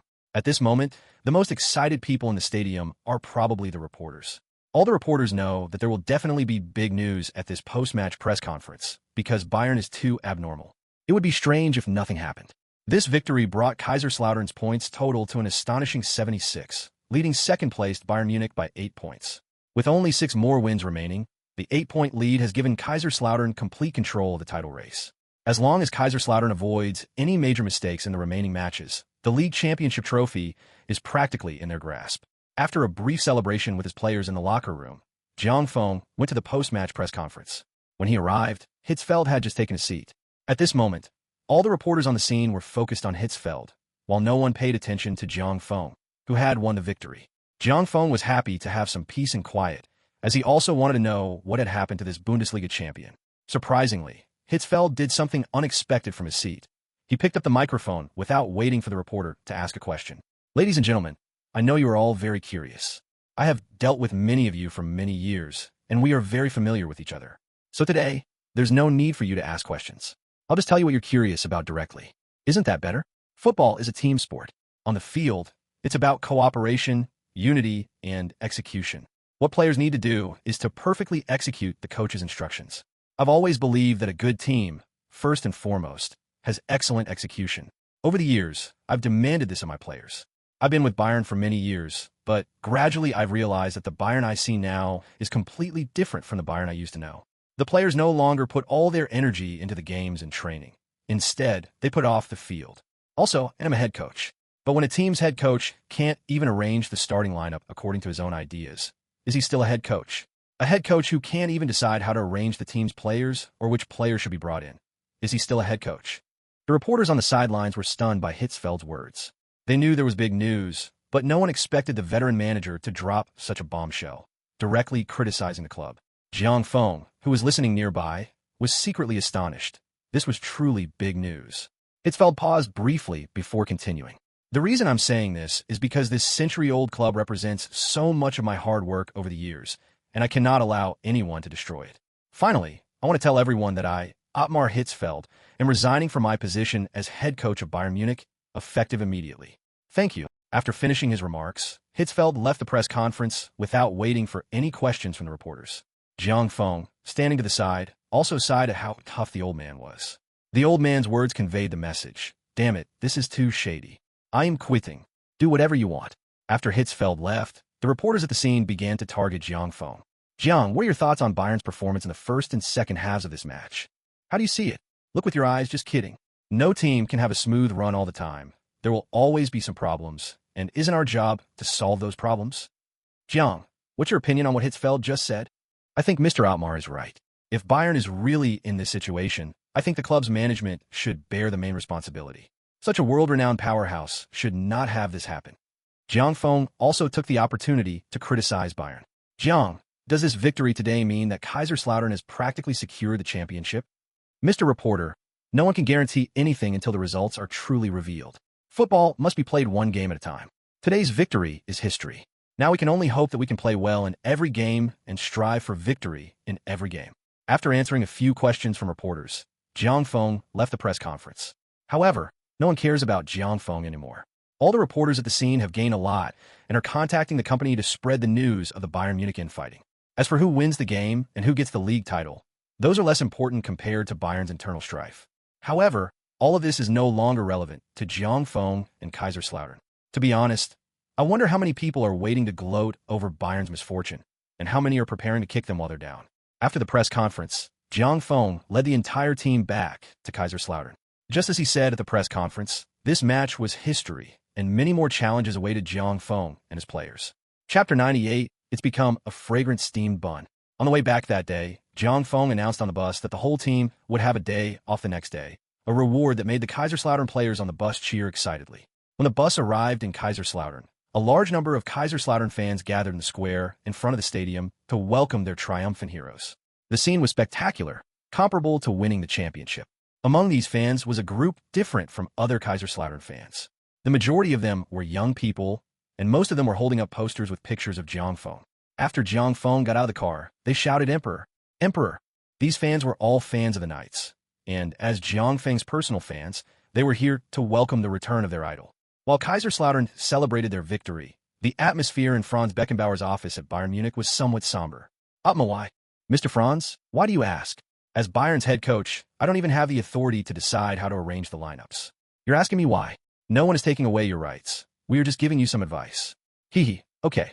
I don't want to say anything more about this. I will take responsibility for what I should. I'm sorry. I don't want to play with you anymore. As I said at the press conference, I resign. Ottmar, calm down. I'm very calm. Isn't this the result you've always wanted? Isn't this what you've been doing all along? If you hadn't been pulling strings behind the scenes, would those players have disobeyed orders? Okay, I don't want to talk about this anymore, okay? Two people who had worked together for many years suddenly parted ways on bad terms. The day after the match, many prominent media outlets in Germany and around the world began reporting on the internal strife within Bayern Munich. The events that occurred in the locker room during halftime were also revealed by the media, putting Bayern in the eye of the storm. Media reporters from all over the world were calling Bayern Munich nonstop to request interviews, making the club's public relations manager the busiest person in the club. However, these matters are no longer relevant to Jiang Feng or Kaiserslautern. The next day, Jiang Feng, who was resting at home, received a call from his agent, Mendez. Jorge, didn't you know I was taking a break? If I don't have a good reason, I'll definitely come after you. Jiang, I'm your manager. Why would I bother you if there's nothing wrong? Okay, what's the matter? Someone wants to see you and has come to me. Beckenbauer and Florentino. Who did you say? I didn't hear you wrong, did I? Jiang, you heard me right. It's them. They each called me and want to invite you to meet them. Beckenbauer, I understand they probably want me to go to Bayern, but why does Florentino want to talk to me? Jiang, it's not just them who's contacting you. A lot of people have also been contacting me lately to ask about the possibility of you leaving Kaiserslautern. I guess Florentino is probably thinking the same thing when he contacts you. Now it's up to you to decide what to do. Okay, Jorge, please reply to Beckenbauer for me. I don't want any complications at this critical juncture. It's not appropriate to meet with him now. I'll call him privately. As for Florentino, could you arrange for me to meet him? After all, he's a big shot in the football world and we'll have to deal with him a lot in the future. It wouldn't be good to refuse him outright. Ok, I'll make the arrangements. After hanging up the phone, Jiang Feng thought about it and couldn't help but smile. He hadn't expected to become so sought after the match against Bayern Munich, with even a club like Real Madrid approaching him. However, Jiang Feng had no intention of leaving Kaiserslautern at the moment. He had built the team from scratch, and next season would be the time to truly achieve results. Leaving now would not be a good idea. About half an hour later, Mendez called and told Jiang Feng the time and place. After tidying up, Jiang Feng drove to the place arranged by Mendez, a very quiet coffee shop in Munich, where Mendez had arranged to meet Florentino. When Jiang Feng arrived, Mendez and Florentino were already there. Hello, Mr. Florentino. Jiang Feng greeted Florentino after shaking hands with him. Hello, Jiang. I witnessed a brilliant coach's perfect performance yesterday. Congratulations on winning the game. Thank you for your compliment. It was just a regular league match. May I ask what brings you here today, sir? Jiang, I was elected president of Real Madrid last year. I've always wanted to build the best team in the world, and I believe that the best team in the world must be matched with the best head coach in the world. My assistant recommended you to me, which is why I am here in Munich this time. Mr. Florentino, are you going to change the head coach? Isn't Mr. Vincent doing a great job? And do you know what I require of the team? If you want me to join, the very least you have to have absolute power over the team's personnel matters. That's the bottom line. Jiang, Real Madrid is a great team, incomparable to clubs like Kaiserslautern. I think a head coach only needs to focus on what's on the field, and other things can be handled by professionals. Don't rush to reject me. I think you need to consider it carefully. No need to consider it, sir. One more thing is that I really have no plans to leave Kaiserslautern for the time being. So thank you for your kind offer. Jiang Feng was very uncomfortable with Florentino's arrogant attitude, and he had no intention of joining Real Madrid at the moment. Although joining a top club, whether as a player or a coach, was a dream come true, it would be a disaster if he didn't have the qualifications. As for Real Madrid, it was a team that Jiang Feng knew very well. After the famous Spanish politician and businessman in front of him was elected president of Real Madrid, he began to build the Galacticos. Figo, Zidane, Beckham, Kaká, Ronaldo, Owen, Ronaldo, and others had all joined Real Madrid in his previous life. For a time, Real Madrid was unparalleled in the world, and every match against Barcelona in the season was called the El Clásico. Real Madrid was also considered the greatest team of the 20th century in Jiang Feng's previous life. However, Real Madrid's locker room is also the most complex in the world, which is a huge challenge for the head coach. Therefore, Jiang Feng currently has no intention of joining Real Madrid. Chapter 99, The Final Four. After Jiang Feng finished talking with Florentino, Jiang Feng and Mendez left. However, they did not see that not far from the table where they had just been sitting, a middle-aged man was excitedly looking at the camera in his hand. The middle-aged man was a reporter for a local newspaper in Munich, Germany. He was originally just waiting in a coffee shop for the Bayern Munich staff member he had contacted. Bayern Munich's news had been a topic of global attention lately, and whoever could get first-hand information would gain popularity. However, he did not see the person he was waiting for, but instead, accidentally, he saw Jiang Feng and Florentino meeting. He felt that this was even bigger news than the Bayern Munich infighting, so he quietly pointed his camera at Jiang Feng and his companion. After a day of rest, Jiang Feng returned to the club the next day, but before he could even enter his office, he was stopped by Bremer. Jiang, who did you meet yesterday? Are you leaving Kaiserslautern? Bremer's expression was grim. Who said I was leaving? Jiang Feng found the other person's question rather strange. Just then, Frederick arrived at the club and brought the two men to his own club. Jiang, have you read today's newspaper? Frederick asked. Mr. Chairman, you know I never look at that stuff. I have a copy here. You can take a look first, Frederick said, handing over a newspaper. When Jiang Feng opened the app, he immediately saw the headline and accompanying picture on the front page. The Emperor is about to join Real Madrid. The picture showed Jiang Feng smiling and shaking hands with Florentino. Shit, these reporters will write anything. Mr. Chairman, I did meet with Florentino, and he did invite me, but I declined. I have no intention of leaving Kaiserslautern. Jiang, I believe you, Frederick said. Mr. Chairman, even if I were to leave, I would not do so in this way, so you don't need to pay attention to this. Here's what we'll do. Contact some reporters, and I'll issue a statement. After seeing the news, Jiang Feng was relieved that he hadn't met with Beckenbauer. Otherwise, if reporters had seen it, the situation would probably have been even worse. While Kaiserslautern fans were stunned by the news, a local Kaiserslautern newspaper urgently published Jiang Feng's statement. In his statement, Jiang Feng clearly explained the reason for the meeting and emphasized that he had no intention of leaving Kaiserslautern. With this statement, the news was effectively extinguished. While the Bayern Munich incident continues to unfold, Kaiserslautern is also undergoing intensive training. Time quickly came to April 15th, and the 29th round of the Bundesliga kicked off. In this round, Kaiserslautern will face Cologne, who are deep in the relegation zone, away from home. Speaking of Cologne, they are also one of the key contributors to Kaiserslautern's current 8-point lead over Bayern. Although Cologne is currently deep in the relegation zone, they did achieve a home victory against Bayern this season. However, facing Cologne, who have been kind to them, Jiang Feng and his disciples showed no mercy on the away field. After 90 minutes of competition, although Cologne gave their all against Kaiserslautern, Kaiserslautern was clearly much stronger than Cologne, and the team was in high spirits after defeating Bayern Munich in the previous round. The final score was 1-3. As is customary, the home team is listed first and the away team second. Kaiserslautern defeated Cologne 3-1 away from home, delivering another heavy blow to their opponents who were deep in the relegation zone. On another pitch, despite Bayern Munich being embroiled in internal strife and Hitzfeld's resignation, with former assistant coach Schmidt taking over as interim head coach, Bayern still managed to defeat Rostock 2-0 at home. With the 29th round of the Bundesliga concluded, the positions at the top of the standings remained unchanged. Kaiserslautern increased their points to 79, still leading Bayern by 8 points, thus preserving Bayern's last theoretical hope of winning the title. After the 29th round of the league, Kaiserslautern returned to the club overnight. Next, Kaiserslautern will play the second leg of their UEFA Cup quarterfinal series against Udinese at home. Although they defeated Udinese 2-0 in the first leg in Italy, Jiang Feng still dared not relax. Therefore, he made a lot of rotations in the match against Cologne. On April 18th, the 4 matches of the second leg of the UEFA Cup quarterfinals kicked off simultaneously. Facing his defeated opponent, Jiang Feng chose to use a strategy of lion hunting rabbit, fielding the exact same starting lineup as in the previous match against Udinese. Udinese were unwilling to be eliminated by Kaiserslautern, so they launched a fierce attack from the start. However, this was exactly what Jiang Feng had expected. After the start of the match, Kaiserslautern focused on a defensive counterattacking strategy, and their counterattacks were very sharp, leaving Udinese overwhelmed. After 90 minutes of competition, amidst the cheers of tens of thousands of Kaiserslautern fans at the Fritz-Walter Stadium, Kaiserslautern once again defeated Udinese 2-0. This gave Kaiserslautern a 4-0 aggregate score, sending Udinese home and advancing them to the semi-finals of the 2000-2001 UEFA Cup. As the match between Kaiserslautern and Udinese concluded, 3 other matches also ended simultaneously. Real Madrid ultimately drew 1-1 with Hertha Berlin away, eliminating them 3-1 on aggregate. Tottenham Hotspur, on the other hand, decisively defeated AK Athens 3-0 at home, sending this season's biggest dark horse in the UEFA Cup back to Greece with a 6-1 aggregate score. The second leg between Liverpool and Alaves was held at Anfield in England, and this match was arguably the most intense in the UEFA Cup this season.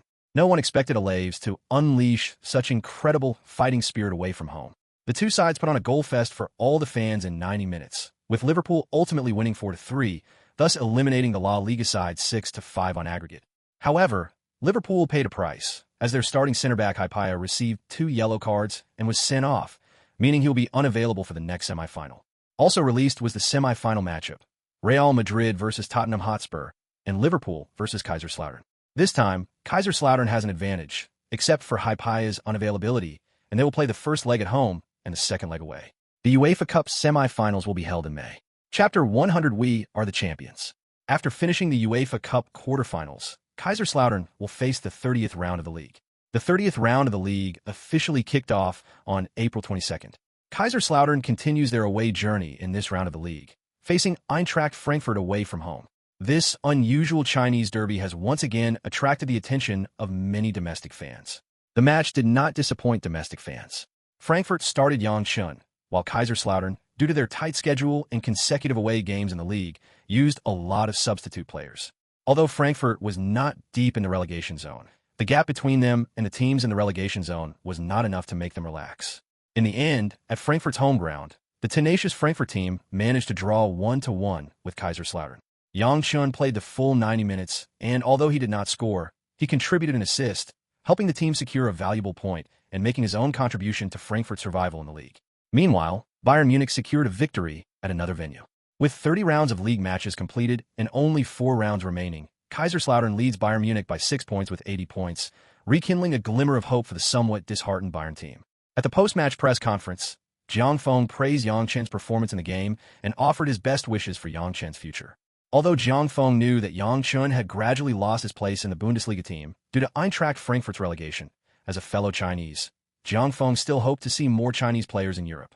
When asked by reporters whether the team would experience a chain reaction after Bayern Munich managed to close the gap due to the draw in this match, and whether they were worried that the title race might be disrupted, the team responded to the question.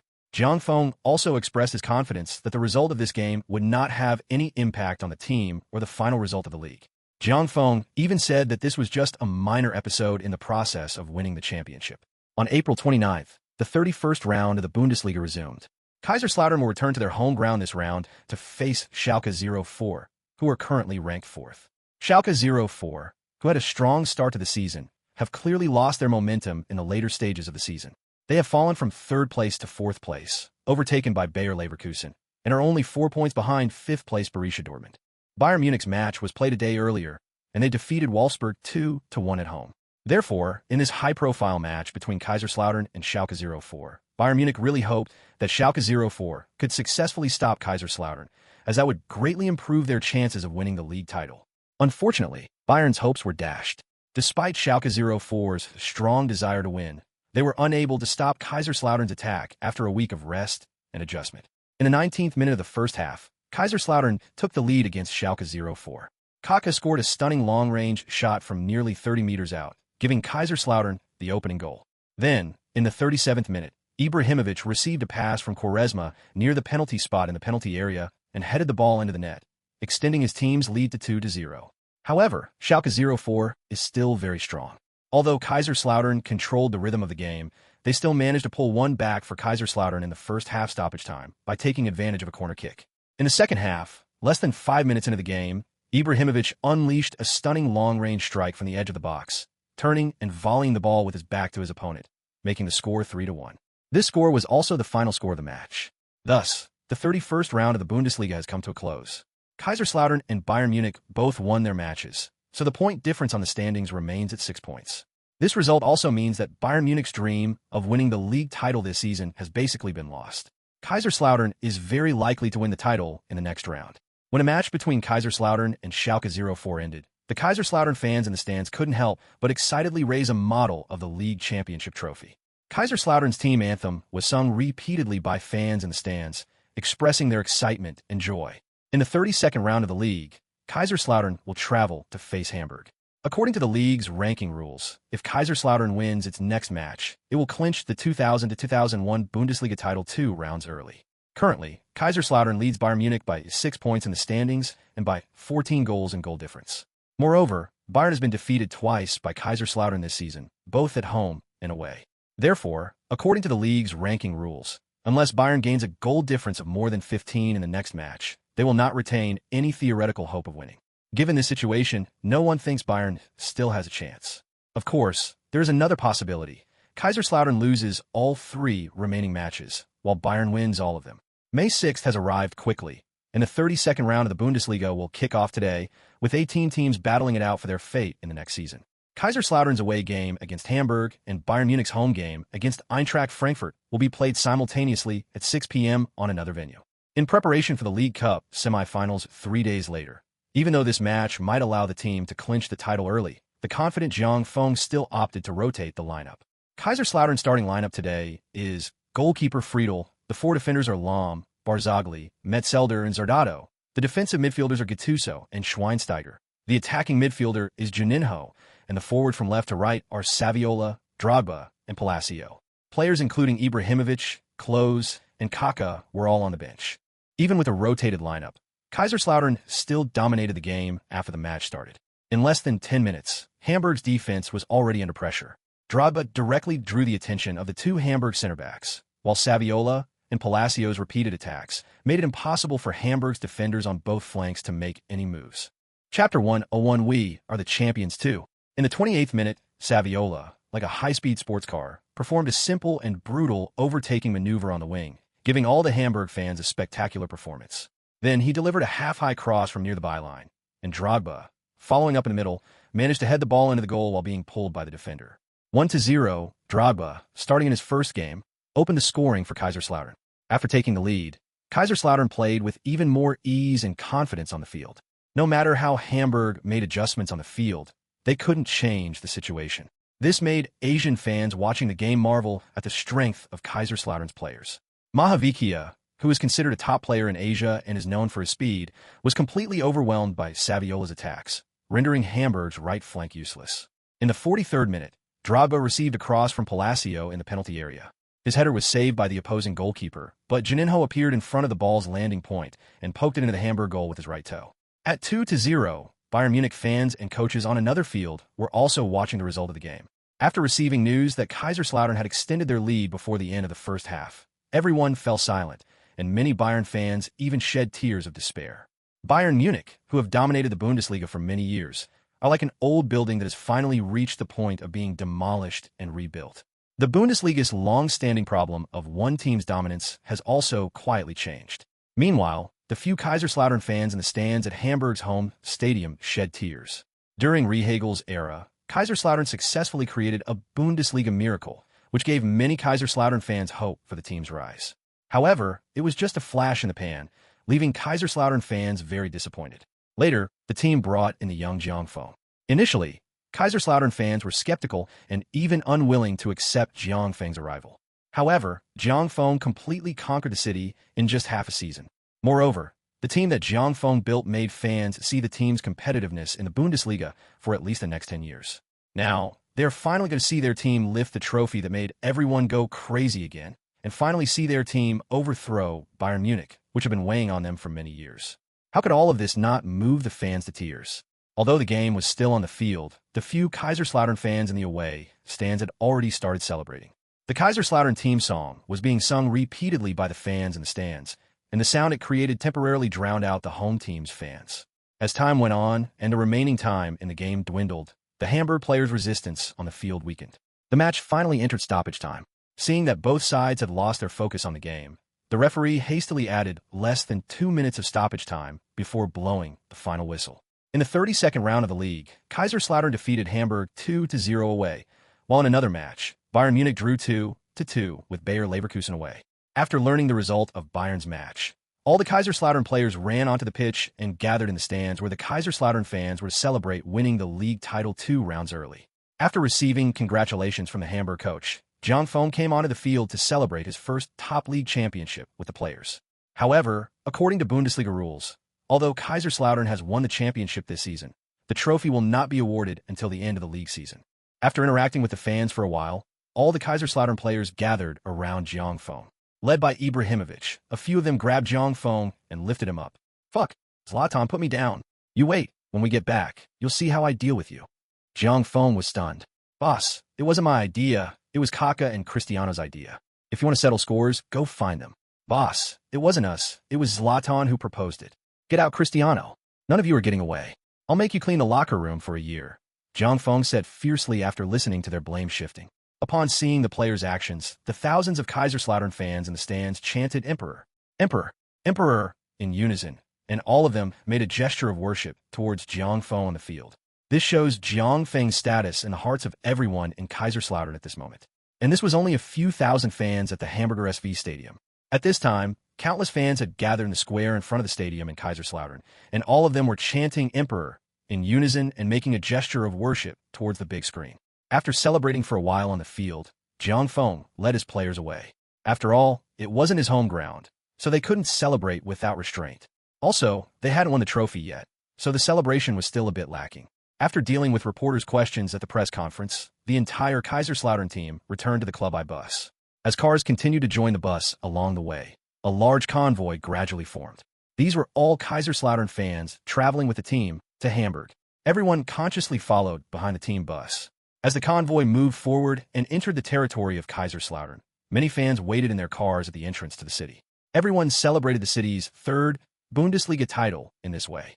Upon entering the city, all the vehicles waiting on the roadside honked their horns in salute as the team bus passed by. When the bus arrived at the club, the atmosphere reached its peak. Countless fans surrounded the club's entrance, along with numerous team flags and posters of various players, with Jiang Feng's posters being the most numerous. However, Kaiserslautern is not yet ready to fully celebrate. So Jiang Feng used the loudspeaker on the bus to make a declaration to all the fans at the scene. My dear brothers and sisters, I know you are all very excited right now, and I am just as excited. Today we have won the league title ahead of schedule, but it is not time for us to celebrate wildly yet. There's still very important matches waiting for us, and even stronger opponents waiting for us to conquer. I hope that in a month, all of us can come to our home stadium to welcome our champions. Is that all right? Yes. The deafening roar of tens of thousands of fans at the scene echoed. Chapter 102, The Price of Youth. After the 32nd round of the league, Kaiserslautern will also play the first leg of the UEFA Cup semi-finals, which will begin on May 10th. In this series, Kaiserslautern's opponent is Liverpool, a powerhouse from the Premier League. This opponent may be relatively unfamiliar to Kaiserslautern, but it is very memorable for Jiang Feng. Last season, when he was still at Leyton Orient, it was Jiang Feng who led Leyton Orient to defeat Liverpool in the League Cup and start their dark horse journey. Before the match began, the English media also brought up this game to remind Liverpool. When asked about the match in an interview, Liverpool manager Hollier said, Kaiserslautern is a very strong team, and Jiang Feng is also a very good manager. We must be fully focused against such a team, but I believe that the final victory will definitely belong to Liverpool.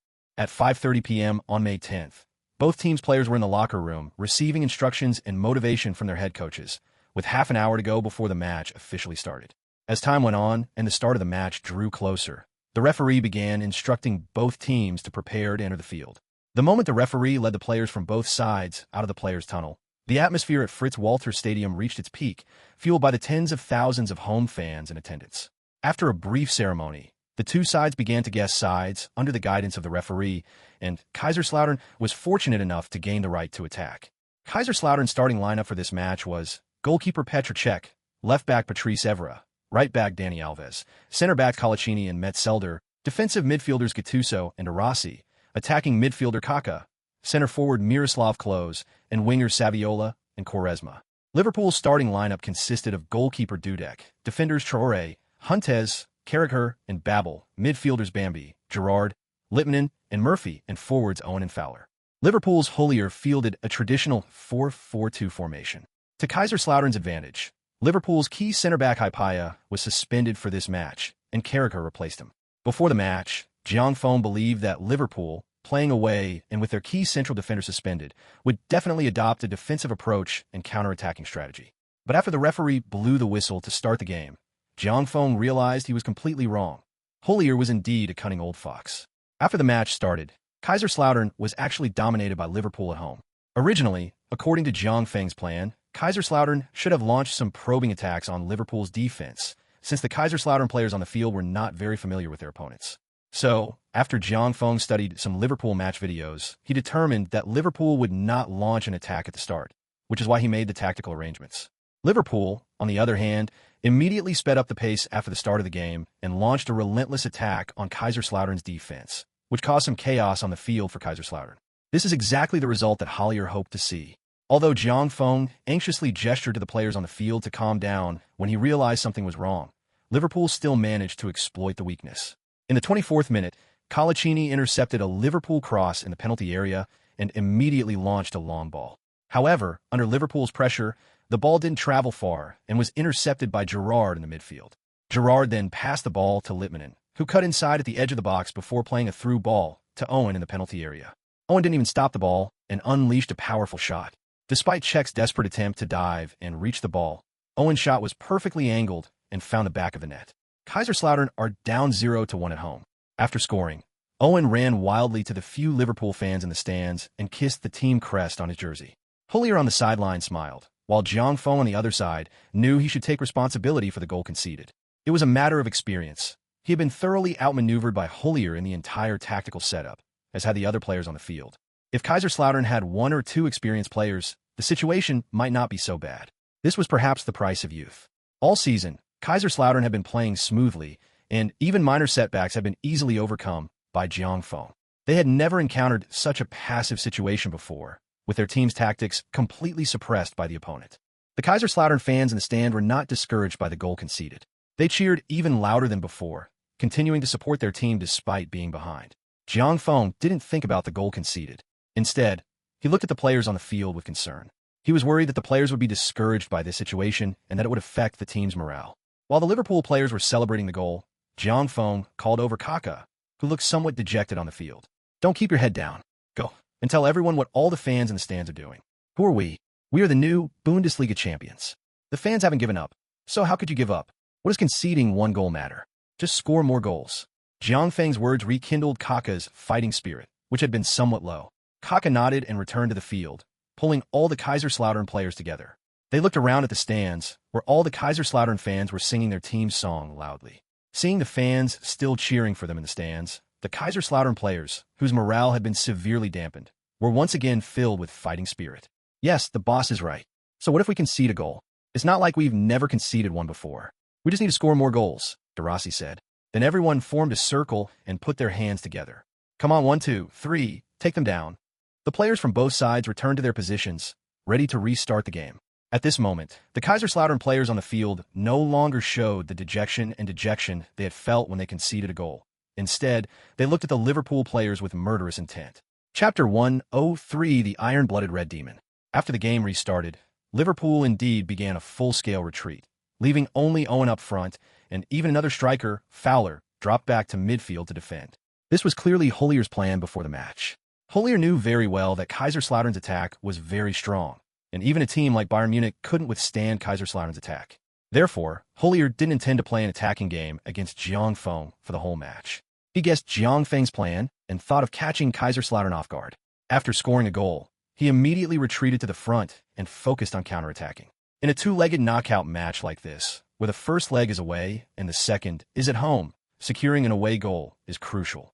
The current situation is very favorable for Liverpool. Kaiserslautern must attack to reach the final, and that's their only option. Liverpool, with their lead, can capitalize on counterattacks. If they can find a weakness in their opponent's defense, Kaiserslautern's UEFA Cup journey will essentially be over. Even without another goal, a 1-0 scoreline is still very advantageous for Liverpool playing away. Jiang Feng remained expressionless on the sidelines, his hands in his pockets as he watched the game. With this posture, Jiang Feng was telling all the fans and players on the field that he would never give up his desire to win. As Hollier had predicted, Kaiserslautern launched a fierce attack on Liverpool's defense after the game restarted. Hollier, who was initially pleased with his prediction, thought his team would have many counterattack opportunities. However, he gradually realized that the situation of the game was no longer in line with his expectations. Despite their frantic attack, the Kaiserslautern players did not lose their composure. On the contrary, inspired by Jiang Feng, they remained remarkably calm. Their frenzy extended beyond attack to include their defensive efforts. As soon as they lose possession, Kaiserslautern immediately launches a high-intensity counter-pressing attack, pressuring Liverpool's space and forcing Liverpool's players to speed up the pace. For a time, Kaiserslautern gained the upper hand, and Liverpool's defense looked shaky. Several Liverpool defenders frequently cleared the ball with long kicks from their own half. Even when they gained possession, they were unable to organize effective counterattacks under Kaiserslautern's pressure. Although Kaiserslautern had the upper hand, Liverpool had focused on defensive tactics before the match, so even when they fell behind, Kaiserslautern did not quickly turn the tide. Although Jiang Feng stood expressionless on the sidelines, he was still somewhat anxious. He knew that if they couldn't equalize in the first half, it would be even more difficult in the second half. Jiang Feng estimated that Liverpool would definitely make personnel adjustments during halftime. bringing on defensive players to increase the team's defensive depth. This would make it even harder for his side to play in the second half. Only if they could equalize in the first half would they have a chance in the second half. As Jiang Feng stood on the sidelines, contemplating his tactical plans for the second half, the Kaiserslautern players finally found a good opportunity to attack after a prolonged defensive assault. After receiving a pass from Kaka on the wing, Saviola nutmegged Murphy and accelerated forward. Babel, seeing Murphy get beaten, immediately prepared to intercept, but Saviola had no intention of engaging. Instead, he played a 1-2 with Kaka, shaking off his opponent.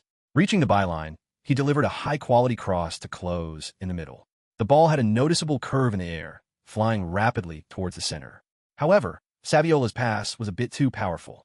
Close, sandwiched between two center backs, couldn't get a shot off after jumping. In a split second, Close didn't hesitate and gently flicked the ball in mid-air, sending it towards the far post.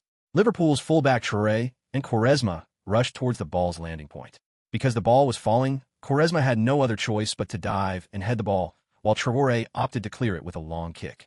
Quaresma headed the ball before Traoré could reach it, but was grazed on the forehead by Traoré's raised foot. The ball, headed by Quaresma, went over Dudek's outstretched hands and into the goal. It wasn't until then that the Kaiserslautern players noticed Quaresma lying on the ground. Kaka and others immediately rushed over to check on him, and the referee also ran over. Only then did everyone realize that Quaresma was lying on the ground with his face covered in blood. The referee immediately made a stretcher gesture and called the team doctor onto the field. Seeing this, Jiang Feng on the sidelines couldn't even celebrate the team's equalizer. He paced anxiously on the sidelines. After the team doctor came onto the field and gave emergency treatment, wiping the blood off Quaresma's face, everyone realized that Traoré's foot had grazed Quaresma's forehead, leaving a nearly 3-centimeter long gash that was bleeding profusely. When Quaresma arrived at the sidelines with the team doctor, Jiang Feng went up to inquire about the situation and then prepared to make a substitution. "Boss, I'm fine, really. Just bandage it up." "Ricardo, this is no joke. There are still many games to come. What you need most right now is treatment." "Boss, I'm really fine. The first half is almost over. Let's talk after the first half. I'm really okay." Seeing that Quaresma insisted on playing, and after consulting with the team doctor and receiving confirmation that he could play, Jiang Feng agreed to Quaresma's suggestion. After receiving emergency treatment from the team doctor, Quaresma returned to the field with a bandage wrapped around his head. All the Kaiserslautern fans in the stands stood up and gave Quaresma a warm round of applause for his spirit. All the Kaiserslautern players stepped forward one by one to give Quaresma a high five. This was the Kaiserslautern led by Jiang Feng. This was the indomitable spirit that Jiang Feng had always hoped to see, and this was the long-lost Bundesliga Red Devil spirit that the Kaiserslautern fans in the stands had long missed. The applause from the fans in the stands had not stopped since Quaresma stepped onto the field again, and it had been ringing for several minutes. Some of the older Kaiserslautern fans even had tears in their eyes. In their eyes, they saw in these young people a kind of iron-blooded spirit that Kaiserslautern had lost for many years. Chapter 104 Reversal. In the 42nd minute of the first half, Quaresma's fearless diving header helped Kaiserslautern equalize the score at 1-1, but he paid the price with his blood. After the game restarted, the first half-time expired shortly afterward, and the referee blew the whistle to end the first half. Both teams returned to the locker room to prepare for the second half. In the home team's locker room, Jiang Feng was making final preparations for the second half. Hey, listen to me, everyone. You all played exceptionally well in the first half. That's the kind of spirit we need. If you lack that never-give-up attitude in a game, no matter how strong you are, you can't win the championship. The goal we conceded in the first half wasn't your fault. It was my responsibility. I predict they'll definitely make substitutions to strengthen their defense in the second half. The current situation is favorable for them, so once the second half starts, don't worry about anything else. Forget about the first half score and attack. Keep attacking. Use what we do best to crush the opponent. But be careful of their counterattacks, especially against their striker Owen. Don't let him get ahead. Stop him in midfield, even if you have to foul him. Finally, Ricardo, you rest in the second half. Rodrigo, when you come on, make sure to keep their fullbacks firmly pinned in their own half, understand? Understood, boss. Boss, I'm fine. Ricardo, we have many more games ahead of us. Your health is the most important thing, and you need to trust your teammates, Jiang Feng said. Ricardo, don't worry. Watch how I get revenge for you, Palacio said, putting his arm around the somewhat dejected Quaresma. The halftime break ended quickly, and the players from both sides returned to the field. Just as Jiang Feng predicted, Liverpool made substitutions and changed their formation at halftime. Hollier replaced striker Fowler with defensive midfielder Hammond. Liverpool's formation in the second half changed from 4-4-2 to a 4-5-1 defensive counterattacking formation. It seems that Hollier wants to stick to the defensive counterattacking style. However, Jiang Feng can understand Hollier's approach because if he were in Hollier's position, he would have made the same choice. Standing on the sidelines, Jiang Feng sneered. Trying to launch a counterattack, huh? Let's see if you can withstand my attack. Soon the referee saw the players from both sides in position and immediately blew the whistle to start the second half of the match. After the match began, Kaiserslautern immediately deployed their formation and launched a frantic attack. However, after Liverpool brought on Hammond, they adopted a double defensive midfield formation, which significantly strengthened the midfield defense compared to the first half. As a result, Kaiserslautern faced a great challenge in organizing their attack through the middle and struggled to find effective attacking opportunities. After watching from the sidelines for a while, Jiang Feng gestured to Kaka on the field, indicating that he should attack the opponent's two flanks. After Kaiserslautern made this change, Palacio, who also came on in the second half, immediately began to strictly follow Jiang Feng's instructions, frequently making breakthroughs on the right wing. This immediately made Liverpool's left-wing defense very vulnerable, and the central defenders had to divert their energy to assist the wing, which greatly reduced the pressure on Kaka in middle. In the 54th minute, Palacio broke through on the right wing, accelerated to the byline, and crossed the ball. Klose headed the ball in the middle under pressure from the opponent, but Dudek made a miraculous save to push it out of bounds. Kaiserslautern's corner kick. Palacio's corner kick allowed De Rossi to take another shot, but unfortunately the ball went just over the crossbar. 5 minutes later, Kaiserslautern came back again. Palacio once again used his speed to outpace Traoré on the right wing and deliver cross. Kaka, just a step inside the penalty area, volleyed the ball, which went over Dudek's hands and hit the post before going out of play. Kaka roared in frustration. He felt great after taking a shot, but unfortunately the home post helped the opponent. Kaiserslautern's repeated attacks down the flanks made Hollier very nervous, and he kept reminding his players on the sidelines to help Traoré defend. On the other side, after seeing that he had gained some advantage on the field, Jiang Feng immediately made adjustments to the players on the field again. In the 61st minute, Kaiserslautern made a substitution. Jiang Feng substituted Cristiano Ronaldo for Saviola to strengthen the attack on the left flank. When Ronaldo, full of energy, came on, he immediately had an effect. Kaiserslautern put a lot of pressure on Liverpool's defense on both flanks, completely drawing Liverpool's defensive attention to the two flanks. This freed up the space in the middle that Liverpool had compressed, allowing Kaka's role to be fully demonstrated. Moreover, after Ronaldo came on, he didn't stay on the wing like Palacio, but frequently switched positions with Kaka. Kaiserslautern's attacking quartet tore apart Liverpool's defense. In the 78th minute, Kaiserslautern, who had been attacking relentlessly since the start of the game, finally found a good opportunity to break the deadlock. After receiving a pass from Evra on the wing, Ronaldo used a sudden stop and change of direction to get rid of Murphy's defense. After a few steps, he passed the ball to Kaka, who was coming to receive it, and then immediately made a diagonal run into the middle. Kaka, on the other hand, advanced along the left flank. This combination between Ronaldo and Kaka left Babel unsure of how to handle the situation, unsure whether to defend Kaka or follow Ronaldo. Just as Babel was hesitating, Kaka passed the ball, a half-high ball, to Klose, who had dropped back into the penalty area. Klose, with his back to the goal, relied on Huntez, who had dribbled out of the penalty area and then chested the ball down before it hit the ground, flicking it behind him with his heel. The ball went between Huntez's legs and rolled into the penalty area. Just as Carragher was about to intercept the ball, he suddenly saw someone appear in the path of the rolling ball before him. Unbeknownst to them, Ronaldo had already appeared in the penalty area. Carragher, startled, immediately slid down to tackle the ball. Facing the opponent's interception, Ronaldo calmly used his right foot to cut the ball away from Carragher's tackle, and then pushed the ball into the goal with a shot that rolled just past the post. Kaiserslautern took the lead 2-1 with a goal from Cristiano Ronaldo, who had just come on as a substitute. After scoring, Ronaldo was extremely excited. He ran to the coaching bench and threw himself into Jiang Feng's arms. The two embraced tightly. "Boss, I scored," Cristiano Ronaldo excitedly whispered in Jiang Feng's ear. Soon, the other Kaiserslautern players on the field gathered around, and everyone in Kaiserslautern celebrated the goal together. The Kaiserslautern fans in the stands were also excitedly chanting Ronaldo's name. Chapter 105, A Desperate Battle. Cristiano Ronaldo's goal was also the last goal of the match for both sides. Although Kaiserslautern launched a frantic attack on Liverpool's defense in the final moments, Liverpool, with all their players retreating, managed to hold on to the score. After 90 minutes of play, the referee blew the final whistle. The first leg of the 2000 to 2001 UEFA Cup semi-finals has concluded. Kaiserslautern defeated Liverpool 2-1 at home, while Real Madrid easily beat Tottenham Hotspur 2-0 away. At the post-match press conference, Hollier told reporters, Kaiserslautern is a strong team, and the result of this match fully demonstrates that. However, we also gained an away goal. I believe that when we return to Anfield for the next leg, we will definitely learn from this experience, and I also believe that my team will appear in the final. Hollier appeared very confident, and he certainly had reason to be, although Kaiserslautern ultimately won the match in a two-legged knockout tournament. Having only a one-goal advantage at home and the opponent having an away goal made the second away game extremely disadvantageous. That's why Hollier was so confident that Liverpool would win in the end. When interviewed by reporters, Jiang Feng frankly stated that he took responsibility for today's result.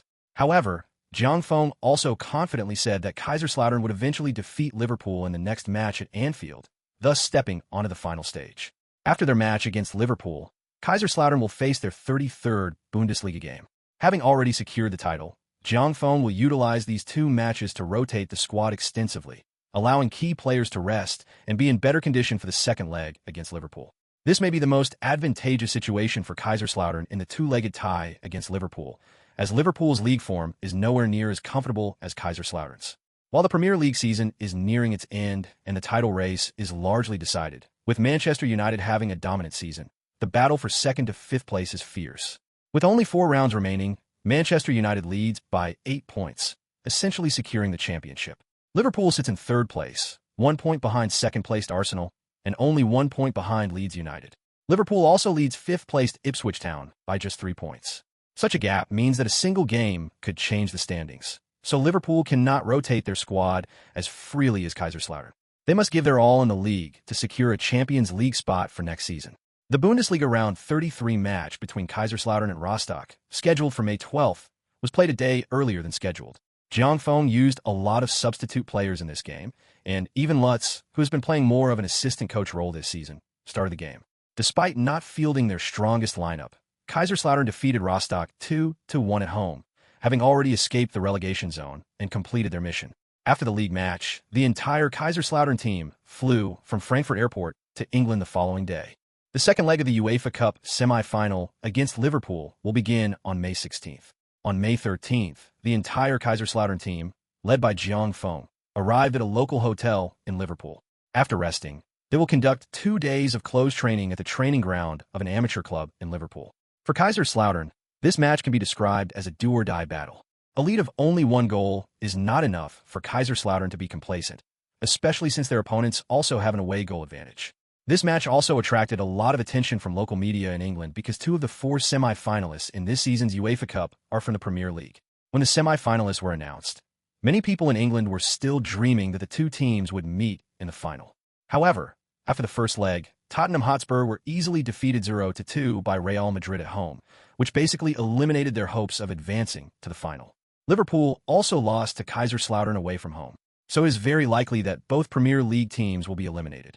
While Kaiserslautern was undergoing intensive closed training in preparation for this match, many media outlets and people following the game were discussing it, but most were not optimistic about Kaiserslautern's chances. When asked about the match in an interview, Arsenal manager Arsene Wenger said, "I still think Liverpool will win this match.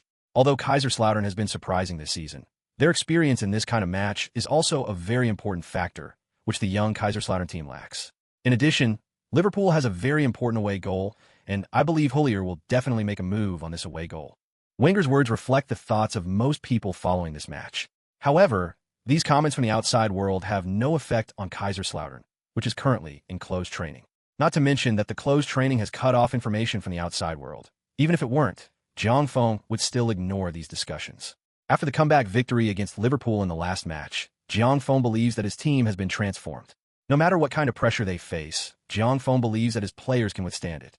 Time flies, and the 2-day closed training camp came to an end, and the day of the competition arrived. At 4 p.m., the entire Kaiserslautern team arrived at Anfield Stadium on time for their acclimatization training session. The match between the 2 teams will officially begin at 5 p.m. that day. When the Kaiserslautern team appeared on the pitch, the stands were already packed with fans, and almost all of them were Liverpool supporters. The world-famous Anfield Stadium can hold nearly 50,000 fans. It is also the most intimidating away stadium in Europe. Only when you actually step into this stadium can you understand the terror of being the away team. Just like now, Nearly tens of thousands of Liverpool fans immediately booed loudly when they saw Kaiserslautern's players. The boos echoed throughout the stadium for nearly 5 minutes, followed by the world-famous and well-known song, You'll Never Walk Alone. Chapter 1, 06 Fearless. However, young teams have one advantage. They always have a fearless spirit, just like the Kaiserslautern players who are currently doing acclimatization training on the field. The boos from Liverpool fans did not frighten them at all. On the contrary, they excited them. Ibrahimovic, Kaká, and Ronaldo, among others, were brazenly surveying the stadium. Zlatan Ibrahimovic will conquer this stadium today, and they will all be witnesses. Ibrahimovic, in a fit of Chinibu, said, one hand on his hip and the other pointing to the stands. His response was a collective middle finger extended by his teammates. Zlatan, if I don't pass you the ball later, let's see how you conquer him. Kaká said with a smile, his arm around Ronaldo's shoulder. No, you're mistaken. We will conquer this stadium today. Zlatan, what are you doing? We're training right now. What are you doing? Jiang Feng shouted after spotting Ibrahimovic and the others slacking off. Hearing Jiang Feng's roar, Ibu shrank back, turned his back to Jiang Feng, and made a face at Kaká and the others. Boss, it was Zlatan who dragged us into this. You called him out, and he made faces at you. Ronaldo immediately chimed in, adding insult to injury. Boss, I didn't. Don't listen to Cristiano's nonsense, Ibrahimovic said to Jiang Feng with a serious expression.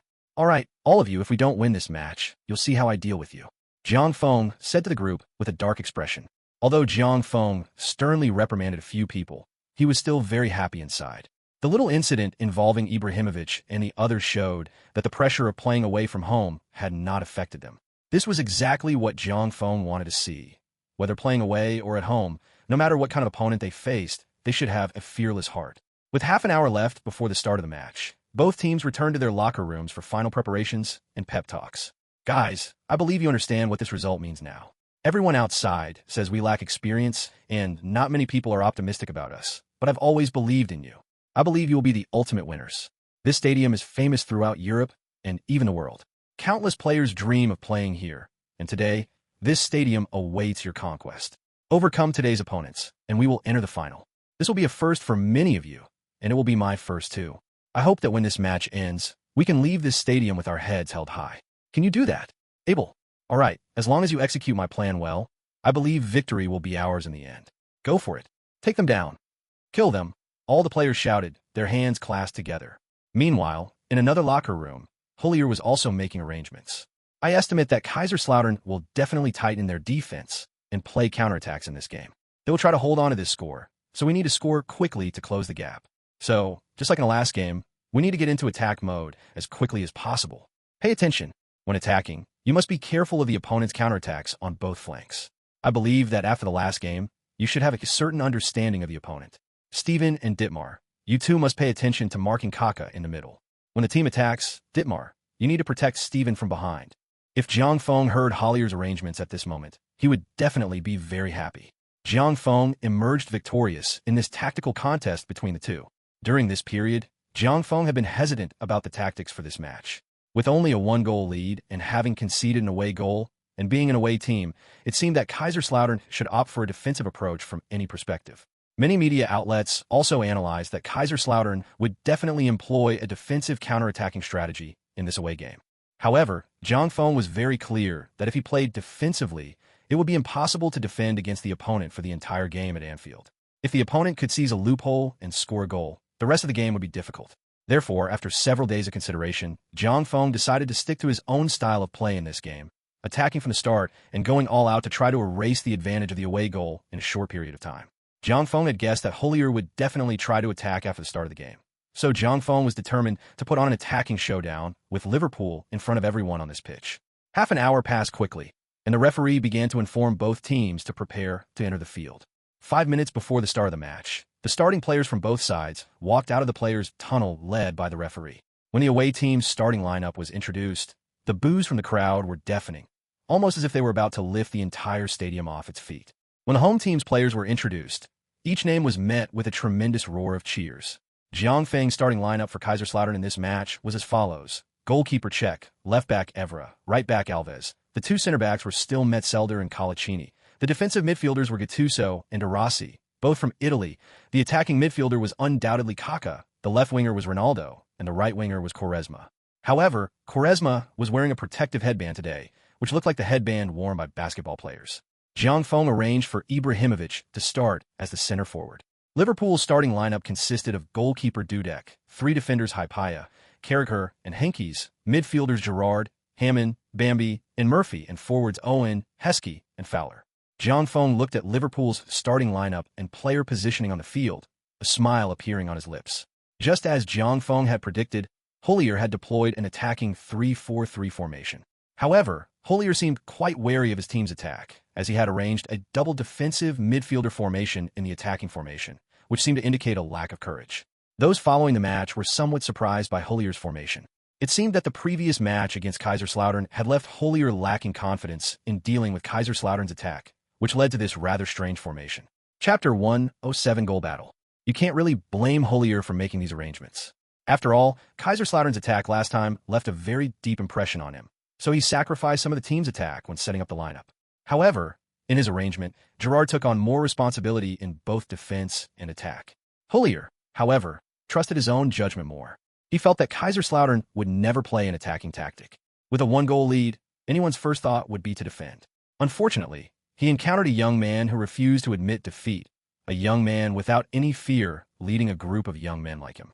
After a simple entrance ceremony, Kaiserslautern was fortunate enough to win the right to kick off after a coin toss between the two sides.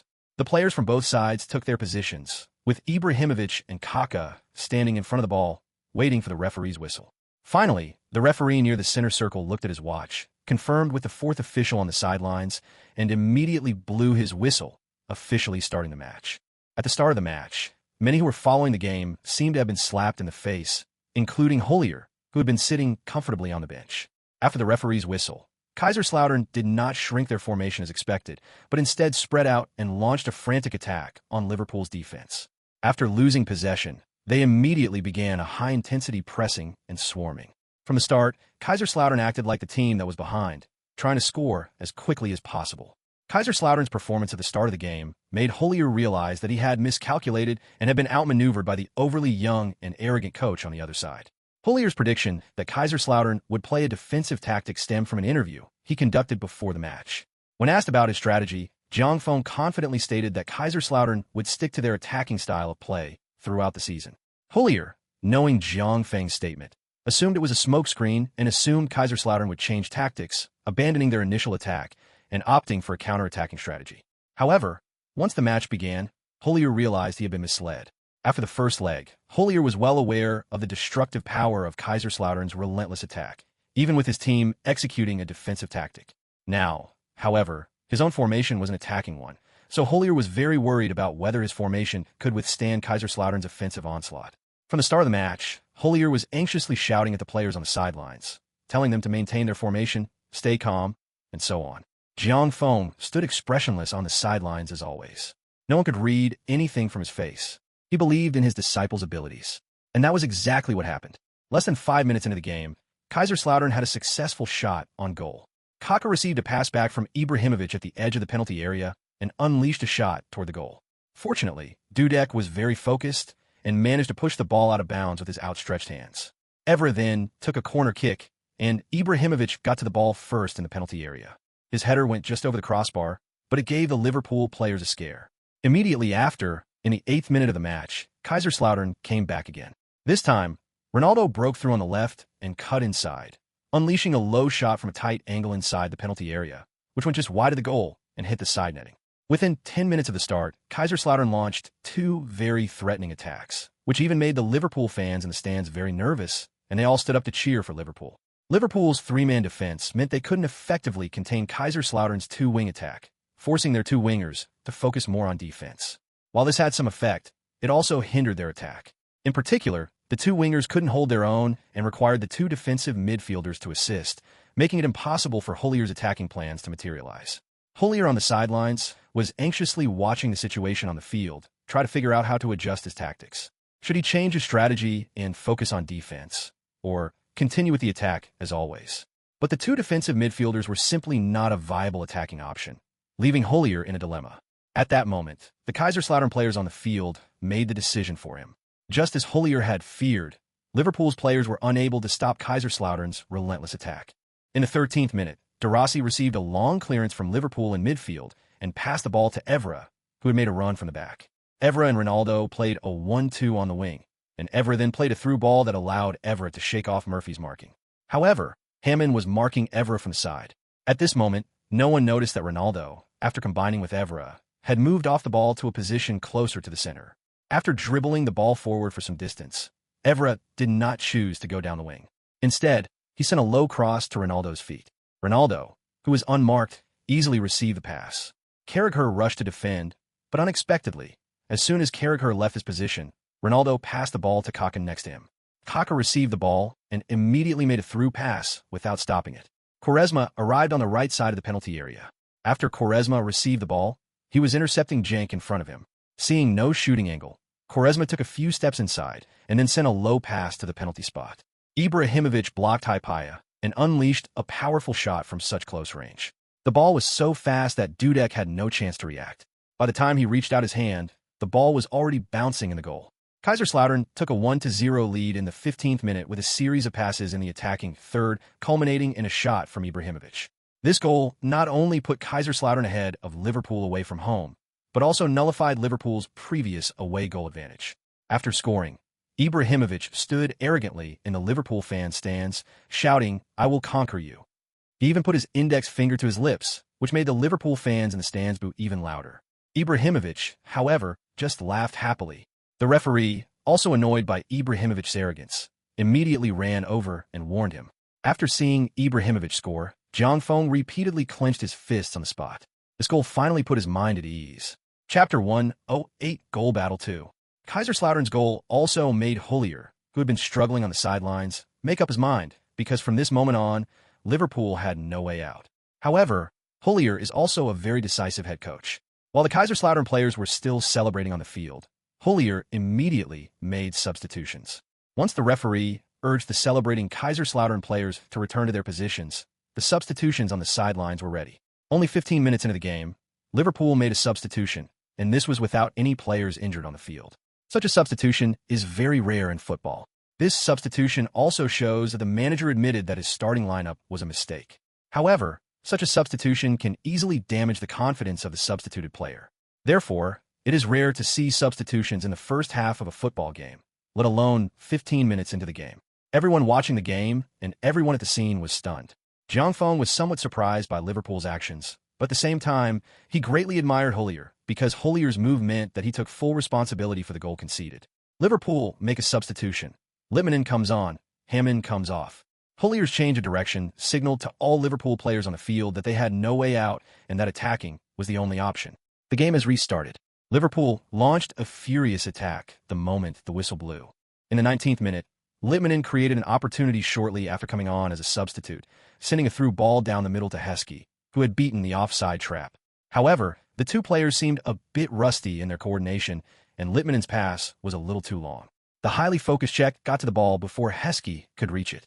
Although the ball didn't result in a goal, it served as a wake-up call for Kaiserslautern's defense, reminding them that the opponent's attack should not be underestimated. Seeing this, Zhang Feng on the sidelines had no intention of retreating. He firmly gestured to the players on the field to attack. Once the arrow was released, there was no turning back. Today, Zhang Feng was going to fight a do-or-die attacking battle with the opponent at Anfield. Liverpool just gave Kaiserslautern a threat, and now it's Kaiserslautern's turn to make their move. In the 23rd minute, Kaká made a sudden stop and change of direction in the middle, getting past Gerrard who had been entangled with him. After dribbling forward a few steps at high speed, he delivered a half-high cross to Quaresma on the right wing. Quaresma controlled the ball with his chest and passed it back to Alves, who was making a run from the back. Seeing Alves receive the ball, Bambi prepared to intercept, but Alves' next move surprised him. Instead of advancing along the wing, Alves dribbled laterally towards the middle. Bambi was a step too slow and had already been left behind by Alves. After dribbling laterally for a few steps, Alves delivered a half-high cross to Ronaldo on the left wing. Ronaldo immediately passed the ball to Kaká in the middle, with Gerrard chasing closely behind Kaká. Kaká, having received the ball, chipped it into the penalty area. Only then did people realize that Quaresma had somehow made his way into the box on the right wing and was right in the path of the ball. By the time everyone noticed, Quaresma had already started swinging his right leg and unleashed a low-angle shot toward the goal. Despite Dudek's best efforts to stretch his body in the air, he was unable to stop the ball from going into the goal. 0-2. Kaiserslautern showcased their formidable attacking prowess. In the 25th minute, Kaiserslautern extended their lead with a goal from Quaresma, thanks to their fluid passing and a well-executed shot. Kaiserslautern's goal perfectly embodies the charm of football, the power of teamwork. Every player involved in the attack fulfills their role, and each player's movement is clearly meticulously planned. From Alves' sudden lateral dribble to Quaresma's shot, the fluidity of the entire attack is truly breathtaking. At this moment, Hollier truly felt regret standing on the sidelines. He knew that the real responsibility for this match lay with him. He had never expected that he would be outmaneuvered by the overly young and arrogant coach on the other side. Before facing Kaiserslautern, to be honest, although he had watched Kaiserslautern's matches, he did not think Jiangfeng was that great. Moreover, in the first leg, Jiangfeng's tactical arrangements successfully suppressed the opponent after the start of the game, which made him think this idea even stronger. However, back at his home ground, it could be said that every step of his tactical arrangements was completely calculated by the opponent. Having extended their lead, Kaiserslautern's players gathered in the small Kaiserslautern crowd below, celebrating the goal wildly. At this moment, the boos from the home team's fans gradually disappeared, and then the familiar song, "You'll Never Walk Alone," began to play. You're never alone when you've walked through a storm. Lift your head, don't be afraid of the dark. At the end of the storm, there's a golden sky and the sweet song of a lark. Through the wind and rain, perhaps your dreams will be shattered. Keep walking, with the hope in your heart. You will never walk alone, you will never walk alone. Inside Anfield Stadium, the home fans were chanting Liverpool's anthem over and over again. The song echoed throughout the stadium, reigniting the fighting spirit of the somewhat dejected Liverpool players, and a fierce determination slowly gathered in their eyes. The match quickly restarted after the referee's intervention, and the singing from the stands never stopped, with tens of thousands of Liverpool fans supporting the players with their actions. Having regained their fighting spirit, Liverpool unleashed an astonishing fighting power after the start of the match. In the 31st minute, Gerrard anticipated Gattuso's passing route, intercepted the ball midway, and then launched a long pass to Heskey on the edge of the penalty area. Heskey, with his back to the goal, headed the ball towards the penalty area, where Owen burst through the crowd and, ahead of everyone else, gently poked the ball into the goal with his toe. Liverpool pulled one back in the 32nd minute, making it 1-2. After Owen scored, he ran past the fallen Czech into the goal, caught the ball, and returned to the center circle. At that moment, thunderous applause erupted from the stands, followed by singing, even louder than before. Standing on the sidelines, Jiangfeng knew that the game was only just beginning. His two previous goals did not reflect Liverpool's true strength. They were simply a result of Liverpool being caught off guard. Now, with the cheers of the home fans, Liverpool was truly unleashing their full potential. Chapter 109 Goal Battle 3. The players on both sides were completely engrossed in the game, their only goal being to attack and eliminate everything in their way. The match restarted, and the back-and-forth attacks between Kaiserslautern and Liverpool kept everyone watching on the edge of their seats. Even many Liverpool fans in the stands couldn't help but marvel at Kaiserslautern's strength, as they had never imagined that a young Bundesliga team could push Liverpool to such a point on the pitch. After Liverpool scored, Jiangfeng instructed his players to consciously increase the intensity of their pressing in the attacking third. This immediately curbed Liverpool's attacking momentum. Gattuso and De Rossi marked Littmanen and Gerrard very closely in the middle. After a season of playing together, Gattuso and De Rossi's understanding between them had become increasingly refined. Their division of labor in the middle was very clear. Gattuso, with his obvious advantage in stamina, was responsible for pressing, while De Rossi focused on cutting off the connection between Gerrard and Littmanen. After seeing the changes in Kaiserslautern's performance on the field, Hollier's furrowed brows deepened. Now he understood why a team like Bayern Munich could be suppressed by Kaiserslautern. That young man on the other side was simply too difficult to deal with, and every move he made hit his weak spot. However, while Liverpool's attacking momentum was contained, the opponent's attack also failed to achieve good results. With the advantage of playing at home, Liverpool's players showed amazing resilience, engaging in close physical battles with Kaiserslautern in midfield. As a result, the advantages of technically gifted players like Kaka could not be fully utilized, and their attacking combinations failed to produce results. Kaka had been fouled several times in midfield, and the referee, because it was Liverpool's home ground, did not make any decisions in favor of Kaiserslautern. Despite the loud protests from Jiangfeng and the fourth official on the sidelines, the situation did not improve much. As time went on, the first half of the game was drawing to a close. Finally, after 3 minutes of added time, the referee blew the whistle to end the first half. Both sides returned to the locker room to prepare for the second half. Everyone knew that the second half would be even more intense than the first half. Both sides, who were already fighting hard, had only one goal in mind: to kill their opponent. Boss, these guys are filthy. Kaka pulled off his soccer socks and saw several obvious bruises on his calves. Yes, boss. These guys have gone too far. Cristiano Ronaldo, who had a similar experience to Kaka, said angrily. Guys, what does this mean? It means they can no longer beat us on the pitch through normal means. We should be proud. You've pushed a century-old Premier League powerhouse to this point. Shouldn't you be proud? After this game, every one of you will be famous in Europe. You will all become idols in the hearts of many people. Jiang Feng paused for a moment before continuing. In the second half, let's not get too entangled in midfield with the opponent. Ricardo, pay more attention to distributing the ball to both wings. Cristiano, I'll give you another 15 minutes in the second half. After 15 minutes, Javier, you'll come on. So, don't conserve your energy at the start of the second half. Give it your all in the attack.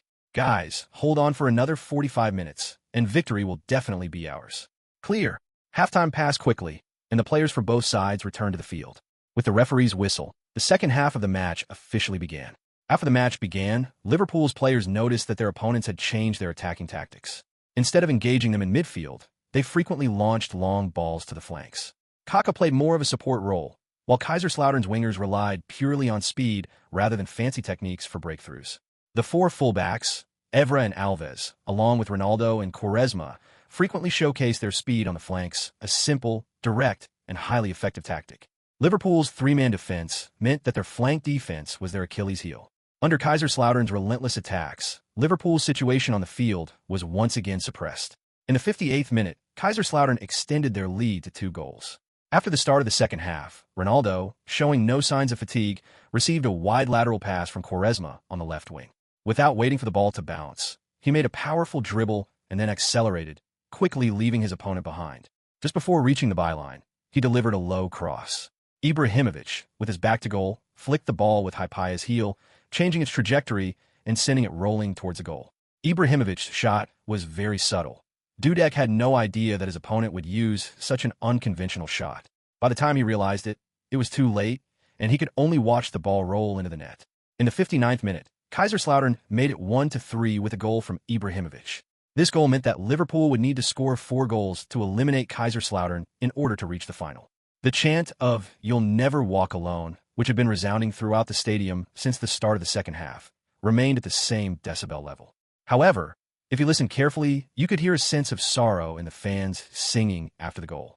Jiang Feng was extremely excited after seeing the goal. He knew the game was basically won. Liverpool's players were all watching Kaiserslautern's players, who were celebrating wildly on the pitch. Almost all of them had bloodshot eyes.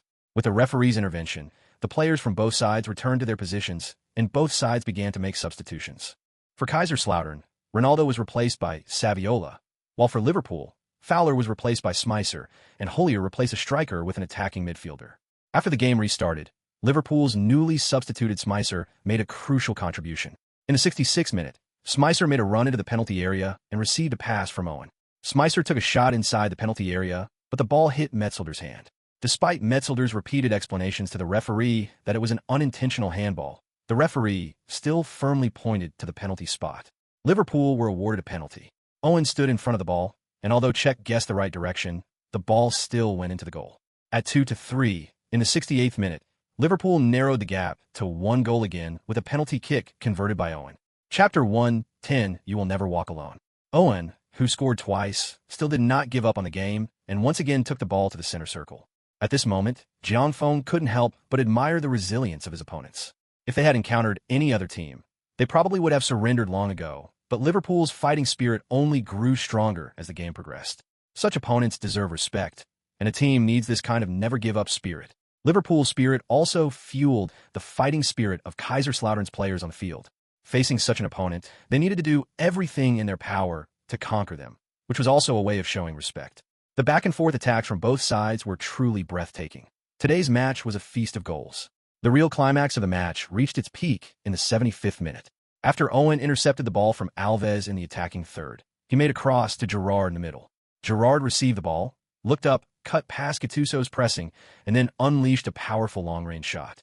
The football drew a beautiful arc in the air. Although Cech immediately judged the direction and made a save after Gerrard's shot, he still couldn't stop the ball from going into the goal. The score was 3-3, but a tenacious Liverpool equalized in the 76th minute. After scoring a spectacular world-class goal, Gerrard ran wildly to the Liverpool fans' stand, raised his arms, and roared at them, venting his emotions. Jiang Feng stood on the sidelines, watching the Liverpool players celebrating on the field, and shook his head helplessly. In the 78th minute, Jiang Feng made another substitution. Juninho replaced Arasi, and Klose replaced Ibrahimovic. The game restarted.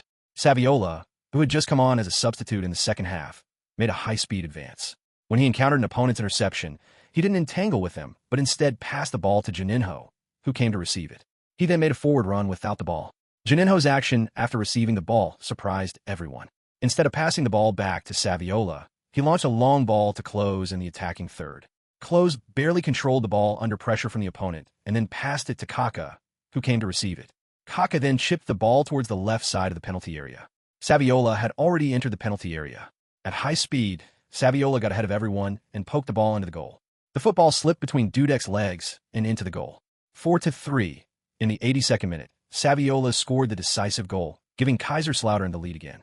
Saviola was extremely excited after scoring the goal.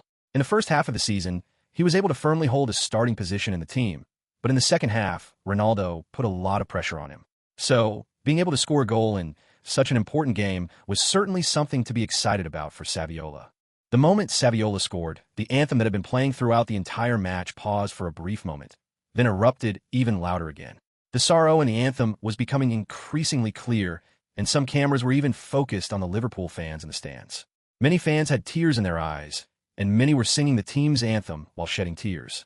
Even the fans knew that Liverpool had no hope in this match, but the chants supporting the team never stopped, just like the first line of the lyrics. When you've walked through a storm, you're never alone.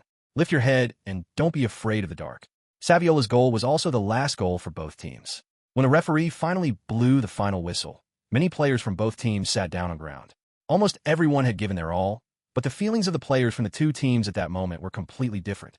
As soon as the whistle blew, Jiang Feng came to Hollier's side and extended his right hand. Jiang, I have to admit you were really good in this match. You won. But next time, victory will definitely belong to us. Mr. Gerrard, thank you for your recognition. Go for it, Jiang. You're the most talented young coach I've ever seen. Your observation skills and on-field command are amazing. I believe you'll one day be someone everyone looks up to. By the way, now that you've beaten us, you absolutely have to take down that invincible Real Madrid. I will do my best, Mr. Gerrard. The embrace between the two head coaches was captured on camera by reporters on the sidelines. Jiang Feng then walked onto the field and joined all the team members in the stands where the Kaiserslautern fans were, sharing the joy of winning with them. The second leg of the 2000-2001 UEFA Cup semi-finals concluded, with Kaiserslautern ultimately defeating Liverpool 6-4 on aggregate to secure their place in the final. Meanwhile, at another venue, Real Madrid, playing at home, easily defeated Tottenham Hotspur 3-0, eliminating them 5-0 on aggregate and setting up a final against Kaiserslautern. The UEFA Cup final this season will be held on May 27th, also in England, at Wembley Stadium, the home ground of Premier League team Arsenal. By then, the leagues of the two teams participating in the final will have all ended, and both sides will be able to compete for the final championship without any worries. After interacting with the fans for a while, the entire Kaiserslautern team returned to the locker room, while Jiang Feng went to the post-match press conference. When he arrived, Hollier was already answering reporters' questions. Mr. Gerrard, what are your thoughts on this loss? The team's defeat is my responsibility as the head coach. The opponent was a very strong team, and I think my underestimation of them was the reason for the loss. My players did their best on the field, so I don't think the team's loss has anything to do with them. Mr. Gerrard, you made a substitution less than 20 minutes into the game. Was this substitution an attempt to make up for a tactical error? I don't think it was a mistake. Every head coach has their own judgment when arranging the lineup. After dealing with some difficult questions from reporters, Hollier left the press conference, as Liverpool still had to face several opponents in the league after losing the game. After Hollier left, the reporters began asking Jiang Feng questions. Jiang Feng, in a good mood because of the victory, answered the reporters' questions seriously, and then the press conference ended. The day after the match, Kaiserslautern flew back to Germany, overjoyed to have reached the final. Chapter 1:11 Holding the Cup. The day after the semi-finals ended, major European media outlets reported on this goal fest that shocked everyone, making Kaiserslautern famous throughout Europe. The English tabloid The Sun used "The Bundesliga Red Devils are back" as the headline for this news, and the article lavishly praised Kaiserslautern and Jiang Feng, saying that Jiang Feng could be considered the best coach in Europe this season. The renowned Spanish newspaper Marca, in its front-page headline, "Beware, Real Madrid, warned Real Madrid to be wary of Kaiserslautern. The article also meticulously analyzed the characteristics of each player who played in the Kaiserslautern versus Liverpool match, and concluded by praising Jiang Feng's on-field command abilities. The German edition featured a photo of Jiang Feng directing from the sidelines on its front page. The article stated that Kaiserslautern's victory was a harbinger of the Bundesliga's resurgence and one of the best performances by Bundesliga teams in European competitions in recent years. Italian sports newspapers like Corriere dello Sport and French newspaper Le Monde also reported on the story. In Asia, the reaction was even more intense, with all major news outlets reporting on the match and many Asian media outlets calling Jiang Feng the pride of the entire continent. In short, Jiang Feng and Kaiserslautern are now becoming incredibly popular in Europe and even worldwide. After returning to Germany, Jiang Feng chose to give the whole team a day off. Kaiserslautern still has 2 games left to play this season, the 34th round of the Bundesliga and the UEFA Cup final. On May 19th, the final round of the 34th Bundesliga season officially kicked off, with all 9 matches starting simultaneously. In this round, Kaiserslautern will face Borussia Dortmund away from home. Having already secured the championship, Kaiserslautern, under Jiang Feng's guidance, continued to utilize a large number of substitutes and youth team members in the league. After 90 minutes of play, Kaiserslautern lost their final league match of the season 1-2 away from home. After a full season of 34 league matches, Kaiserslautern won the 2000-2001 Bundesliga title with 29 wins, 2 draws, and 3 losses, accumulating 89 points.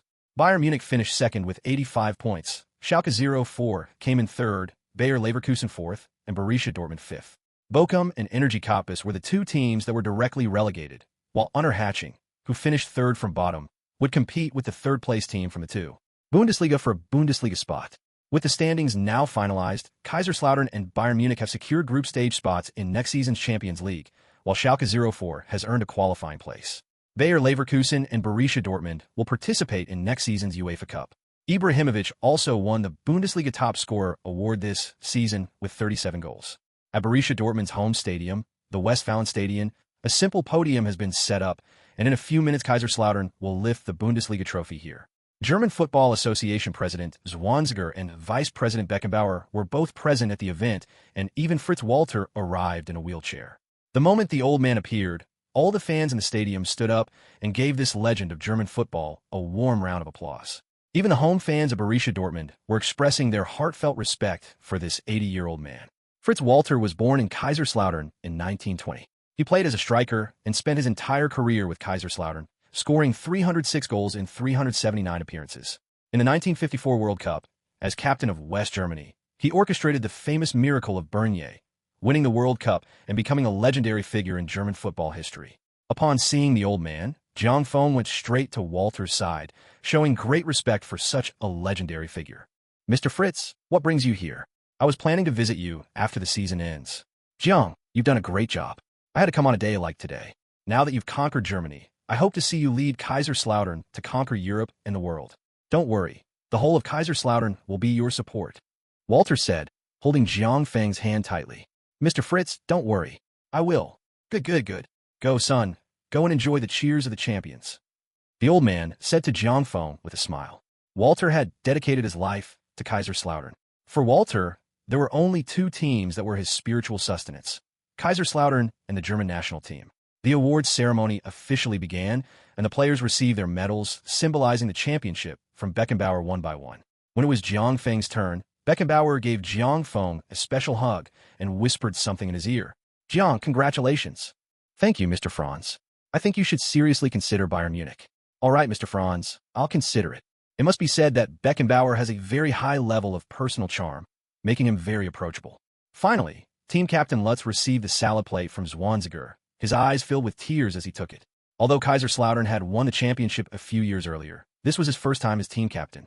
After the trophy was presented, Kaka also received the Bundesliga Player of the Season award from Zwanziger. Kaka contributed 17 goals and 19 assists in the Bundesliga this season, making him the undisputed core player of Kaiserslautern. After a brief celebration at the Westfalenstadion, Jiang Feng and the entire team took a bus back to Kaiserslautern. For them, the celebration at Westfalen was just the beginning. The Real highlight was what happened after they returned to Kaiserslautern. After leaving Dortmund, the team bus moved very slowly, especially after entering Kaiserslautern. Countless Kaiserslautern fans on both sides of the road were waving team flags and singing the Kaiserslautern anthem. What would normally be a 10-minute journey took the team bus over an hour to reach the central square of Kaiserslautern. A stage had been set up in the center of the square, where all the Kaiserslautern players and coaches would join the team in celebrating their championship victory. As soon as the bus arrived, Jiang Feng, holding the trophy with Lutz, was the first to step off. The moment they saw Jiang Feng, only one voice rang out in the entire central square. "Emperor! Emperor! Emperor!" Everyone shouted "Emperor," while staring intently at Jiang Feng, their unified voices sounding like worshippers in adoration. After Jiang Feng and Lutz walked onto the stage with the trophy, the players on the bus came down one by one and appeared in front of the fans, each player receiving cheers from all the fans in the stadium. Once they stepped onto the stage, the only thing for everyone at Kaiserslautern to do was share and celebrate with all the fans in the stadium. Chapter 1:12 League Cup Final. After everyone from Kaiserslautern took to the stage, Jiang Feng was the first to step into the microphone and address the fans, saying, "My dear brothers and sisters, hello everyone. We have once again brought back that salad plate that we have been dreaming of. This trophy is thanks to the efforts of everyone here. It is because of your unwavering support that we have been able to overcome all our opponents and difficulties time and time again to win this trophy. We still have one last game this season. Although our opponents are still very strong, with your support, I believe that the final victory will still belong to us. A week from now, we will definitely be standing here again to share the glory of the championship with everyone." Jiang Feng's declaration of victory brought the atmosphere to a fever pitch. The unified shouts of "Emperor" echoed throughout the central square of Kaiserslautern. At that moment, Jiang Feng was like a god in the eyes of all the Kaiserslautern fans. Next, each player stood up to express their gratitude to the fans. Then, in the final segment, when everyone picked up champagne, the atmosphere was like a sea of joy. After interacting with the fans at the scene for a while, Jiang Feng left and returned home. He didn't really like such lively scenes, and he also had to pick up his girlfriend from the airport early the next morning. Before the league match against Dortmund, Qiu Zixuan had called Jiang Feng to confirm the time he would come to Germany the next day. Jiang Feng got up early the next morning and tidied up his apartment. Although Jiang Feng was usually a clean person, he was very concerned about his girlfriend's arrival. His experience as a single man in 2 lifetimes left him with little experience. When he usually talked on the phone with Qiu Zixuan was more proactive. After settling into the apartment, Jiang Feng drove to Frankfurt Airport. After waiting at the airport for less than an hour, he finally heard the news over the airport's public address system that Qiu Zixuan's flight had landed. After waiting a while at the airport exit, Jiang Feng finally saw Qiu Zixuan. The two hadn't seen each other for about half a year. Qiu Zixuan had obviously changed a lot in the past 6 months. She was no longer the unknown actress she used to be. Now, Qiu Zixuan was a top star in South Korea and even Asia. Jiang Feng had played a big role in this. The Knight's fan organization had developed very rapidly, especially in Asian countries. According to statistics, the number of registered members worldwide had reached nearly 200,000. Qiu Zixuan, who was Jiang Feng's girlfriend, was also enjoying the benefits of this success. In the past 6 months, Qiu Zixuan has had a lot of engagements, and this is after her agency has screened them out. As Qiu Zixuan emerged from the airport, she spotted Jiang Feng at the exit. She immediately abandoned her assistant and manager and ran towards Jiang Feng, who stepped forward and embraced her tightly. "Appa, I missed you." Qiu Zixuan buried her head in Jiang Feng's arms. "I miss you too," Jiang Feng said, smelling the fragrance of Qiu Zixuan's hair. "All right, there are too many people here. Let's go back first." Jiang Feng sensed the flashing lights around him. As the coach of the newly crowned Bundesliga champions, Jiang Feng had already attracted attention at Frankfurt Airport. "Why did you bring them with you this time?" Jiang Feng asked Qiu Zixuan's manager and assistant as they approached. "They happen to have something to do this time, so they came with me. I'll take them to their hotel first." "Okay, by the way, didn't you say last time that you didn't have time lately? Has your filming in China finished? I miss you. I want to come to your final match. I hope to see you lift the trophy in person."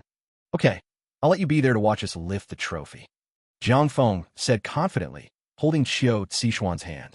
After everyone got into the car, Jiang Feng planned to drive Qiu Zixuan's agent and assistant to a hotel in Frankfurt. "Mr. Jiang, hello, I am Qiu Zixuan's agent, Park Byuki. I'm entrusting Qiu Zixuan to you. It's all right, don't worry. If you need any help here, just tell Zixuan, and I'll be happy to help." "Thank you, Mr. Jiang." The South Korean agent was extremely respectful towards Jiang Feng.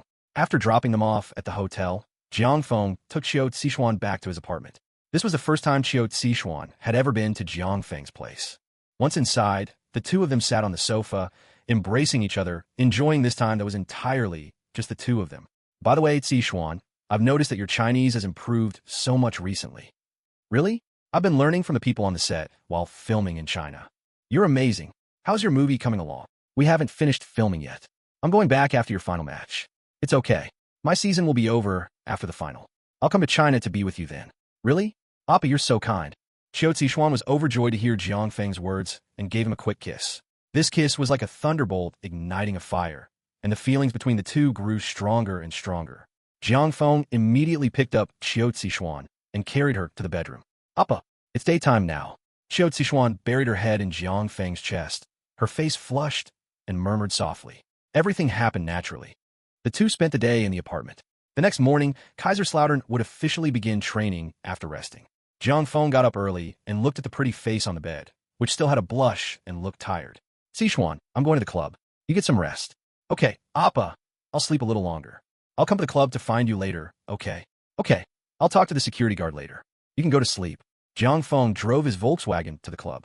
When he saw Jiang Feng from afar, Chris, the doorman for Kaiserslautern, quickly opened the gate. Good morning, Chris.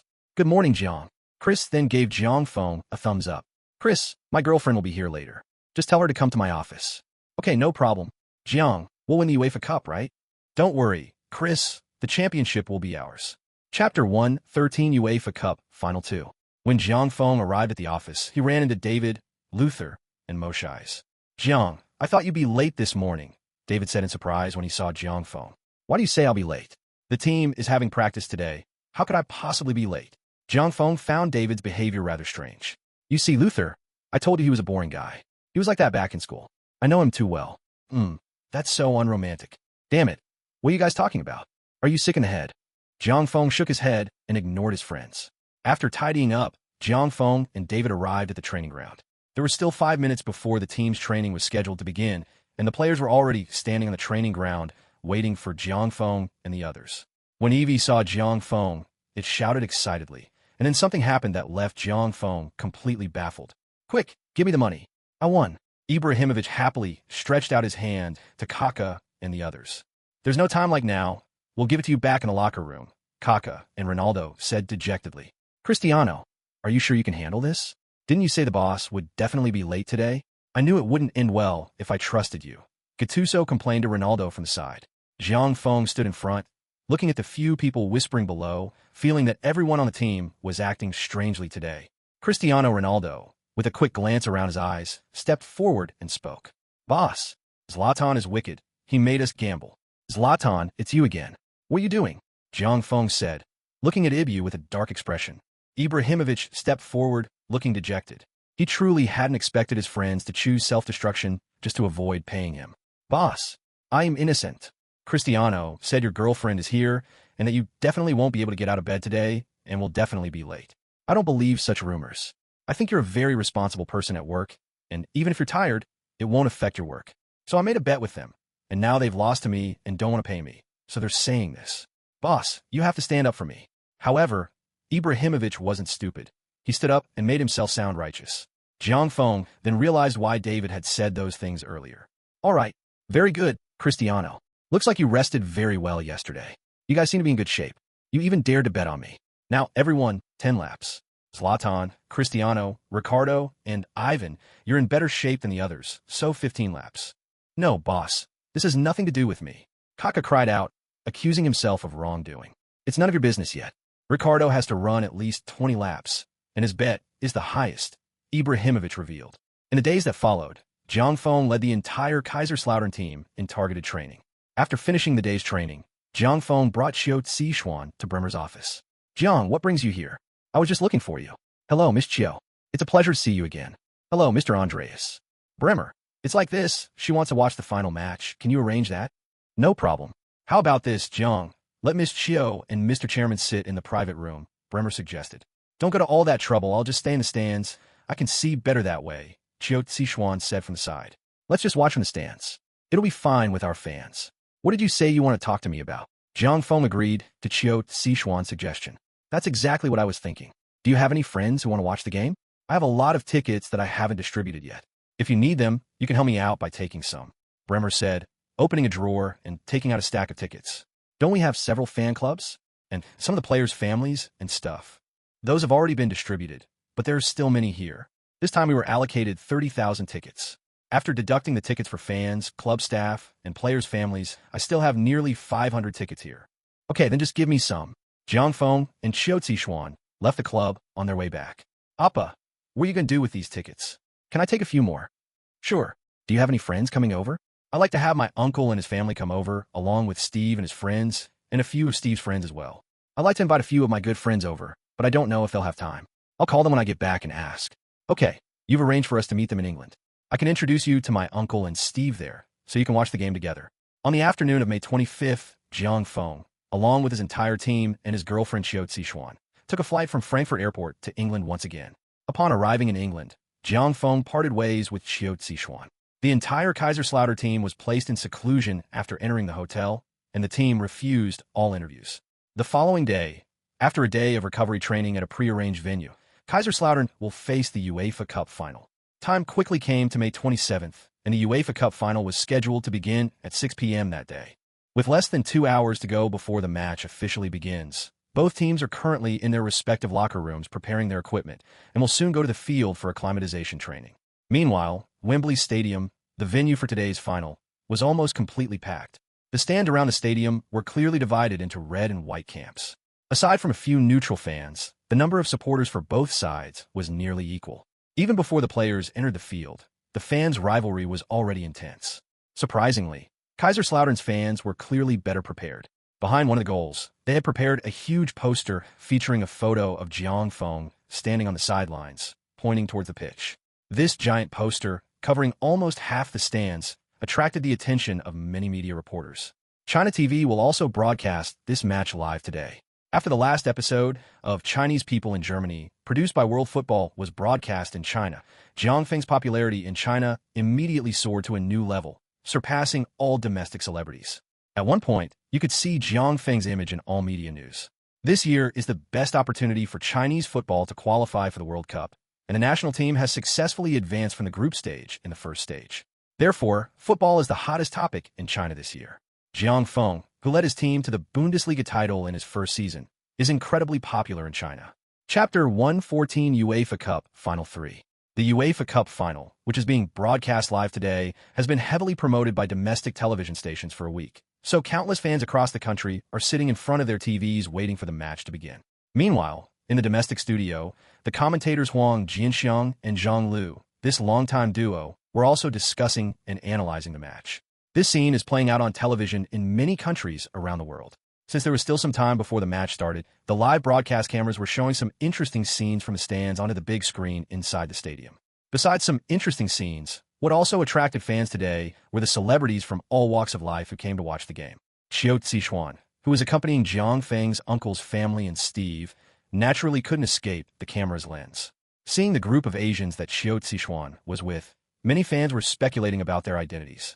Soon, domestic fans thought of the uncle that Jiang Feng mentioned in the World Football program. Because of the competition, after arriving in England, Jiang Feng only took Qiu Zixuan to the airport to pick her up. Qiu Zixuan spent the last few days with his uncle's family. Chen Yuanlang and Jiang Feng's aunt, Lu Yuuru, took a liking to Qiu Zixuan at first sight. Although she was not Chinese, she spoke fluent Chinese, which showed that they loved her because of her. After 2 days together, the relationship between the group grew stronger, and Qiu Zixuan naturally started calling them her uncle and aunt. In addition, Qiu Zixuan also invited her good friends Song Haikyo and Li Eunju, as well as her good friends in Yishuan and Zhangzi, whom she made while filming in China. When Qiu Zixuan appeared on camera, all the Kaiserslautern fans in the stadium stood up and gave her and others a warm round of applause. Some fans even shouted the title princess. Although Qiu Zixuan was a little shy, she still waved to the fans, and her friends looked at her with great envy. As the camera shifted, more and more celebrities appeared in the fans' view. Manchester United manager Sir Alex Ferguson, Arsenal manager Arsene Wenger, and Liverpool manager Hollier sat together. David Beckham and his wife Victoria, England national team manager Sven-Goran Eriksson, Real Madrid president Florentino Perez, and Kaiserslautern president Frederick were in the box, along with Franz Beckenbauer and Rudvaller. In addition, Italy's head coach Trapattoni was also present. According to Italian media reports, Trapattoni is very interested in Kaiserslautern's defensive midfielders De Rossi and Gattuso. The news said that Trapattoni intends to call up the two to the national team. In addition to these football celebrities, Prince William of the United Kingdom also attended the event. The prince has repeatedly stated in interviews that he is a fan of Jiang Feng and has applied to join the Knights. As the camera focused on the celebrities in the stands, the players from both teams arrived on the field for acclimatization training. Upon seeing the players, the atmosphere in the stands instantly reached its peak, with fans from both sides cheering enthusiastically for their respective teams. Today, Jiang Feng was wearing a long Armani trench coat, casual skinny pants, a white shirt, and a black tie, looking very handsome.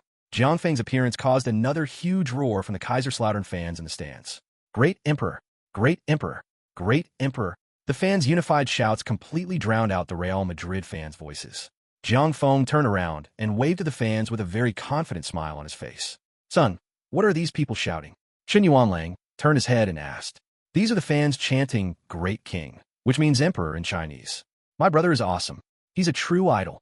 Chen Xiangyu replied excitedly. Oh, I see. That's crazy. Chen Yuanlang didn't understand football, so he didn't understand why these people were behaving so wildly. I wonder how this young man will perform today. Ferguson said from the stands. Gerard, you've played against him before. Who do you think will win today's match? Wenger asked from the side. I don't know. This kid is very good, but Real Madrid is indeed very strong. You should know about the old fox Vicente del Bosque. I estimate that Kaiserslautern will have a tough time today. Indeed, that old man Bosque is a tough nut to crack, but I've heard he's had some kind of conflict with Florentino recently. Ferguson interjected. By the way, did you come here today to see someone you've taken a fancy to again? Ferguson turned to Wenger and asked. And you? You didn't actually come here to watch the game, did you? Wenger retorted. Hee, I just came to take a look. Oomph. Wenger sneered, not continuing, but thinking to himself. Nobody believes you. You old bastard, you're really wicked. Of the three, only Holier was genuinely there to watch the game. The other two likely had ulterior motives. While everyone was discussing today's match, the players from both sides began returning to their locker rooms. There was still half an hour left before the match, and both sides are going to make final preparations and give pep talks. Guys, Jiang Feng clapped his hands after returning to the locker room and waited until all the players looked at him. Guys, this is the only game we have left this season. I believe you all understand what this game means. I promised Mr. Fritz at the Westfalen Stadion that the final championship would definitely be ours. I believe you can do it. Do you remember when you first joined the team? At that time, everyone doubted you. No one recognized you. But after a season, you have conquered Kaiserslautern, conquered all of Germany, and now you're on the road to conquering all of Europe. One step, just one step away, you will be the new European champions. Of course, this is not the end. This is just a new beginning for you. After a brief pause, Jiang Feng continued.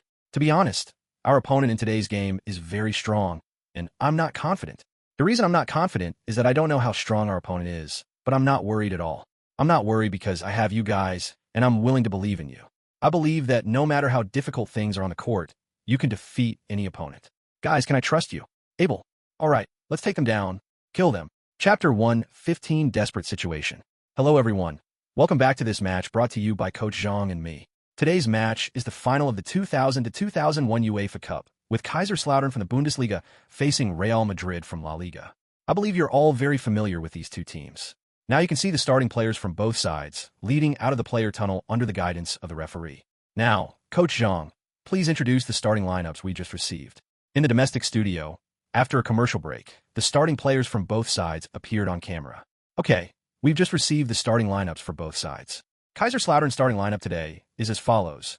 Kaiserslautern is sticking with a 4-2-1-3 formation, with Cech in goal, Evra, Metzelder, Colaccini, and Alves as the four defenders, De Rossi and Gattuso as the two holding midfielders, Kaká as the attacking midfielder, Cristiano Ronaldo on the left wing, Quaresma on the right wing, and Klose as the center forward. It seems that Jiang Feng won't abandon his style of play, even when facing an opponent like Real Madrid, which shows great courage. Yes, it was indeed unexpected for many people. Before the match, many thought that Kaiserslautern would be more likely to play defensively. Real Madrid's Del Bosque has deployed a traditional 4-4-2 formation, with Casillas in goal, Carlos, Helguera, Hierro, and Salgado as the four defenders, Makelele as the defensive midfielder, Figo as the right winger, Solari as the left winger, Guti as the attacking midfielder, and Morientes and Raul as the two forwards. This lineup is basically the one Real Madrid has used the most this season, and can also be said to be Del Bosque's strongest lineup. Yes, it seems that Vicente Del Bosque is also somewhat wary of Kaiserslautern and has not underestimated his opponent. Because of his youth, Huang Jinxiang added. While they were analyzing the lineups for the fans watching on television, Real Madrid had gained possession of the attack through a coin toss on the pitch, and both teams' players took their positions, awaiting the official start of the match. At exactly 6 o'clock, the referee raised his hand to look at his watch, and then immediately blew his whistle. The competition has officially begun. To the surprise of everyone in Kaiserslautern, this match would be incredibly difficult for them. Less than 5 minutes into the match, Real Madrid didn't speed up the pace after kicking off. In this decisive final, both sides were cautious at the start, probing each other. However, it was during this probing that Kaiserslautern unexpectedly conceded a goal. In the 3rd minute of the match, Carlos made a run forward and was brought down by Gattuso about 35 meters from a goal. The referee awarded Real Madrid a direct free kick. A long-range free kick, and Kaiserslautern, under Czech's arrangement, formed their wall, as usual. Carlos took a run up and shot, but no one expected that an accident would happen at this moment. Czech judged the direction of the ball according to its flight trajectory and had already lowered his center of gravity to prepare for the save. However, unexpectedly, the ball suddenly hit Quaresma's leg as he jumped in the wall during its flight. The ball immediately changed its flight direction and flew in the opposite direction from where Czech was trying to save it. It was too late for Czech to change anything. He could only watch helplessly as the ball flew into the goal. 1-0. In the 5th minute of the match, Real Madrid unexpectedly took the lead with a direct free kick. Carlos, who scored the goal, could hardly believe his eyes. He stood there stunned for a moment after scoring before his teammates gathered around, and he finally realized what had happened. The Kaiserslautern players comforted Quaresma. Jiang Feng, who was standing on the sidelines, was also somewhat incredulous that the ball had been conceded in such a way. The Real Madrid fans in the stands immediately became excited, standing up and cheering. Goal! Real Madrid scored shortly after the start of the match. Although there was some luck involved, that's how football is. Luck can sometimes be a part of skill on the field. Kaiserslautern is in trouble now. For Jiang Feng, this is an incredibly difficult start, Huang Jianxiang said in the domestic studio. Yes, facing an opponent like Real Madrid, being led in less than 5 minutes will definitely be a big test for Jiang Feng. You know, Real Madrid is best at playing when they have the lead. Real Madrid's unexpected lead rendered Jiang Feng's pre-match plans largely useless. Jiang Feng also knew that if he couldn't quickly equalize the score, the game would become increasingly difficult as it progressed.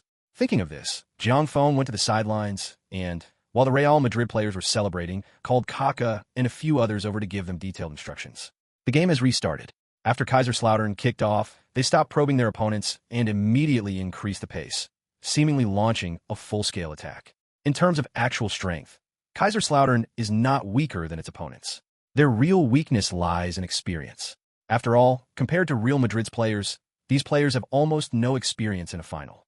So, under Jiang Feng's command, after Kaiserslautern launched a full-scale attack, the situation on the field was immediately dominated by Kaiserslautern. Like Kaiserslautern, Real Madrid is also an attacking team, as can be seen from their starting lineup. However, Real Madrid's defense has long been a problem.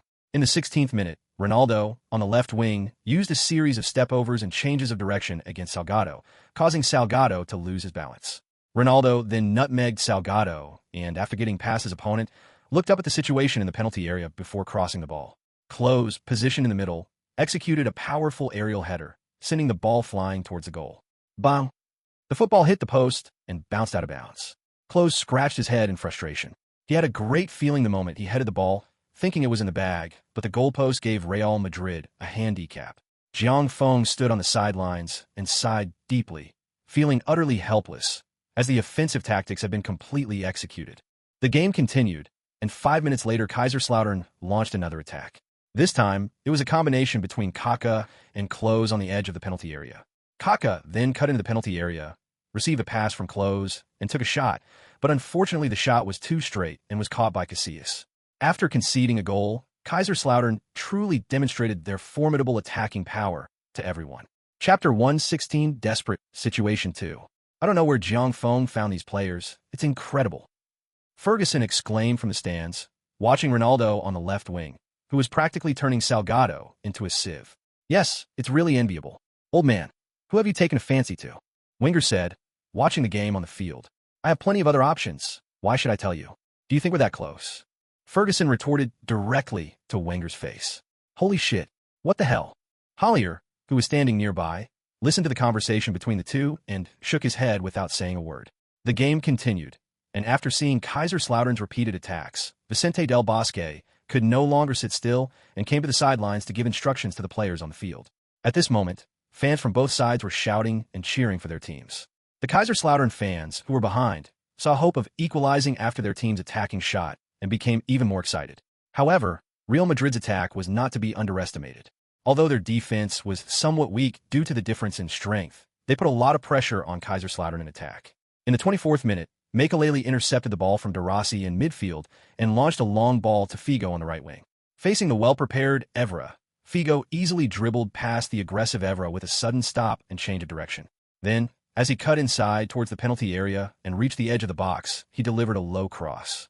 Raul, who was following up in the middle, had his close-range shot blocked by Cech with one hand and sent it out of bounds. After seeing the ball, Jiang Feng shouted, calm down, to Evra on the field, pointing to his head. If Evra had remained calm, the ball certainly wouldn't have been so easily breached. As both sides launched attacks, the match became increasingly intense, but as time went on, it became more and more disadvantageous for Kaiserslautern. I don't know if God wanted to make things more difficult for Kaiserslautern, or maybe God was watching the game so intensely that he wanted to play a joke on Kaiserslautern. In the 38th minute, Colaccini intercepted a cross from Real Madrid's wing in the penalty area and attempted to clear the ball with a long kick. However, Colaccini's clearance was seriously flawed. The ball was not kicked high enough and was intercepted by Makelele outside the penalty area, who then unleashed a powerful shot.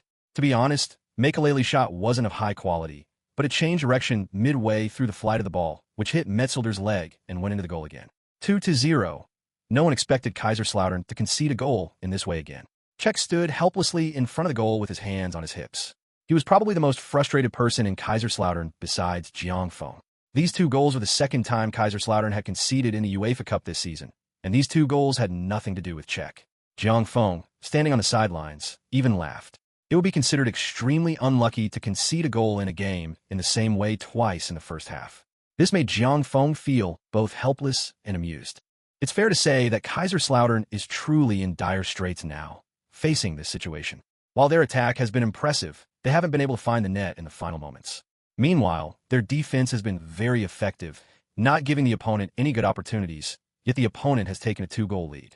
This kind of conceding a goal is very demoralizing, and the Kaiserslautern fans in the stand were instantly overwhelmed by the Real Madrid fans in terms of momentum. Even the 3 old foxes in the stands were stunned by Kaiserslautern's bad luck.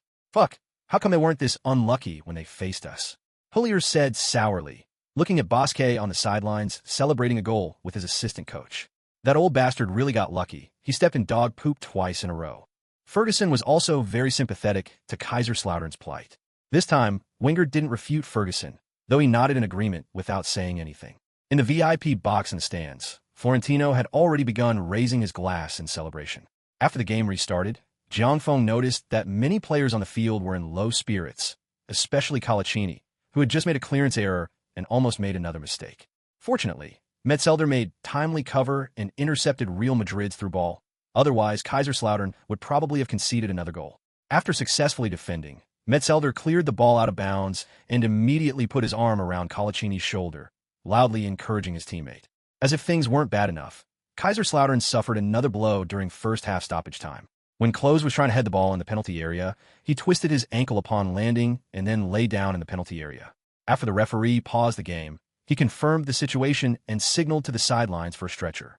Jiang Feng was also very anxious when he saw this situation. Klose was carried to the sidelines on a stretcher. After the team doctor confirmed the situation, the team doctor shook his head at Jiang Feng to indicate that he was in a hurry. Jiang Feng stepped forward and looked at Klose's pained expression, feeling very worried. "Boss, I am sorry," Klose said with some guilt, enduring the pain. "It's okay, just focus on recovering. Trust me, we'll definitely win." The game continued, and Kaiserslautern was forced to make a substitution, with Zlatan Ibrahimovic replacing the injured Miroslav Klose. Just minutes after Ibrahimovic came on, the referee blew the whistle to end the first half. Both teams returned to the locker room to make their final preparations. Everyone knew that Kaiserslautern, facing a desperate situation, had no other choice but to launch an all-out attack for any hope. Ladies and gentlemen, the first half of the match has ended. The score is now Real Madrid, leading Kaiserslautern 2-0. No one expected that Kaiserslautern would concede 2 goals in such a dramatic way. It has to be said that Real Madrid is really lucky today. Yes, but for the second goal conceded, Kaiserslautern's number 4, Colaccini, still bears a lot of responsibility.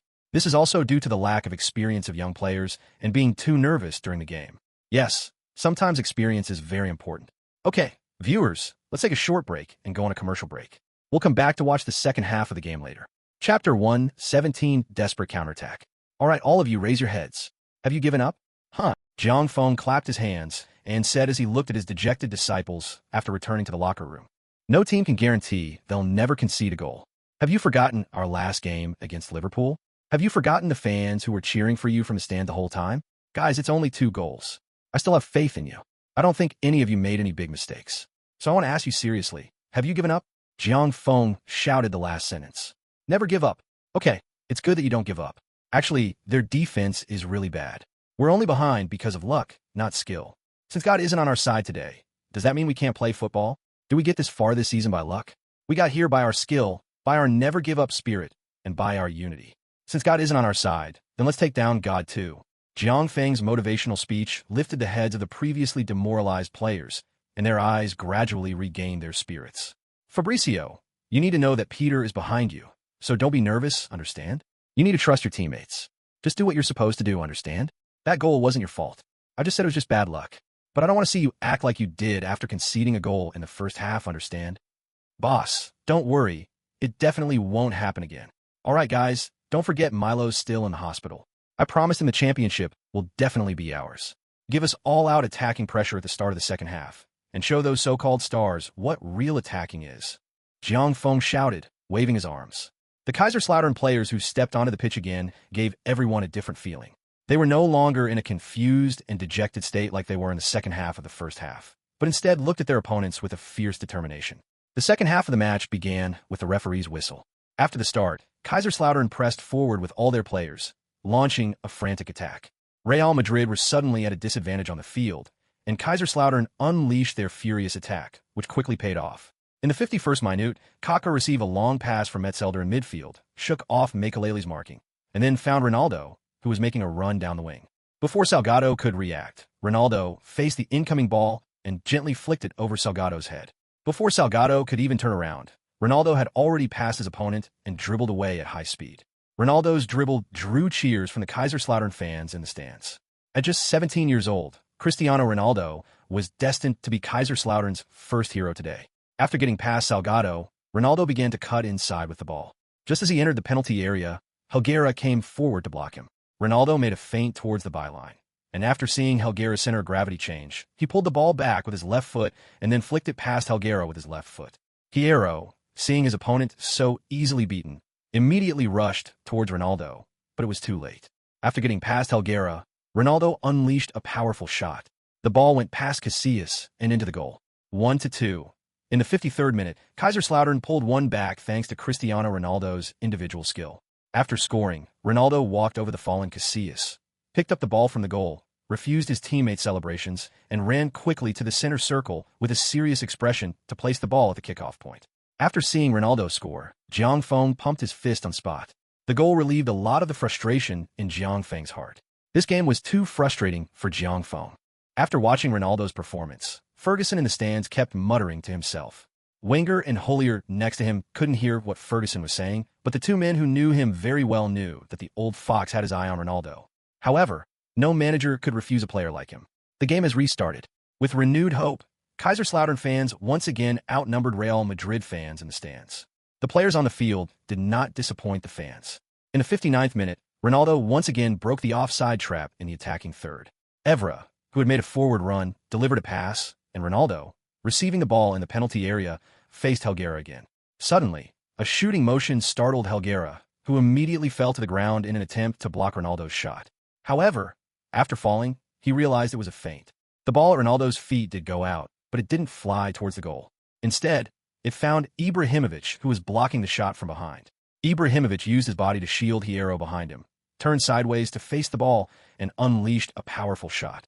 Casillas' save was futile, and the ball once again breached Real Madrid's goal. At 2-2, after scoring, Ibrahimovic quickly ran to the sidelines and shouted to the camera, "Milo, the championship is ours." This time, Jiang Feng no longer suppressed his emotions. After seeing Ibrahimovic score, he immediately slid down on his knees on the sidelines, then knelt on the ground and roared with his arms raised. Ibrahimovic's goal brought both sides back to a level playing field and dispelled the dark clouds hanging over Kaiserslautern. After his team conceded 2 consecutive goals to equalize, Florentino's previously beaming face in the VIP box vanished, replaced by a dark cloud. Beautiful goal. Goal. Kaiserslautern has equalized. 80% of the credit for this goal goes to Cristiano Ronaldo. Are all Ronaldos this amazing? This 17-year-old is definitely a hero for Kaiserslautern. After tonight, I believe every Kaiserslautern fan will remember this name. Huang Jianxiang in the domestic studio was extremely excited after seeing Kaiserslautern equalize. With 1 assist and 1 goal, this 17-year-old youngster pulled Kaiserslautern back from the brink of defeat in less than 10 minutes with his individual skills. Everyone present today witnessed the birth of superstar. Zhang Lu, standing next to him, was also very excited. Chapter 118, The Miracle of Wembley. The game is about to restart, and both head coaches have chosen to make substitutions. For Real Madrid, Vicente Del Bosque substituted Pavon for Helguera, seemingly indicating that Del Bosque was very dissatisfied with Helguera's responsibility for the 2 goals conceded. The young Pavon is a product of Real Madrid's youth academy. Jiang Feng made 2 substitutions for Kaiserslautern. Lam replaced Evra, and Palacio replaced Quaresma. In this match, Kaiserslautern's right flank has yet to break through, and Quaresma is indeed unable to gain the upper hand against Brazilian Carlos. Therefore, Jiang Feng hopes that the faster Palacio will be able to suppress Carlos in his own half after coming on. This kid has an incredibly strong desire to win. He wants to crush his opponent in 1 blow, Hollier said from the stands after seeing Jiang Feng's substitution strategy. Yes, he's young after all. He's very aggressive. Wenger strongly agreed with Hollier's assessment. Although the score is 2-2 so far, Kaiserslautern actually has the upper hand in terms of statistics. Despite conceding 2 goals, Kaiserslautern has not given Real Madrid many good opportunities in terms of defense. Strictly speaking, those 2 goals were given to the opponent by Kaiserslautern. Kaiserslautern's double pivot midfield tactic has made Real Madrid's midfield organization suffer, and Guti has so far had little success against the combined attack of Gattuso and De Rossi. Italian head coach Trapattoni, watching from the stands, was very satisfied with Kaiserslautern's Italian pairing, nodding frequently in approval. The match has restarted, and today's final has been a truly tumultuous one for Kaiserslautern. In the 68th minute, Guti, who had been inactive throughout the match, received a pass back from Raul at the edge of the penalty area and unleashed a powerful long-range shot. The ball drew a strange arc in the air. Cech's view of the shot was blocked by his teammates, and by the time he noticed, it was too late. Although Cech tried his best to reach for the ball in the air, he could not stop it from going through the junction of the crossbar and the post and into the goal in an absolute dead corner. 3-2, Real Madrid have regained the lead. That's the power of a star player. They might not make a difference for 89 minutes, but a single minute can change the outcome of the game. After scoring, Guti excitedly hugged his friend Raul. Jiang Feng was furious about the goal, which was clearly a result of a miscommunication between the defensive midfielder and the center back. Substitutions. Both teams made substitutions simultaneously once again. Real Madrid substituted Morientes with defensive midfielder McManaman. Vicente Del Bosque's intention was very clear, to strengthen the defense and hold on for the last 20 minutes. For Kaiserslautern, Schweinsteiger replaced Gattuso. After 70 minutes of non-stop running, Gattuso was exhausted. The goal they conceded was because Gattuso was too tired and couldn't keep up with Guti. The match between the 2 sides continued. Real Madrid switched from a 4-4-2 to a 4-5-1 formation, which immediately hampered Kaiserslautern's attack. McManaman, who had just come on, was full of energy and caused a lot of trouble for Kaiserslautern's midfield organization. Time ticked by, and the situation grew increasingly unfavorable for Kaiserslautern. Many Kaiserslautern fans were silently praying for a miracle. Qiu Zixuan and Jiang Feng's relatives were also watching the game anxiously. Although they didn't know much about football, they knew how unfavorable the current situation was for Kaiserslautern. In the 80th minute, De Rossi collapsed to the ground due to leg cramps. With time running out, many Kaiserslautern fans in the stands had tears in their eyes. Kaiserslautern needs heroes right now. To be honest, if I had to choose, I would pick Kaiserslautern in today's match because, judging from the players' performance, Kaiserslautern looks more like the champions. But that's football, and perhaps that's one of the charms of football. The 2 commentators in the domestic studio gradually leaned towards the young Kaiserslautern. Jiang Feng remained expressionless as he watched the game from the sidelines. He no longer shouted at the field, knowing that at this point, all tactics were useless and that it was all about willpower. As the game progressed, the 4th official on the sidelines was preparing to announce stoppage time. Just then, the hero that Kaiserslautern fans had been praying for appeared. Lam surged forward into midfield to help Schweinsteiger successfully dispossess Guti, then played a through ball to the on-rushing Schweinsteiger. After dribbling forward a few steps, Lam passed the ball to Kaka, who continued his forward run. Kaka, dribbling the ball, didn't rush to shoot, but instead protected it against Makelele's defense while observing his teammates' runs. He then made a diagonal pass to Ronaldo, who crossed the ball from the flank to Schweinsteiger.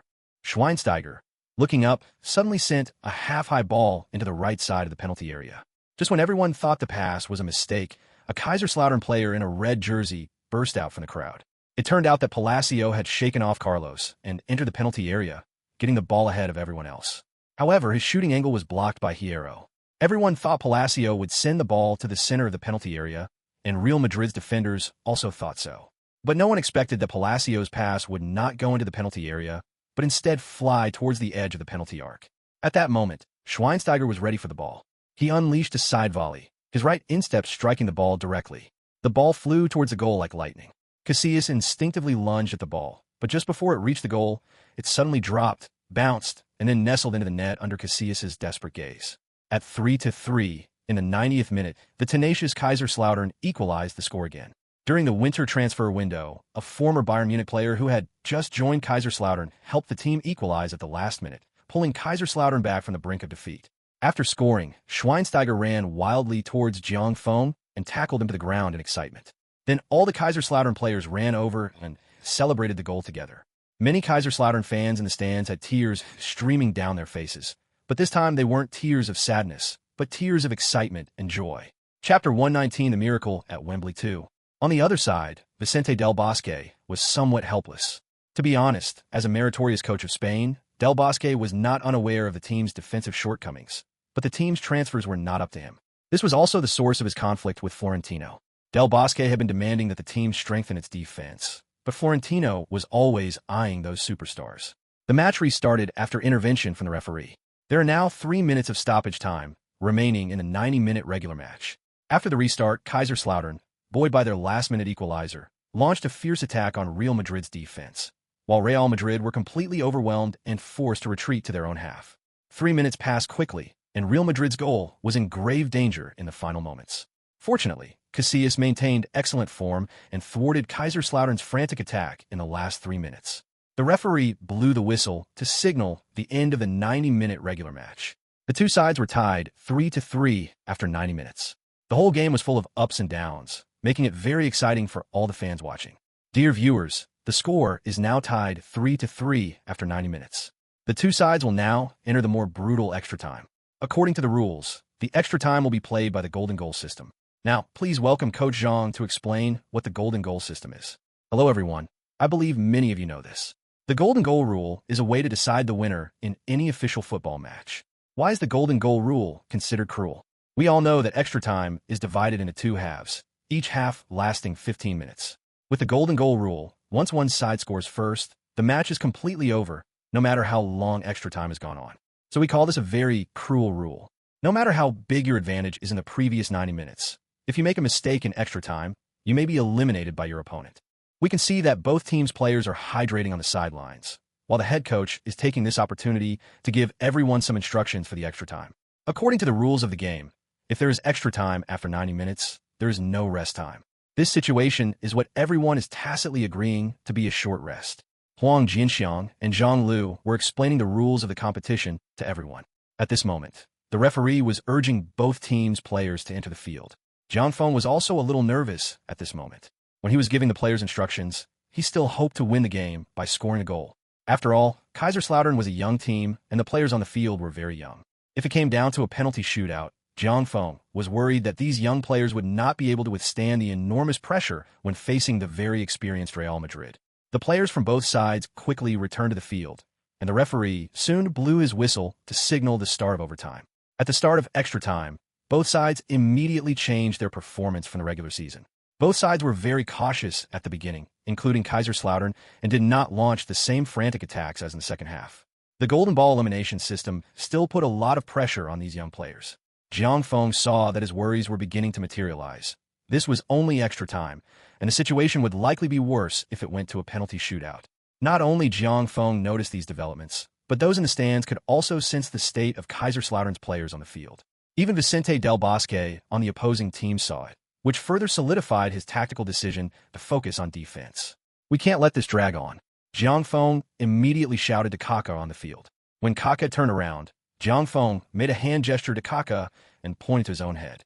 After receiving the instructions, Kaka immediately took advantage of the moment when the ball went out of bounds to convey Jiang Feng's arrangements to the players on the field. seeing that the Kaiserslautern players on the field had changed from their tense state at the beginning of extra time and started attacking again. The head coaches in the stands also praised Jiang Feng's on-the-spot command. This kid has a keen eye for observation, and his decision-making is truly impressive. Gerard, it's no wonder you lost to him, Wenger nodded and said. If he can get through this, the team will be completely different, and the Champions League next season will look different. This time, very unusually, Ferguson did not criticize Wenger. Beckenbauer, Voller, and others in the stand were also discussing the progress of the match. He's truly a genius. Not everyone possesses this kind of decisiveness. It's a talent in itself, Waller exclaimed. Kaiserslautern will be even more terrifying next season. After this tournament, these young players will be completely different from who they are now. While everyone was discussing this, Real Madrid on the field were also working hard to defend against Kaiserslautern's attack. However, Real Madrid lived up to their reputation as a top club. Although they were at a disadvantage on the field, the first half of extra time was almost over, and they did not give Kaiserslautern any good opportunities. Real Madrid, with all players on defense, also showed amazing fighting power. Finally, the referee blew the whistle to end the first half of overtime. The moment the whistle blew, many players from both sides collapsed to the ground. By now, everyone's physical strength had been exhausted, and what they had to do now was test their willpower. There was no rest time. The players from both sides simply replenished their fluids before immediately switching sides to prepare for the second half of the match. The game resumed. Kaiserslautern continued their attack, seemingly determined to finish the game in extra time, while Real Madrid fielded all 11 players in their own half, showing no intention of counterattacking. Vicente Del Bosque's intention was clear, to drag the game into a penalty shootout.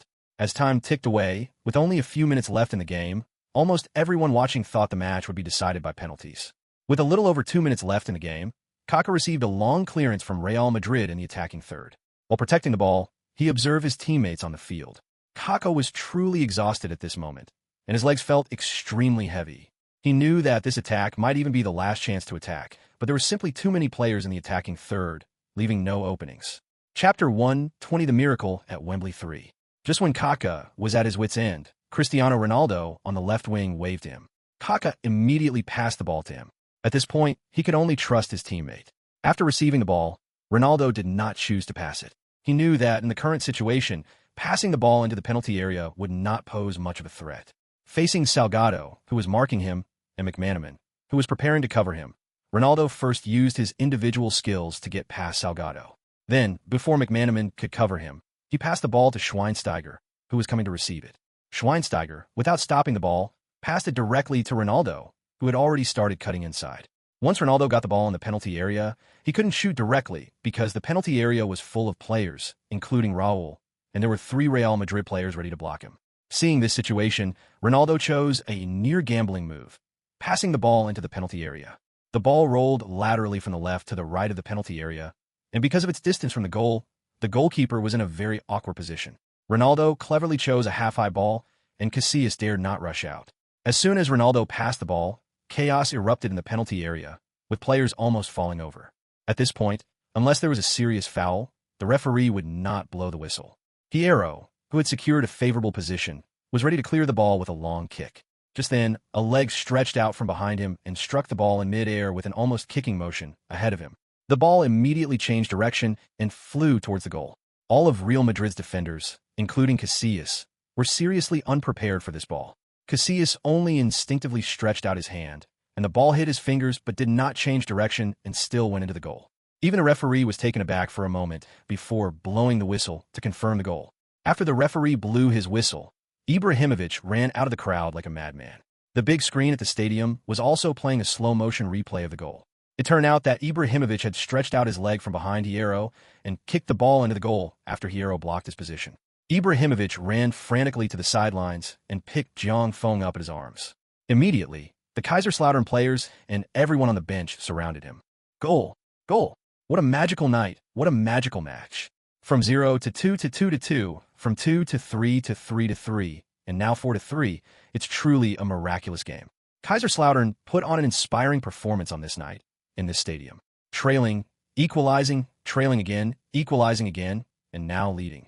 This is Kaiserslautern's first lead of the match, and with this lead, they've secured the championship trophy. Congratulations to Kaiserslautern. Congratulations to Jiang Feng. Congratulations to all the Kaiserslautern fans. Huang Jinxiang exclaimed excitedly in the studio. Yes, the never-give-up spirit that Kaiserslautern displayed tonight is something everyone should learn from. In the private room, Frederick excitedly threw his wine glass away. Equally excited were the Kaiserslautern fans in the stands. Many of them would have jumped over the barriers and rushed onto the pitch if the security guards hadn't stopped them. Words couldn't express their feelings at that moment. They had been frustrated and worried throughout the entire match, and it wasn't until Ibrahimovic's goal, just before the 120th minute, that they had the chance to release their emotions. Anyone who runs into this team in next year's Champions League will be doomed. Wenger was also applauding the goal. Ferguson didn't speak, but kept his eyes on the Kaiserslautern players celebrating on the field. No one knew who his target was. Perhaps he was interested in every single Kaiserslautern player on the field. Qiu Zixuan stood in the stands watching Jiang Feng, who was surrounded by the players, and she was so moved that she shed tears. She was touched and proud of her lover. Equally excited were the Kaiserslautern fans, who were in a frenzy in front of the Fritz Walter Stadium's giant screen as their team lifted its first-ever European trophy. Fritz Walter, who was at home, was also proud and happy for the team. Despite being 80 years old and suffering from a long-term illness, and despite doctors' advice not to get excited, he smiled when he saw Ibrahimovic's goal, even though his face was contorted with pain from his illness. He did it. That kid did it. He kept his promise to me. At this moment, countless fans around the world, even those who are not Kaiserslautern fans, are genuinely applauding and cheering for the miracle that Kaiserslautern staged at Wembley Stadium. This match can be said to be a landmark game in the history of the UEFA Cup. The whistle that blows when a goal is scored also marks the end of the match. The golden goal rule means that the game is officially over the moment Ibrahimovic scores. Kaiserslautern won the UEFA Cup in the 2000-2001 season, and Jiang Feng also won his first European trophy in his professional career. Sometime later, the Real Madrid players had already left the field, leaving only the celebrating Kaiserslautern players. In the stands where the Kaiserslautern fans were, Ibrahimovic and others lifted Jiang Feng up again, but this time Jiang Feng did not resist. Instead, he smiled and waved to the fans. In the center of the stadium, staff have already begun setting up the podium, where they will lift the team's first-ever UEFA Cup trophy in just a few minutes. After being put down by the players, Jiang Feng looked at the stands and then approached a staff member to speak. Then a staff member went up to the stands and came to Qiu Zixuan's side. He whispered a few words in Qiu Zixuan's ear. No one knew what they said. All that could be seen was that Qiu Zixuan's face showed a look of surprise followed by some happiness. After that, Qiu Zixuan followed the staff member down from the stands. When Qiu Zixuan walked onto the court, everyone realized that Jiang Feng had asked the staff to arrange for her to enter. Jiang Feng hoped to share this hard-won championship with his lover. At that moment, as Qiu Zixuan stepped onto the court, the cameras broadcasting the entire world focused on this beautiful Asian girl. Qiu Zixuan's popularity soared again because of Jiang Feng, which made her friends in the stands very envious.